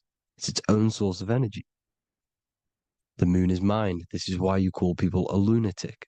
You're a lunatic. Luna means the moon. And inside of your mind, you have a specific mood. Mood is moon. And mind in German is Mond. And the word Mon means moon. And earth is your physical body because your body contains of the 4 elements, the 4 physical elements. Well, the Temple of Solomon is the temple of the soul and the mon, the soul and the mon, the soul and the mind. And it's the temple of the Holy Spirit in the Bible. Everything leads back to one singular point in the center of the brain. The brain is not the mind. It's mind over matter. Okay? The brain is the physical manifestation of the mind. The brain is the electrical computer which decodes the light waves given to it by the mind. This is why everything in the body leads back to one singular point. And we'll go over this in a minute. But this is controlling the physical body. This is the within. If you rearrange within, it spells high twin because within you is your twin, your true self. And it's just an entity in the center of the mind. And if you shut your eyes, you can feel it. Your awareness is in the center of the brain. So there's just an empty chamber in the center of the 2 cherubs, the 2 brains. They are 2 separate brains. They're 2 hemispheres. And the empty chamber, when scientists chop it up and see it's just an empty chamber, well, because you can't see in that plane of reality. You cannot see the mind. You cannot see thoughts. It is invisible to the human eyes, to the visible light spectrum, to the 2 eyes. The reason why we call it the 3rd eye in the center of the brain, it's not the 3rd eye, it's your true self. It's the mind and soul. It's an eye because it does see. It's the all-seeing eye that you always see here. There's some Masonic artwork showing the 2 pillars, the 2 cherubs, the 2 hemispheres of the brain, and the inner eye. This is the eye that sees all things. What do I mean by seeing all things? Not physically. It sees the mind. It's what, because your soul is watching the mind. You can observe the mind. You are not the mind. And if you meditate deeply enough, you can go beyond the mind. It's the all-seeing eye. It sees the mind. It sees what emotions you're feeling. It sees what you're thinking. It sees what you're seeing with the 2 eyes. It's the all-seeing eye. It sees all things. It's omnipresent. It's everywhere. Because the mind can be anywhere. The mind can switch itself into any place it wants. There is no limitations with the mind. So there is two hemispheres in the brain, and in the Bible there is a quote saying the most holy place between the two cherubs. The two cherubs is the two hemispheres of the brain, and the most holy place is between them, which is what the Masonic artwork is showing. This is the all-seeing eye, the soul and the mind in the center of the brain. And you will not see this with the two eyes. So when scientists come to seeing the empty chamber in the center of the brain, they wonder because they do not understand the occult side of the world. They do not understand the layers of reality. How the two eyes, everything physical comes from the unseen. Everything seen comes from the unseen. Now, the two hemispheres of the brain play a major role in our lives. The right hemisphere is the artist. The left hemisphere is the scientist. The right hemisphere controls the left side of the body. The left hemisphere controls the right side. So there's a crossover. Now, the right hemisphere is to do with your feminine energy, creativity, unification, metaphors, visualization, intuition. The left hemisphere is to do with sequencing, facts, materialistic details, language, and logic. So they keep us normally trapped within the male aspect of our mind, which is the left hemisphere. You know, if you listen to Spotify, Apple Music, and radio, they're all tuned to 440 hertz, which shuts down the right side of the brain, makes you left brain dominant. And we learn, well, 90% of people learn to write with their right hand. They're taught to learn with their right hand, which is to do with the left brain. You see, so we are being trapped within this left side of the brain, which is all to do with logic, thinking logical, not creative. You know, very analytic. But the right side of the brain is to do with your creativity. So the right side of the brain is perceiving reality as a holistic perception. Now, what do I mean? If you're riding through a woods, for example, if you're riding through a woods, your right hemisphere is seeing the whole woods as one unified woods. The left hemisphere's job is to break down the perception given to it by the right hemisphere and break it down into individual trees. So what am I saying? The right hemisphere is seeing humans and everything in creation as one unified consciousness. The left hemisphere is seeing individual egos. This is why the left hemisphere is the place of the ego, the right hemisphere is to do with the higher self. They're both needed, though. I'm not saying one's better than the other. It's balance. Now, they don't want you to see the unified picture, perception of creation. They want you to think everything is individual, everything doesn't come from the one, because all things come from the one. And we experience the two in this reality, dualism. In order to understand the one, we have to experience the two to advance.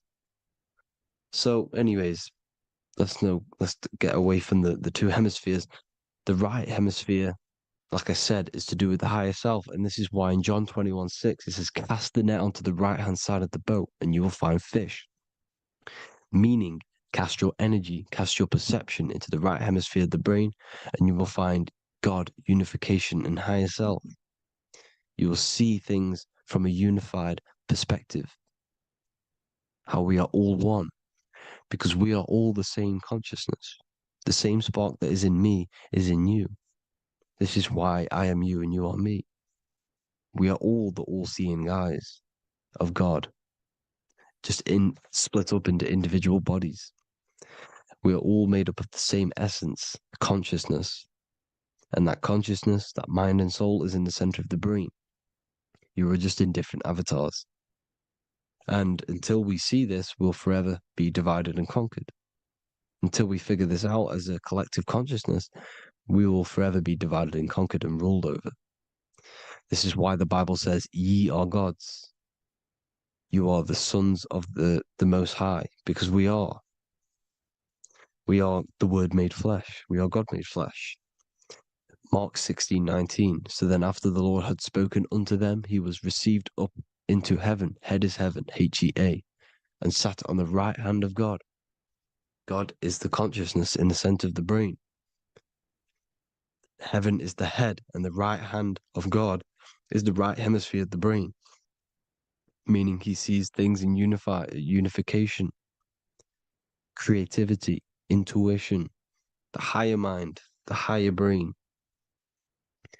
When Moses crosses the Red Sea is the corpus callosum, moving from the left to the right hemisphere of the brain to see unified perception of reality. Head, H-E-A, heaven, same root word.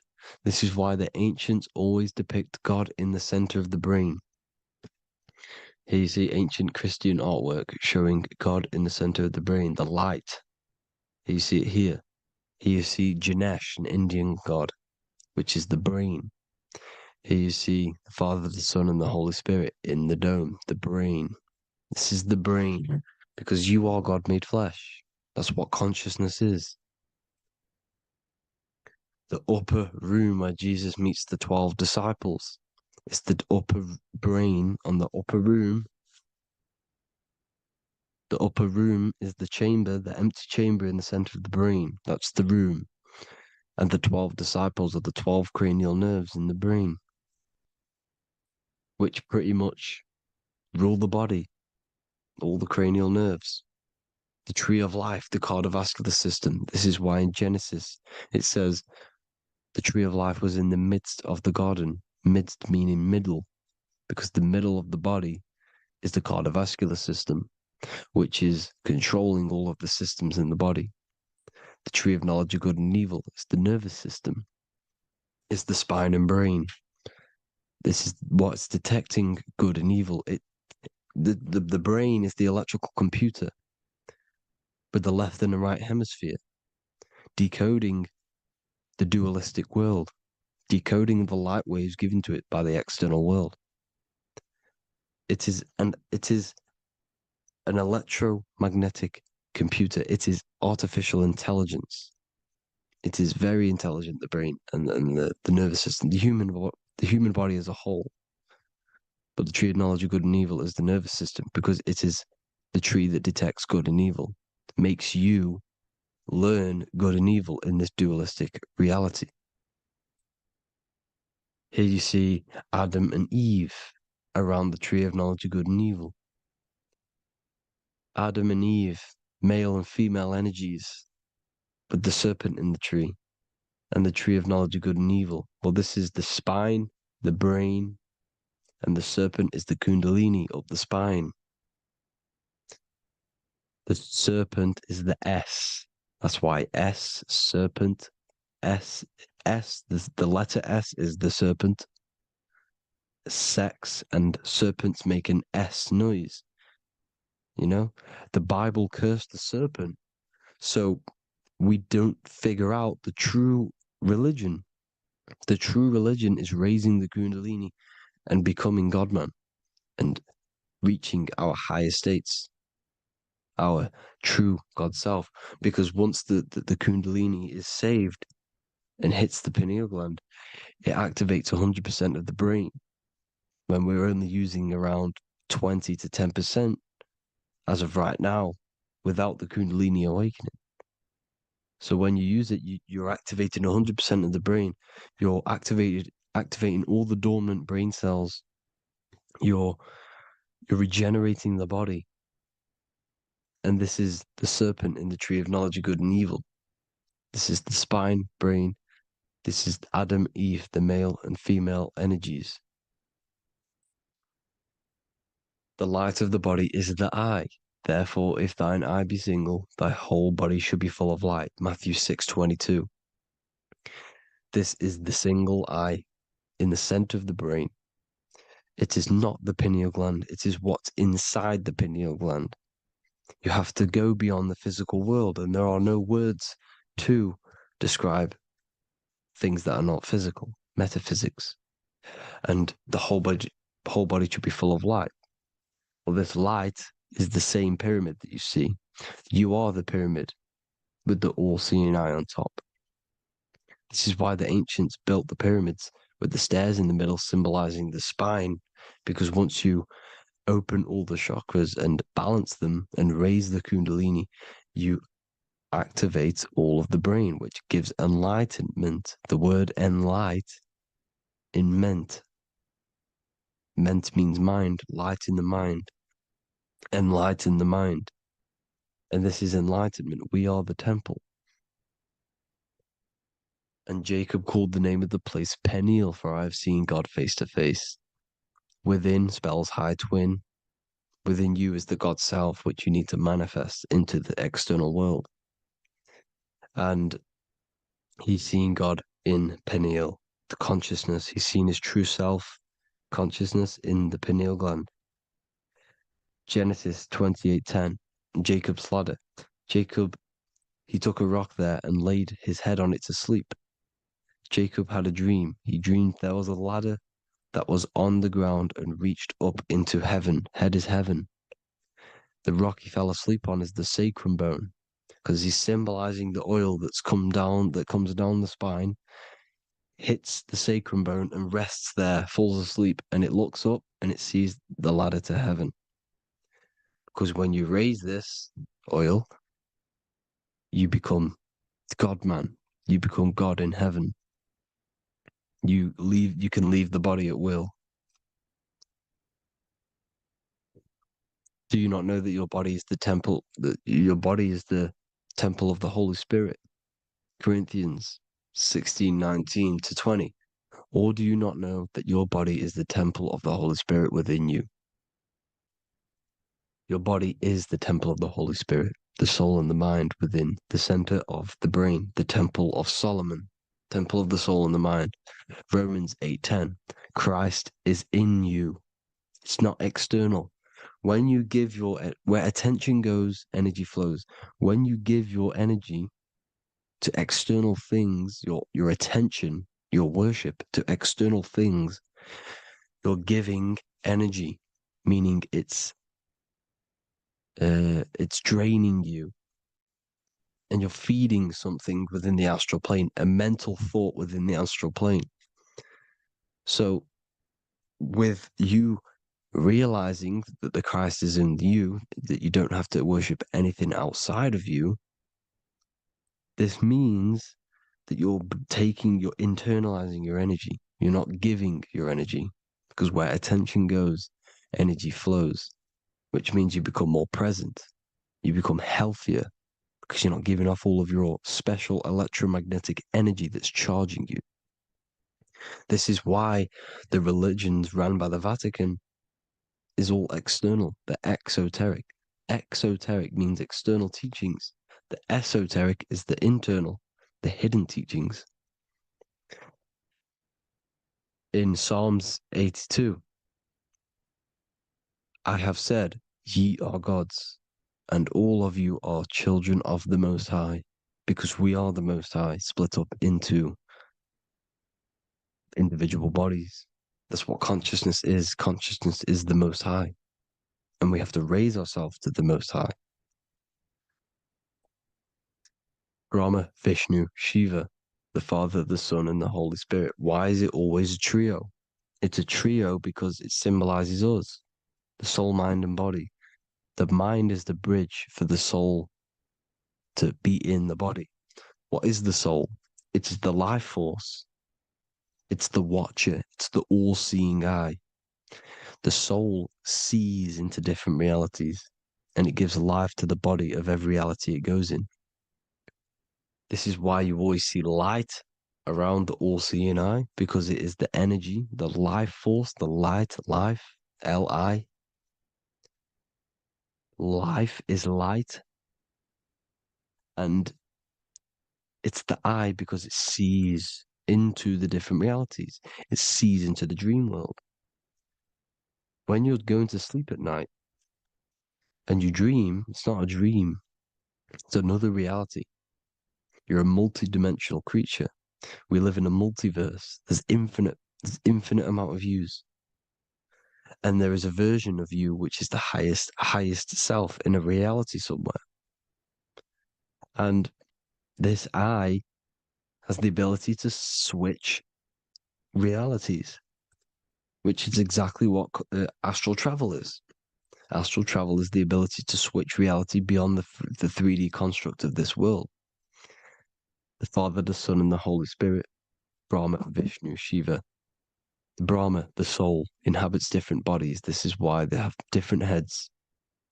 Vishnu, the mind, symbolizing gnosis, meaning knowledge. This is the serpent. The serpent symbolized knowledge. Shiva, the body. The Father, the Son, and the Holy Spirit. The bird, the soul, because the bird symbolizes the soul. This is why you have here the Egyptians showing you the soul leaving the body. Here you see here with the twin head, the same head, and it's a bird. This is the soul self. This is the ego self. The Egyptians knew this. They knew all of this. Of course they did. Now the whole story of Jesus is all metaphorical for the process which goes on within your body. Your neck and head is the Holy Grail, which the sun and the moon creates. Sorry, the sun and the moon creates the fluid within the Holy Grail, the brain, the skull. And the moon creates the milk. Sorry, the moon makes the milk. The sun makes the honey, the land flowing with milk and honey in the Bible. The land flowing with milk and honey is the center of the brain in the Holy Grail. Here you see the Masonic artwork showing you the sun and the moon creating the fluid in the spine. Here's the serpent.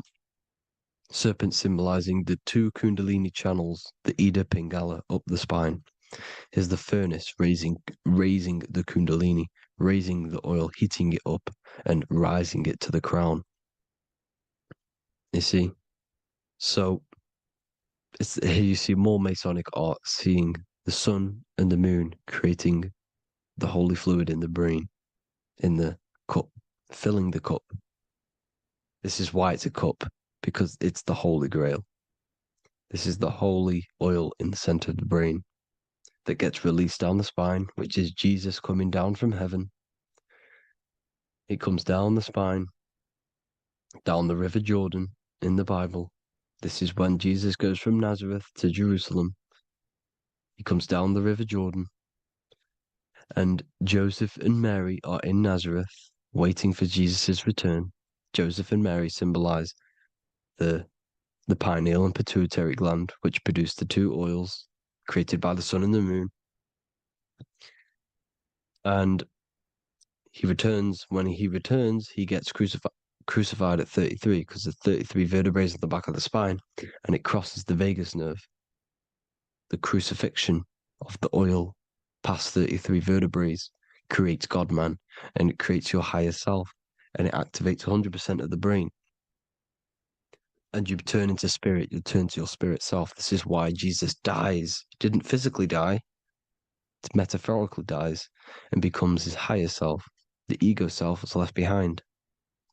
It's the same with the whole story of Jesus. Jesus comes down from heaven, which is the oil. He dies in a cave for 3 days, which is the oil hitting the cave. Here's the cave, and resurrects after 3 days. If you resurrect the oil, comes up and gets crucified at 33 in Golgotha. Golgotha translates to a place in the skull. The three wise men from the east. Well, if you look at the Masonic artwork, they'll always show you a ladder up to the east. Okay? Here you see north, south, west. This would be east. Here you see east here. East here. The ladder up to the east. The east is the top, up. Three wise men from the east. The thalamus, pituitary, and pineal gland in the center of the brain. The most important glands in the body. Here you see the Egyptians with the spine, the sun, and the two hemispheres of the brain. What did I say at the beginning? The sun is the soul. The sun is its own source of energy. It's the life force, which gives life to anything it inhabits. The soul is the same thing. That's why sun and soul mean the same thing. So, what I'm saying is consciousness is God. And this is why when it refers to as God in the Bible, it means your higher self, pretty much. And returning back to this higher self, because God is something that you need to manifest. Consciousness is God, and your body is a reflection of the creation by God. This is why everything in the body corresponds with the stars. The stars rule the body. We are an image of the stars. This body is an image of the whole of creation. Aries rules the head. This is the cerebrum. The ram in the brain is the ram, Aries. And we have something called the cerebrum, Aries, the ram. This is the Lamb of God moving to the higher mind. Taurus, which is the lower brain and neck, the cerebellum, the bull Taurus, the lower mind, and the cerebrum and the cerebellum, the ram and the bull, is what makes you ramble on. Ramble meaning walking. The higher mind and the lower mind working together makes the body ramble. Ramble is what makes you walk along. Thank you to Santos Bonacci. Gemini, the two twins, rules the two arms, the hands, and the lungs. These are the two twins of the body. Sagittarius, the horse, which rules the hips. Hips means hippo. Hippo means horse. Hippopotamus means water horse. Hippo means horse, and this is why we call them hips, because horses have massive hips. Capricorn, the kneecaps. Pisces, the two fish, the 2 feet. Then they make us swim. We are an image of the stars, people. Well, the body is anyway. Consciousness is God, and the body is the image of the whole of creation. It's a reflection of the whole creation, as above, so below. 12 systems in the body, 12 cranial nerves for the 12 constellations, 12 cell salts. The body's made out of 12 cell salts. So, this is where it gets kind of deep. This is where we get deep. And he said, Jesus was known as the fisher of man. And fisher of man, meaning man does not mean man as in the male. Man means mind. He's the fisher of minds. So the Bible is not patriarchal. It's not patriarchal. Man just means mind, pretty much. So the fisher of mind, man, because he was fishing minds out of this reality into the higher realities. He was teaching people how to leave the body when he walks on water. Walking on water is the physical, etheric, astral, and mental. These are the different planes of reality. The ether is the either, because the ether is the substance that's on either side, astral and physical. It's the fifth element, is ether. And the fifth element is the water. The same water at the beginning of the Bible when it says, let the firmament divide from the waters above from below. The water symbolizes the ether. It's the base of all physical matter. And the ether symbolized is known as the water. So when you're walking on water, you're walking on the ether, meaning you're leaving the physical body. So when Jesus walks on water and he's teaching Paul to walk on water, Paul becomes scared and falls back into the water. Well, when you astral travel and you become scared when you're projecting, you'll fall back into your body. So he's pretty much saying walking on water is leaving the body, and walking on the ether, because the ether is the veil between the astral, and that's what devil means. Devil has the word veil in it, because the devil is trapping you between one veil, which is this world. They're trapping you in this world, this thin layer of reality. Your dreams are different veils. The ether, the astral, the mental are different veils. Devil is the veil. The veil. You need to escape being stuck into in one reality and live in between realities. And this is when you truly become a multi-dimensional being, because your soul is just the eye. That's what you are. You're just an eye, and you see into different worlds. And it also, when Jesus means the fisher of man, the fisher of minds, he is there are. I truly believe, because of my research, that there is other worlds. It's not just this one. There's higher worlds. There's an infinite amount of you, and you've been in you, in them dreams you call dreams. Them dreams are other realities that you are in. That's why when you're there, you don't feel like you're in a dream. You feel like it's 100% real, because it is real. So this is why the ancients always depicted the many different heads, because there's many different versions of you. And this I, the soul, the watcher, is switching itself into different bodies at all times. Well, when you sleep, when you astral project. And this is what the ancients were doing. They understood the multiverse, and they could switch bodies at will. And this is what the 7 seals are in the Bible, also known as the 7 chakras. These are literally portals within us to these different worlds. We're in the heart at the moment. Earth rearranged spells heart, meaning middle. This is where good and evil exist. It's the middle point, the midpoint of realities. So I hope you all enjoyed the video. All of this knowledge that I've give you in this video is inside of my book, the Book of Wisdom. The Book of Wisdom gets updated every single month with new pages.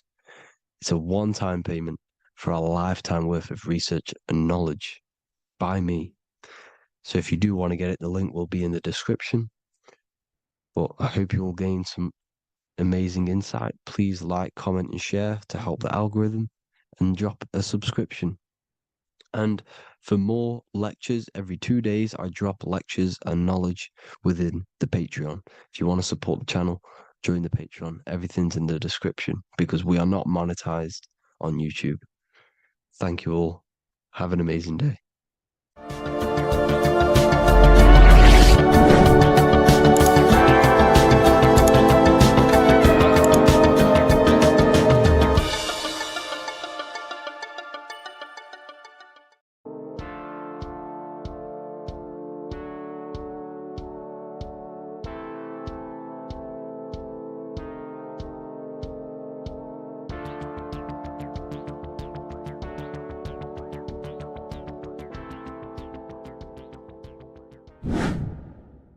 Hello and welcome to another video, people. Before we start, please like, comment, and subscribe if you wish to see more content. Today we're going to be talking about the mental universe and how everything is mental. This is the #1 law on the Kabbalion. If you've never read that book, it's called The Kabbalion. A very good book. It's the first law, because this is the most important thing you need to understand, is how everything exists within the mind. Behind every single one of these eyes is the same consciousness expressed in different bodies. The mind is what gives perception to what you're experiencing. Behind every single one of these eyes is the exact same consciousness, but the brain that they inhabit is giving them a different perception, a different being, a different body. Now, this is the difference between humans and animals. Humans possess a advanced consciousness, an advanced mind that gives us the ability to be aware of ourselves mentally physically and spiritually, we can reflect on ourselves. When a dog looks in the mirror or an animal looks in the mirror, it doesn't know what it's looking at. It doesn't realize it has a consciousness. It can't reflect on itself. It can't say, I want to improve in this area. It doesn't have that consciousness. We have a divine consciousness. Take away the N for divine, and you get with a D, put it with a D, you get divide, because we have a divided two-way consciousness. An animal only has one. However, it's still the same mind. We're all mind. We're all mental. We all exist within the mental plane. Look at this person walking. The body, the brain is sending electrical signals through the 12 cranial nerves, which the 12 disciples that spread the gospel of Jesus, right? You have 12 cranial nerves in your brain. There are 12 disciples which spread the gospel of Jesus.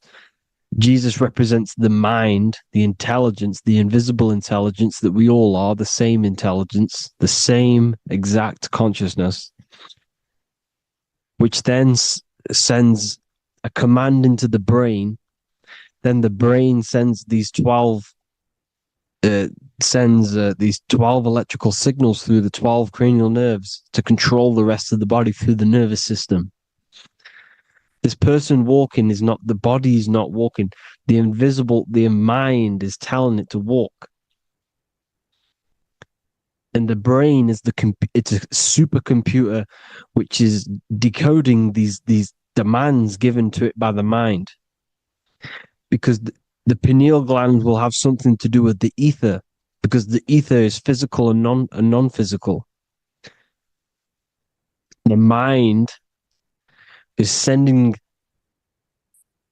the commands through the ether to the pineal gland, which is then getting broken down into electrical codes within the brain and sent throughout the nervous system to control the body. And this is why in the Sims simulation, because the body's the simulation, it's a false reality. It's the fake reality. It's not the real you.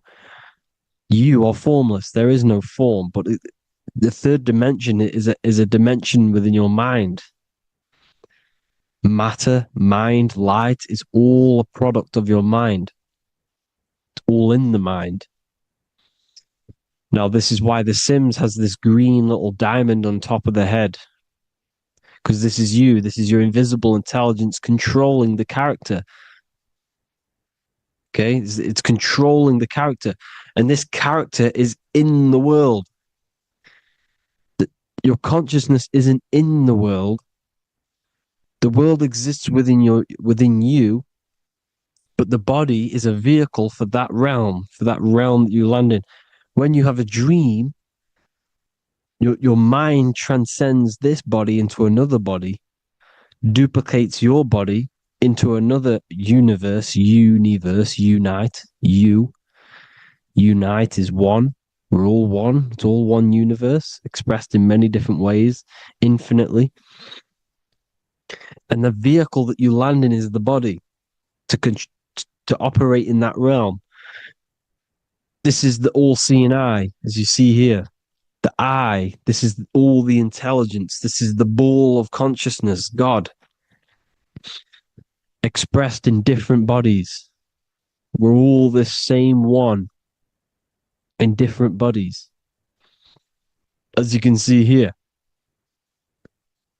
And this intelligence is expressing infinitely throughout the universe, an infinite universe. There's no beginning, no end. There was no beginning of the universe. There is no end. It's infinite, always has and always will. But the mind is what gives you the ability to explore the universe, to make perception of it. We are God in disguise. We are God in disguise. We are God in flesh.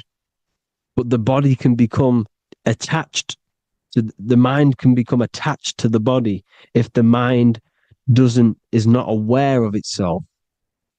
When the mind is that blinded by matter,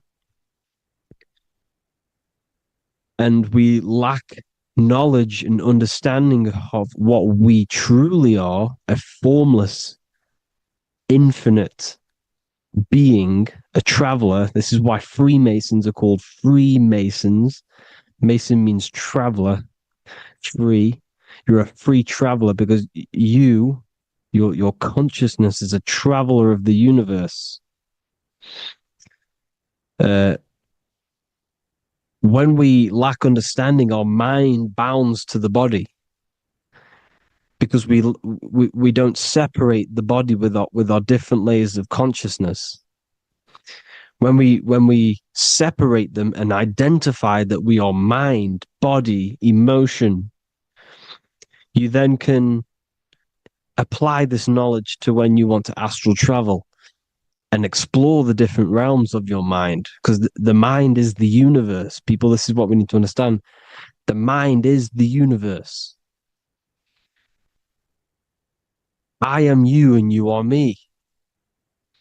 This is the Egyptians showing you this. The Ankh is the symbol of life. This is the one ball of consciousness, mind, giving it the Ankh life to all the different life forms.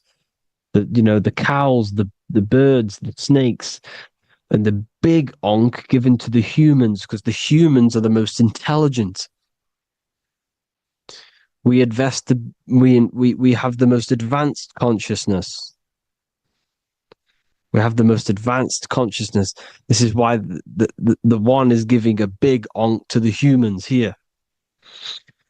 Here you see it again. This is not the sun. This is also showing Ankh giving out its life to all things infinitely. And this is the Most High. We are the Most High in disguise. When we strip off the body, we strip off the desires for the physical world, we strip off all these fake identities that the mind gets attached to. That is God. The universe. You are the universe experiencing itself. I and I.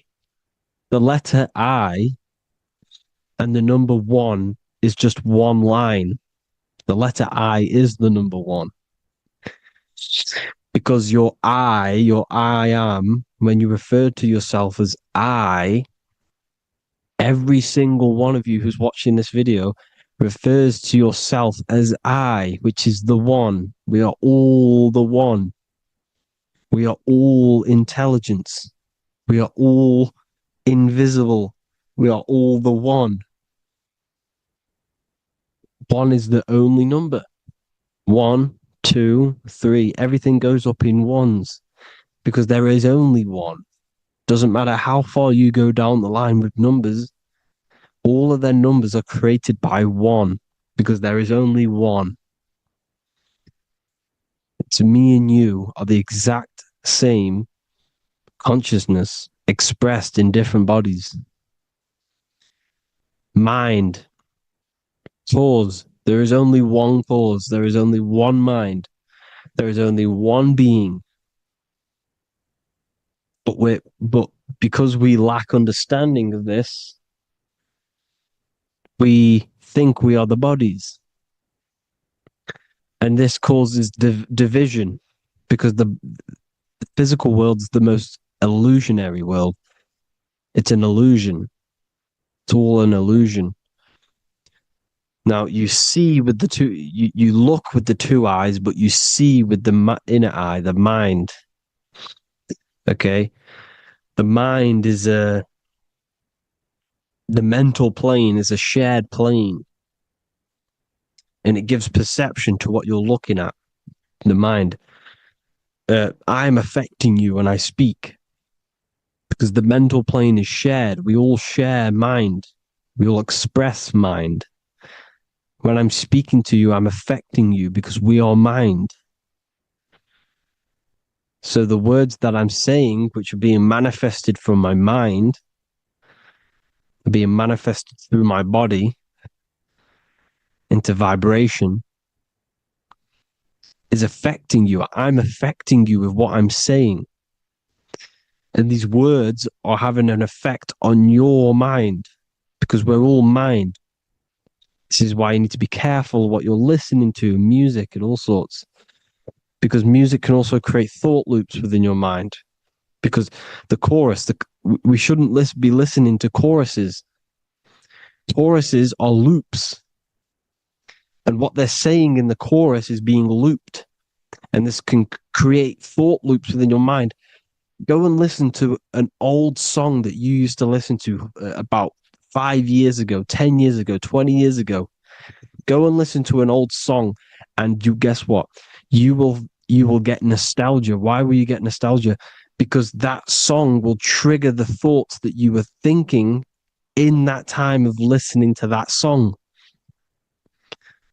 So songs with choruses create thought loops, and they reprogram your subconscious mind. It's important why music is very powerful. Mind and mind, same word. See, language is the truth, people. This is why I use language in all of my presentations, especially the English language. It's riddled with occult truth. I is my me, I, you and me are I, one. We are not the name, we are I. Every single one of you is I because we are all the one, all mind. Now, the only thing that is truly mine is my mind. When you say something is mine, it's an illusion. It's not yours. The only thing that is mine is mind, my mind. Okay? It's my mind. It's the only thing. It's the same word, mind and mind. Like I said before, everything's one. Hot and cold is different degrees of the same thing, of the one substance, of degrees. The 7 colors are different frequencies of the one white light.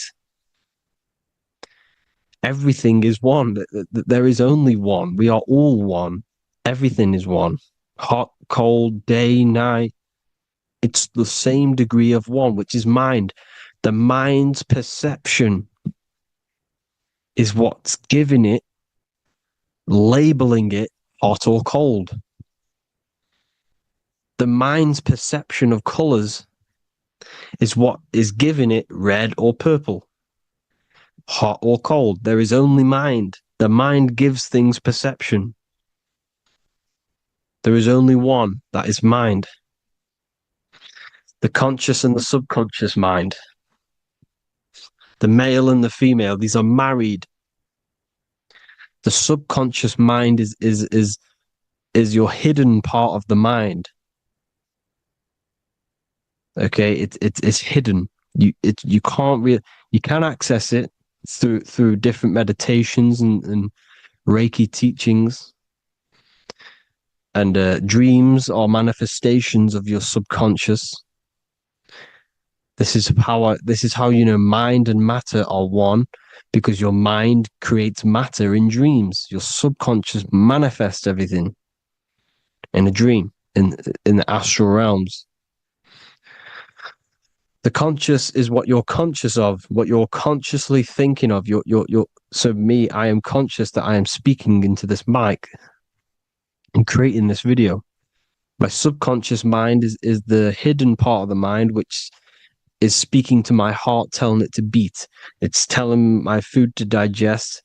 It's regulating all my blood. It's doing everything in my body without me being conscious of it.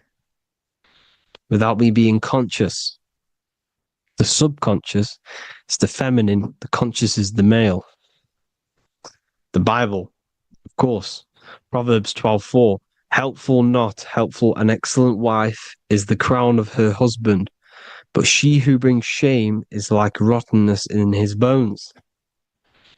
In the same way, husbands should love their wives as their own bodies. He who loves his wife loves himself. You can take that physically, you can take that literally, or you can take it metaphysically. See, the Bible's written in such a way where you can take it as your level of realization. He who loves his wife loves himself. If you love your subconscious, if you love yourself, you speak good about yourself because your subconscious takes everything literally. If you say, I hate you to someone, your subconscious does not know the difference between me and someone else. It only thinks me, me, me. Why? Because mind is the only thing that exists. You are mind, I am mind. If I say, I hate you, you're saying that to yourself. Your subconscious picks that up and says, I hate myself. And that's telling your subconscious that's what you want.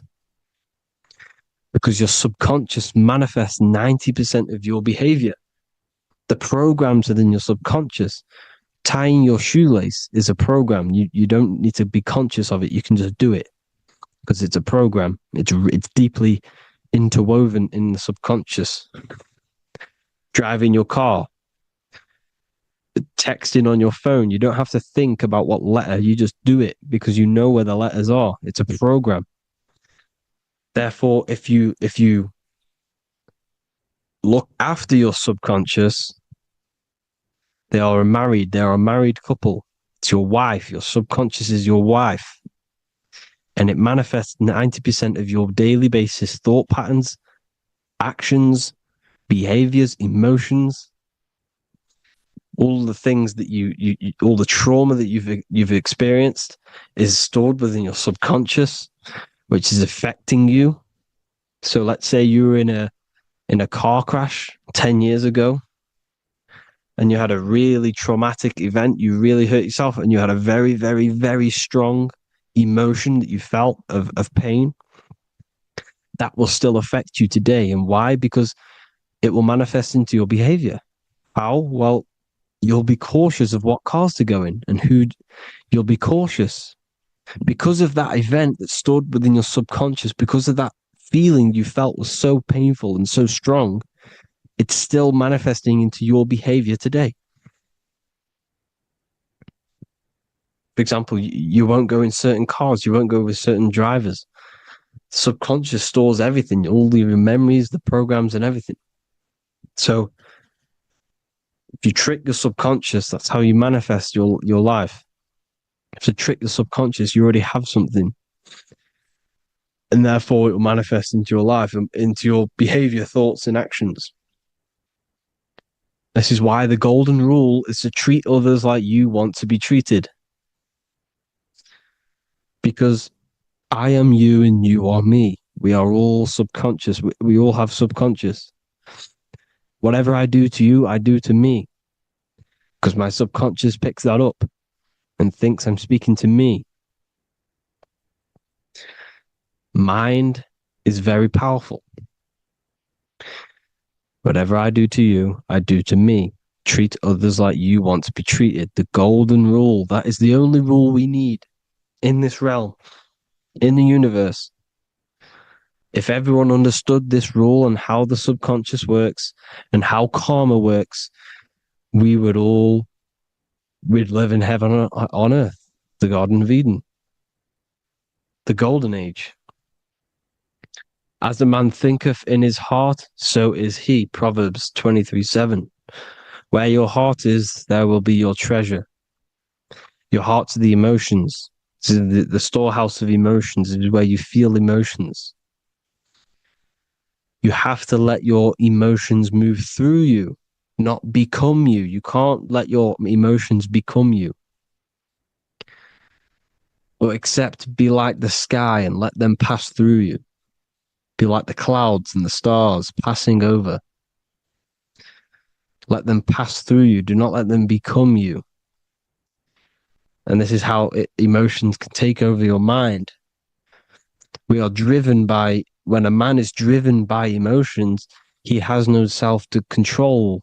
You must control the mind, because the mind can be corrupted. Because your thoughts are electrical in the brain.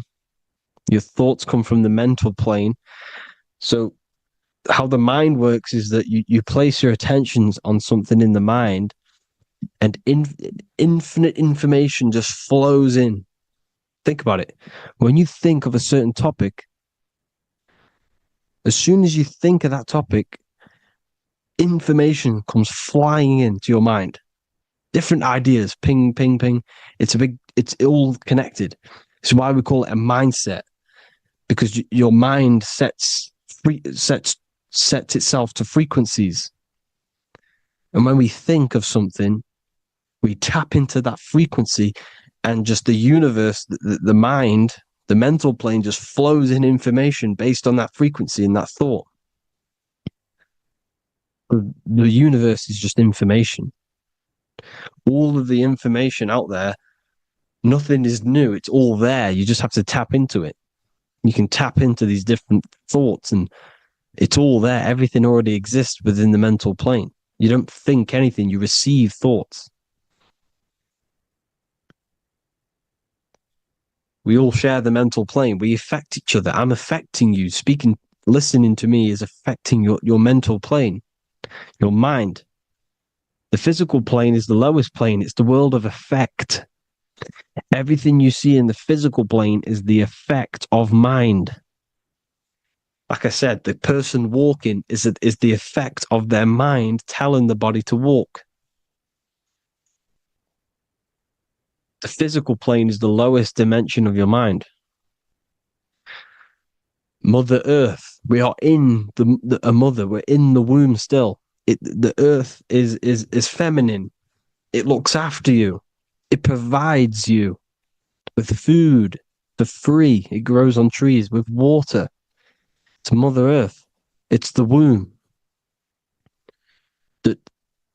The dome above your head is your mother's belly. Okay? Is your mother's belly. You're in the womb still. You're forever in the womb, because your mind's constantly expanding. Because when the baby's mind figures out that there is a reality outside of its mother, it starts to hear the people on outside of its mother, what does it do? It figures a way out of the mother, and it becomes born again in the water, in a hospital, into the other world. It's the same with our minds. When our minds figure out there is other worlds beyond this physical, we explore them. The astral plane, for example. You figure a way out of the body. Because when you're the firmament, look at the word firmament, meant at the end. Firm is firm, something strong, something like a rock is firm. If your mind is firm like a rock, you will be stuck under the firmament. So, for example, people who are very programmed and can't think outside the box, they have a firm mind, and they'll be stuck under the firmament, because your mind is the only thing that's keeping you under the firmament. It's the only thing. When you're doomed, doom is dome. This is the dome, which is your head. Your head is the dome. Above your head, above the earth, is the dome, the ethereal barrier. But that's just an external manifestation of your head. You don't leave the earth, you leave your body to leave the earth, because your body is the earth. It's a dimension within your mind. So when you're doomed, you're domed. Your reality is your level of realization. You realize something, or when you have an idea, the mind, and the EYE or I. Same thing, mind. It's all mind. Reality is your level of realization. You realize there's other worlds. That's your reality. Your perception's your reality. Mind in Latin is mens. Jesus was known as the fisher of men, which is the fisher of minds. He was fishing minds worthy of knowing the higher truth, the deeper occult knowledge. Jesus figured out that we are all God. And he got killed for it because in that age they were trying to suppress this information. Jesus figured out he was God because we are all God, every single one of you, and they killed him because we're all mind. We are not the body. We're the invisible intelligence, which is God. But you are not God if your mind is attached to this physical world, to the worldly pleasures.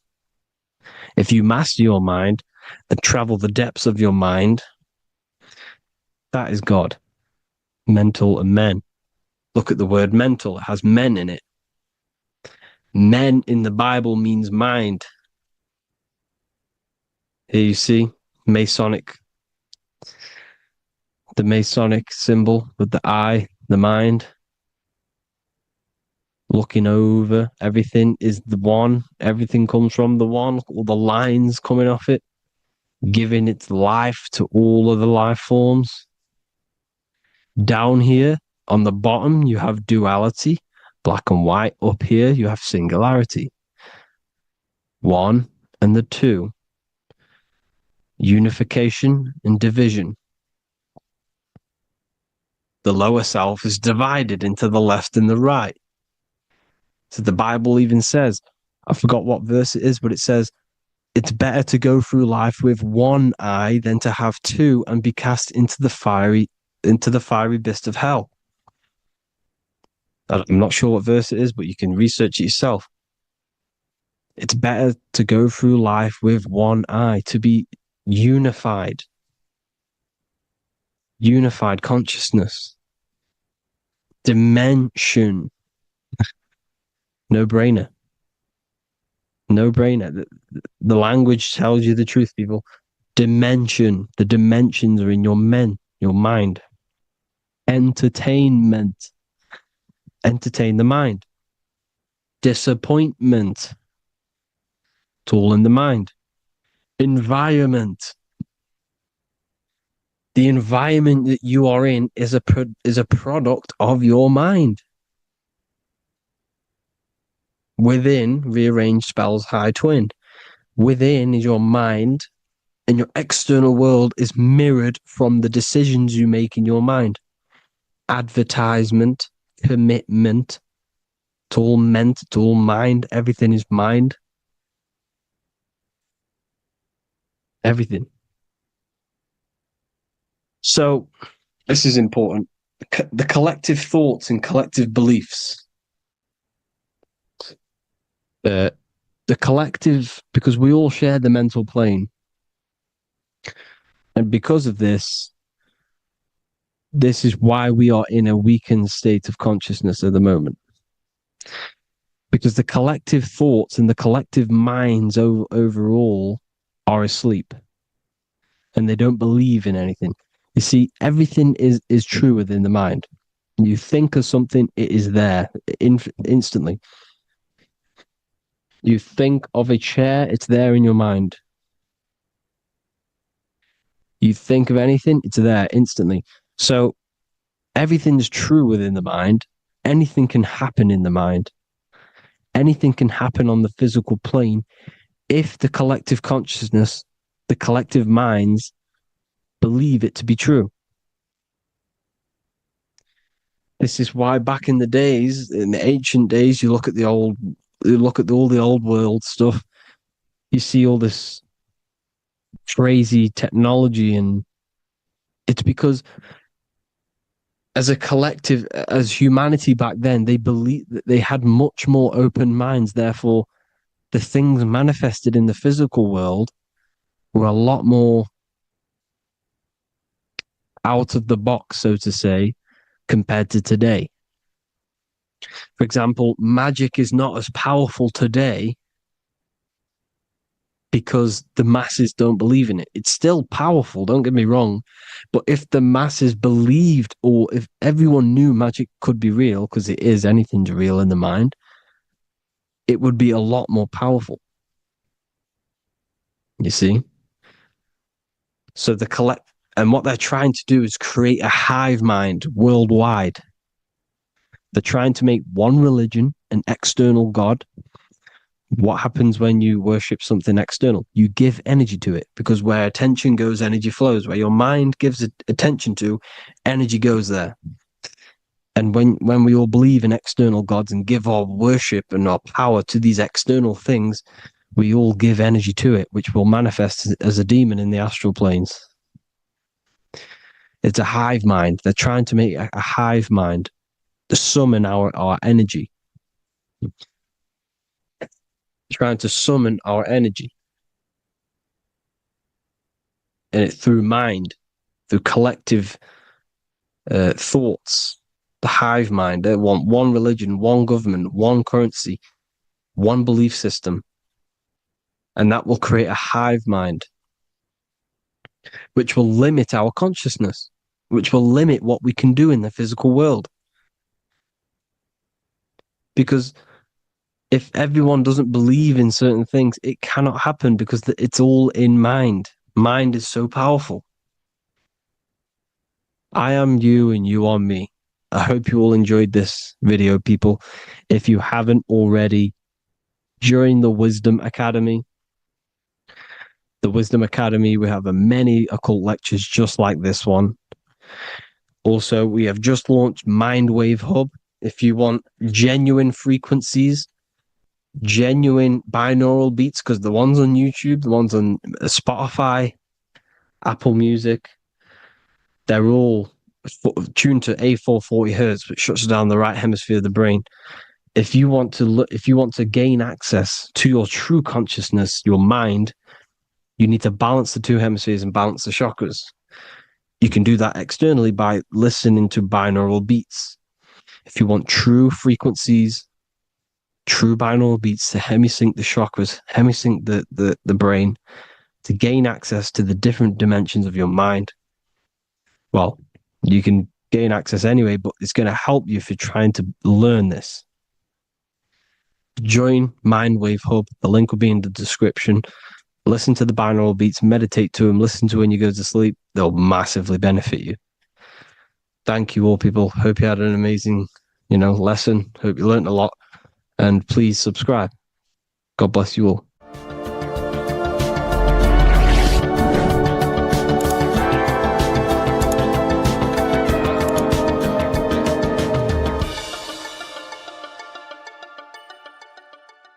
Welcome to Revival of Wisdom. Welcome people, we're back with another video, and this video is about Freemasonry and their connection to the Illuminati. Please, as always, to make sure to hit that like and the subscribe button and turn on the notifications to never miss a video. On May the 1st, 1776, the founder of the Illuminati, Adam Weishaupt, founded this secret organization, and this date can be found in Roman numerals underneath the all-seeing eye pyramid on the $1 bill. This $1 bill also says Anut Coptus Novus Ordo Secularum. This is Latin for announcing the birth of the New World Order. This New World Order will be headed by Lucifer, the all-seeing eye, and followed by the 13 layers of bricks for the 13 elite bloodlines. So your Orsini's, Rockefellers, Rothschilds, Soroses, and the other 9 elite families. So when Adam Weishaupt created the Illuminati, he made it consisting of high-level degree Masons, French and Latin philosophers, and many more powerful people to all become one society. So this is why you see Masons using this same symbol of the all-seeing eye inside the pyramid. But not all Freemasons are part of this Illuminati secret society. As the 33rd degree Freemason Manly P. Hall said in his book The Secret Teachings of All Ages, Freemasonry is a fraternity within a fraternity, an outer organization concealing an inner brotherhood of the elect. So what he's saying here is that Freemasons have to go up the degrees of Freemasonry, and once they hit the top, they either get elected or not into these secret societies like the Illuminati, Skull and Bones, and Knights Templar. So when you see celebrities doing this one-eye symbolism, either covering one eye, doing the triangle, or doing 666 over one eye, this is showing and reflecting the symbolism of Freemasonry. They have taken the oath to never speak on anything they learn about Freemasonry. Duncan's Ritual of Freemasonry book states the oath they have to take. Quote, I ... of my own free will and accord, that I will hail, ever conceal, and never reveal any of the secrets, arts, points of Master Mason's degree to any person whomsoever. All this most solemnly, sincerely promise and swear. Now, this is what happens when they break the oath, stated in this book, quote, myself severed in two, my bowels taken from thence, and burnt to ashes. So this states that Freemasonry comes first, before any law of the land. It has the right to kill you if you break your oath. This is the hand gesture they have to do every time they enter the ritual room inside the Masonic lodge. This is the cutthroat symbol, showing you and reminding you of the oath and what will happen if you break it. Now in this book, Richardson's Monitor of Freemasonry, it states, if you break your oath, binding myself under no less penalty than to have my throat cut across, my tongue torn out by the roots, and my body buried in the rough sands of the sea. If they do not decide to kill you, this book states this by pointing him out to the world as an unworthy vagabond, by opposing his interest, by dearranging his business. In other words, they have the power to frame you and destroy your reputation to the world and destroy your business if you break this oath. So yes, they do kill to keep this truth hidden, because this truth of this reality is what keeps them in power. They have the ability to manipulate people because people do not know what manipulates them. This is why they call themselves the government. They govern the ment, which is the mentality, because the mind is the root cause of reality. They control what you perceive to control what you manifest. By knowing the truth, you are set free, and you no longer need no controller above you. So this is why they are willing to kill and do whatever it takes to keep the truth concealed within these high-level degrees of masonry and these secret societies. However, going back to Manly P. Hall's book, it states, part of the symbols are displayed here to the initiate, but he is intentionally misled by false interpretations. So this is saying even Freemasons are intentionally misled and told lies to conceal the truth, to make sure the truth is hidden in the high degrees of masonry. So that's it for this video, guys. Thank you all for tapping in.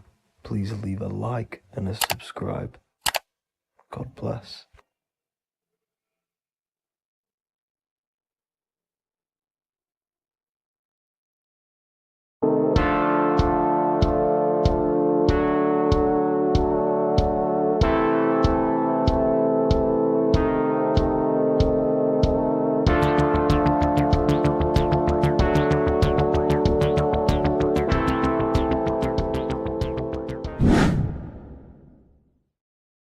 What's good, people? We're back with another video, and this is going to be talking about the connection between the micro and the macro. You know, you are the universe, everything is inside of you. So the first thing you need to understand is that the law of mentalism, we are a thought in the creator's mind, everything's being thought into existence. We have a spark of this mind, this same mind of the creator. And everything is a state of mind. Particles or atoms, whatever you want to call them, are a mental thing. They're a product of the mind. Everything's thought into existence. Thoughts influence everything. Thoughts are energetic effects which send out waves into the quantum field around you. And your consciousness is actually the universe experiencing itself, expressing itself, and viewing itself. So we are the creator, but viewing itself in separate bodies. And this is why they call the material world the world of illusions, because everything's separate here, but we all forget that we are all one. We've all been brainwashed to think we're all separate, but we're all one. We're all the same mind, the same consciousness, everything. So everything's created out of toroidal fields. God created the toroidal field. That's the only thing that exists because the atoms are toroidal fields. And it's the basis behind all creation. As you can see it in the owl's eyes, it creates the infinity symbol. And this was the apple. That apple is a toroidal field. And the toroidal field is made out of dielectricity, which is ether. Ether is black light, and this is counter space. This is another realm. This is what creates God to be omnipresent, to be everywhere at one place at all times. He is everywhere because ether is everywhere. Ether's infinite potential. It connects everything together, and that's what energy moves through. It moves through the ether, and that's black light. Everything is light, as it says in John 4:2. God is light. Everything's a vibrational state of light. So the torus field is made out of dielectricity, ether, black light, magnetism, which is white light, which is the center of the toroidal field. And magnetism radiates; it has no vibration. And then when white light splits, it turns into electricity, which is physical material, and that has a vibration. This is the Holy Trinity: the sun, the moon, and Saturn. Saturn, the god of materialism. If you've watched my videos on Saturn, you know that Saturn is crystallizing everything into physical matter. And that's why his old name was El. The ancients called him El. And this is why we get El electricity. This is where El electricity comes from. Because El electricity is only a product of the physical world, which is redshift, blueshift, Adam and Eve.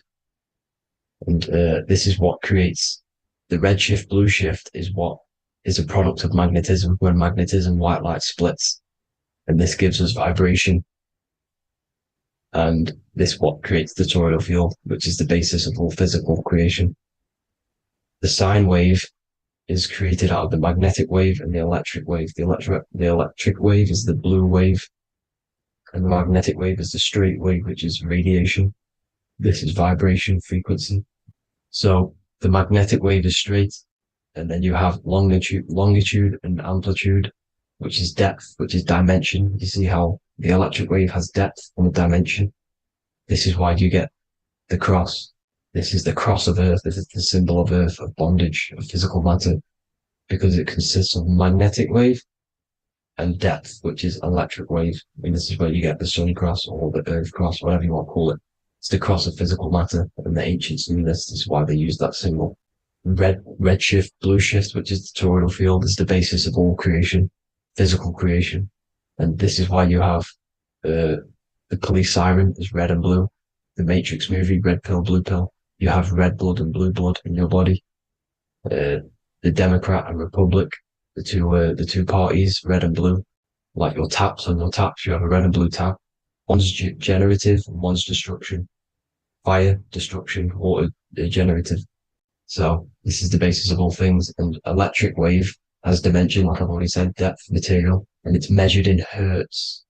It's measured in hertz because it hurts you. It decays because the electric wave has a vibration, and vibration always has to go back to a standstill point.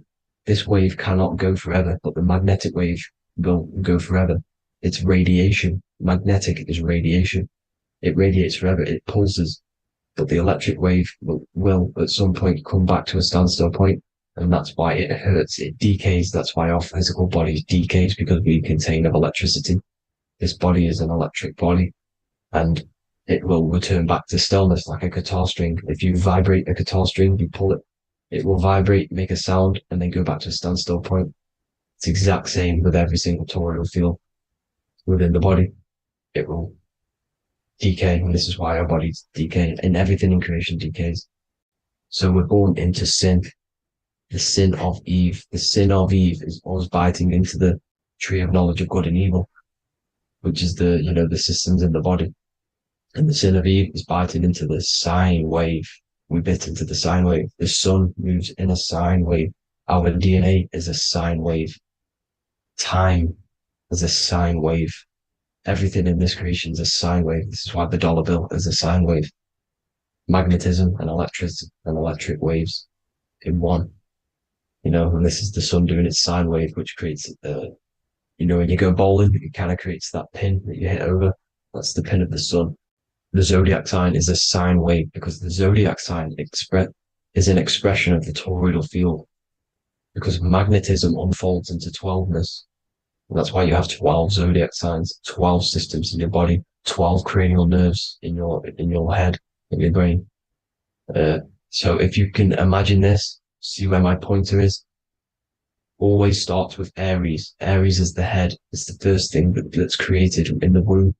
And this is Aries, the ram. And this is why it's called a cerebrum in your brain, which is the first thing that creates when you're in the womb. And what's the element of Aries is fire. Fire is the first element. Fire, first, because it's the first thing on the wheel, the first expression of energy. As you can see here, my pointer, this is the center of the toroidal field. It would go Aries, Virgo, Capricorn, Pisces, Scorpio, Cancer. Then we go back to Libra. Libra would be center. But you see how the toroidal field is the expression of the 12 energies. That's what the constellations are, the energy expressions of the toroidal field. So it would go outwards, starting from Aries here, all the way back to Pisces, which is beyond the bottom half. But Libra would be the center. That's why Libra is the equinox. It's the equinox. Libra is when it goes from summer over to autumn. It's the equal. It starts to transition into the winter side. Equinox, equal, which is Libra. And that's why Libra has the two scales. It's symbolized with the two scales. That's because of, the sun moving over. It's being judged. It's equal now, but then it's going to tip over into the winter. That's why Libra is here, the center of the sine wave. Like I said before, magnetic energy unfolds into 12ness. Magnesium is number 12 on the periodic table. It's the sacred number. And this is why the scientists are NASA is trying to bring in another constellation to destroy the holy science of astrology. So Aries rules the head, which is Mars. Taurus rules the neck, the lower head. Gemini, the two twins, which is your lungs, your two twins, your arms, two twins. Cancer, the breasts, or the chest area. Leo, the heart, which is the sun, which is fire, the center of the toroidal field. Virgo, the belly, which is the intestines. Libra, the kidneys, the two scales, the kidneys, balancing out everything. Scorpio, the sex organs. Sagittarius, hips and thighs. Capricorn, I've missed that out, which is the kneecaps. Capricorn, kneecap. Aries, which is the ram, which is the cerebrum in your brain. And then Aquarius, the calves and the ankles. And the Pisces, the two fish, the 2 feet. So everything corresponds, as you can see here. This is an ancient way of depicting it, of the folded human. And this is everything. Each constellation rules that part of the body, gives energy to that part of the body, makes you do certain things. So magnetic energy unfolds into 12ness, electricity unfolds into 7s. That's why when you get electric, the light spectrum that we see, it consists of 7 colors. Why we have 7 planets. The 7 planets give us our 7 metals and the 7 solfeggio scale frequencies. So the rotor, this is the rotor. And rotor is an anagram for Torah, the Torah, which is I think it's the Hebrew Bible. Don't quote me on that, but it's one of the holy books, which is the Torah, the Taurus. Everything goes back to the Taurus field because it's the basis of all creation. So the chief cornerstone, it says in the Bible that the builders rejected the chief cornerstone. The chief cornerstone You are the builder. You decided to incarnate into the physical world, into the electric world, the world of Saturn. When you are created in the womb, it takes you 9 months for you to be created. So, for example, if your parents, if you went into the womb here, it'd take you 9 months. So let's say you're born in Scorpio. So you'd go back 9 months. 1, 2, 3, 4, 5, 6, 7, 8, 9. You consist of all of these 9 energies because it takes 9 months or however long you took to be born. Some people are born earlier. You'd have to find out how many months you were in the womb for. But you consist of these 9 energies, and each constellation has a cell salt associated with it. And these cell salts are vital for your health, and your cells and the optimal health of your body. So the chief cornerstone that you rejected is these 3 cell salts, these 3 constellations. So you're mineral deficient in these 3 constellations. For example, fluoride, magnesium, phosphate, and potassium sulfate. So that's the chief cornerstone. And a cornerstone, people always get it rejected with the cornerstone. The cornerstone is not, it doesn't say the cornerstone in the Bible, it says the chief cornerstone. The cornerstone is a cornerstone of a building, but the chief cornerstone is the top of the pyramid. This is where we get the pyramid of the wheel. So you're mineral deficient in whatever 3 zodiac signs you're not. You were not in the womb for. This is the chief cornerstone you rejected. So the human body is the micro. It is the universe in a physical form. It consists of everything in the universe, just like your consciousness is the universe watching itself, experiencing itself. Your body is the whole universe. 12 systems in the body, 12 zodiac signs, 7 chakras are the 7 planets. The Holy Trinity of you is your Temple of Solomon, the soul and the mind, the sun and the moon. You know, everything is in you. You consist of everything, all the energies, everything. Heaven and hell. Heaven and hell is a mind state. It's a state of the mind. Head, H-E-A, which is heaven, and the heel, the bottom of your foot, is hell. And the bottom of your foot is the soul. So they're basically saying, well, it's wordplay. They're saying that your soul is in hell because, you know, with the elites being in control. So they call the bottom of your foot the soul, trying to say that you're in hell. The Christ is in you. And this Christ is Greek for what? Christos. And Christos is Greek for the oil. And this oil is produced in the cerebrum, the Aries, the ram, the cerebrum. It goes down the pineal. Well, the pineal and the pituitary are underneath the cerebrum. Goes down the pingala and the ida. The pingala being the positive charge connected to the pineal gland, pin, and the ida connected to the pituitary. And this is the 2 serpents going down the spinal column. And this is why Jesus goes from Nazareth to Bethlehem, and then Joseph and Mary are waiting for Jesus in Nazareth. Joseph and Mary are the pineal and the pituitary gland waiting for Jesus to come back up the River Jordan, your spinal column. So this is the oil. This is the story of Santa as well. Santa comes from the North Pole. Why? Because the North Pole of the Earth is the center of the toroidal field. And the North Pole of you is your spinal column, which is the North Pole of the toroidal field. The North Pole, he comes from the North Pole. This is the North Pole. This is the South Pole of the toroidal field. Comes from the North Pole, which is your mind. And he goes down the chimney and then back up the chimney. This is the chimney. And he drops off the present, which is the Christos, the oil.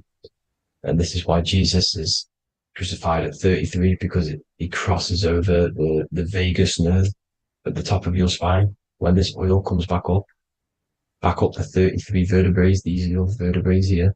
When it goes up to the 33 vertebrae, it gets crucified at 33 because it crosses the vagus nerve, and he's crucified on a cross at 33. This is the story behind Jesus and Santa. The Ark of the Covenant in the Bible is the 2 hemispheres which cover the vital parts of your mind, the brain side, which is the cerebrum, the pineal, the pituitary, etc. So the 2 hemispheres are the 2 angels, the Ark of the Covenant. This is the Ark of the Covenant covering the 2 vital parts of your brain. So these are the optic thalamus is another part, and it protects the Christ oil, which is inside at the center of the brain. See, the Bible is all a massive metaphor about yourself because you are the universe. You are a microcosm of the universe. Your consciousness is experiencing itself, and the universe experiencing, and your body is the whole universe. Your head's heaven. So Moses crosses the Red Sea. These are the two hemispheres of your brain. This is the corpus callosum, the Red Sea. So he's pretty much saying that he's uniting the two hemispheres of your brain, because most people in this generation are stuck in the left brain, which is just logic, reasoning, science and maths, writing. This is what school teaches you to do. It keeps you stuck in your left brain. And you want to cross over to you want to cross the Red Sea, which is the corpus callosum, to the right brain, which is awareness, art awareness, creativity, imagination, intuition, insight, using the higher mind, creativity, imagination. If you don't have intuition, then you can't read energy, you can't pick up on bad things. This is what Moses is symbolizing by crossing the Red Sea. And it's also the upper room where Jesus met the 12 disciples. 12 disciples are the 12 cranial nerves in your brain. It doesn't just represent the 12 zodiac signs, the 12 disciples. It symbolizes many different things. It's like I said, the universe consists of 12ness. So you have 12 cranial nerves in your brain, and that's the 12 disciples as well. And they want you stuck in your left brain, which is the five senses, materialism. So they say in the Bible that Satan blinds the mind. Satan is Saturn. If you've watched my videos, Satan is Saturn.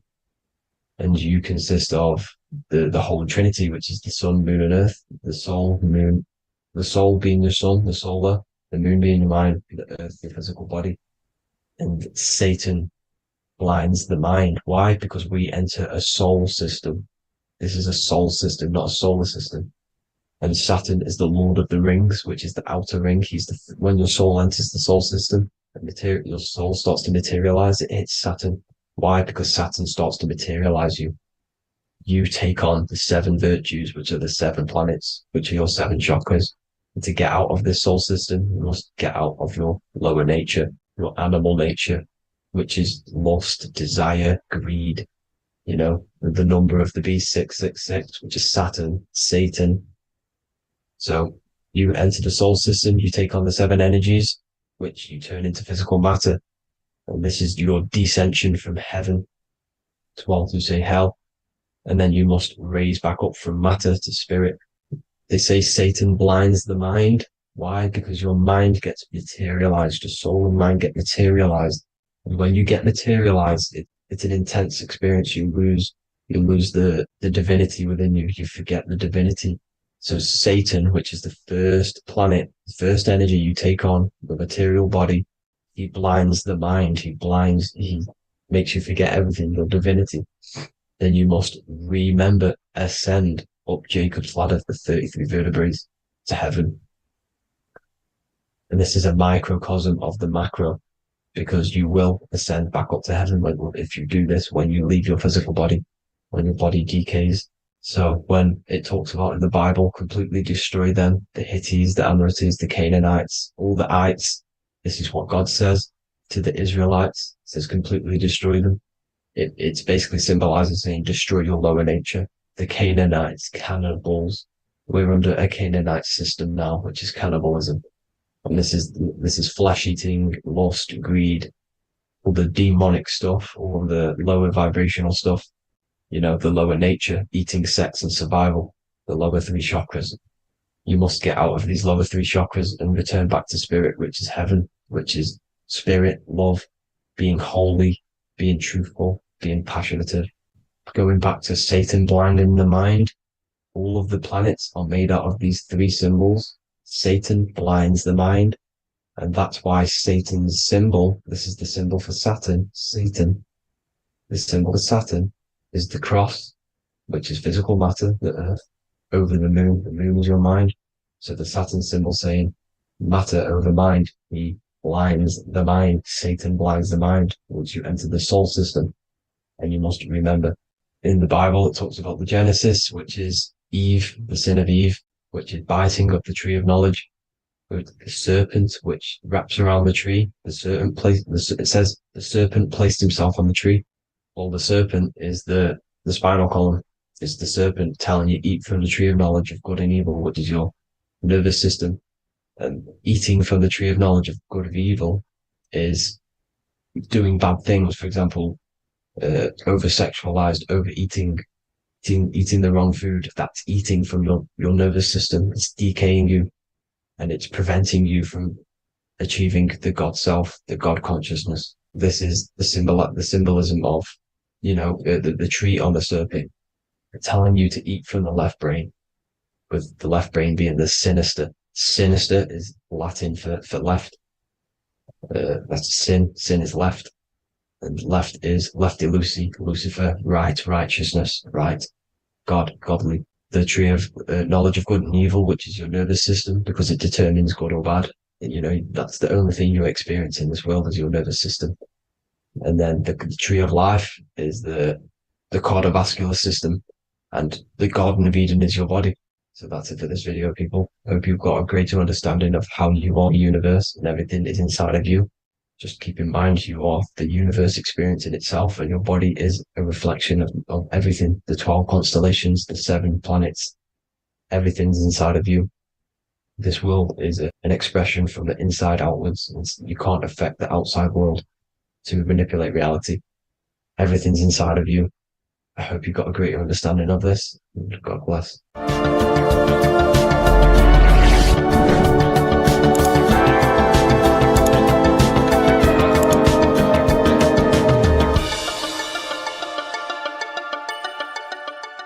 Welcome to Revival of Wisdom. Today we're going to be breaking down Saturn worship and how the occult are linked in with Saturn. Okay, so first of all, let's start with the celebrities. All these celebrities are doing 666.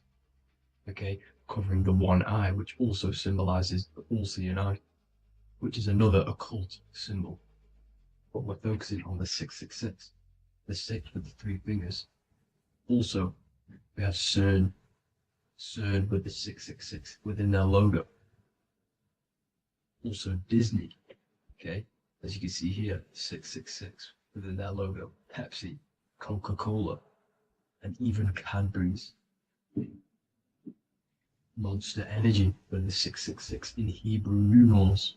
Unleash the beast. So what is 666 to do with Saturn?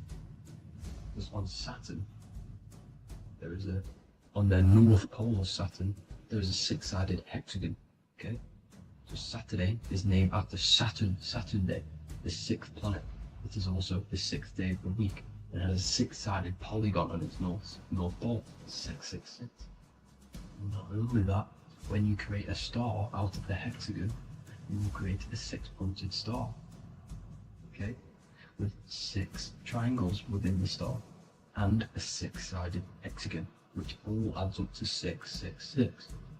Okay, so this is why all these symbols contain 666. So why do they worship 666? Saturn. Because Saturn is the god of time and death, okay, and order and lessons. Okay, Saturn is a very cold and dry being. That is the 6th planet from the sun. Okay, Saturn represents the winter, which symbolizes death. Okay, because all nature dies within winter because the sun's not there. So it represents darkness and death. It rules the zodiac sign of Capricorn. Okay, so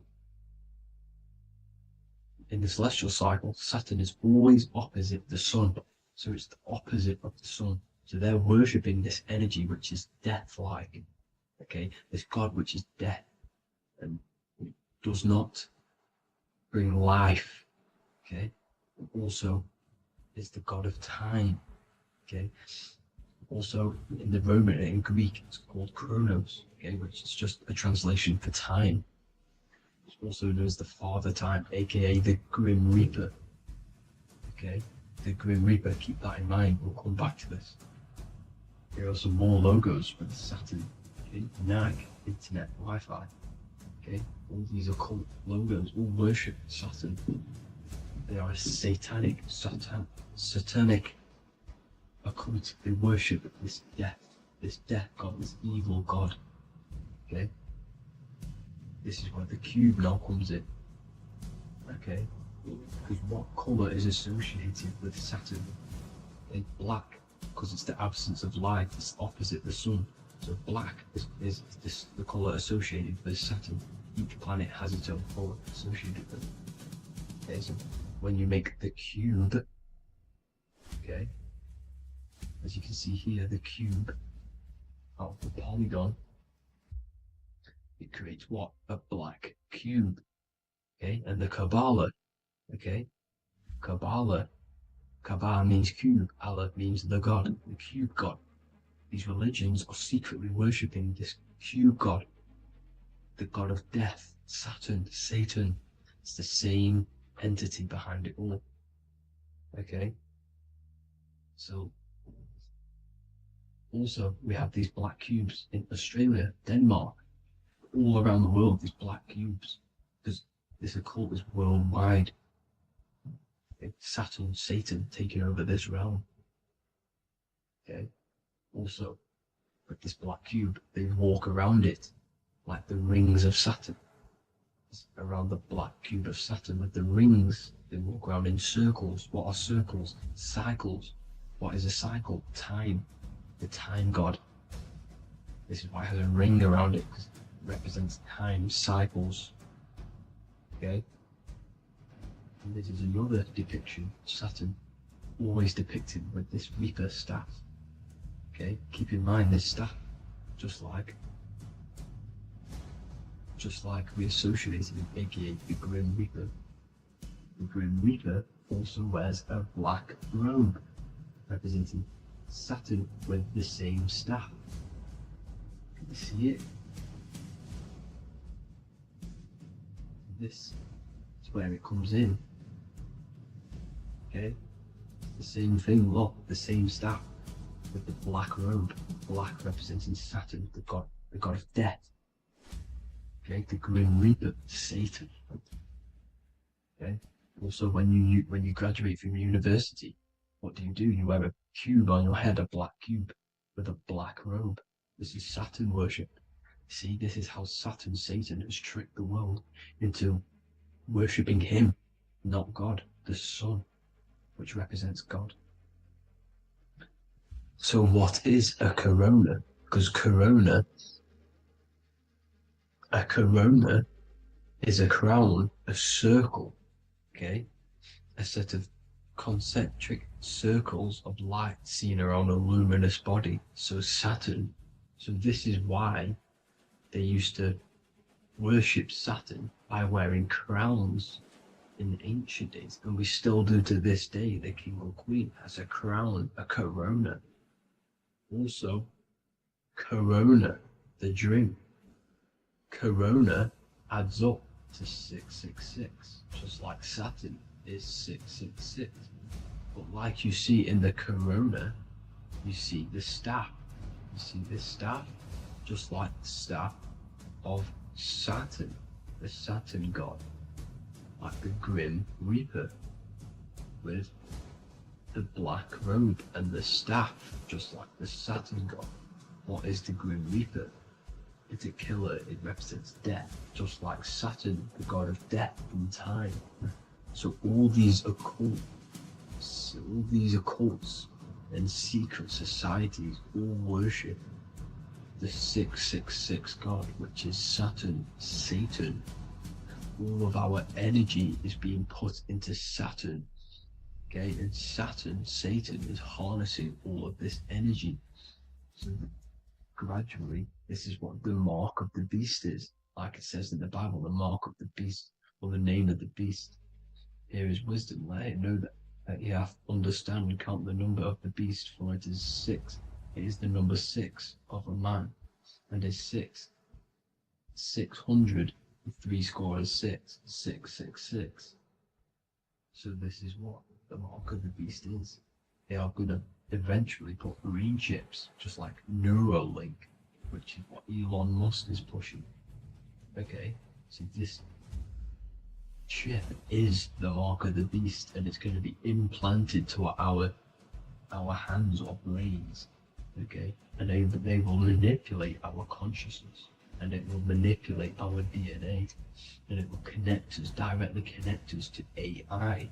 And AI is linked in with Saturn, Satan, as the demons and the people who rule this world are in love with AI. They want to connect humans to AI.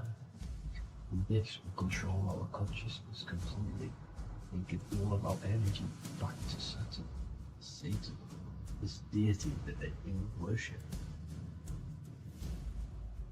Just like when you get married, you wear a wedding ring, the rings of Saturn, over the finger, which represents the sun. So you're basically seeing Saturn over the sun. The sun is the son of God. It represents the sun, represents God. So you're putting Saturn over the sun.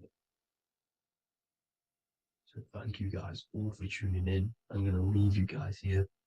Please leave a like, comment some topics that you want me to talk about. And please subscribe for more amazing content. God bless.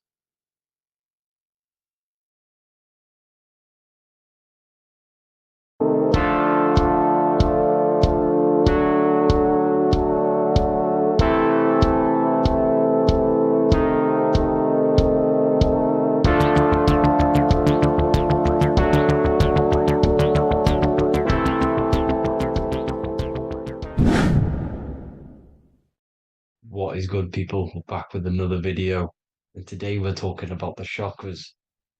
Let's jump straight into this because I know there's been a lot of requests for this video. So let's jump straight into this. So you have 7 chakras, right? 7 chakras, and these chakras are feeding off your electromagnetic field, known as your aura. This is both positive and a negative pole, male and female, right? This electromagnetic field is made out of electric and magnetism, and together they come as electromagnetic. Now, your chakras, the word chakra just means wheel, spinning wheel, because that's what they are. They are spinning wheels of energy. They do not exist on this physical plane. They exist on the etheric plane. Okay. Now, these energy centers are known to regulate your emotions, and each energy center controls the organs and cells in that particular area of the body. So, for example, your sacral chakra will control the cells and organs of your sexual reproduction area. Okay, the navel chakra or solar plexus will control the digestion in your body. Same with the heart, same with the throat, right? So they are like mini brains for each center of your body. They run along up the spine, but notice the crown chakra exists outside the body. It's just above the head. Now, this process of the chakras is obviously the 7 colors of the rainbow, starting from red, which is the lowest vibrational color, all the way to violet, which is the highest vibrational color. This, like I said, these energy centers are feeding off your electromagnetic field. So if these chakras are unbalanced, they are taking too much energy from your electromagnetic field, making it weaker. Now, this is the North Pole. As you all know, the Earth is flat, and we live inside of a giant torus field, and the North Pole is the Earth's heart chakra. And this is why the aurora borealis, or the northern lights, whatever you want to call them, that's why they are green, and they are being emitted from this center point of the Earth, because it's symbolizing the heart chakra, which is green, right? Now, you do work your way up to these. However, this is a torus field. You are a torus field. You have different layers of this torus field, right? And you need to balance all of these chakras, but you can't move up these chakras until you open the one below it. So it's like a It's like a stairway. You can't go to your solar plexus without going through your sacral. You see? So you have to work up these. However, you have to work up these and then live from the heart, because the heart is the center of the torus field. It's the balance between male and female poles, positive and negative poles. So you have to balance all of these chakras and then bring them all into one, which is the heart chakra. Now, they exist on the etheric plane. They exist on the etheric plane, and the etheric plane is a layer of the material plane. It's the one higher than the material plane. And then after the etheric plane, it melts into the astral plane. So they exist just between the physical and the astral aspect. Now, this is the yin and yang matter, which is the lowest root chakra, physical matter, and then to spirit, because high vibrational matter turns into spirit, low vibrational spirit turns into matter. So they're interchangeable. This is the yin and yang. Now, when you see ancient paintings with the halos, you see this is like a toroidal field coming out the top of his head, you see, with a halo. This was symbolizing in the old days, in the ancient days, that they've aligned their chakra, they've reached Christ consciousness, which is God consciousness, right? Now, this electromagnetic field is the apple that we bit out of in the Bible, because you see that apple is a torus field. So they were metaphorically or personifying the torus field. That's what the Bible is. It's a massive personification. It's all metaphors. You have to read it properly. It's got a greater meaning behind it. Now, when we bit from the apple, we ate from the tree of knowledge, which is good and evil. Our lower mind took over, so we materialized to feed our physical bodies. We materialized through Saturn. That's what Saturn does. Now, if you don't understand that, go and watch the video previous to this one called Occult Secrets of Saturn. And that will show you how Saturn is the materializer. Now, this is one of the secrets behind the Masonic compass, electric and magnetic, male and female, duality, positive and negative. Now, like I said, they teach you about the torus field, about a magnet in school, but they don't teach you about your electromagnetic field. Everything alive has a torus field. It is the building block of this creation. Absolutely everything has a torus field. There's not one thing without it.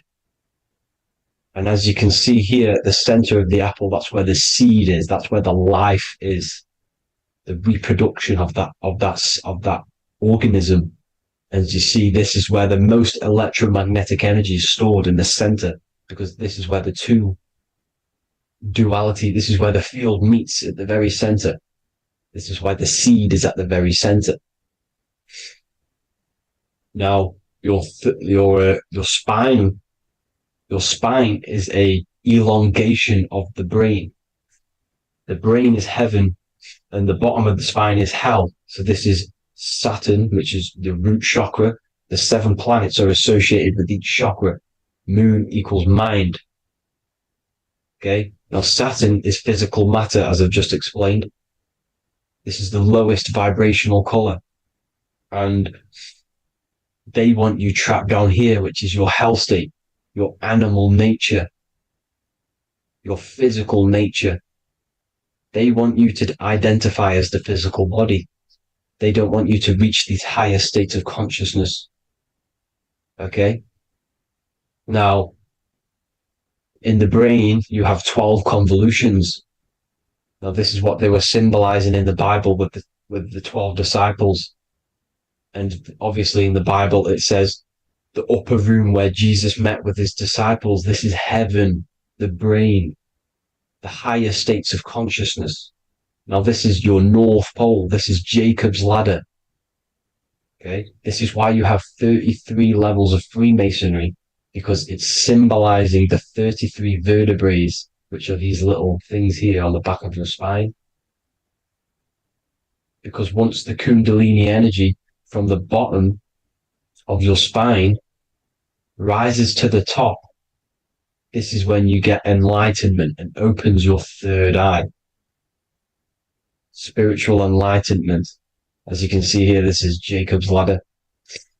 This is the Kundalini symbol, right? And they're even showing you this in the medical symbol. They're putting it in your face. The serpents are wrapped around the spine. Now, the serpents symbolize how the energy moves around the spine because it's a torus field, you see? At the center of the torus field, it wraps around the center pole. It wraps around it, and this is how the energy moves up. So they're symbolizing it with the serpents. Okay? Now, every religion has a sacred river. For the Egyptians, it's the River Nile. For Christianity, it's the Jordan River, right? This river is the canal, the energy canal at the center of your spine, all the way leading to heaven, to the Holy Land. This is the chamber which the energy rises up, right? Now, they used to say the gods descended from heaven to man. This is just heaven. This is the mind state. And they said the gods were connected by a rainbow bridge. That's the chakra system, the rainbow bridge. Okay. Now, the ancients called this place Midgard, Earth, where both evil and good live, right? Midgard. But you can go to heaven, which is a pure mind state, because once you're in heaven, nothing negative can ever bother you. That's completeness, pure Christ consciousness. Now, this is why Jesus dies at 33. He didn't actually die, but it's symbolizing the death of the physical body. Not the death of the physical body, but his consciousness rising above the physical body to, as I said here, matter to spirit. Matter died off and he came spirit consciousness. This is symbolized by the 33 vertebrae, which is obviously the 33 levels of Freemasonry. And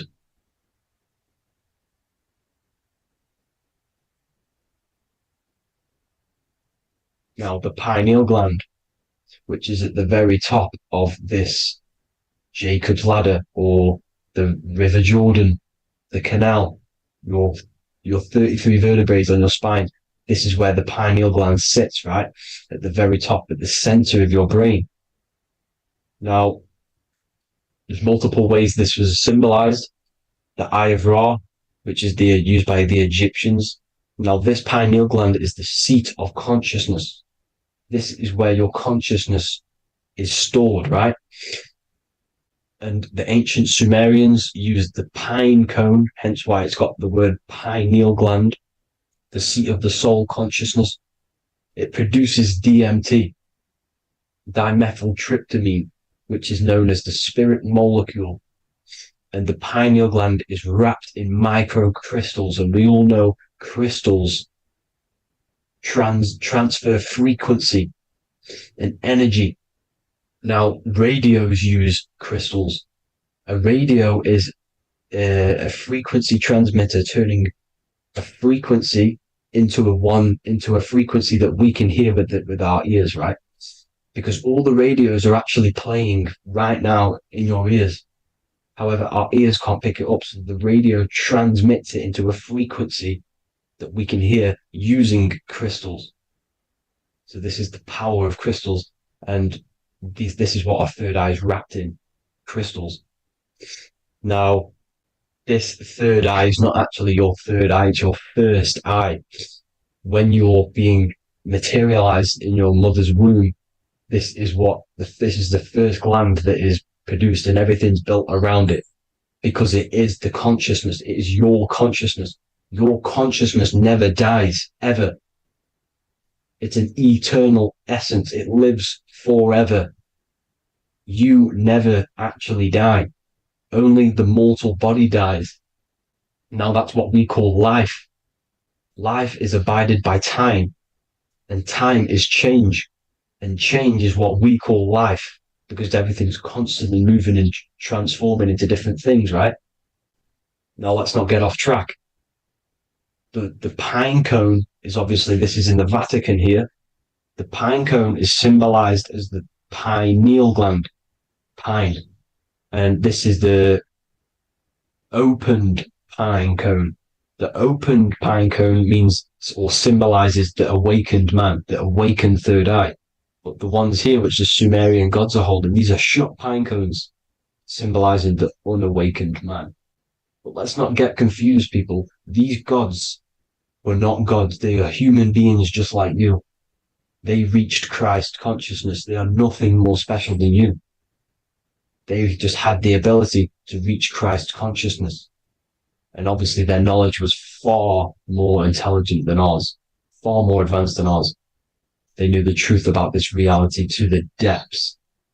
Now, the ancient Hindus had a goddess called Kundalini, which is said that she descended by the means of a ladder or a cord from heaven, which is symbolizing the spinal cord. Now, this is what hickory hickory dock, the mouse went up the clock and came back down. This is all these stories, like Santa as well. Santa comes up and then down the chimney. This is symbolizing the Christ oil. There's an oil which is produced in your pineal gland, right?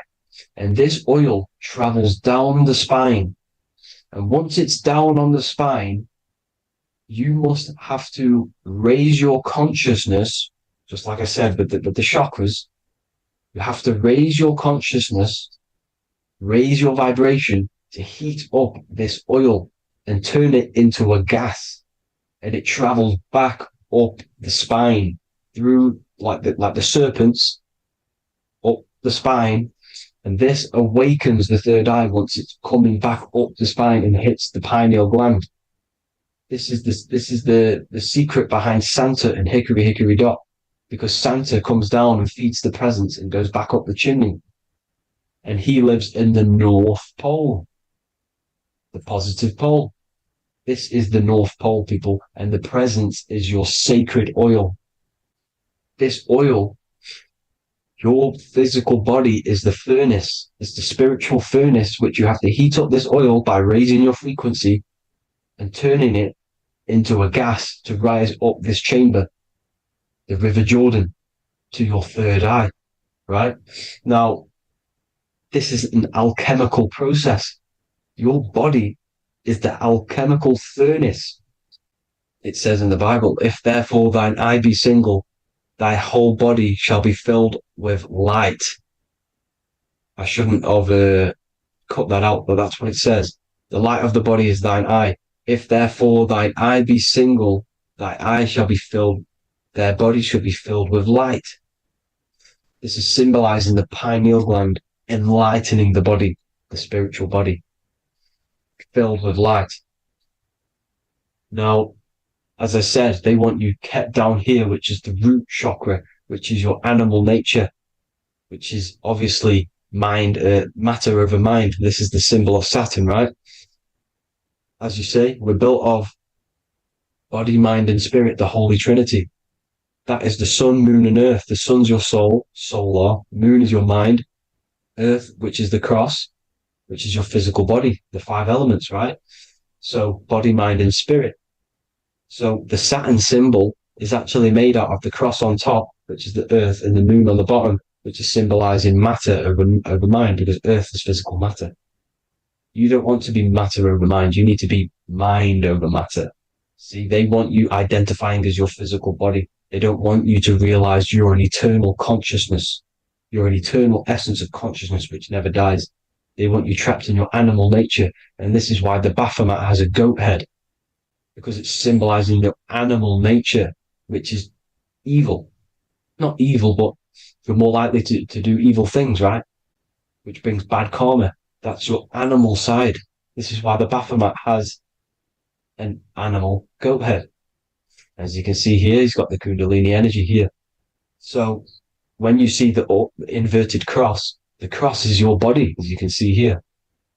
The inverted cross means your chakras downwards, down here. Your head's down here. Your mind is down here. But your mind needs to be up here, which is the upwards cross, which is Christ consciousness.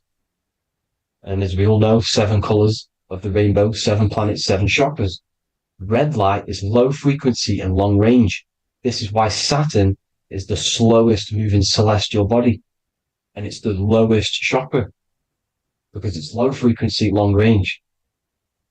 The moon being the crown chakra, which is high frequency. This is why the moon moves around the quickest.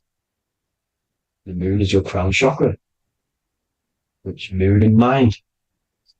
See, so there are multiple ways of your chakras becoming blocked. Now, each chakra has a specific intelligence. It has a specific thing that it's doing for the body, right? Now, this can be overused. It can be abused. For example, masturbation.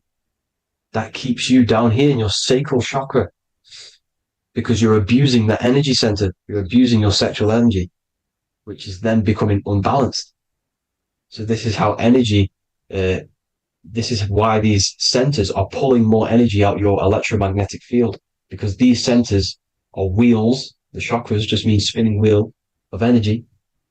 So when you're abusing these certain centers, you're pulling energy out of your electromagnetic field, which is making your field weaker, which is making your frequency lower, which makes you prone to diseases, prone to lower negative energy, right?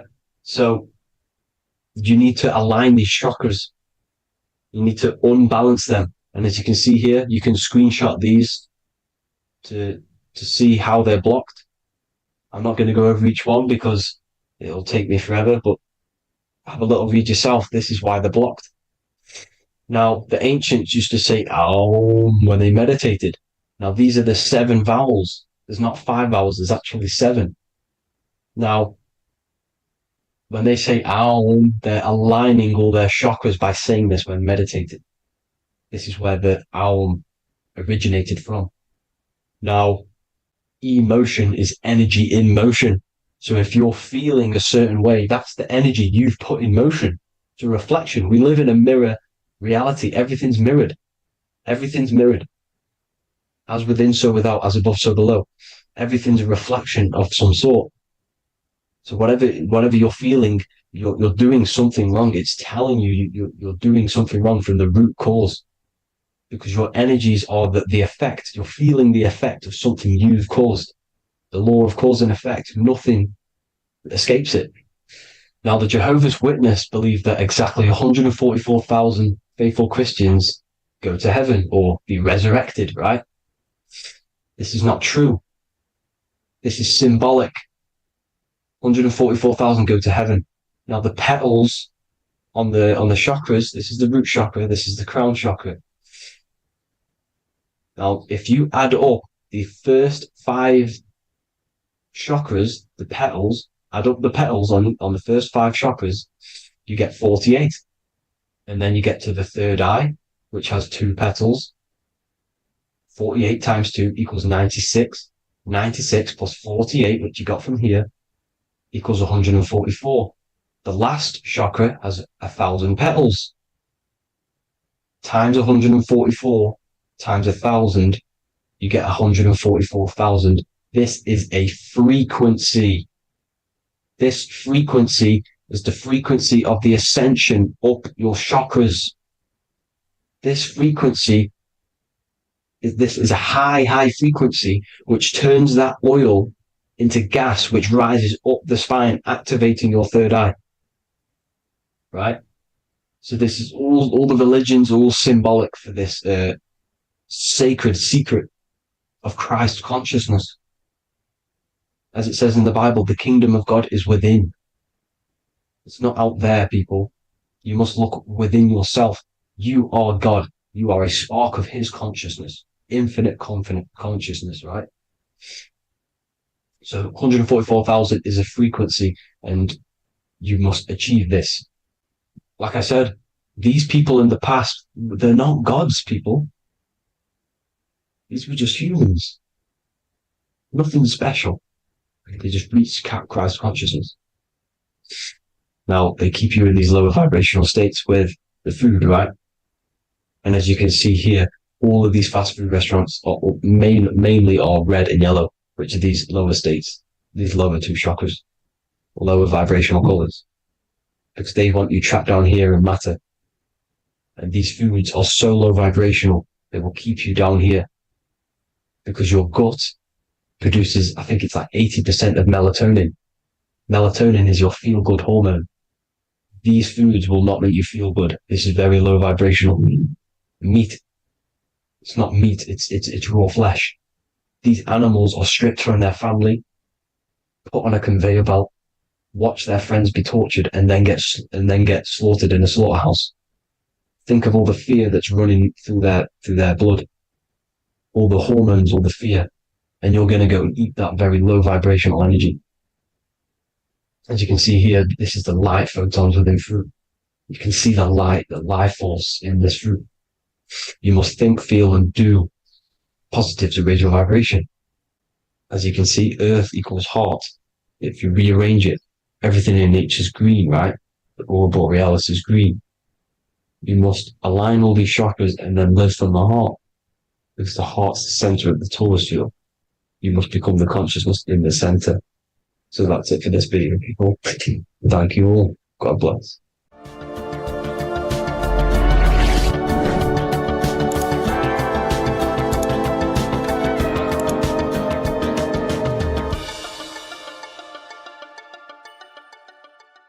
Welcome to Revival of Wisdom.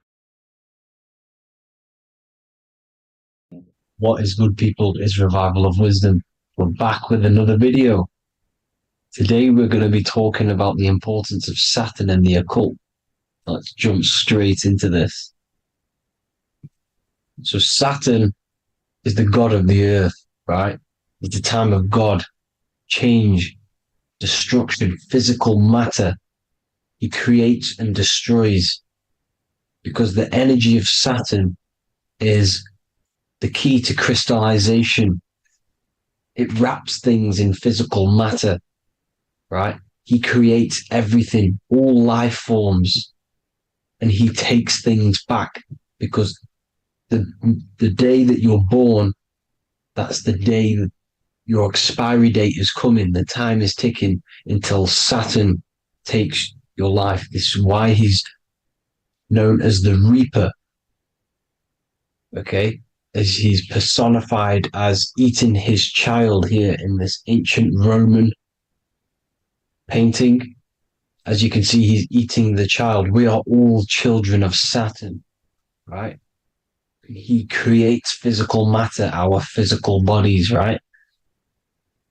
He's the god of time because he's the slowest moving celestial body. He's the Lord of the Rings, as you can see here.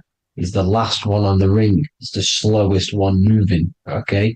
So he is the Lord of time, destruction and creation, okay? This is why his name is Saturn, Satan. He's the devil, okay? But I'm not saying Saturn's evil, guys. It's a part of life. Everything lives and dies, right? He's the key to crystallization. Now, as we have the clock here, our god Saturn, or Chronos in Greek, just means time. He's also the god of time, as I've already said. 60 seconds in a minute, 60 minutes in an hour, 24 hours in a day. Add 2 plus 4 equals 6. 60 seconds, 60 minutes, 2 plus 4 equals 6. That's 666. Okay? And as you see on the clock, 6 take away 12 equals 6. 7 take away 1 equals 6. 9 take away 3 equals 6. 6 is the number of Saturn. It's associated with Saturn, right? He's the god of time, of justice.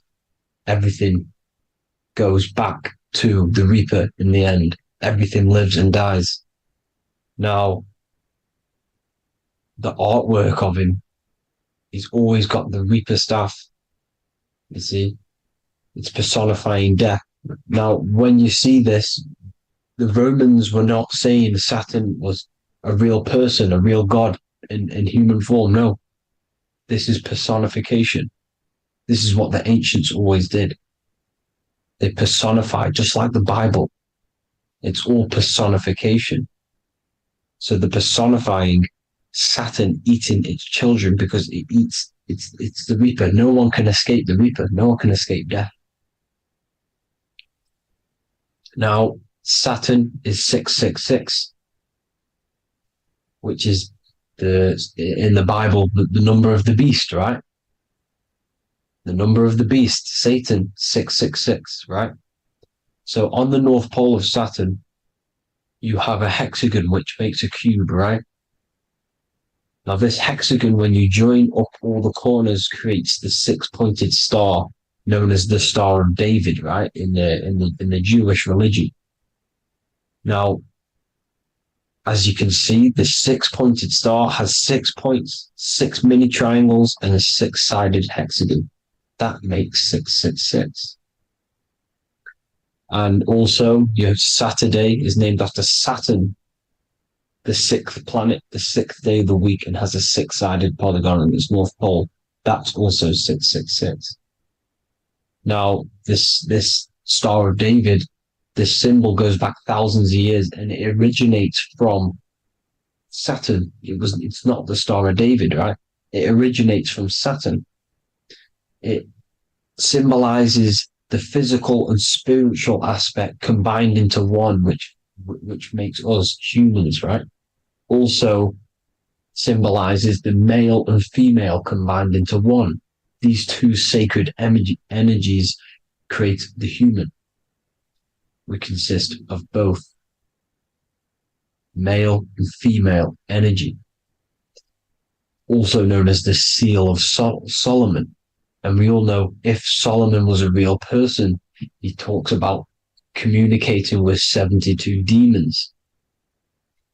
He could apparently, in the text, he could communicate with 72 demons, and this is sorcery. This is black magic.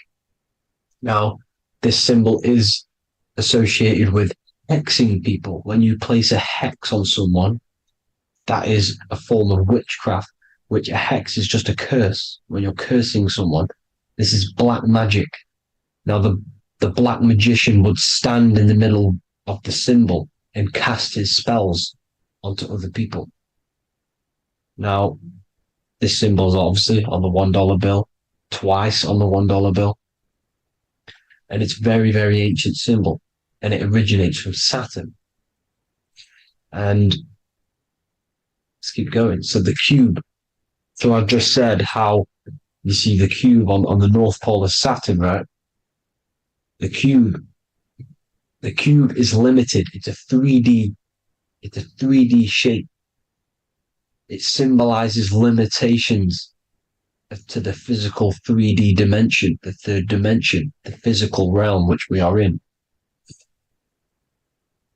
Now, as you can see, the color associated with Saturn is black, right? Black is infinite potential. Black is the creation of all things before there was light. Light is born out of blackness, darkness, okay? Now, black is physical matter. And as you can see, the black cube, black symbolizing physical matter, the cube being limited, as the physical realm that we are in is limited. It's not like the fourth dimension where everything can exist in a thought. The third dimension is limited, right? And this is what Saturn is. It limits you to the 3D 666. Your body limits you to your physical body. Now, these black cubes are placed everywhere. As you can see, Australia, Denmark, Manhattan. There's one in New York. As you can see, the Apple have a cube. The Nintendo GameCube. Trump Tower is a black cube. This is worshipping the energy of Saturn, the god Saturn. Okay, it's not a god, it's a celestial energy. However, it rules over Earth because it pretty much created the physical realm. Now, as you see, when you go to a funeral, you wear black, a black suit symbolizing Saturn, which is the color associated, black. And as you see in Mecca, They walk around the black cube in rings, as you can see here. They're stood around in rings, like the rings of Saturn. The Mercedes symbol. You probably wouldn't notice that, but yes, it's Saturn. And when you graduate from university, you wear a black cube on your head. This is all symbolizing Saturn. Okay? Now, as you can see, the Jews here have a black cube on their third eye whilst they pray. Notice how he's shutting his eyes into blackness, darkness, and he's wrapped around a black strap around his arm.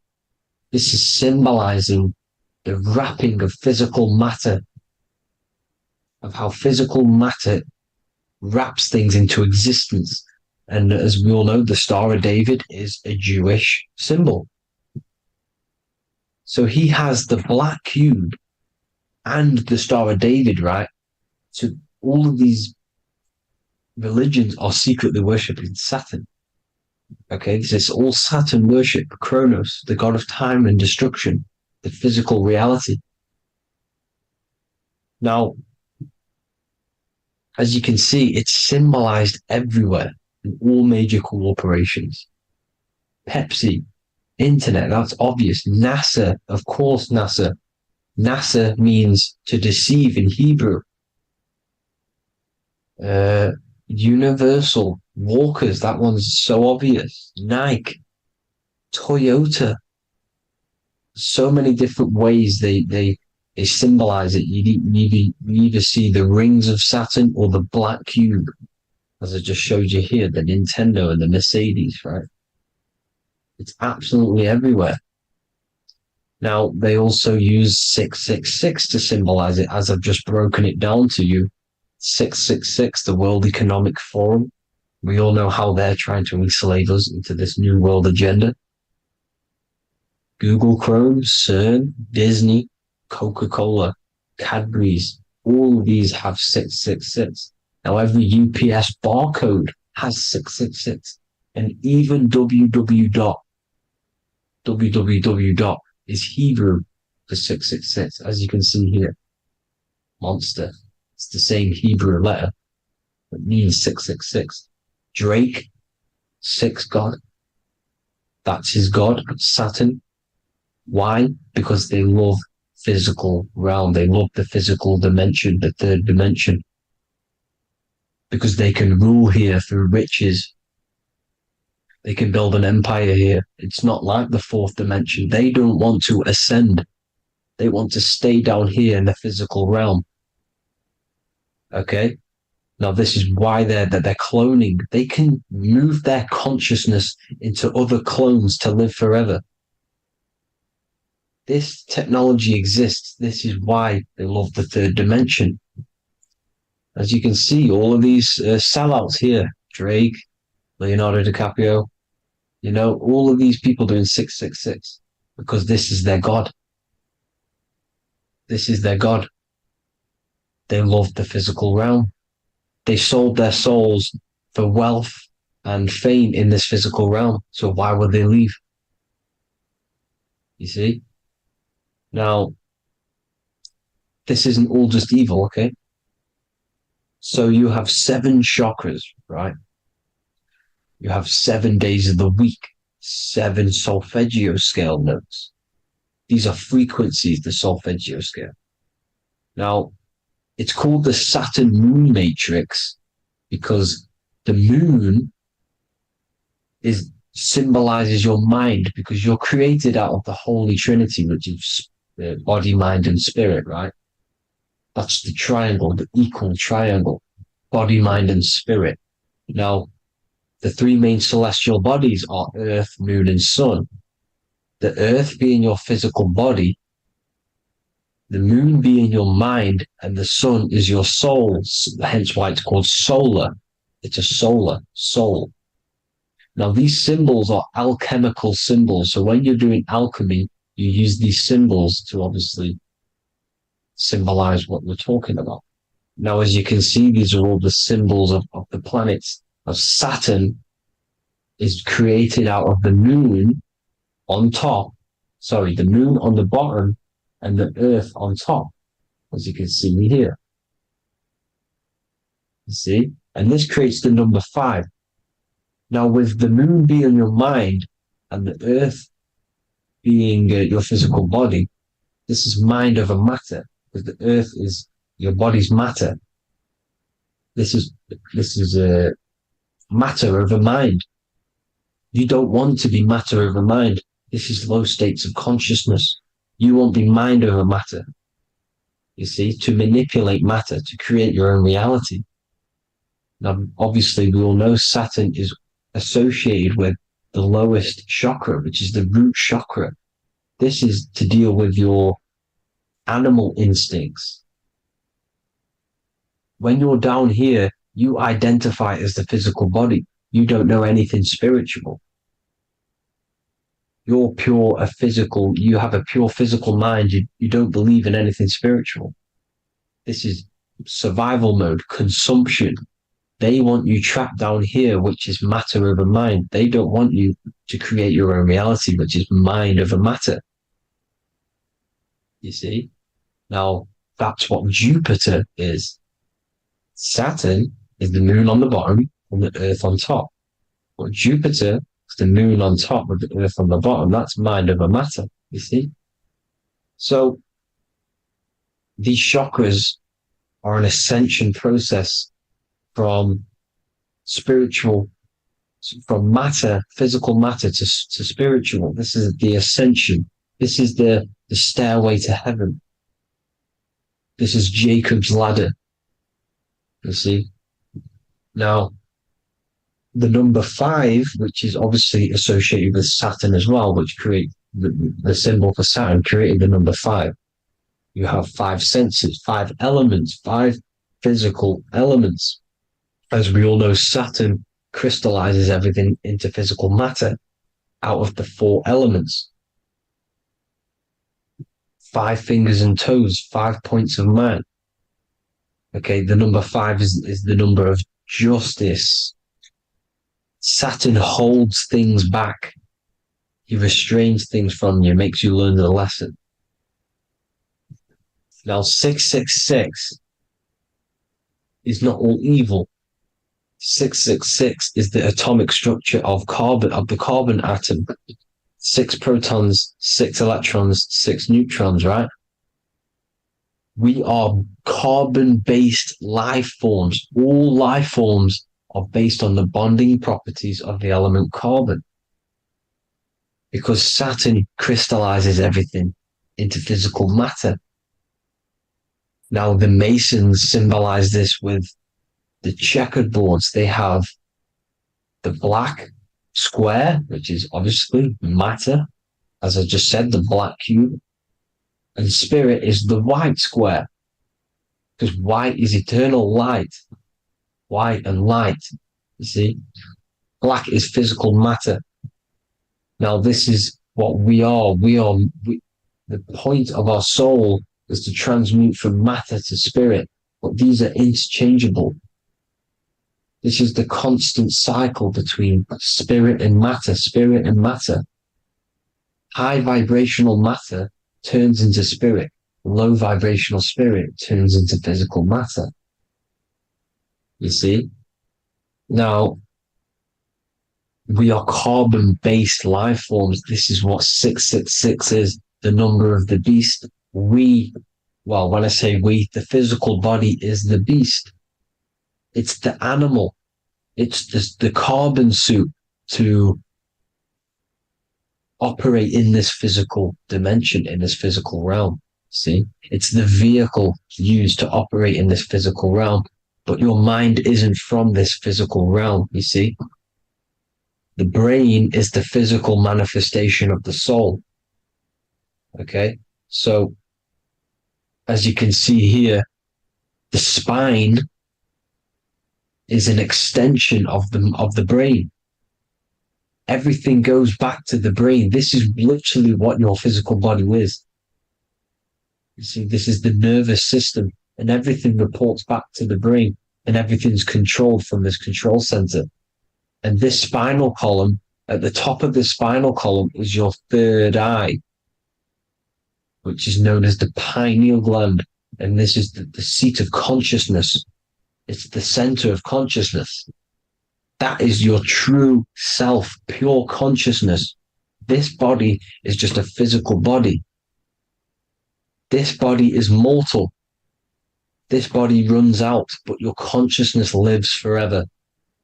They don't want you knowing this. This is why they keep you down here in your lower chakra.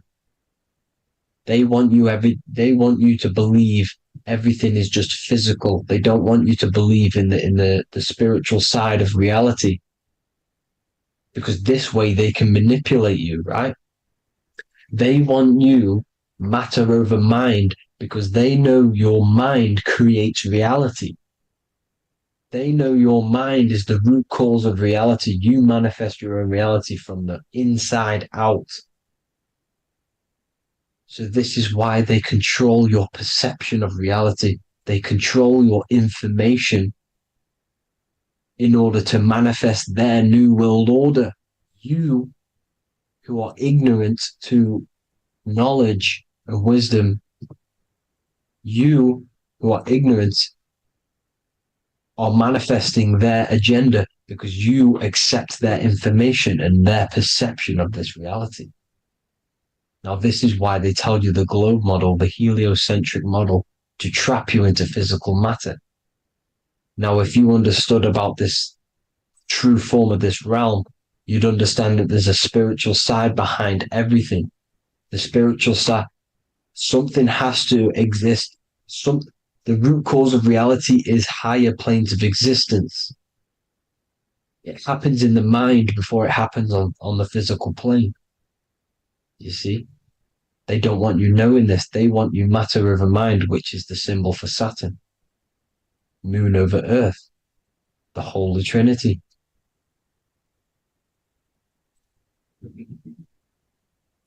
Now, as you can see, the cube also makes IXXI.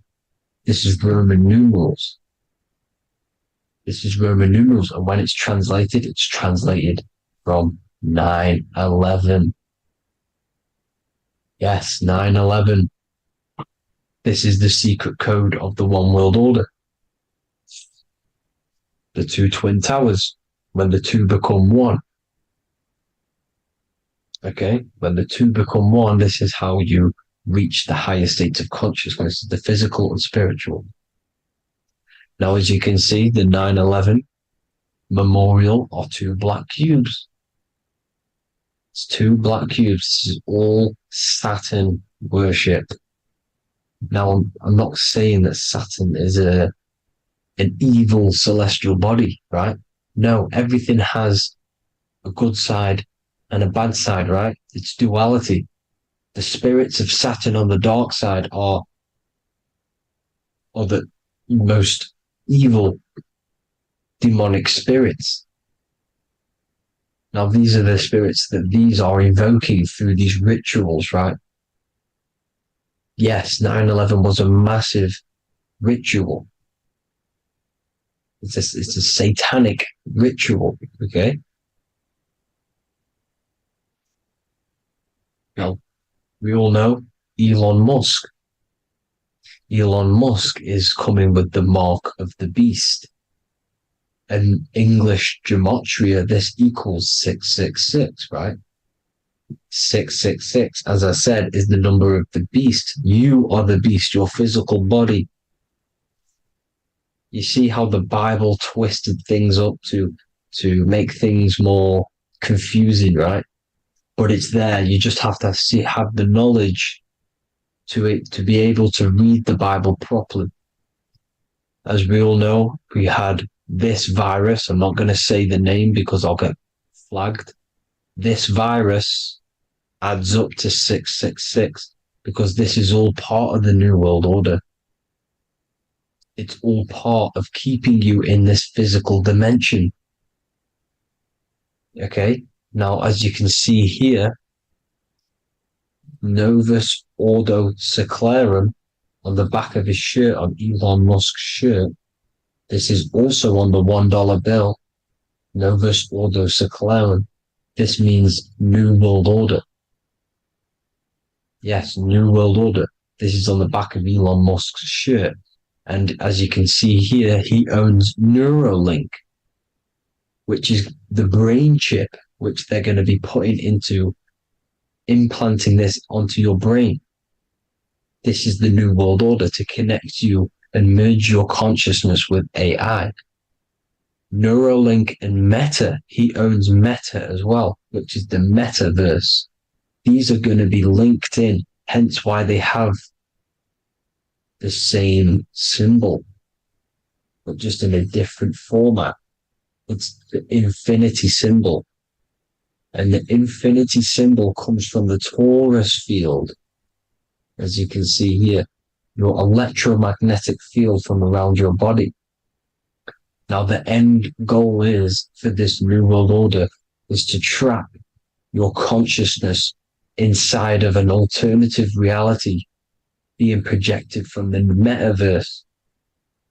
Because the metaverse will be the reality, Neuralink will be the brain chip inside of your brain, projecting your consciousness into an alternative reality while they harness your energy of your physical 666 body. Now, this stuff gets real deep, people. Now, this is the end goal of the New World Order, is to connect you with AI. This is why they're trapping you and keeping you in these lower states of consciousness in the Saturn associated root chakra. So you don't find out about the spiritual side of reality, because if you knew the truth of this reality, you wouldn't connect to AI. You see, you have the power within you to travel to other worlds, the astral plane, for example. You travel to different worlds when you are sleeping. Okay? They want you to know it's just a dream. However, their end goal is to trap your consciousness and feed off your energy, spiritually and physically. Okay? I don't know why these people are just pure evil. As I said, evil love bondage. They love the physical dimension. They don't want to ascend to other realms.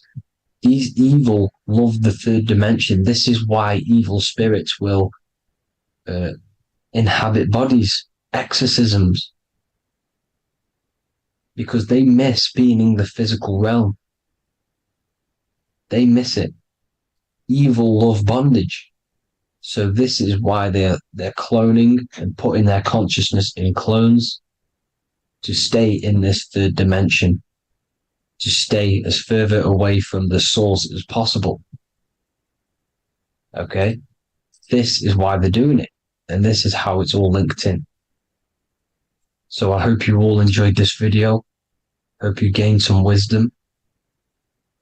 Please feel free to join the Telegram. And please leave a like and a subscribe. Thank you all, people. God bless.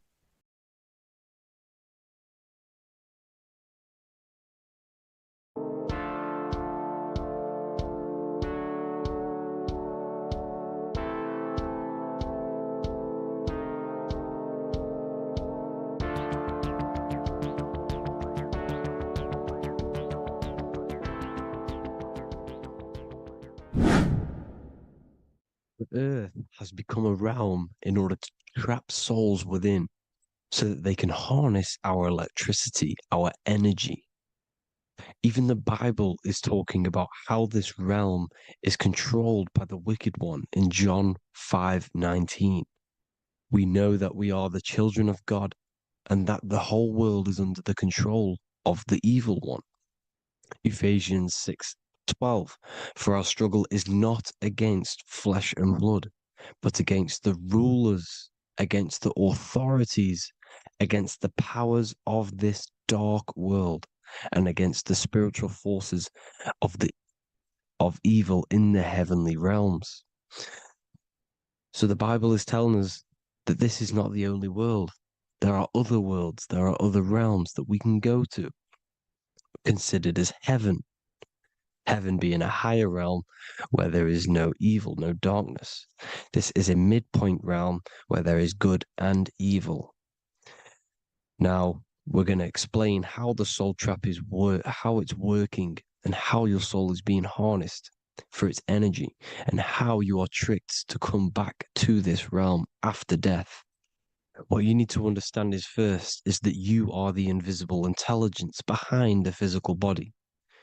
You are the mind and soul. The soul is the true you, the good you. It is pure love, pure bliss, eternal, never dies. The mind can be corrupted though. The mind is the intelligence of the soul. It is invisible. It has no true form. The intelligence inhabits the brain. The brain is the computer to control the electrical machine called the nervous system, which is choice, program, and action. You are the invisible intelligence behind the body, and this will prove it even more. You do not even see into the external world. You are seeing an image produced by the brain because the light is being sucked through the retinas of the eyes. The image is produced in the visual cortex at the back of the brain. What does this mean? This means that we are the consciousness in the center of the brain, in the pineal gland, that is experiencing the program being ran by the central nervous system in the brain. This is the sigil of Lucifer. Lucifer in Latin is Lucy. Lucy is light in Latin. Lucifer is known as the light bearer.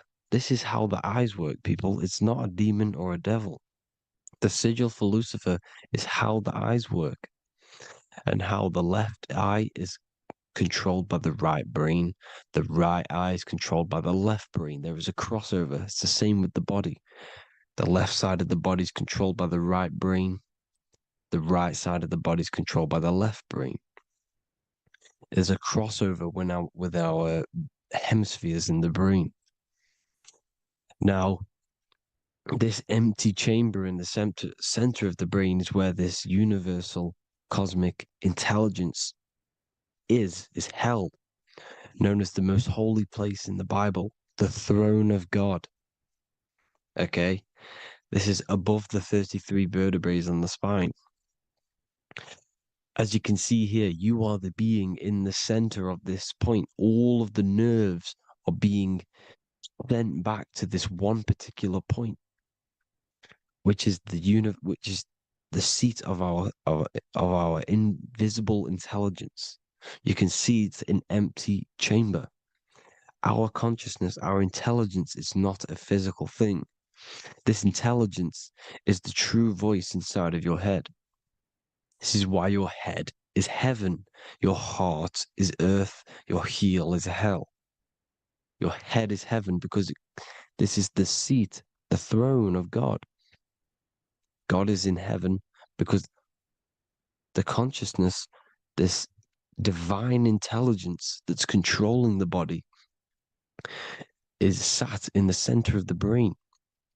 The brain is taking commands of this invisible intelligence. When you close your eyes, you can feel your awareness, your consciousness, your intelligence is all in the brain. Your awareness is not in the feet, the heart, the legs, the arms. It's all in the center of the brain. Now, if you meditate deeply, you will find that you are beyond the mind. You are the being observing the thoughts. You are the soul observing the thoughts. Now, with this being said, you are the consciousness experiencing the program being ran by the central nervous system in the brain, because you're not seeing into the external world. It's an image.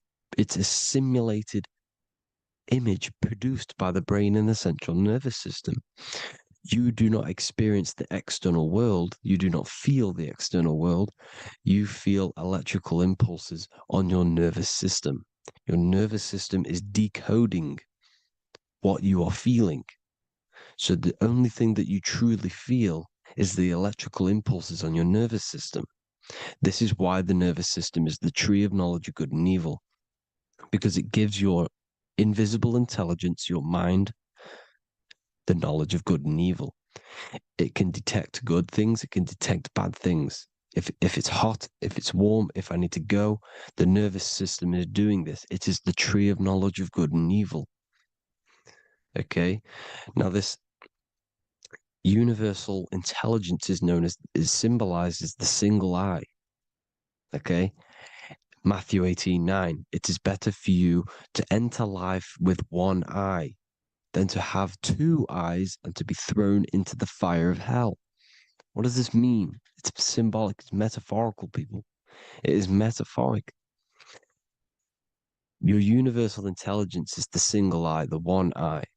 It's the balance between the two poles, between the left and the right, the good and the evil. It knows the right thing to do all the time. This is our inner guide. The inner self is the inner guide. And when you are operating your life off duality, using your two eyes, you'll be thrown into the fire of hell, lower states of consciousness. Because you're split. You need to live in oneness, even, balance. Matthew 6:22, the light of the body is the eye. The light of the whole body is the eye. You are a light being. Human. Hue means an attribute of a color. Man is the word manifested. We are light manifested into physical form. Depending on your vibration is depending on what color that you are vibrating on, which is a hue, a human. If therefore thine eye be single, thy whole body should be full of light. Again, it's talking about the single eye, oneness, completeness. When you balance the hemispheres of the brain, we'll go over that later. But anyways, the body is the earth. This is what we need to understand, people. The body is running the simulation, the program that our consciousness is experiencing. So when we leave the body during death and astral projection, we leave the earth. This is how it works. The body is the vehicle for the earth, for this realm. Everything exists within our mind. You have the soul, mind, and body. The soul is the observer, the watcher, the true being. This is why she has many different heads, because the soul inhabits different bodies. This is the serpent, which means knowledge, which is the mind, wisdom. And this is the body, soul, mind, and body, Brahma, Vishnu, Shiva. The mind is the bridge between the soul and the body. So what do I mean? When you astral project, you are using your mind to project your awareness, your observing consciousness outside of the physical body. The mind is the projector, projecting consciousness. By using your mind, you can project your consciousness outside of the body, which is known as the astral realms, which is known as walking on water. Jesus was never walking on physical water, people. It's metaphorical. Believing the physical body. The water is the ether, which is the veil between the physical and the astral realm. It's a fluid substance. It's on either side. It's physical and astral. The ether is the fifth element that they hide from us. Why? Because they're trapping you in the physical. They are hiding all of these realms. Etheric, astral, and mental. People think their mind is their brain. It's two separate dimensions. These are completely different dimensions. The mind is way more intelligent. The mind is formless. There is no form to the mind. You can think anything you want. You can manifest anything you want within your mind. It is not a physical object. The physical realm is being controlled by the mind. Everything's being controlled by the mind. Everything exists within the mind. This is why the Egyptian says, The universe is mental. So when we project our consciousness outside of the physical, we go to the astral. The ether is the water that Jesus is walking on. This is the veil between the physical and the astral world. The word together has ether within it because it joins the two worlds together, together, the astral and the physical. The word either is ether because the ether is on either side, physical and astral, physical and spiritual, physical and non-physical. In the astral realm, the mind can manifest anything we want. We incarnate to restrict our minds. This is why Saturn, if you go and watch my video on Saturn, how Saturn is this simulation, okay, our minds can manifest anything we want in the astral plane in the click of a finger. However, when we incarnate in matter, we now have to labor for our manifestations. This is why Saturn's known as the great teacher in astrology, because he teaches you a lesson. When your mind incarnates into matter, it's teaching your mind a lesson, the knowledge of good and evil. This is why the Bible says, you shall be gods and know the knowledge of good and evil. When you incarnate here, you have to know the knowledge, you need to know the knowledge of good and evil to become a god. Okay? Now, the square is the physical plane. The triangle's the ethereal plane. The circle's the eternal plane. The circle has no beginning, no end. It's eternal. The physical plane is the square. It's limited. The square is limited. The cube is the geometric shape which gives rise to matter. Now, the term think outside the box has truth in plain sight. You have to think outside the box to project your consciousness, use your mind to project your consciousness outside of the box, the physical plane, into the astrals. The astral realm is the realm of the stars. Above us is the stars. Through the stars is the astral plane. This is why astral has the word star within it. The devil is the de-veil. When you sell your soul to the devil, quote unquote, it's metaphorical. The devil exists in the physical plane. It's the lowest state of consciousness. The de-veil, you de-veil yourself into the physical when you are the devil. The de-veil. The ethereal plane. Now, we all know what the famous symbol of the all-seeing eye, right? The all-seeing eye with the eye in the triangle. Look at the Masonic artwork showing you the triangle above in the sky. This is symbolizing the ethereal planes. The eye in the triangle symbolizes your invisible intelligence, your mind, which has the ability to see on either side. Because the triangle's the ethereal plane. The eye is your consciousness, your intelligence. And this intelligence has the ability to see in the physical plane and to see in the ethereal planes, in the astral planes. This is why it's above the earth. It's above the ground. Because it can see here, it can see in the heavenly realms. Now, the stars are, well, this is known as heaven, the realms of the astral planes. This is some quotes from the Emerald Tablets of Thoth.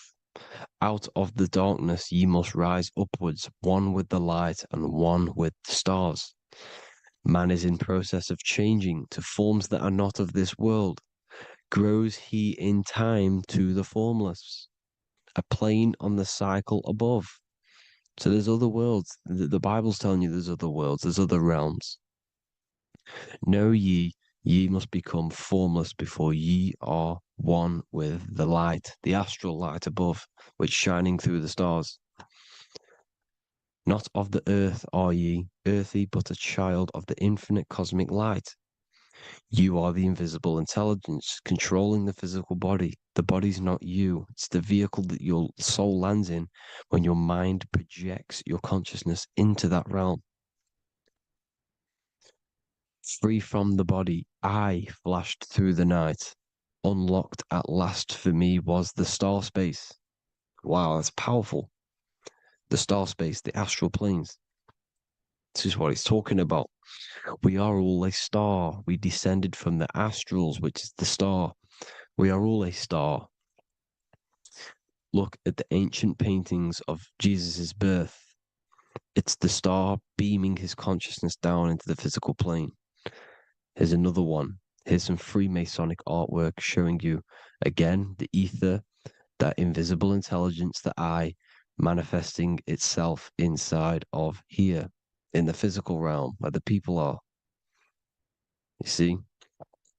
It's the same here. This is Jesus. Here's the bird symbolizes the Holy Spirit, your invisible intelligence, descending into the waters, the ether, the ethereal, everything. The ether's the base of all physical matter.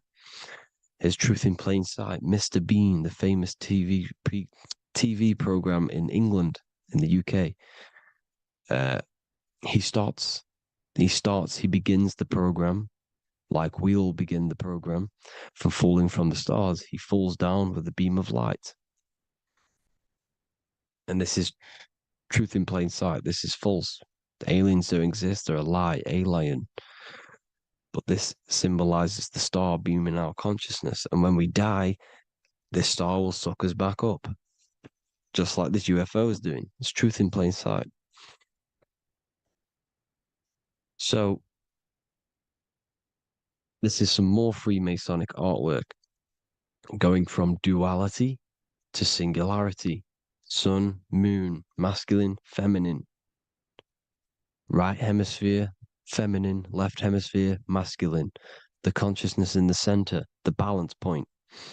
Here's another more Freemasonic artwork. The two pillars, left and right hemispheres, and the invisible intelligence between the left and right hemispheres, the light of the body. This is why light's coming off it. Because it's light, it's pure light. The blazing star. The stairs go from the checkered board, the duality, up to oneness, in between the sun and the moon, the masculine and the feminine. This is symbolizing going into oneness. What did the Emerald Tablet say? You've got to become one with the stars, one with the one with the self. Balancing the two hemispheres so that you can gain, because when the two hemispheres are balanced, you can gain a more deeper connection with your invisible intelligence. Same with the chakras. When the chakras, the 7 seals in the Bible, these are 7 seals because when you conquer the 7 chakras, when you balance the 7 chakras, you then gain a more deeper connection with your internal self. Because your mind is not filled, it's not being ran, it's not being dominated by these 7 deadly sins, the 7 seals, the 7 chakras. These are 7 energy centers which are concealing our true form. Balance makes us have a stronger connection with our true cosmic intelligence. Heaven is even. This is why Jesus is pointing at the heart. The even point is the heart. You got to balance the chakras and live from the heart because the heart is the earth. You're in good and evil. The body manifests the lower and the higher self. The higher self is in the higher parts of the body. Wisdom, intuition, expression. The lower self is in the lower parts of the body. Sex, food, and power. This is how they are trapping your soul, people. Like I said, the mind is the bridge between the soul and the body. So by tricking the mind, not giving it the right knowledge, and keeping the mind stuck in the lower 3 centers, thinking about power, food, and sex, this is low vibrating energy. It's going to keep your mind addicted to the physical realms. Okay? This is why you need to go even, balance, heaven. Okay? I will explain the soul trap in a second, how it fully works. But I'm telling you all the science behind it so you can understand.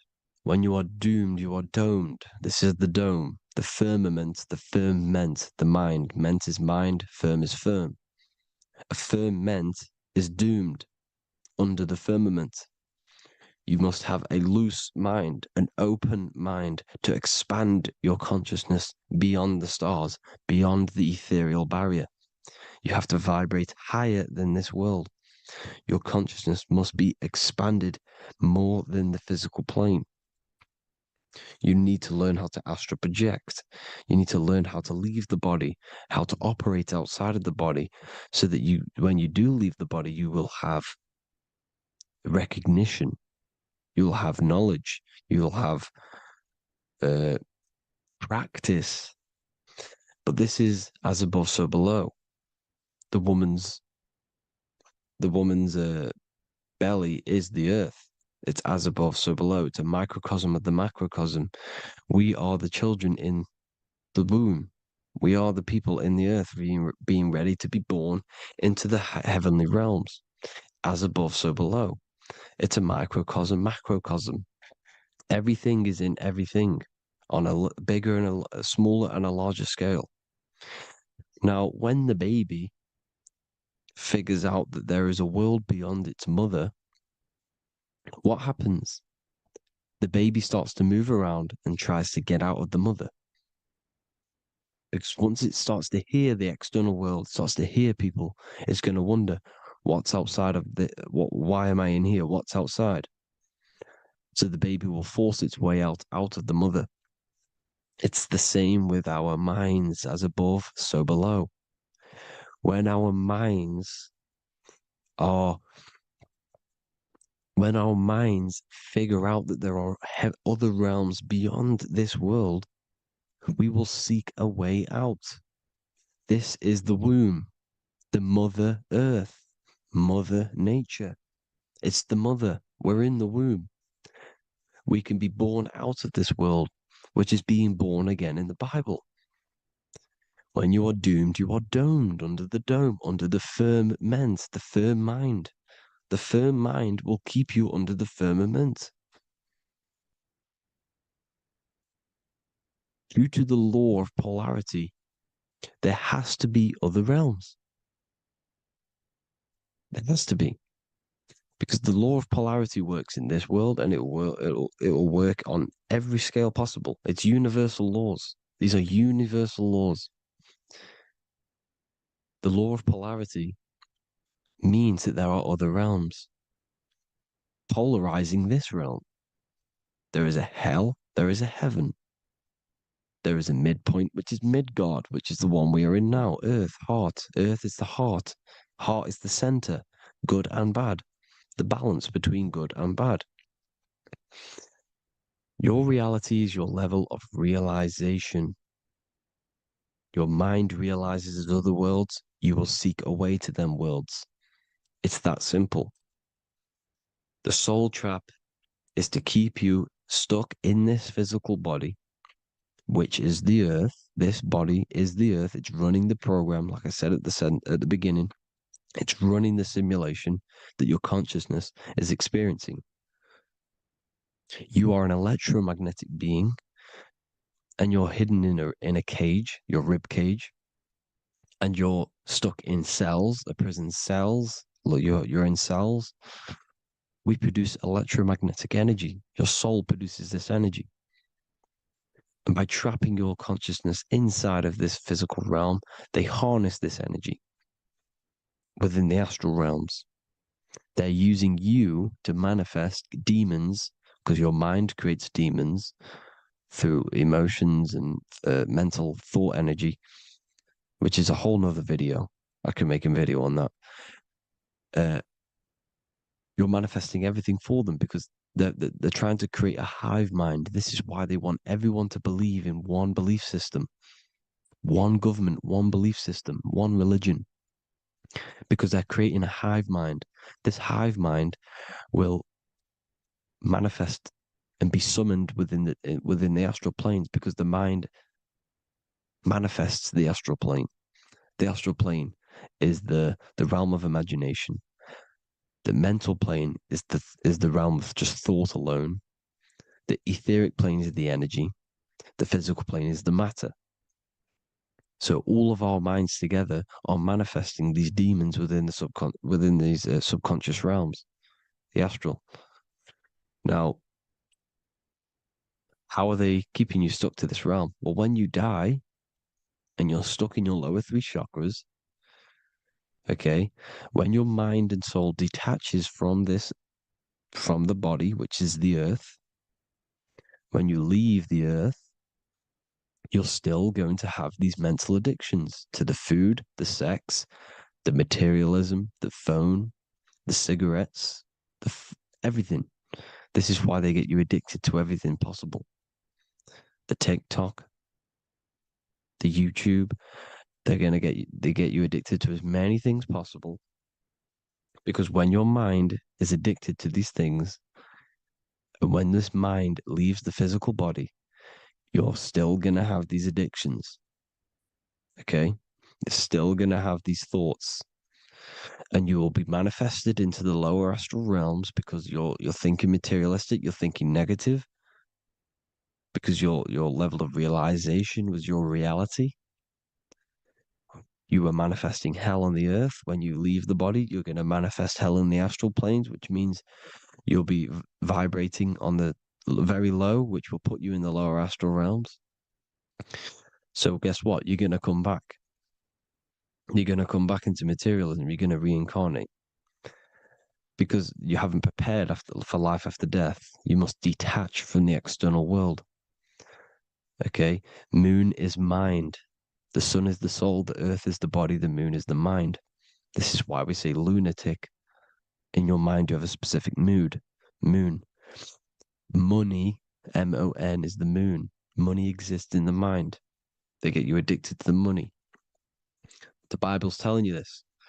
Do not conform to the pattern of this world, but be transformed by the renewing of your mind. It's telling you. Of this world, but be transformed by the renewing of your mind. Who knew that the Bible was this deep? Matthew 16:26, what good will it be for someone to gain the whole world yet forfeit their soul? James 4:4, don't you know that friendship with this world means enmity against God? Therefore, anyone who chooses to be a friend of this world, of the world, becomes an enemy of God. John 4:4, dear children, are from God and have overcome them, because the one who is in you is greater than the one who is in the world. It's talking about the invisible intelligence. It's greater than the physical world. John 2:15, do not love this world, nor the things it offers you, because this world will create you to, if your mind has attachments to what this world offers, sex, money, and power, pretty much, you will reincarnate here. You will come back here, because when you leave the body, your mind will still have these addictions. Do not love the world, nor the things it has to offer you. All of this is in my newly published book. The paperback versions are now available. Finally, for all the people who have been waiting, the Book of Wisdom. All of this knowledge is inside of the Book of Wisdom. The paperbacks are available. There is worldwide shipping. You can get it anywhere, pretty much, any country. My new website, it's amazing. There's going to be some amazing products coming on the new website. But I thank you all for the support. Before I leave, I need to explain what is going on with the soul trap. Like I said at the beginning, the mind's the bridge between the soul and the body. The body's the realm. By tricking your mind with false knowledge, they are keeping your soul stuck to this realm. They get you addicted to all the physical things, and that is it. As soon as you're addicted and you die, you're going to come back. So by tricking your mind, which is the bridge between the realms, they keep your mind stuck within this body. They keep you in physicality. They deveil you, the devil, the deveil. Thank you all for the support, people. If you do want to join the Academy, all the links will be posted below this video for the book, The Academy. Thank you all for the support, and have an amazing day.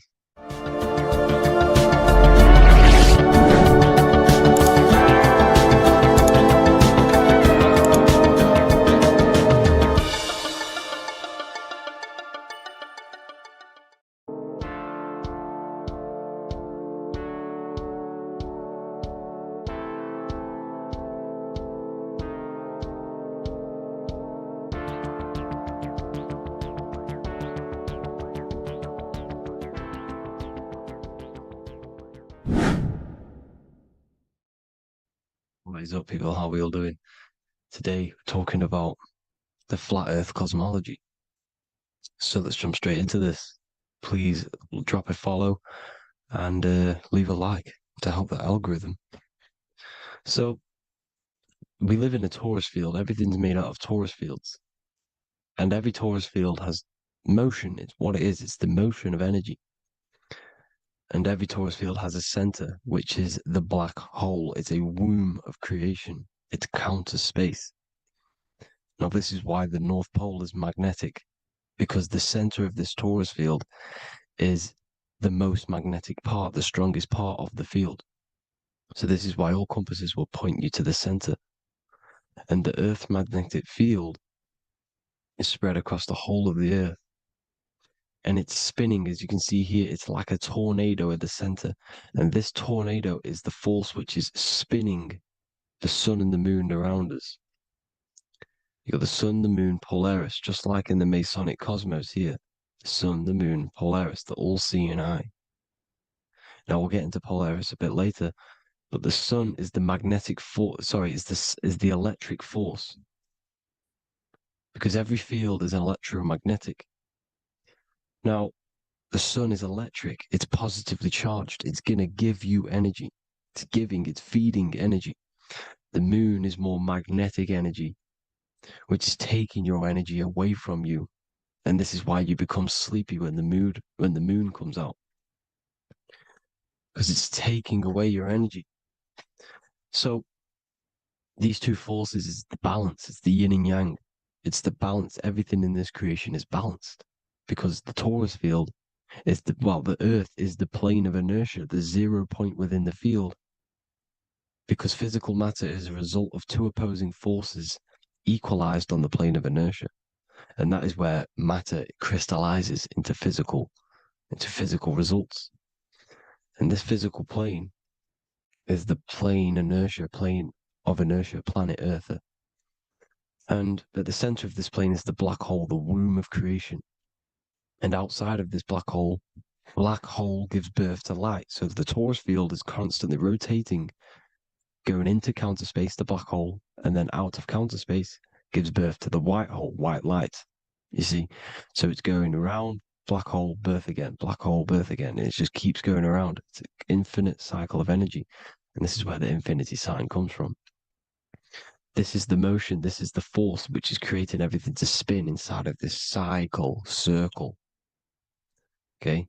And it's making the stars spin. It's making the sun and moon spin around us, around this center point.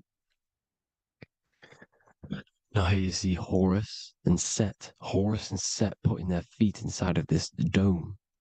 This is the royal arch, the arch of the dome above us, which is like you see in the Masonic cosmos, the royal arch of Freemasonry.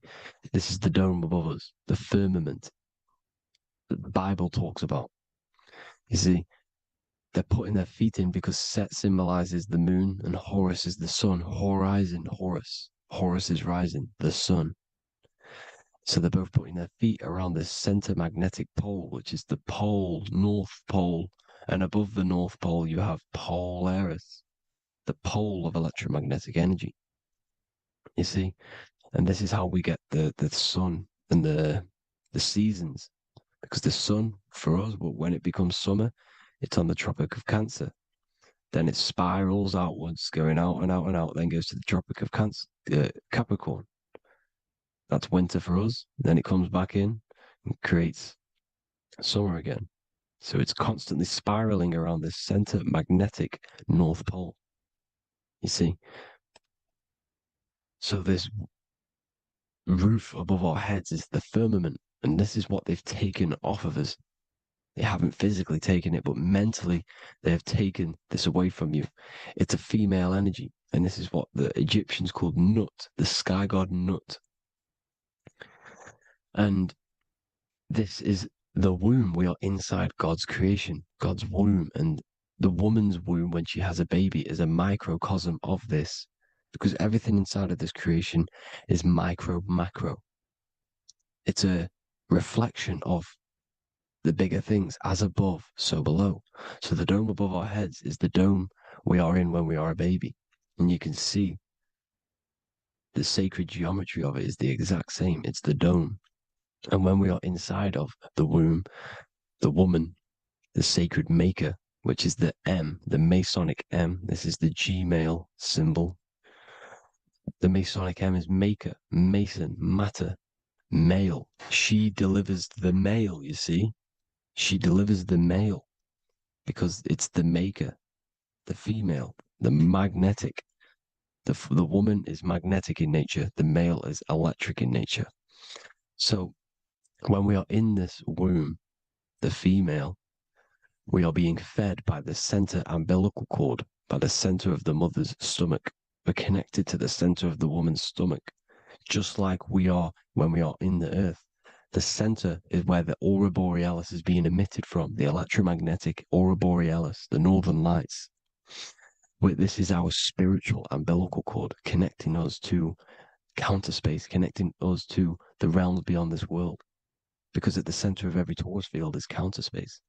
And at the center of the earth is our spiritual umbilical cord. And this is the earth's belly button, as you see. As above, so below. We had a physical umbilical cord. We have a spiritual umbilical cord. And this gets cut when we die, when we're cut away from the physical reality.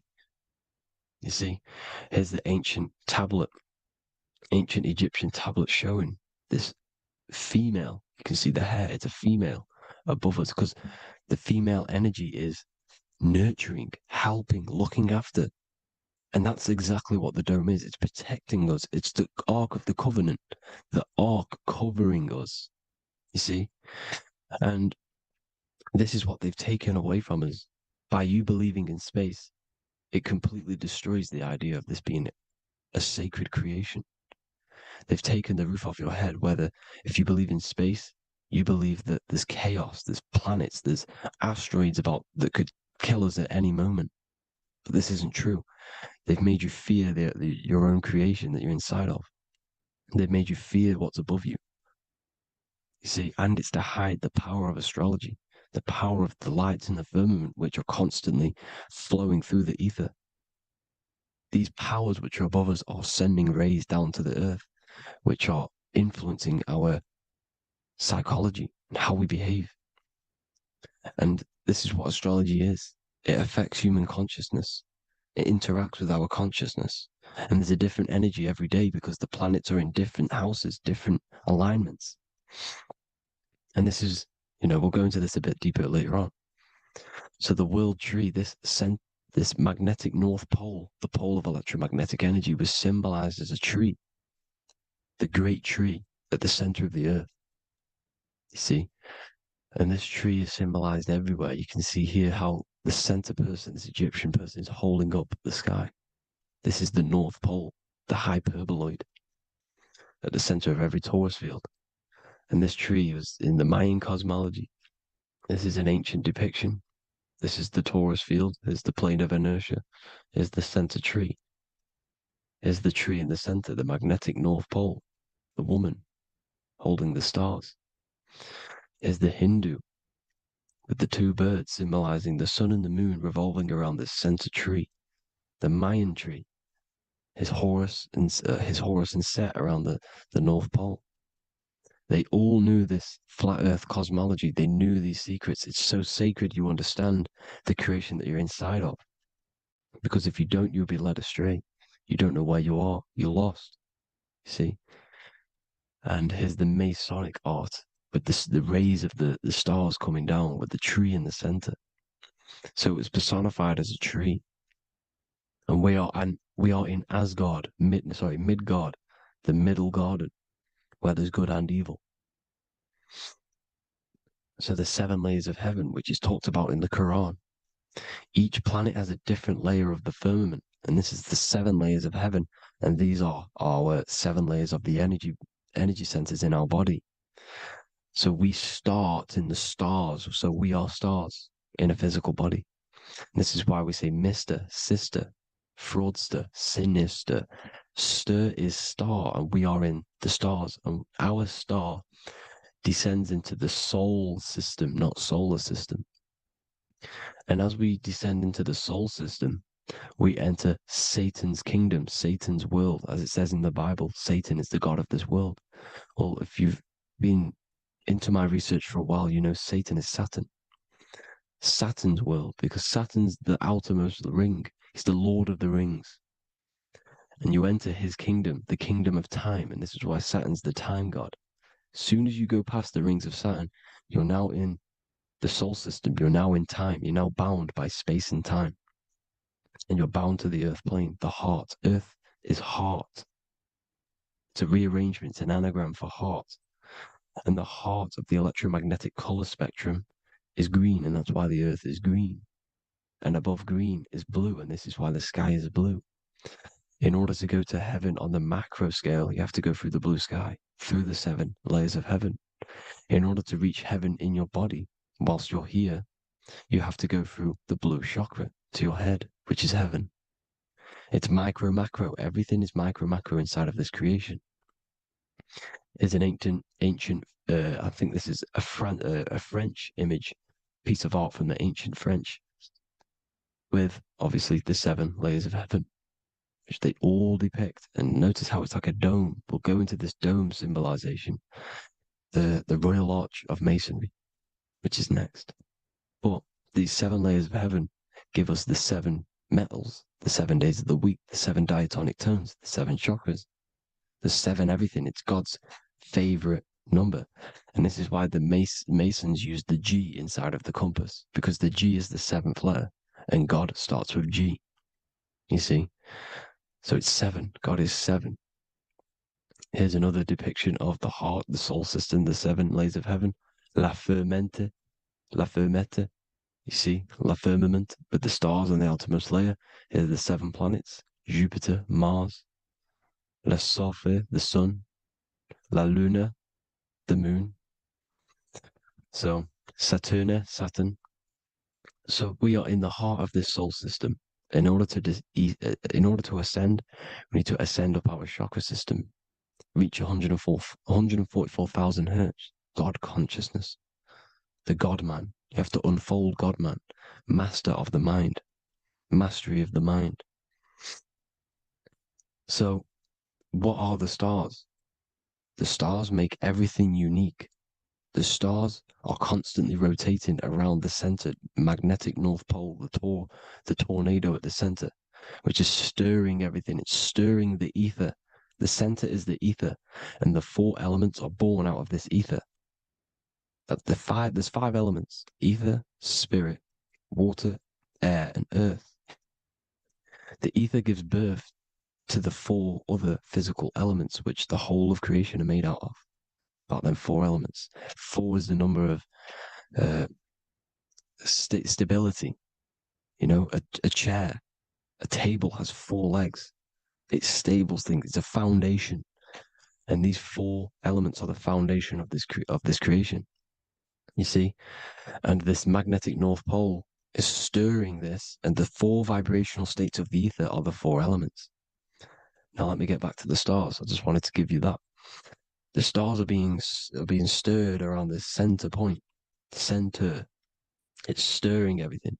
And they're always in different alignments. Every millisecond they're moving in different placements of the stars. And the planets are called the 7 wanderers because they're not fixed. The stars are fixed. But the planets are called the 7 wanderers, the 7 layers of heaven, because they move faster and slower than each other. Each planet is slower and faster. Has a different rate of speed it's moving. So these alignments are mixing in with the energies of the different 12 constellations. And this is why you have a unique characteristic. You have a unique look, a unique energy, a unique personality. This is because when you were born and you took your first breath, that energy which was in the ether, because the ether is all around you, and energy travels through the ether. The energy that the stars were casting down and the energy that the planets was mixing in with the 12 constellations was in the ether. So when you came out of the womb and you your first breath, because breath is spirit, okay? So that first breath you took, that is the energy that is imprinted within your DNA, your soul. And you reflect that energy, you emit that energy. That's the energy that is with you forever. until you die, till this physical body dies off. And that's what the stars are. The stars are giving a unique energy, characteristic, personality to every living thing. Every dog, every cat, every animal has a unique personality because it was born at a different time and place in the sky. Okay, the stars are your destiny. Now, the stars are constantly changing as well. If you look at stars through a telescope, they're constantly changing and forming different forms. You can see here, it looks like water. It looks like light through water because it's the ether above us, a sea of ether. And this light is being emitted through it, and it's just constantly changing, giving different energies, each star. So this is why this is what the zodiac is. It's the expression of energy. It's the expression of the stars. And each constellation has many different personality, different energies, different traits. Each planet has different traits, depending where your planets are, depending what energies you hold. No same person, no two person have the same energy. There's no one. It could be similar, but no one's the exact same. It's because of the stars. The stars are never in the exact same split place. The planets are always in different houses. So here's some Royal Arch symbolism. Here's the Royal Arch of Masonry, as it says here. The sun and the moon, the constellations. Here's Cancer, the 7 planets, the 7 stars. Here's the Royal Arch. This is the firmament. Here's the duality. Black and white, duality, good and evil, rest and motion, dielectricity, magnetism. See? So this is what the Royal Arch is. It's symbolizing the cosmic dome above us. The womb we're in. We're inside God's womb. And here's George Washington, the Freemason, inside of the Royal Arch. You see? With the G, the Masonic G, God, 7. Here you see another depiction of George Washington with the stars in the dome above his head, his Polaris, the sky vault, Polaris. We'll get into that later. Go inside of all of your ancient churches, you will see the dome. Go to the Vatican, you'll see the dome. All of your ancient churches have this dome because it's the dome above your head. The ancients knew this. This was known. We did not live in space. It was known back then. They all knew. This is Crown Court, which is one of the most important courts in the UK. You can see it's clearly so much Masonic symbolism. You've got the 4 pillars of Masonry. The Royal Arch is like an arrow pointing upwards to Polaris. As the Disney World is under a dome. In his Polaris, the sky vault. You see? And also 666 in the symbol. Here's more 7 layers of heaven. Here's an ancient depiction. The firmament. Here's the astral plane outside of the firmament. The Royal Arch. You see? It's everywhere. Here's Polaris, the 8-pointed star. Polaris is in between the sun and the moon. It's at the center of the Taurus field. And Polaris corresponds with the pineal gland as well because it's the all-seeing eye. See? So, is Polaris, the 8-pointed star, which is at the very top. It's the very center. It's on top of the North Pole. And it's an 8-pointed star that's always symbolized as an 8-pointed star. Here you see the Vatican. The Vatican is a giant key with an 8-pointed star. See, it's a key. Here's the dome. Here's the Space Delta, the USA Space Delta logos.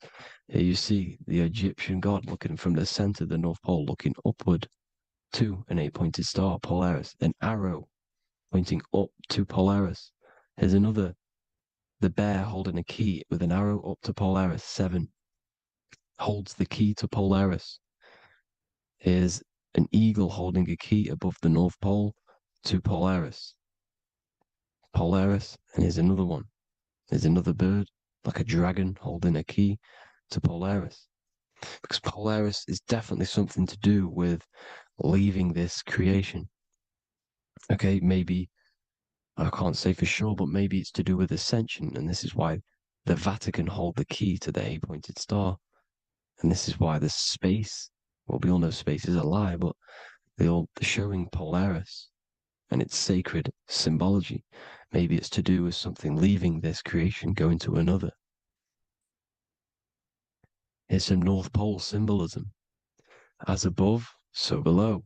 You see the four seasons of the Big Dipper constellation going around Polaris. This is Polaris, this is the Big Dipper constellation, and this is the swastika. This image gives us the swastika because all the symbols we use are created in nature. They're created somehow in nature. This is how we get them. As above, so below. This is the map of the North Pole with the four rivers looking like the Big Dipper constellation. It's the Masonic, there's the ancient cosmology with the four, you see the four islands, Mayan cosmology, four islands. This is the alchemical symbol for Earth, four sections. The windows, because the center at the North Pole is a window to another dimension. The four lucky four-leaf clover, which is supposed to be lucky. It's just it's truth in plain sight. And here's Hitler looking at two flat Earth maps. So this swastika has been used for thousands of years, thousands and thousands of years, and it's symbolic for the most sacred land on this plane, the North Pole. Shambhala. Do some research on Shambhala, people. It's a it's a Hindu mythology about the sacred lands at the center of the earth, and it's known to be full of enlightened beings, and it's all symbolized at the center. You can see their paintings of Shambhala. It's all at the center, the North Pole, and it's known to be the most godly place ever because it takes you to a portal to the higher places, and maybe this is something to do with Polaris, connecting you to this sacred land at the very center. But anyways, people, thank you all for tapping in. Hope you all learned something. Have an amazing day. Please follow, subscribe, like, all the links in the description for the courses, the PDF. Please have an amazing day. God bless.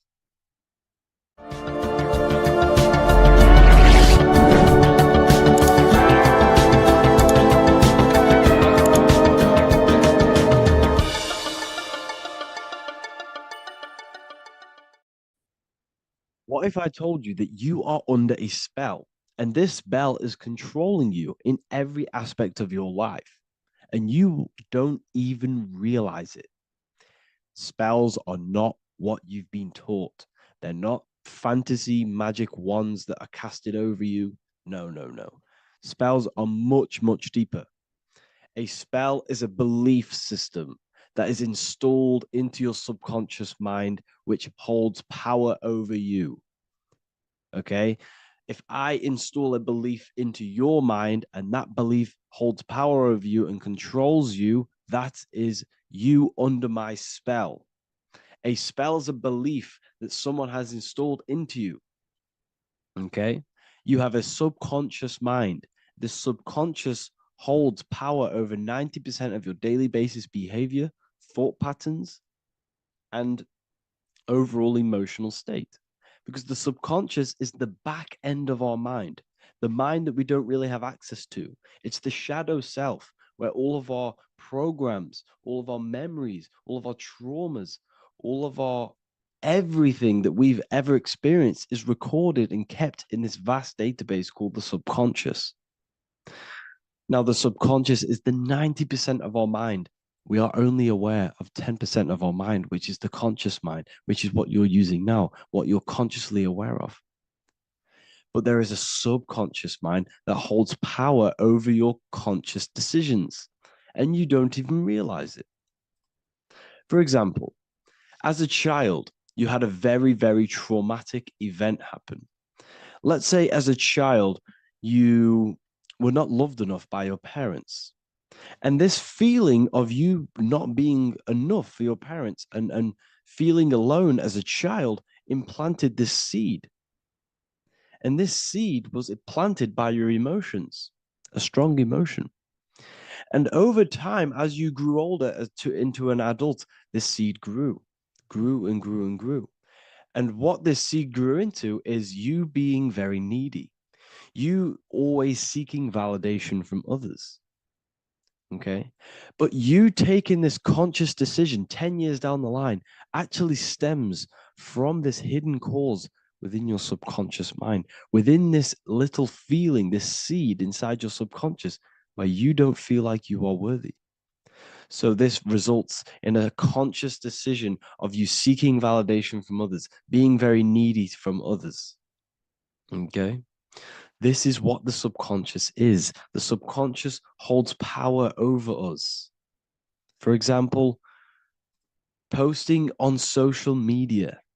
Why are you actually posting on social media? If you take a selfie with your new watch, new car, and you go and post that onto your social media, why are you actually doing that? On the deepest root cause, it's not because you just want to post a picture. No, it's much deeper. It comes from a subconscious belief or a subconscious emotion of you seeking external validation, whether you believe that or not. But that's what it is. If you're posting on social media, you're seeking attention, you're seeking validation from others on a deep level, on a subconscious level. You may not even realize this because it's subconscious. Now, this is what a spell is. Money is a type of spell. Remember, money doesn't actually exist. Money does not exist. Money is a physical object inside of the material plane. But the physical object has a belief in the mental plane. See, the mind is the highest plane. This is the root cause of reality, the mental plane. Okay? So our belief in our mind has given this piece of paper value and a meaning. But in reality, it's just a piece of paper with a belief behind it. But this subconscious belief behind this piece of paper is controlling your daily basis behavior, is controlling your emotional state and controlling your life without you even realizing it. Without you even realizing that it's all an illusion. Money does not exist. It's the belief that gives the piece of paper a power. And the way we break the spell is by realizing that the money doesn't actually exist. The whole world is under the spell of money, and it's controlling all of us. But the spell is the belief. Once we all wake up and realize money has no value, it doesn't actually exist, it's only a belief. There is no actual money. That's how we break the spell. The spell is broken when we figure out that we are under the spell, under the belief, under the illusion of this piece of paper having value, and it's controlling our lives. That's why the word money has mon within it. Mon is moon, and the moon represents our hidden aspect of our mind, our subconscious, and the sun represents our conscious mind.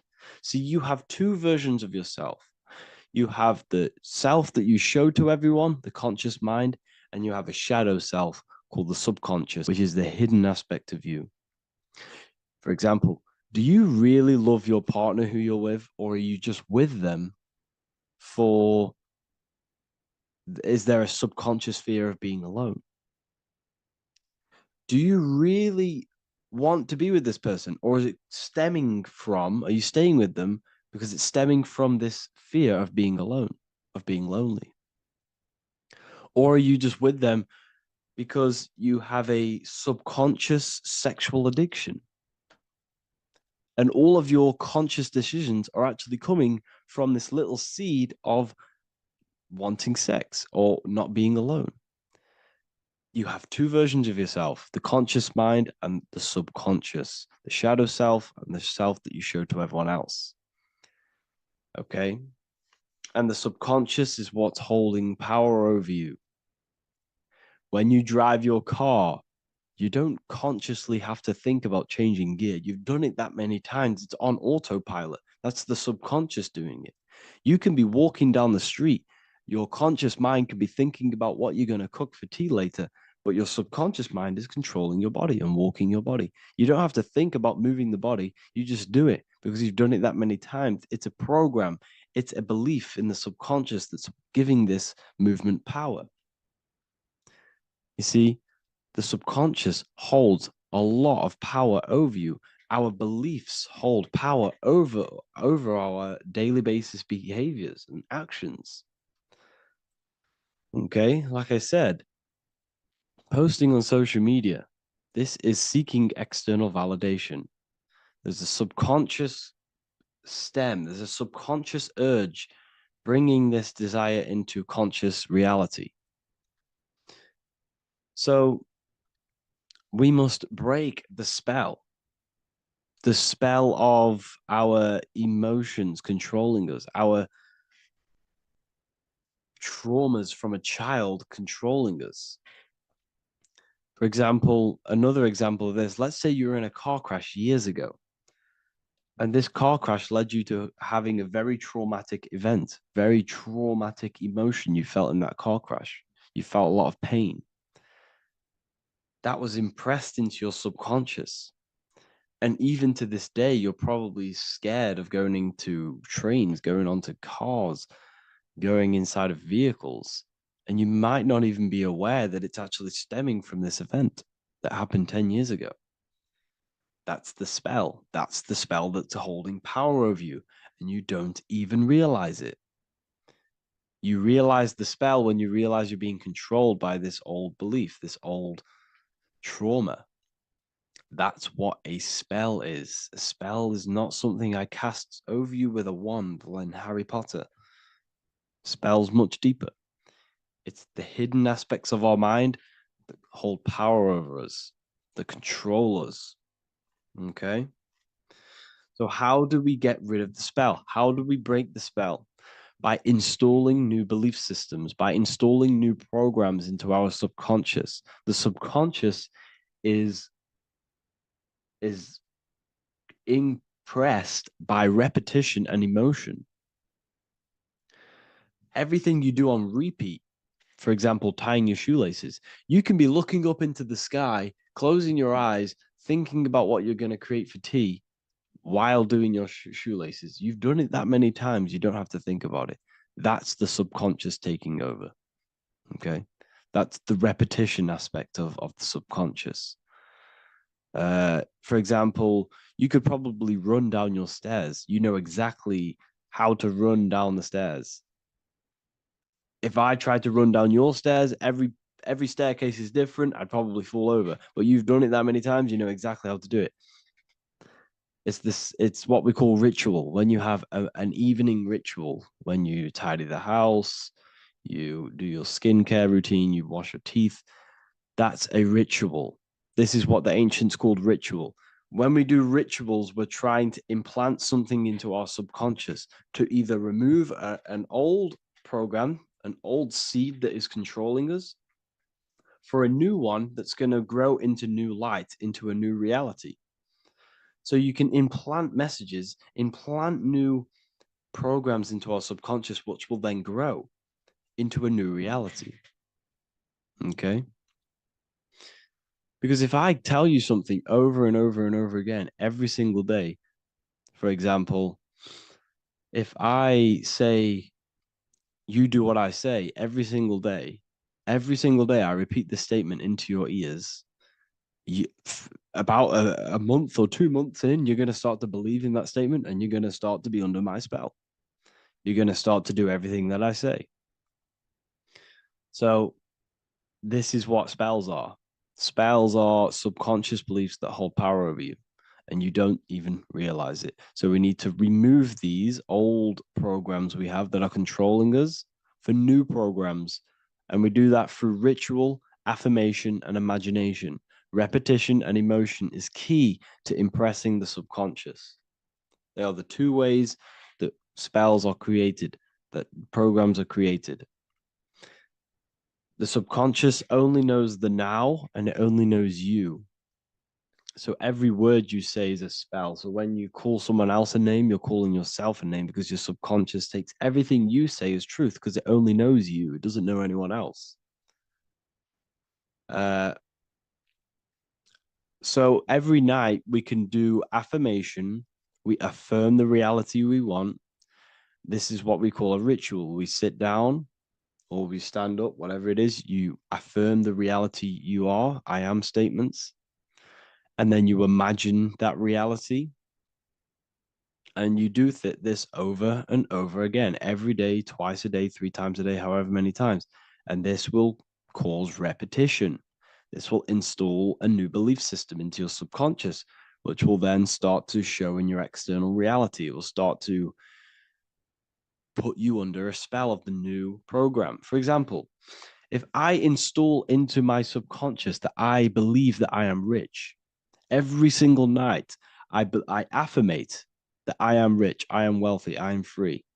And then I do a ritual. I start to imagine this reality every single night. I do these two things on repetition, and I start to feel the reality and imagine the reality. Over time, I'm going to start to believe that I am rich, that I am free, and I am wealthy without having the physical reality. And what this will do is that it'll implant a message deep within your subconscious mind. It will plant the seed of this belief. And this belief over time will grow into 90% of my thoughts, 90% of my actions, 90% of my words. My words, my thinking will change due to this new belief. I may not even realize it, but I'm looking for more opportunities to make money. I'm speaking to more people because of this belief that I've installed. This belief has triggered new ways of thinking. My mind, my conscious mind is now only operating to fulfill this belief. And my conscious mind might not even be aware of it. You won't even realize that you're manifesting this belief of being rich. And that's how it happens. You implant the belief within your subconscious. You implant the spell into your subconscious, which will then gain control over you. So we need to make sure we're removing the negative spells, the negative programs that are controlling us, for new regenerated ones, for new ones that are going to create new realities, a better life. Okay? You don't want negative traumas, negative seeds controlling you and growing into your life. If you don't cut them off, they will continue to grow and grow and grow. Your anxiety will get bigger and bigger and bigger. Your depression will get bigger and bigger and bigger. But it's all actually stemming from one belief system or one trauma. Okay? So this is important. Everything in this physical plane is an effect of the higher planes. It's a shadow of the mind. Everything we think, all physical objects began as a thought, then an imagination, then energy, then a physical reality. So we must change the mental plane. We must plant seeds into our mind to change down into our physical material life. It's about manipulating this higher plane so we can create change and effect in the physical external material plane. That's what magic is. This is what spellcasting is. This is all what it is. It's not fantasy. This is the manipulation of the higher planes of consciousness, which your mind has access to. You have access to these higher planes. Okay? This is exactly what I teach in my university. I teach different rituals. I teach specific rituals to get rid of certain things, certain belief systems. I teach all different rituals, all different ways for you to create your own reality and live the best reality you want. We also have all of these different courses. We have activating the inner eye. This will teach you exactly how to lucid dream and activate your inner vision of imagination. We have the sexual alchemy course. This will give you the power of transmuting your sexual energy into creativity. We have electromagnetism studies. We have esoteric exchange, an exclusive live call that we do every single week, and I connect with all of the students. They can ask me questions, can speak with me one-on-one inside of these live calls. We have the real numerology section. We have the health section. We have a lecture section. Look at all of these lectures we have on occultism, symbolism. All of these lectures are designed to gain you power, to give your personal power back to you, to make you realize things about you.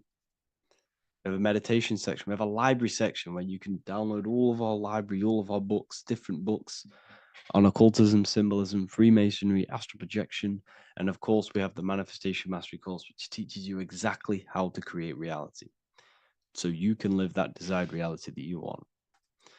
This is the last chance to lock in the price of $55 a month. This is less than $2 a day. You can really level up your life, because the price is going to increase as the value of the university increases, because there's a new symbolism course coming out. And if you join now, you'll get this course for free, because obviously when this course releases, the price will go up. The symbolism course will teach you the language of esoteric and occult symbolism. I'll leave the links in the description. Make sure to leave a like, comment, subscribe to the channel if you want to see more content. Thank you all, people. Have an amazing day. What if I told you that reincarnation is real and that there is a metaphysical, spiritual science behind this? Most people leave this world just as lost when they entered it. That they carry their fears, attachments, and addictions with them, only to be born again, trapped in the same cycle, repeating the patterns of lifetime after lifetime. This lecture is not just about preparing for death. It's about mastering yourself before death, so you don't take them burdens with you. Because the truth is, whatever addictions, fears, and unresolved emotions you cling to in this life, you carry with you into the next. Unless you break free now. You must master yourself before death. Death is not the end. It is the great passage. But how we transition depends on our mastery of the self. This was symbolized by the Ouroboros, the snake biting its tail. Every ending is a new beginning. It's an infinite cycle of consciousness. Now, your human body is basically an antenna tapped in to a stream of consciousness. Just like a radio is tapped into a specific frequency to play that radio. Your body is basically an antenna, a crystal picking up the consciousness of God. You are on an ever-ending journey, a journey of learning and expansion of the mind into new fields of thought. This was symbolized as the Ouroboros. When you die, it is a new beginning. It's a transitioning, not an ending. Everything is eternal in this universe, as consciousness is formless and constantly transforms into new forms of life. Let's break down the word death. Death contains the word ether. Now, the ether can be found in the word heart or earth. Ether. Everything in this plane comes from the etheric plane. The etheric plane is the barrier between the physical plane and the spiritual plane, the astral plane. The astral plane is the screen that you have in your mind that allows you to imagine a red apple, for example. This is the imaginative plane where thought forms start to take form. Everything begins as a thought, then the thought form becomes an imagination, then energy, then physical. Everything in the physical plane is a shadow of thought. All objects manifested as thought. You came from the astral. You came from the stars. This is why we say reach for the stars. Or this is why you say you are a star. Cis star, miss star, fraud star, stir is star. And when you become famous, you become a superstar and you gain a star on the Hollywood floor. You are a star. The ether. The ether is the infinite energy source which all things come out of and return back to. This is the cycle of life and death, summer and winter, day and night, sleep and awake. The ether is the infinite energy source which all things come from and will return back to. Okay, sorry about that little error. The ether is the boundless source of energy from which all things emerge, to which all things return to. We can see this in the cycle of the sun. The sun does this wave of creation. It rises and it falls. We have the day and the night. The daytime represents our conscious mind when we are alert. The nighttime represents our subconscious mind when we are inside the spiritual realms. The nighttime is spirit, the daytime is matter, spirit and matter, awake and asleep, conscious and subconscious. We see this in the yearly cycle. Summer is life, winter is death, spring is the morning, summer is midday, autumn is evening, winter is the night. Everything is a macro and a micro cycle of being born out of the ether and returning back from life and death. Life and death is manifested within the cycles of the sun and everything outside of you, as within, so without. This is why we say sleep is the cousin of death. The macrocosm is death, the microcosm is sleep. Every time you go to sleep, you are essentially it's a miniature death. You're entering into spirit and then returning back into matter in the morning when the sun rises. Everything is a reflection of the macrocosm cycles. Preparation for death. The first thing we must do in order to prepare for death, for life after death, in order to stop being reincarnated in this cycle of materialism, in order to progress as a soul, because remember, you are a soul in a body. Just like the sun gives power and life to the earth, your soul gives power and life to your body. When you say I, you're referring to the soul. And your soul can be stuck underneath layers of false identifications. Who you believe yourself to be is merely a collection of subconscious programs running within your mind. Now that's very deep. That is very, very deep. Who you think you are is a part of your thinking mind. Your name, your job, your reputation, your family, your friends. These things are not you. They're all aspects of the thinking mind. What happens if you meditate and you turn off the mind? Then all these things do not exist. You're left with the pure soul, the pure awareness, the pure observation. If you turn off the thinking mind, you're no longer your body, you're no longer your reputation, you're no longer your friends, you're no longer your job and your labels. You are the soul. That's the true you, the observation of the mind, not the thinking mind. The ego is the echo. It's an echo of your true self. The ego is your mind's perception of itself shaped by experiences, trauma, emotions, and beliefs. It is merely an echo of your true soul self. The ego is not you. Your mind is not you. You are the soul. And this is the true self that we must express within our life and we must connect with before we die. Because when we die under the echo, under these false layers of the emotions, the traumas, the experiences, the addictions, the emotional attachments, when we die underneath all of this, when we don't know our true self, the soul is still hidden. The true you is hidden underneath these layers of false identification. We must remove these layers of false identifications. We must remove them. We must destroy the echo. Remember, the ego, you never had an ego when you were a child. When you were a child, you were pure. You didn't, you didn't show off things. When you were a child, you were pure. You expressed yourself freely with you didn't hide anything. You didn't hide any aspect of yourself. You didn't suppress any aspect of yourself to fit in as a child, as a baby. Because the ego was not here when you came here. The ego grows with experience. The ego is a false perception of yourself while being incarnated in this material world. It's your mind's perception of itself and it's created through your experience.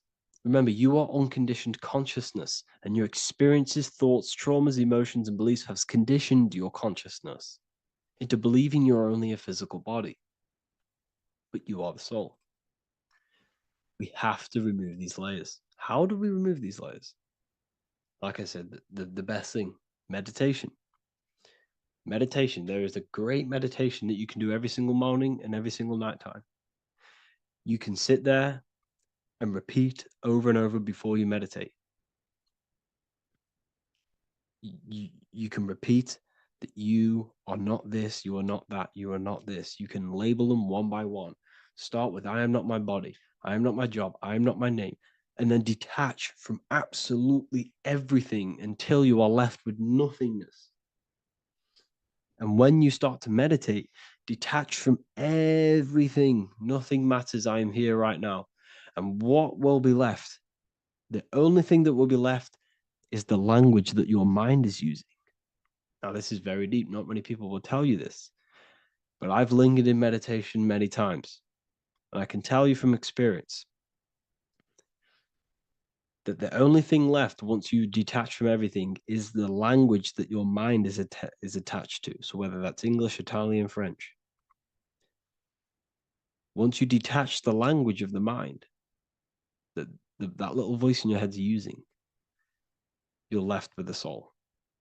Once the mind is switched off, you're left with the soul, and you have detached from all of these external things. You're left with the soul. That's you. That's the power. That's the source of all creation, where everything you've ever done has come from. Every thought, every idea has come from your soul. Number two, that's meant to say number two. Sorry about that. Mental addictions and emotional addictions. Okay.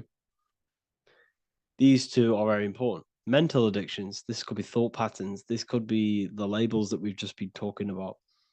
Then you have emotional attachments, which is maybe you're too attached to an external thing. Maybe you're too attached to your phone.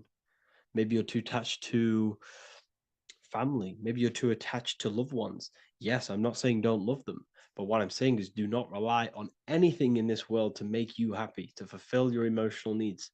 Everything is found within you. You must look within, and if you're looking without, if you're trying to find yourself in the outer world, you'll never find yourself. You'll constantly be looking around in loops. Because nothing, you cannot find yourself in the outer world. Nothing will long-term give you long-term validation. Seeking validation in the outer world will leave you soulless, leave you feeling empty inside and sad and depressed. You have to find yourself within. You have to detach from everything you are relying on to give you emotional stableness. You have to detach from all.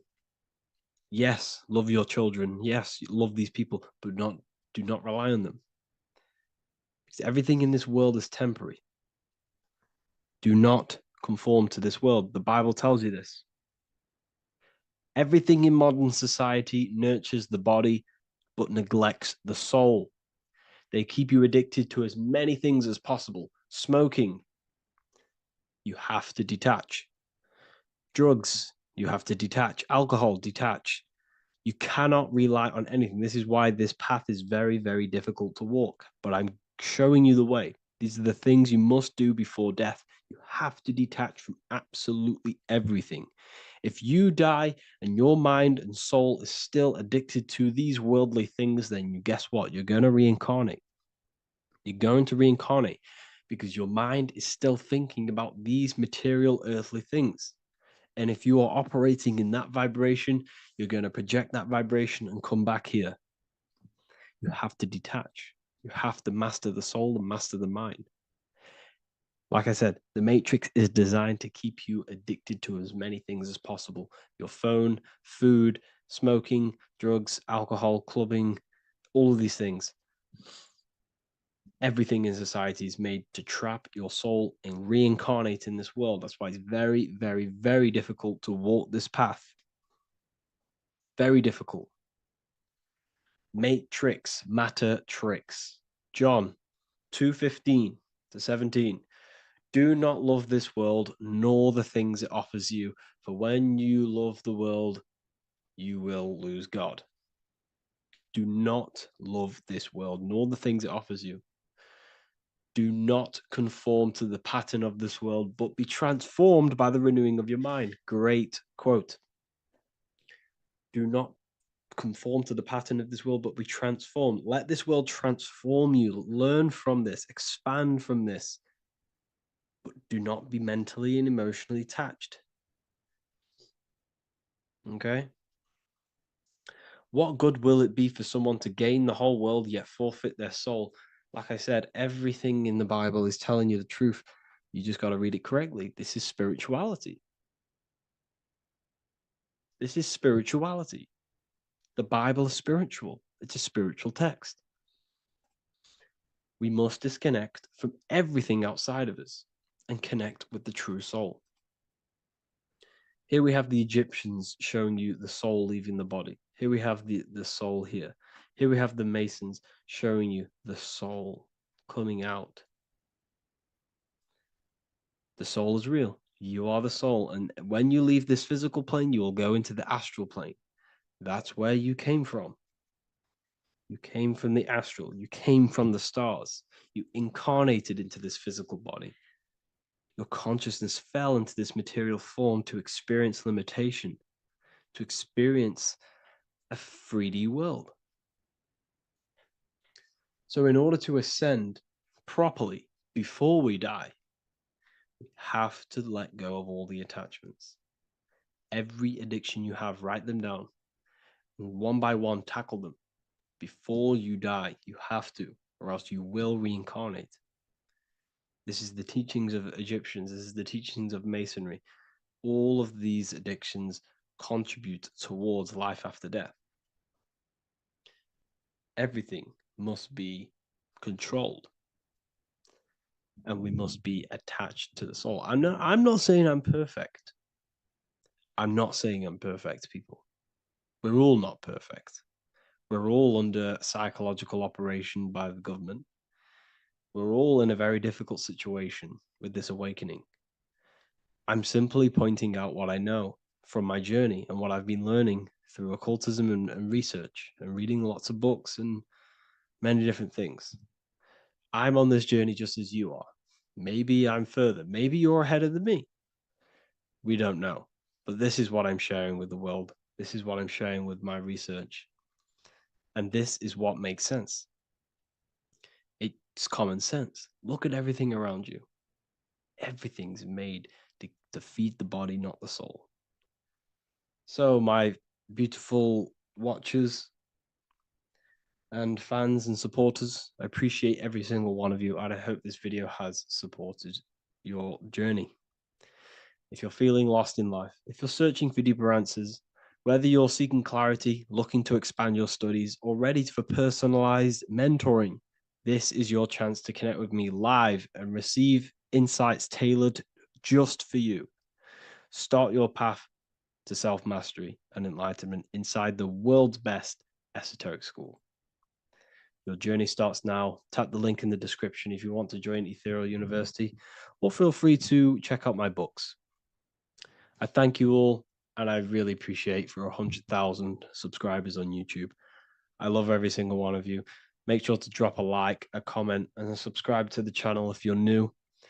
Let me know some ideas for, lectures, anything that you want to know. I can make lectures on them. Just drop it in the comments. I appreciate every single one of you. Take care.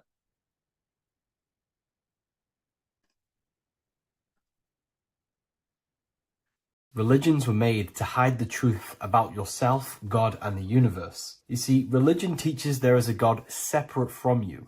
He created the universe separate from himself. They did this to truly disconnect you from consciousness, from God, and from yourself. Now let me explain. It's going to be very difficult to understand this from a left hemisphere dominated perception. The left hemisphere sees everything individual. The right hemisphere sees the whole. For example, if you're walking through a woods, the left hemisphere sees individual trees, leaves, twigs, and branches. The right hemisphere sees the interconnectedness of the whole woods. We've been trained our whole life to be trapped in the left hemisphere, to think logically, scientifically, with evidence. This way of thinking traps you in illusion, division, and separateness from everything. Plus, in science, they teach you the universe exists outside of you. You exist in a universe, and the universe exists whether you exist or not. This is completely false. You are the universe experiencing itself. There is only one person in the universe. There is only one awareness in the universe, and that is God. That is your consciousness. Not your name, your job, your reputation, your thoughts, your beliefs. That is not God. God is the infinite awareness that you are, the alertness, the essence of life. You are an individual. You have a dual nature, an inner world, consciousness, and an outer world, this physical body. The inner world is the immortal, consciousness, awareness. This physical reality is for the immortal within us to experience and enjoy. And the immortal consciousness, the immortal self, the individualized expression of the only thing that is truly real, which is God, consciousness, is seeking a way to understand itself through infinite vantage points. The same consciousness inside of you, inside of the dog, the squirrel, the plants, the stars, the same awareness is in absolutely everything. Only the right hemisphere can see this connection. The universe is one mind separated into the infinite bodies and life forms. This is why scientists tell you that the universe is forever expanding. It's truth in plain sight. Because the universe is the mind, and the mind is always seeking more vantage points to understand itself. And the mind is always expanding into new realms of thought. The mind cannot be filled up. It does not exist in space. However, human awareness, human consciousness is very sacred. And the reason why I say that is because humans possess a two-way consciousness, unlike a dog, an animal, or a squirrel, for example. The dog looks in the mirror. It is not aware of itself. It doesn't look in the mirror and see that it needs to improve something. However, humans, we can look in the mirror and say, who am I? Where do I come from? And I need to change this aspect of me. I'm lacking in this area. Dogs do not have this awareness. They function only on their immediate surroundings, on survival and instinct. Human awareness is special because we have the ability to reflect on the self. We can question our consciousness. We can question, who am I? Where do I come from? And where am I going after this? The human mind has no limitation. We can surpass our animal nature and rise to a godly nature. This is the whole purpose of reaching Christ consciousness, which is just an ideal consciousness where we have control over self and we know who we truly are. Humans have been given the tools to awaken. Our five senses are locked only to perceive the physical world, but the mind holds the gateway to understand the unseen aspects of reality. The mind holds the secrets to the universe and consciousness. We just have to study ourselves to understand God. We are all individualized aspects of consciousness. There is only one pure consciousness in the universe, but we're fractaled into infinite life forms, experiencing this consciousness in a different form, molding this consciousness into individual egos and individualized consciousness. Me and you are made of the same fabric. However, I have thought different things, believed different things, experienced different things, which has conditioned my consciousness to be my own individualized aspect of God. And that's what makes me, me, and you, you. God is the creative power within us to turn thoughts into physical reality, to create things. We are a creator. Each one of us is a miniature earth, creating and building in this physical 3D reality. Our consciousness holds power over the 3D reality. We can mold it and create anything we wish. However, we have been conditioned to live like an animal, living in our animal nature, eating, surviving, lusting, and these low-level desires keep us trapped from figuring out our creative power. This is why the ancients always depicted God inside of the brain. Even in ancient Christian artwork, William Blake, Anton Raphael, all depict God inside of the brain. Why is this? Because God is our creative power. The spinal column acts as a type of ladder of consciousness. If you just think about sex and act on sex, eating, consuming, and living in a survival animalistic state, then your consciousness is functioning on the lower end of the spinal column, where your reproductive organs are and your gut organs are to consume food. In order to activate the God within us and to us to truly know God, we have to be aligned with the God consciousness. We have to unlock the God within us so we can truly actually experience God and understand it. However, God exists beyond our personal consciousness, beyond our human identity. in secret societies, satanic rituals and satanic societies, they are seeking a way to escape the human identity through ritual work, meditation, and trance-like states. A trance-like state is like the state that you enter just before you fall asleep, where there is no thought present in your mind, because you are not the mind, you are the observer, you experience the thoughts. And when we escape the human identity through rituals, meditation, or trance-like states, we can actually experience beyond the veil of this material world. However, satanic rituals do this in a negative way. Satanic rituals include ways to make the human mind tap out by pushing the human minds to the limit through pain, suffering, and even torture, to allow the mind to pass out so you can temporarily pass on the veil of the physical world and escape the limitations of the human identity and the human thinking mind. Now, you do not have to do it this way. You can experience the divine and beyond your human identity through many different ways, such as deep, deep meditation, rising above your thoughts, and setting 3 alarms, one for 6 a.m., one for 6:30, and one for 7:30. And when you wake up at these times, what you need to do each time you wake up is allow your mind to stay awake but your body to fall asleep. And you will enter this trance-like state. And you can gain ideas, experience lucid dreams, and maybe even astral project. All of these rituals in secret societies and satanic societies is all about escaping the human identity and experiencing the divine planes beyond the physical. To wrap all of this up, this is all about consciousness. Consciousness is the infinite awareness of the universe, just fractaled into separate bodies.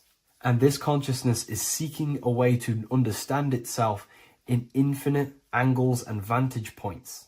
And religion was made to cut off your connection to the divine planes beyond this world and beyond your self-identity. Therefore, if you want to know God, you have to study the attributes and qualities of God, such as geometry, numbers, consciousness, the mind, the subconscious, human anatomy. All of these things are aspects of God. We have to study ourselves and study nature so we can see God. God is the infinite awareness of the universe. If you love this video, please leave a like and share it with a friend. I'll leave a link in the description for the Book of Wisdom, Volume 2. Geometry. This is the study of nature, of the codes, the mathematical codes behind physical reality. So today we're going to be going deep into geometry and the true esoteric internal geometry, the geometry that no one really talks about, and how geometry relates to human consciousness. So essentially, what we must understand when it comes to geometry, the basics of geometry is everything is vibration. And this vibration is vibrating on a certain frequency. And this certain frequency creates a geometric shape, which is why in nature we see all of these different geometric shapes. All matter takes form in shapes. So if we put sand on a plate and we vibrate the plate on a specific frequency, we see that the sand goes into specific geometric shapes and patterns. So essentially, matter is energy condensed. It's energy vibrating on a low frequency, vibrating at a certain frequency. So matter is condensed energy. And each geometric shape is manifesting and showing a specific energy. Some shapes carry more energies than others. For example, the cube is what traps energy. A square is what traps energy. So geometry and the flowers are basically how energy manifests itself into physical matter. We are in a world made out of energy or light. Light is energy. So everything is vibration, everything is frequency, and everything is energy. Even the words, each atom in our body, everything. So everything in nature has these mathematical, energetic codes. So geometry is basically the study of nature and the shapes that are in nature and their energetic principles. Because like I said, matter is energy. So this is what we call cymatics. When we place water in a petri dish and we shine light on top, and we vibrate the water, and we can capture. This creates certain patterns. Each frequency, like you see here, has its own pattern. So what we are seeing here in the physical plane is essentially energy condensed into physical reality. We see it in the turtle. We see it in every single form in nature. Now, external geometry and normal geometry, we normally get taught that this is God's way of creating physical reality, which is essentially true. However, it's far more deeper than that. Far, far, far more deeper. Okay, so what geometry truly is, it's not God's codes to reality. What we must understand is what the brain truly is. And what we must understand is that we are not in the world. We are not in the universe. The universe is us ourselves, and the world is produced by our brain itself. Okay? So the way you must understand how the brain works, so what you visually see, so geometry is to do with what we visually see. And what we visually see is heavily connected with our eyes, which are an extension of the brain. The eyes are the brain. And essentially how we see is energy enters the eyes, and each eye goes to the optic nerve. And this energy is transferred into electricity, which travels to the back of the brain, to the visual cortex of our brain. And this is where the image is produced, what we see. Therefore, the world outside of us is truly inside of us.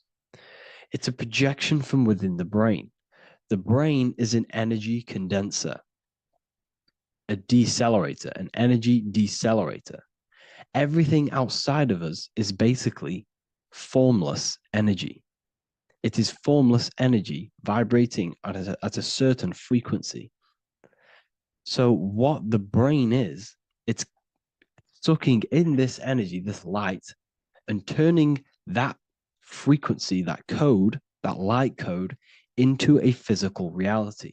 It's condensing the energy and turning it into a visual image inside of the brain. Therefore, everything outside of you is not what it looks like. Everything outside of you is basically energy, infinite energy.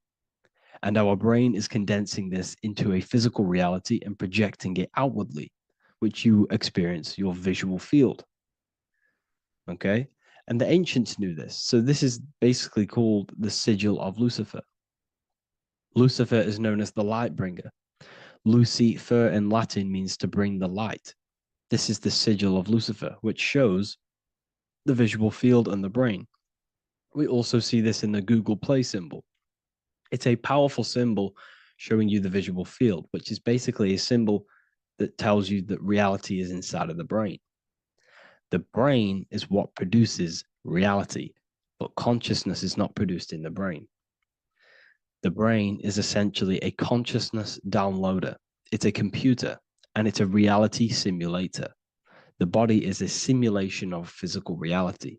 You are inside of the body experiencing the body simulation. The body produces this reality. It's a piece of technology. So Lucifer is to bring the light. Lucifer is the light being produced in our brains. Okay? So this is why they say Lucifer can tempt you. Lucifer can be the devil because it represents physicality. It represents the false light. Lucifer can trick you because it represents the physical world can trick who you truly are.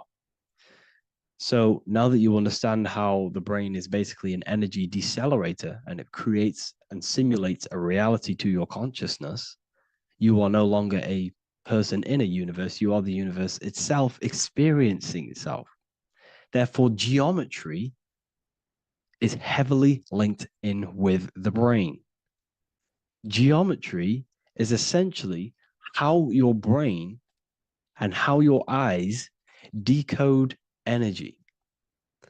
So what you are seeing is the mathematical codes of your brain creating reality. So what they teach you is the external is that geometry is God's way of creating this world, and these are the mathematical codes God's created. But now I'm telling you the internal. This is the truth. Geometry is how your brain mathematically condenses energy and light into a physical reality. So therefore, your brain is a computer program. So now geometry is nothing outside of you. Geometry is not something created by something else. It's created by your brain. Your brain produces these patterns through mathematical codes by breaking down energy into physical reality. And this is why you see geometry in everything around you. This completely changes your view on geometry. It's in your ear, it's in your face, it's in everything. Geometry is everything. Okay? So now that you understand this, now, as we were talking about the visual field earlier, the ancients knew about this. The ancient Egyptians knew about this. We can see this symbolism inside of the casket, the Egyptian casket. See, this crossover represents the visual field. This represents the back of the brain. This is the left hemisphere, the right hemisphere. And now some of the most simplest teachings in geometry is that straight lines are masculine and curved lines are feminine. And we even see this in the human body. The feminine human body is curvy and the masculine human body is liney. And even with the genital reproductive area, we have a line and a curve, 0 and 1, the binary code of all creation, 0 and 1, because that's basically all that exists. Nothingness and one, nothingness and God, nothingness and consciousness. That's all that exists. Now that I've told you that, the basics of geometry and the line and the curve and the feminine and the masculine, what do we have here? You see this stick here? This is a curve. And what's the right hemisphere? The right hemisphere is the feminine, the feminine energy, the feminine aspect of our brain. Then we have a straight line. This is straight lines. Now this represents the left brain. So the Egyptians are showing you the left masculine brain and the right feminine brain because of the curve and the straight line. And this is the visual field, the crossover. So there's a crossover in the brain. The left eye is connected to the right brain. The right eye is connected to the left brain. Okay, so the left eye is connected to the right brain. The right eye is connected to the left brain. The solar and the lunar. So, like I said, everything outside of you is basically energy. Your body is basically a holographic avatar, condensed energy produced by your brain. There's nothing actually outside of you. Your 5 senses are electrical threads of light. And when you touch something, this is basically electrical signals in your nervous system, which are reporting back to the brain. Therefore, what you touch is actually, you're not touching. The feeling that you feel when you touch something is not the true feeling. That's your nervous system you're feeling. You're feeling your nervous system in the brain. It's electrical signals to your brain. So the 5 senses do not decode, well, what you're experiencing as the 5 senses is not outside of you. This is your brain interpreting electrical signals. You don't experience the world, you experience your nervous system and your brain. The nervous system is an extension of the brain. So this is the truth. This is not woo-woo spirituality. This is true consciousness science. But I'm teaching you here. Okay? So nothing is truly outside of you. It is a universe. You yourself are the universe, the fabric of the universe itself. The only thing that exists outside of you is essentially energy. That is it. And your body and your brain condenses this energy into reality. So when we look into architecture, why is architecture, the ancient architecture, so important? Because what did I tell you at the beginning? Shapes and physical matter is condensed energy. Each shape holds specific energy. Some shapes hold more energy, emit more energy. Some shapes condense energy. Some shapes transfer energy. Each shape, each geometric shape has an energetic principle because matter is essentially energy.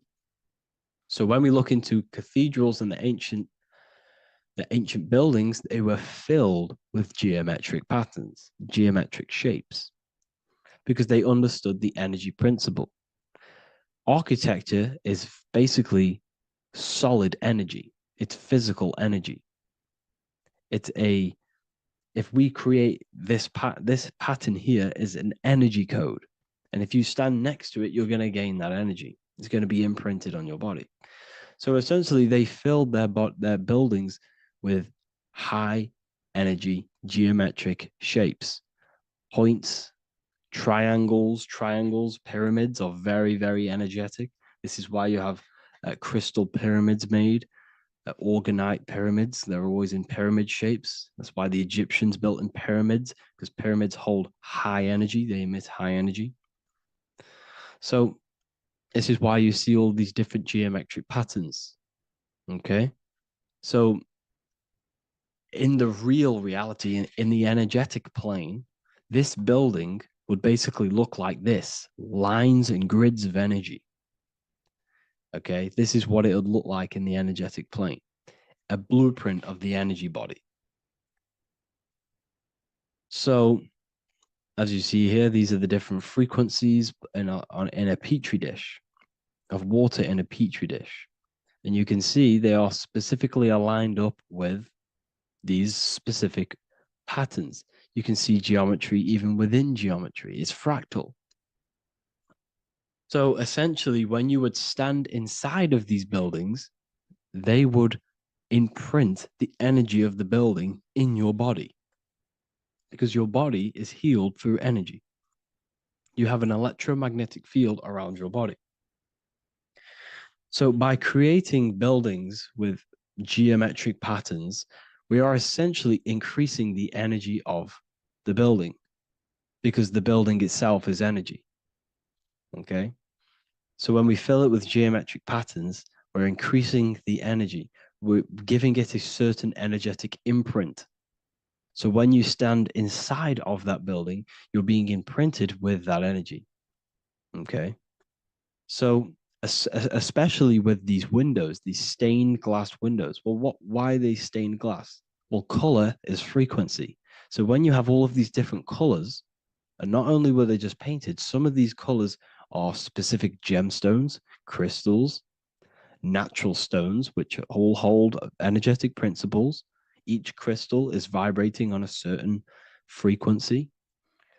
Wood has its own frequency. Metal has its own frequency. What you must understand is that everything in nature is not just a piece of matter. It's vibrating. The atoms of wood are vibrating on a certain level, which give it a certain energetic principle. Each crystal is vibrating. The atoms of the crystal are vibrating on a certain frequency, which give it a certain energetic principle, quality. So each thing, this is why the ancients were obsessed with natural stones, natural things, crystals, natural metals, and they wore different metals, different things like copper on their bodies, because they understood the atoms of these natural things are vibrating, which give certain qualities to you if you wear them. So you're not wearing it, you're basically putting that frequency onto your body, because they understood this is energy. If I put copper on my body, I'm not putting copper on the body. I'm putting the frequency and the energy of the atoms onto my skin. And that frequency of them atoms are going to vibrate my skin, that frequency, and heal my body. So this is why this is so important. So each building is an energetic code. Okay. So when you stand in these buildings, it can heal your body. This is why when people walk into these ancient churches, they feel like they've met God. They feel a certain way. They feel so amazing when they enter these churches. They feel holy, for example. It's not because God's there. It's not because these man in the sky dwells in these holy places. It's because the energy of these buildings affect our consciousness. They increase your energy. They raise your vibration. They heal your body, they heal your cells, they imprint the water in your body, especially with these stained glass windows. Like I went a bit on a tangent there, but these stained glass windows were encoded, well, they use different gemstones, different lights, different colors. And when the sun would shine through this window, well, what's the sun? The sun is light. Light is energy. The sun's light would go through this filter of the window, of the crystals and the different gemstones and the different colors, and the sun's light would be encoded, imprinted with these crystals, with these colors and these natural glasses, which have healing energetic principles. And when you are inside that building, the sun's encoded energy of the window would be imprinted into your body, into your energy field, and it will heal your energy field, and it would heal your body, your cells on a cellular level. Because your body is what? 60 to 70 to 80, some people say 80% water. And water is encoded with vibration. If you say certain things into water, it gives it a specific geometric pattern, like I broke down in the beginning. If you say love to a water and then freeze it, it will go to this. If you say hate, it will go to a distorted pattern. So when you are in these buildings, you're being imprinted by the energetic codes of these buildings, the energetic principles of the windows, of the structure itself. The ancients never used to build in squares. Their buildings, their insides were never square rooms because they understood squares trap energy. They always had pointed roofs so energy can escape. So there's many little things that we need to look into geometry. For example, when you see magicians, when you look at ancient magic, why do they stand in circles with different geometric patterns? They use different geometric shapes. Why? Because shapes are energy. They hold specific energy. So when the magician stands in a circle with a pentacle, they're working with the energy of that pentacle. You can work with different energies based upon the different geometric shapes that you draw. And you can use this in your structure, in your architecture, in your work, and it can influence everything. So this is the true geometry. I hope you gained a deeper understanding on geometry and how it relates with you and your consciousness. Like I said earlier, your brain produces geometry. It's basically how your brain decodes energy. It's not God, how God creates this reality. And no, you're in this reality. You are the reality itself. Your body produces the reality. Therefore, geometry is one with you. So therefore, if I play with the geometry of the buildings, for example, like the government have, everything's in squares. If you look outside, everything's a square, everything's a rectangle. You go to a city, every window is a rectangle, every building is a rectangle. You live in a box room, everything is boxed and squared off in this reality, in this modern society. Why? Because they're trapping energy. The box is the cube is the most simple geometric shape, which basically condenses energy and it traps energy. And if you subconsciously see squares all the time, your phone's a square, your TV screen, everything's a square, your keyboard, your desk. Go and look at the ancients. They never used to build in squares and cubes. And if you go into nature, you'll never see squares and cubes. Nature doesn't create squares and cubes. Everything in the modern society is squares and cubes to simple your consciousness down, to dumb your brain down. So the ancients built very, very complex structures. Why? Because they understood what we see affects our brains, because our brains decodes reality and creates reality. If you see a sophisticated building, this is going to give you a sophisticated mind and raise your IQ levels over time, subconsciously. I'm not saying if you look at this building, you're going to become smart. I'm saying if every single building in your environment, ment is mind, mental, every single building in your environment was this complex and complicated, it would increase your IQ on a subconscious level. It'd make you more complex, make you more intelligent. So they've dumbed everything down. They've dulled everything down. Look at everything. Everything is being dulled down. So anyways, I hope you all gained a better understanding on this. If you want to gain more occult knowledge and esoteric knowledge, make sure to read the Book of Wisdom Volume 2. If you're inside the university, you can get this book for free. Go to the general chat area and follow the instructions, and you can order yours for free.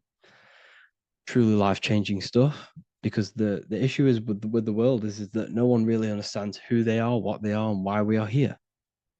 That is the issue for people's depression, for people's wrongdoings. They don't understand who they are, what their emotions are, what their mind is, what their body is, what reality is.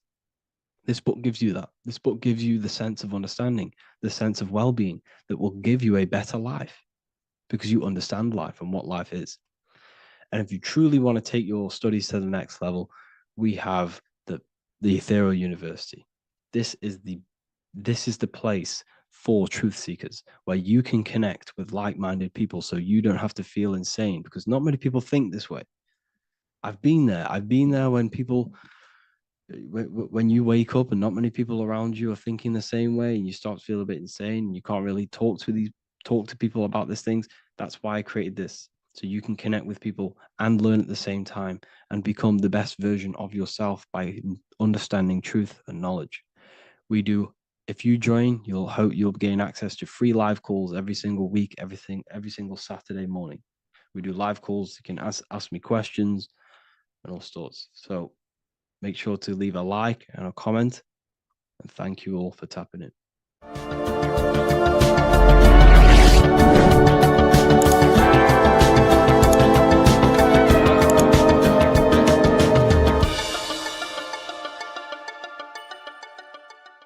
You're living in 4 planes of existence right now, but most people are only aware of one.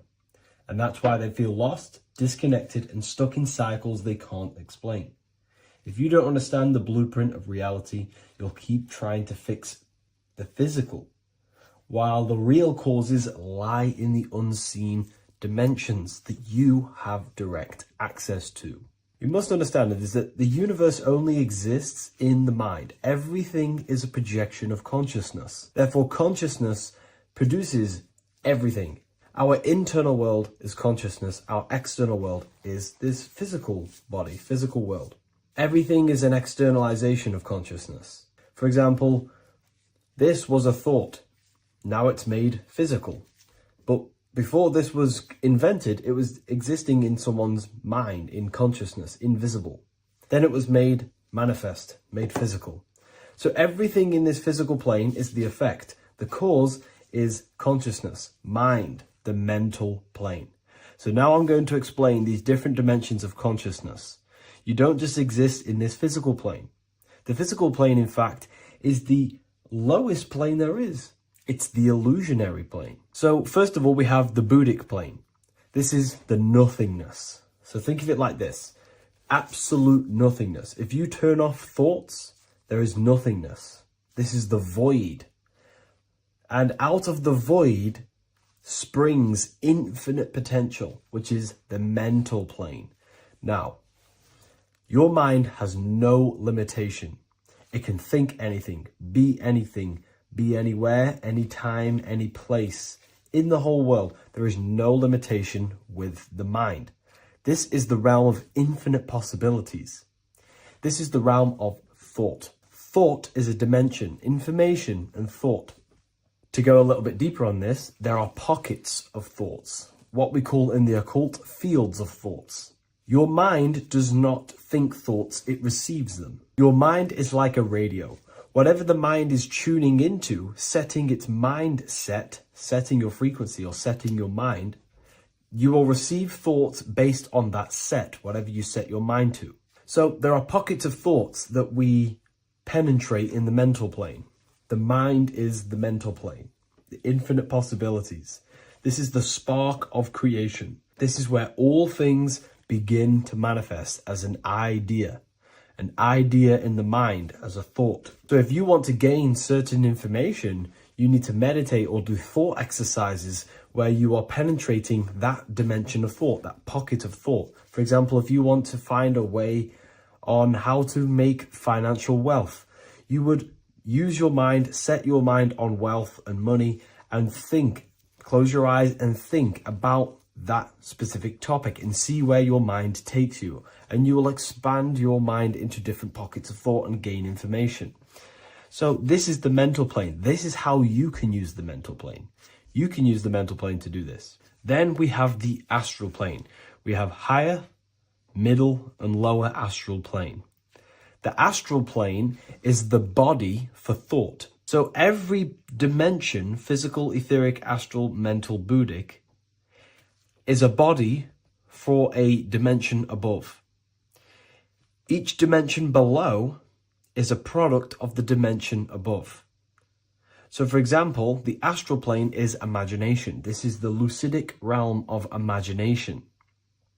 This is where thoughts begin to manifest into some sort of form.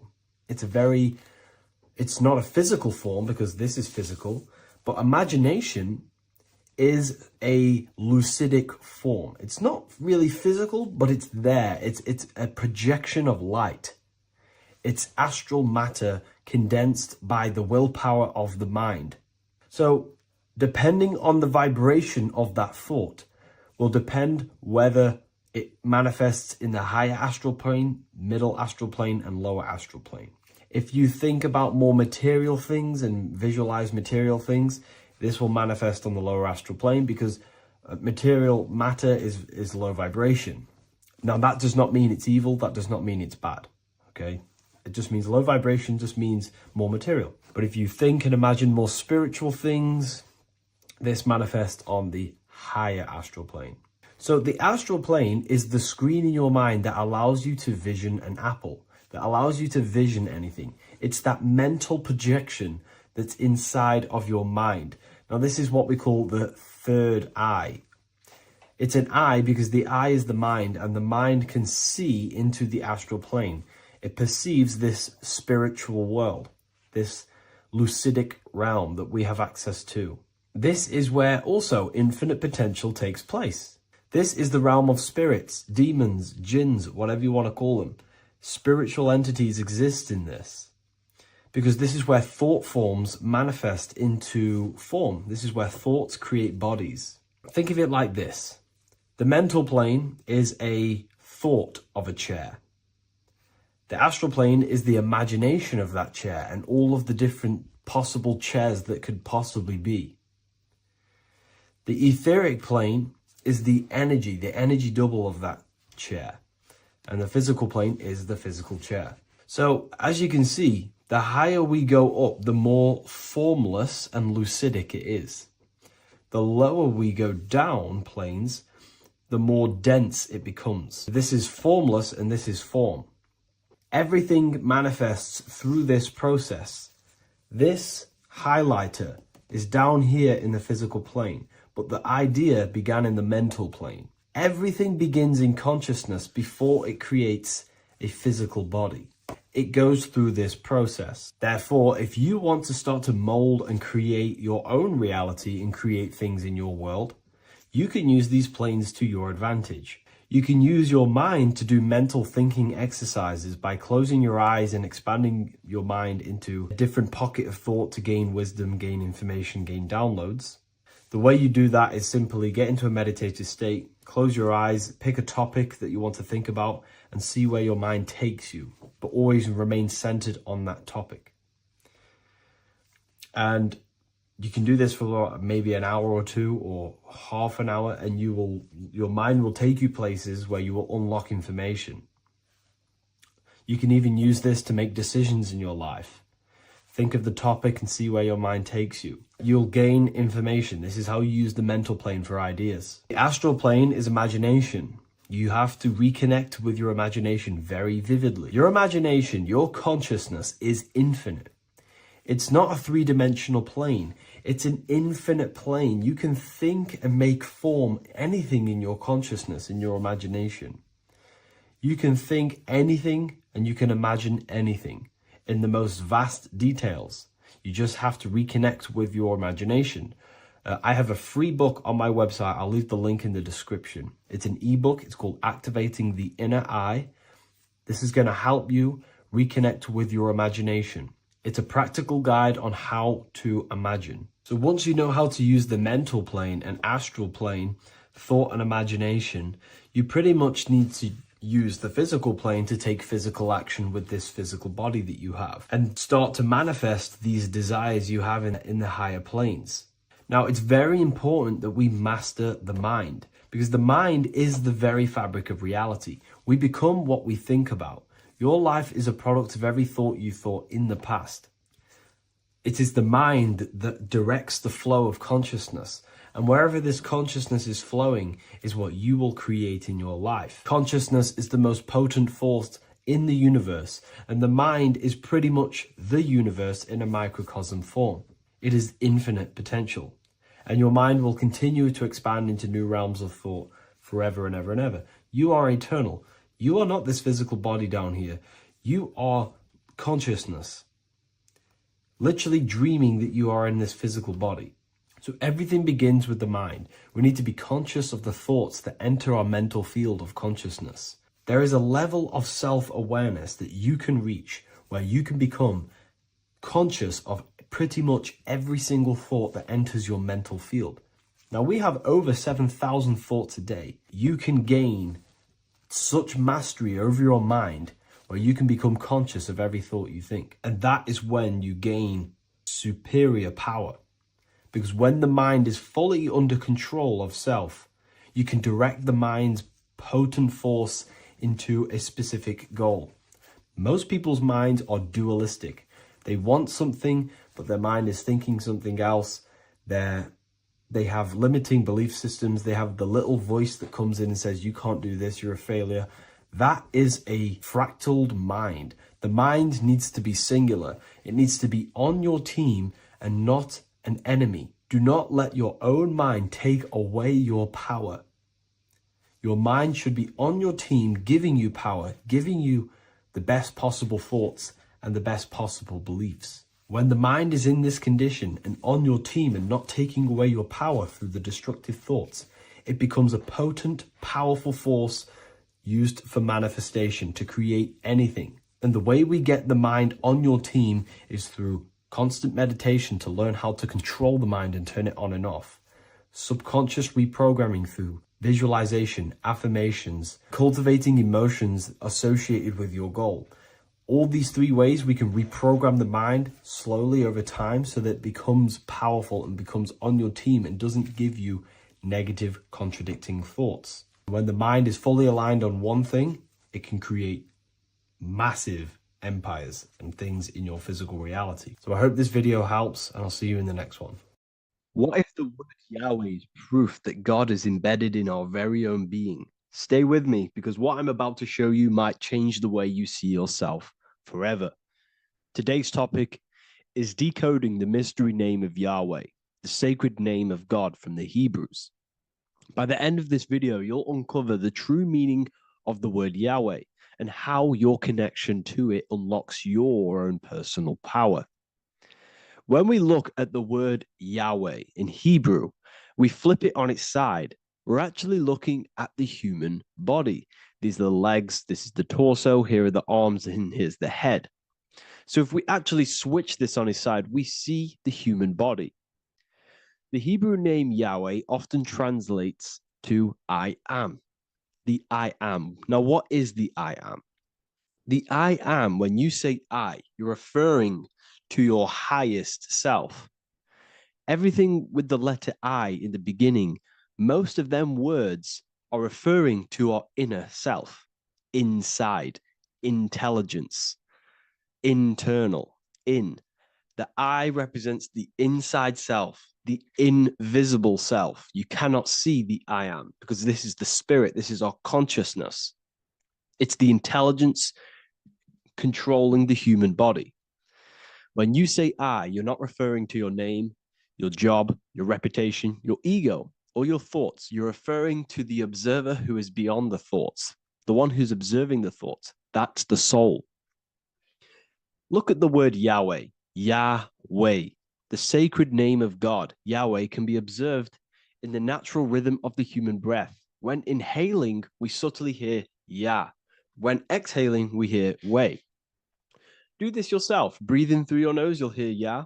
Breathe out, you'll hear Wei. And in fact, the letter H, H, when it's pronounced, it carries the soft sound of wind or breath, a gentle exhale that mirrors the very essence of life, giving air. Breath is the spirit of life. It's what connects us with consciousness. If we stop breathing, we lose consciousness. The body shuts down.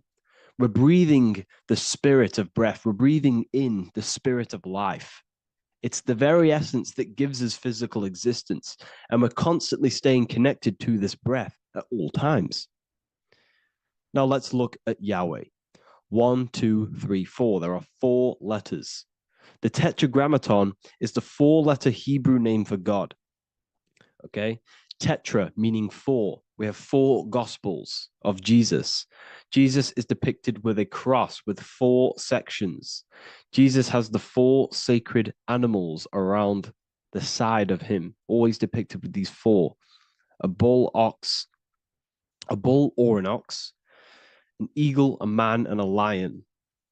These are the 4 fixed signs of the zodiac. Aquarius, the man; Scorpio, the eagle; Leo, the lion; Taurus, the bull or the ox, which are related to the elements. Leo is a fire sign. Aquarius is an air sign.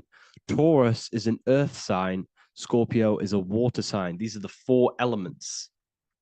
And the 4 elements correspond to the 4 bodies of consciousness, as we see here. This is fire. This is air. This is water. This is earth. So we are made out of the 4 elements, which represent the 4 bodies of consciousness: mind, emotion, spirit, and body. The soul is incarnated into 4 sections. Hence why Jesus has 4 gospels. Hence why Yahweh is a four-named word, because we are tetraform. We have 4 bodies of consciousness. There are 4 pillars to reality: the mind, emotion, spirit, and the body. So what we're actually looking at here is the name of the very essence of the self. Yahweh represents the universal consciousness that we're all tapped into, because the body is like a radio. The body is basically a radio antenna, which is picking up the stream of consciousness, and we're all the same consciousness, just experiencing it in a different body. And Yahweh is the name for this intelligence that we're all acting out, that we're all manifestations of. So now let's look at the word Yahweh, where we read it this way in Hebrew, which is 10565. 10565 in the Hebrew letters and the numerical values. And the DNA is made up of 4 bases. These 4 things which create the DNA. This basis is the genetic code for all living things. Each DNA strand is held together by sulfur bridges that appear in a repeating pattern of 10565. This pattern matches the numerical value of the Hebrew letters of Yahweh, Yod, He, Vah, He, which are 10565. This means the structure of DNA, the code of life, follows the same number sequence as the sacred name of God, Yahweh. This is a factual observation. So we're looking at 10565. So let's look over this one more time. Yahweh represents the breath, Yahweh, inhale, exhale. It translates to I am. It's written in our DNA. The word Yahweh on its side looks like the human body.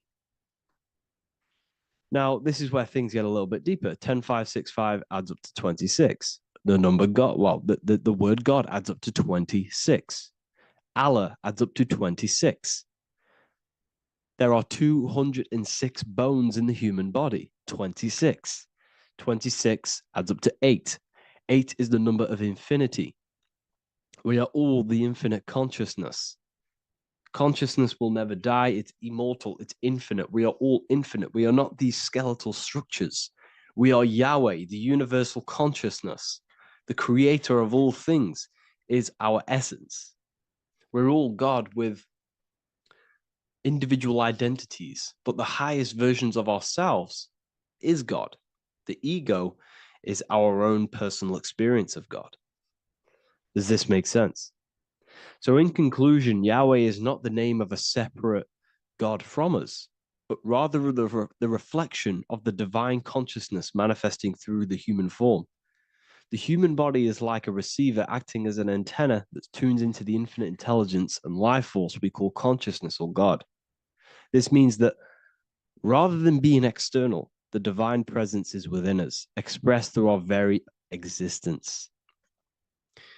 It's very interesting when we look into this, and what religion has done has flipped all of this knowledge. All of this sacred knowledge has been externalized. They've externalized God so that we worship God and we view God as something separate from the human experience. They do this so that we don't find the God within us, so that we don't find that we have the power of creation. The mind is the creative force of God. The body is the will to act out that thought. They don't want us to figure out that we are creators and we're all creating our own earthly experience. We're all projecting this reality. And they don't want us connecting with the divine intelligence within us because they want to be the creators. They want to keep this knowledge. They don't want the masses to wake up to this powerful knowledge. So what they've done is that they've taken the scriptures, they've externalized it so that we start worshiping and giving away our power to these external things. And when God is external, we start to fear God because we start to think that God has power over us. He can send us to hell or heaven. So this is what's going on. They've been externalizing this for thousands of years to keep us in a suppressed state. Okay? Humans are very advanced because we possess self-awareness. We possess the ability to move our awareness and our thoughts outside of the instinctual nature. For example, a cat or a dog. These things can only live in their instinct. They live based on instinct. They smell, they eat. That's pretty much what they do. But humans, we have the ability to rise above that nature and turn to our infinite selves, our higher selves. We can move beyond our instinctual nature and create very advanced things. That's why humans are made in the image of Yahweh. We are literally God in human form. So this is what we all need to realize. And I hope this video has helped. Please leave a like, a comment on inside of the description. I'll have some links to my books and my university. The people who have read them have just absolutely changed their lives. You could probably see that in the comment sections if someone leaves a review of the book. We also have Trustpilot. But yeah, I thank you all. And I'll see you in the next one.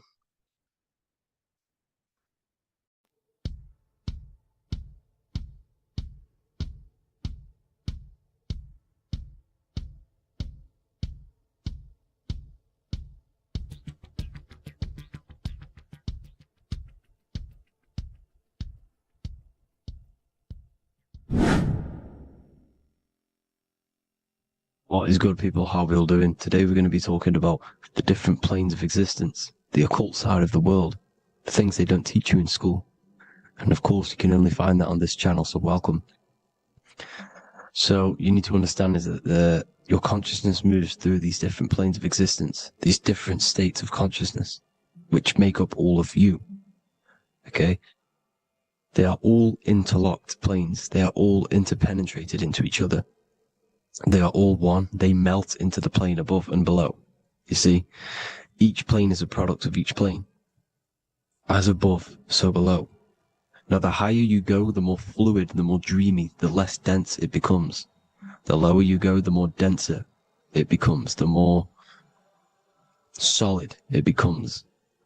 The lowest plane is the physical plane, which you are obviously aware of. You are inside of the physical plane now.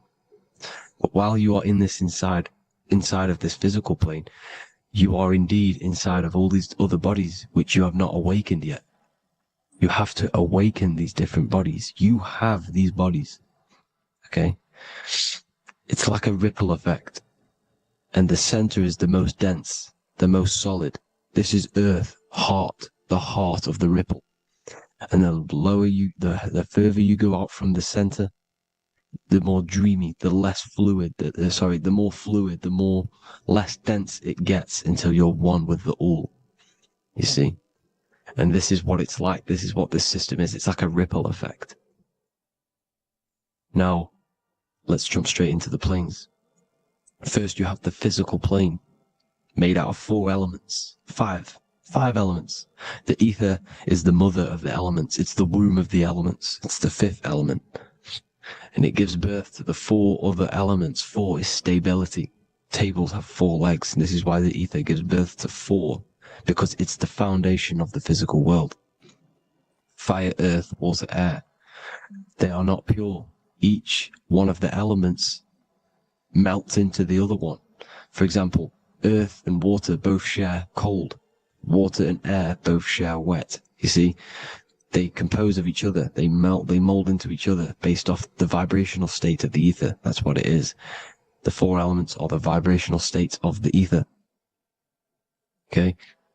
So you have the 4 physical elements making this, physical world. It's the lowest world. It's the world of effect. This world, whatever you see, whatever you experience, it's the effect. You can't change anything by manipulating this world. You got to manipulate the higher worlds to affect this world, you see? As above, so below. This is the lowest plane. It has 3-dimensional. It's the 3rd dimension. Space, height, and thickness. That's all it is. Front, backwards, upwards. You see, it's 3-dimensional. We cannot perceive the hidden side, which is the interior of this existence. We cannot perceive the interior from our exterior view. We are looking into this world. Okay? This is the exterior view. We can't see what's inside of that. That's the 4th dimension, which is the next one. It's the most gross and dense plane. 4 states of matter, the most slowest vibrational molecules, exist in this plane. Above this plane, you have the ether. Okay? The word ether and either are the same thing, because either connects 2 scenarios in languages. I either support Manchester United or Liverpool. Either is connecting them 2 scenarios. The ether is doing the exact same, as you can see here on the planes of existence. It connects the astral world, which is very important, to the physical world. It's connecting these 2 worlds.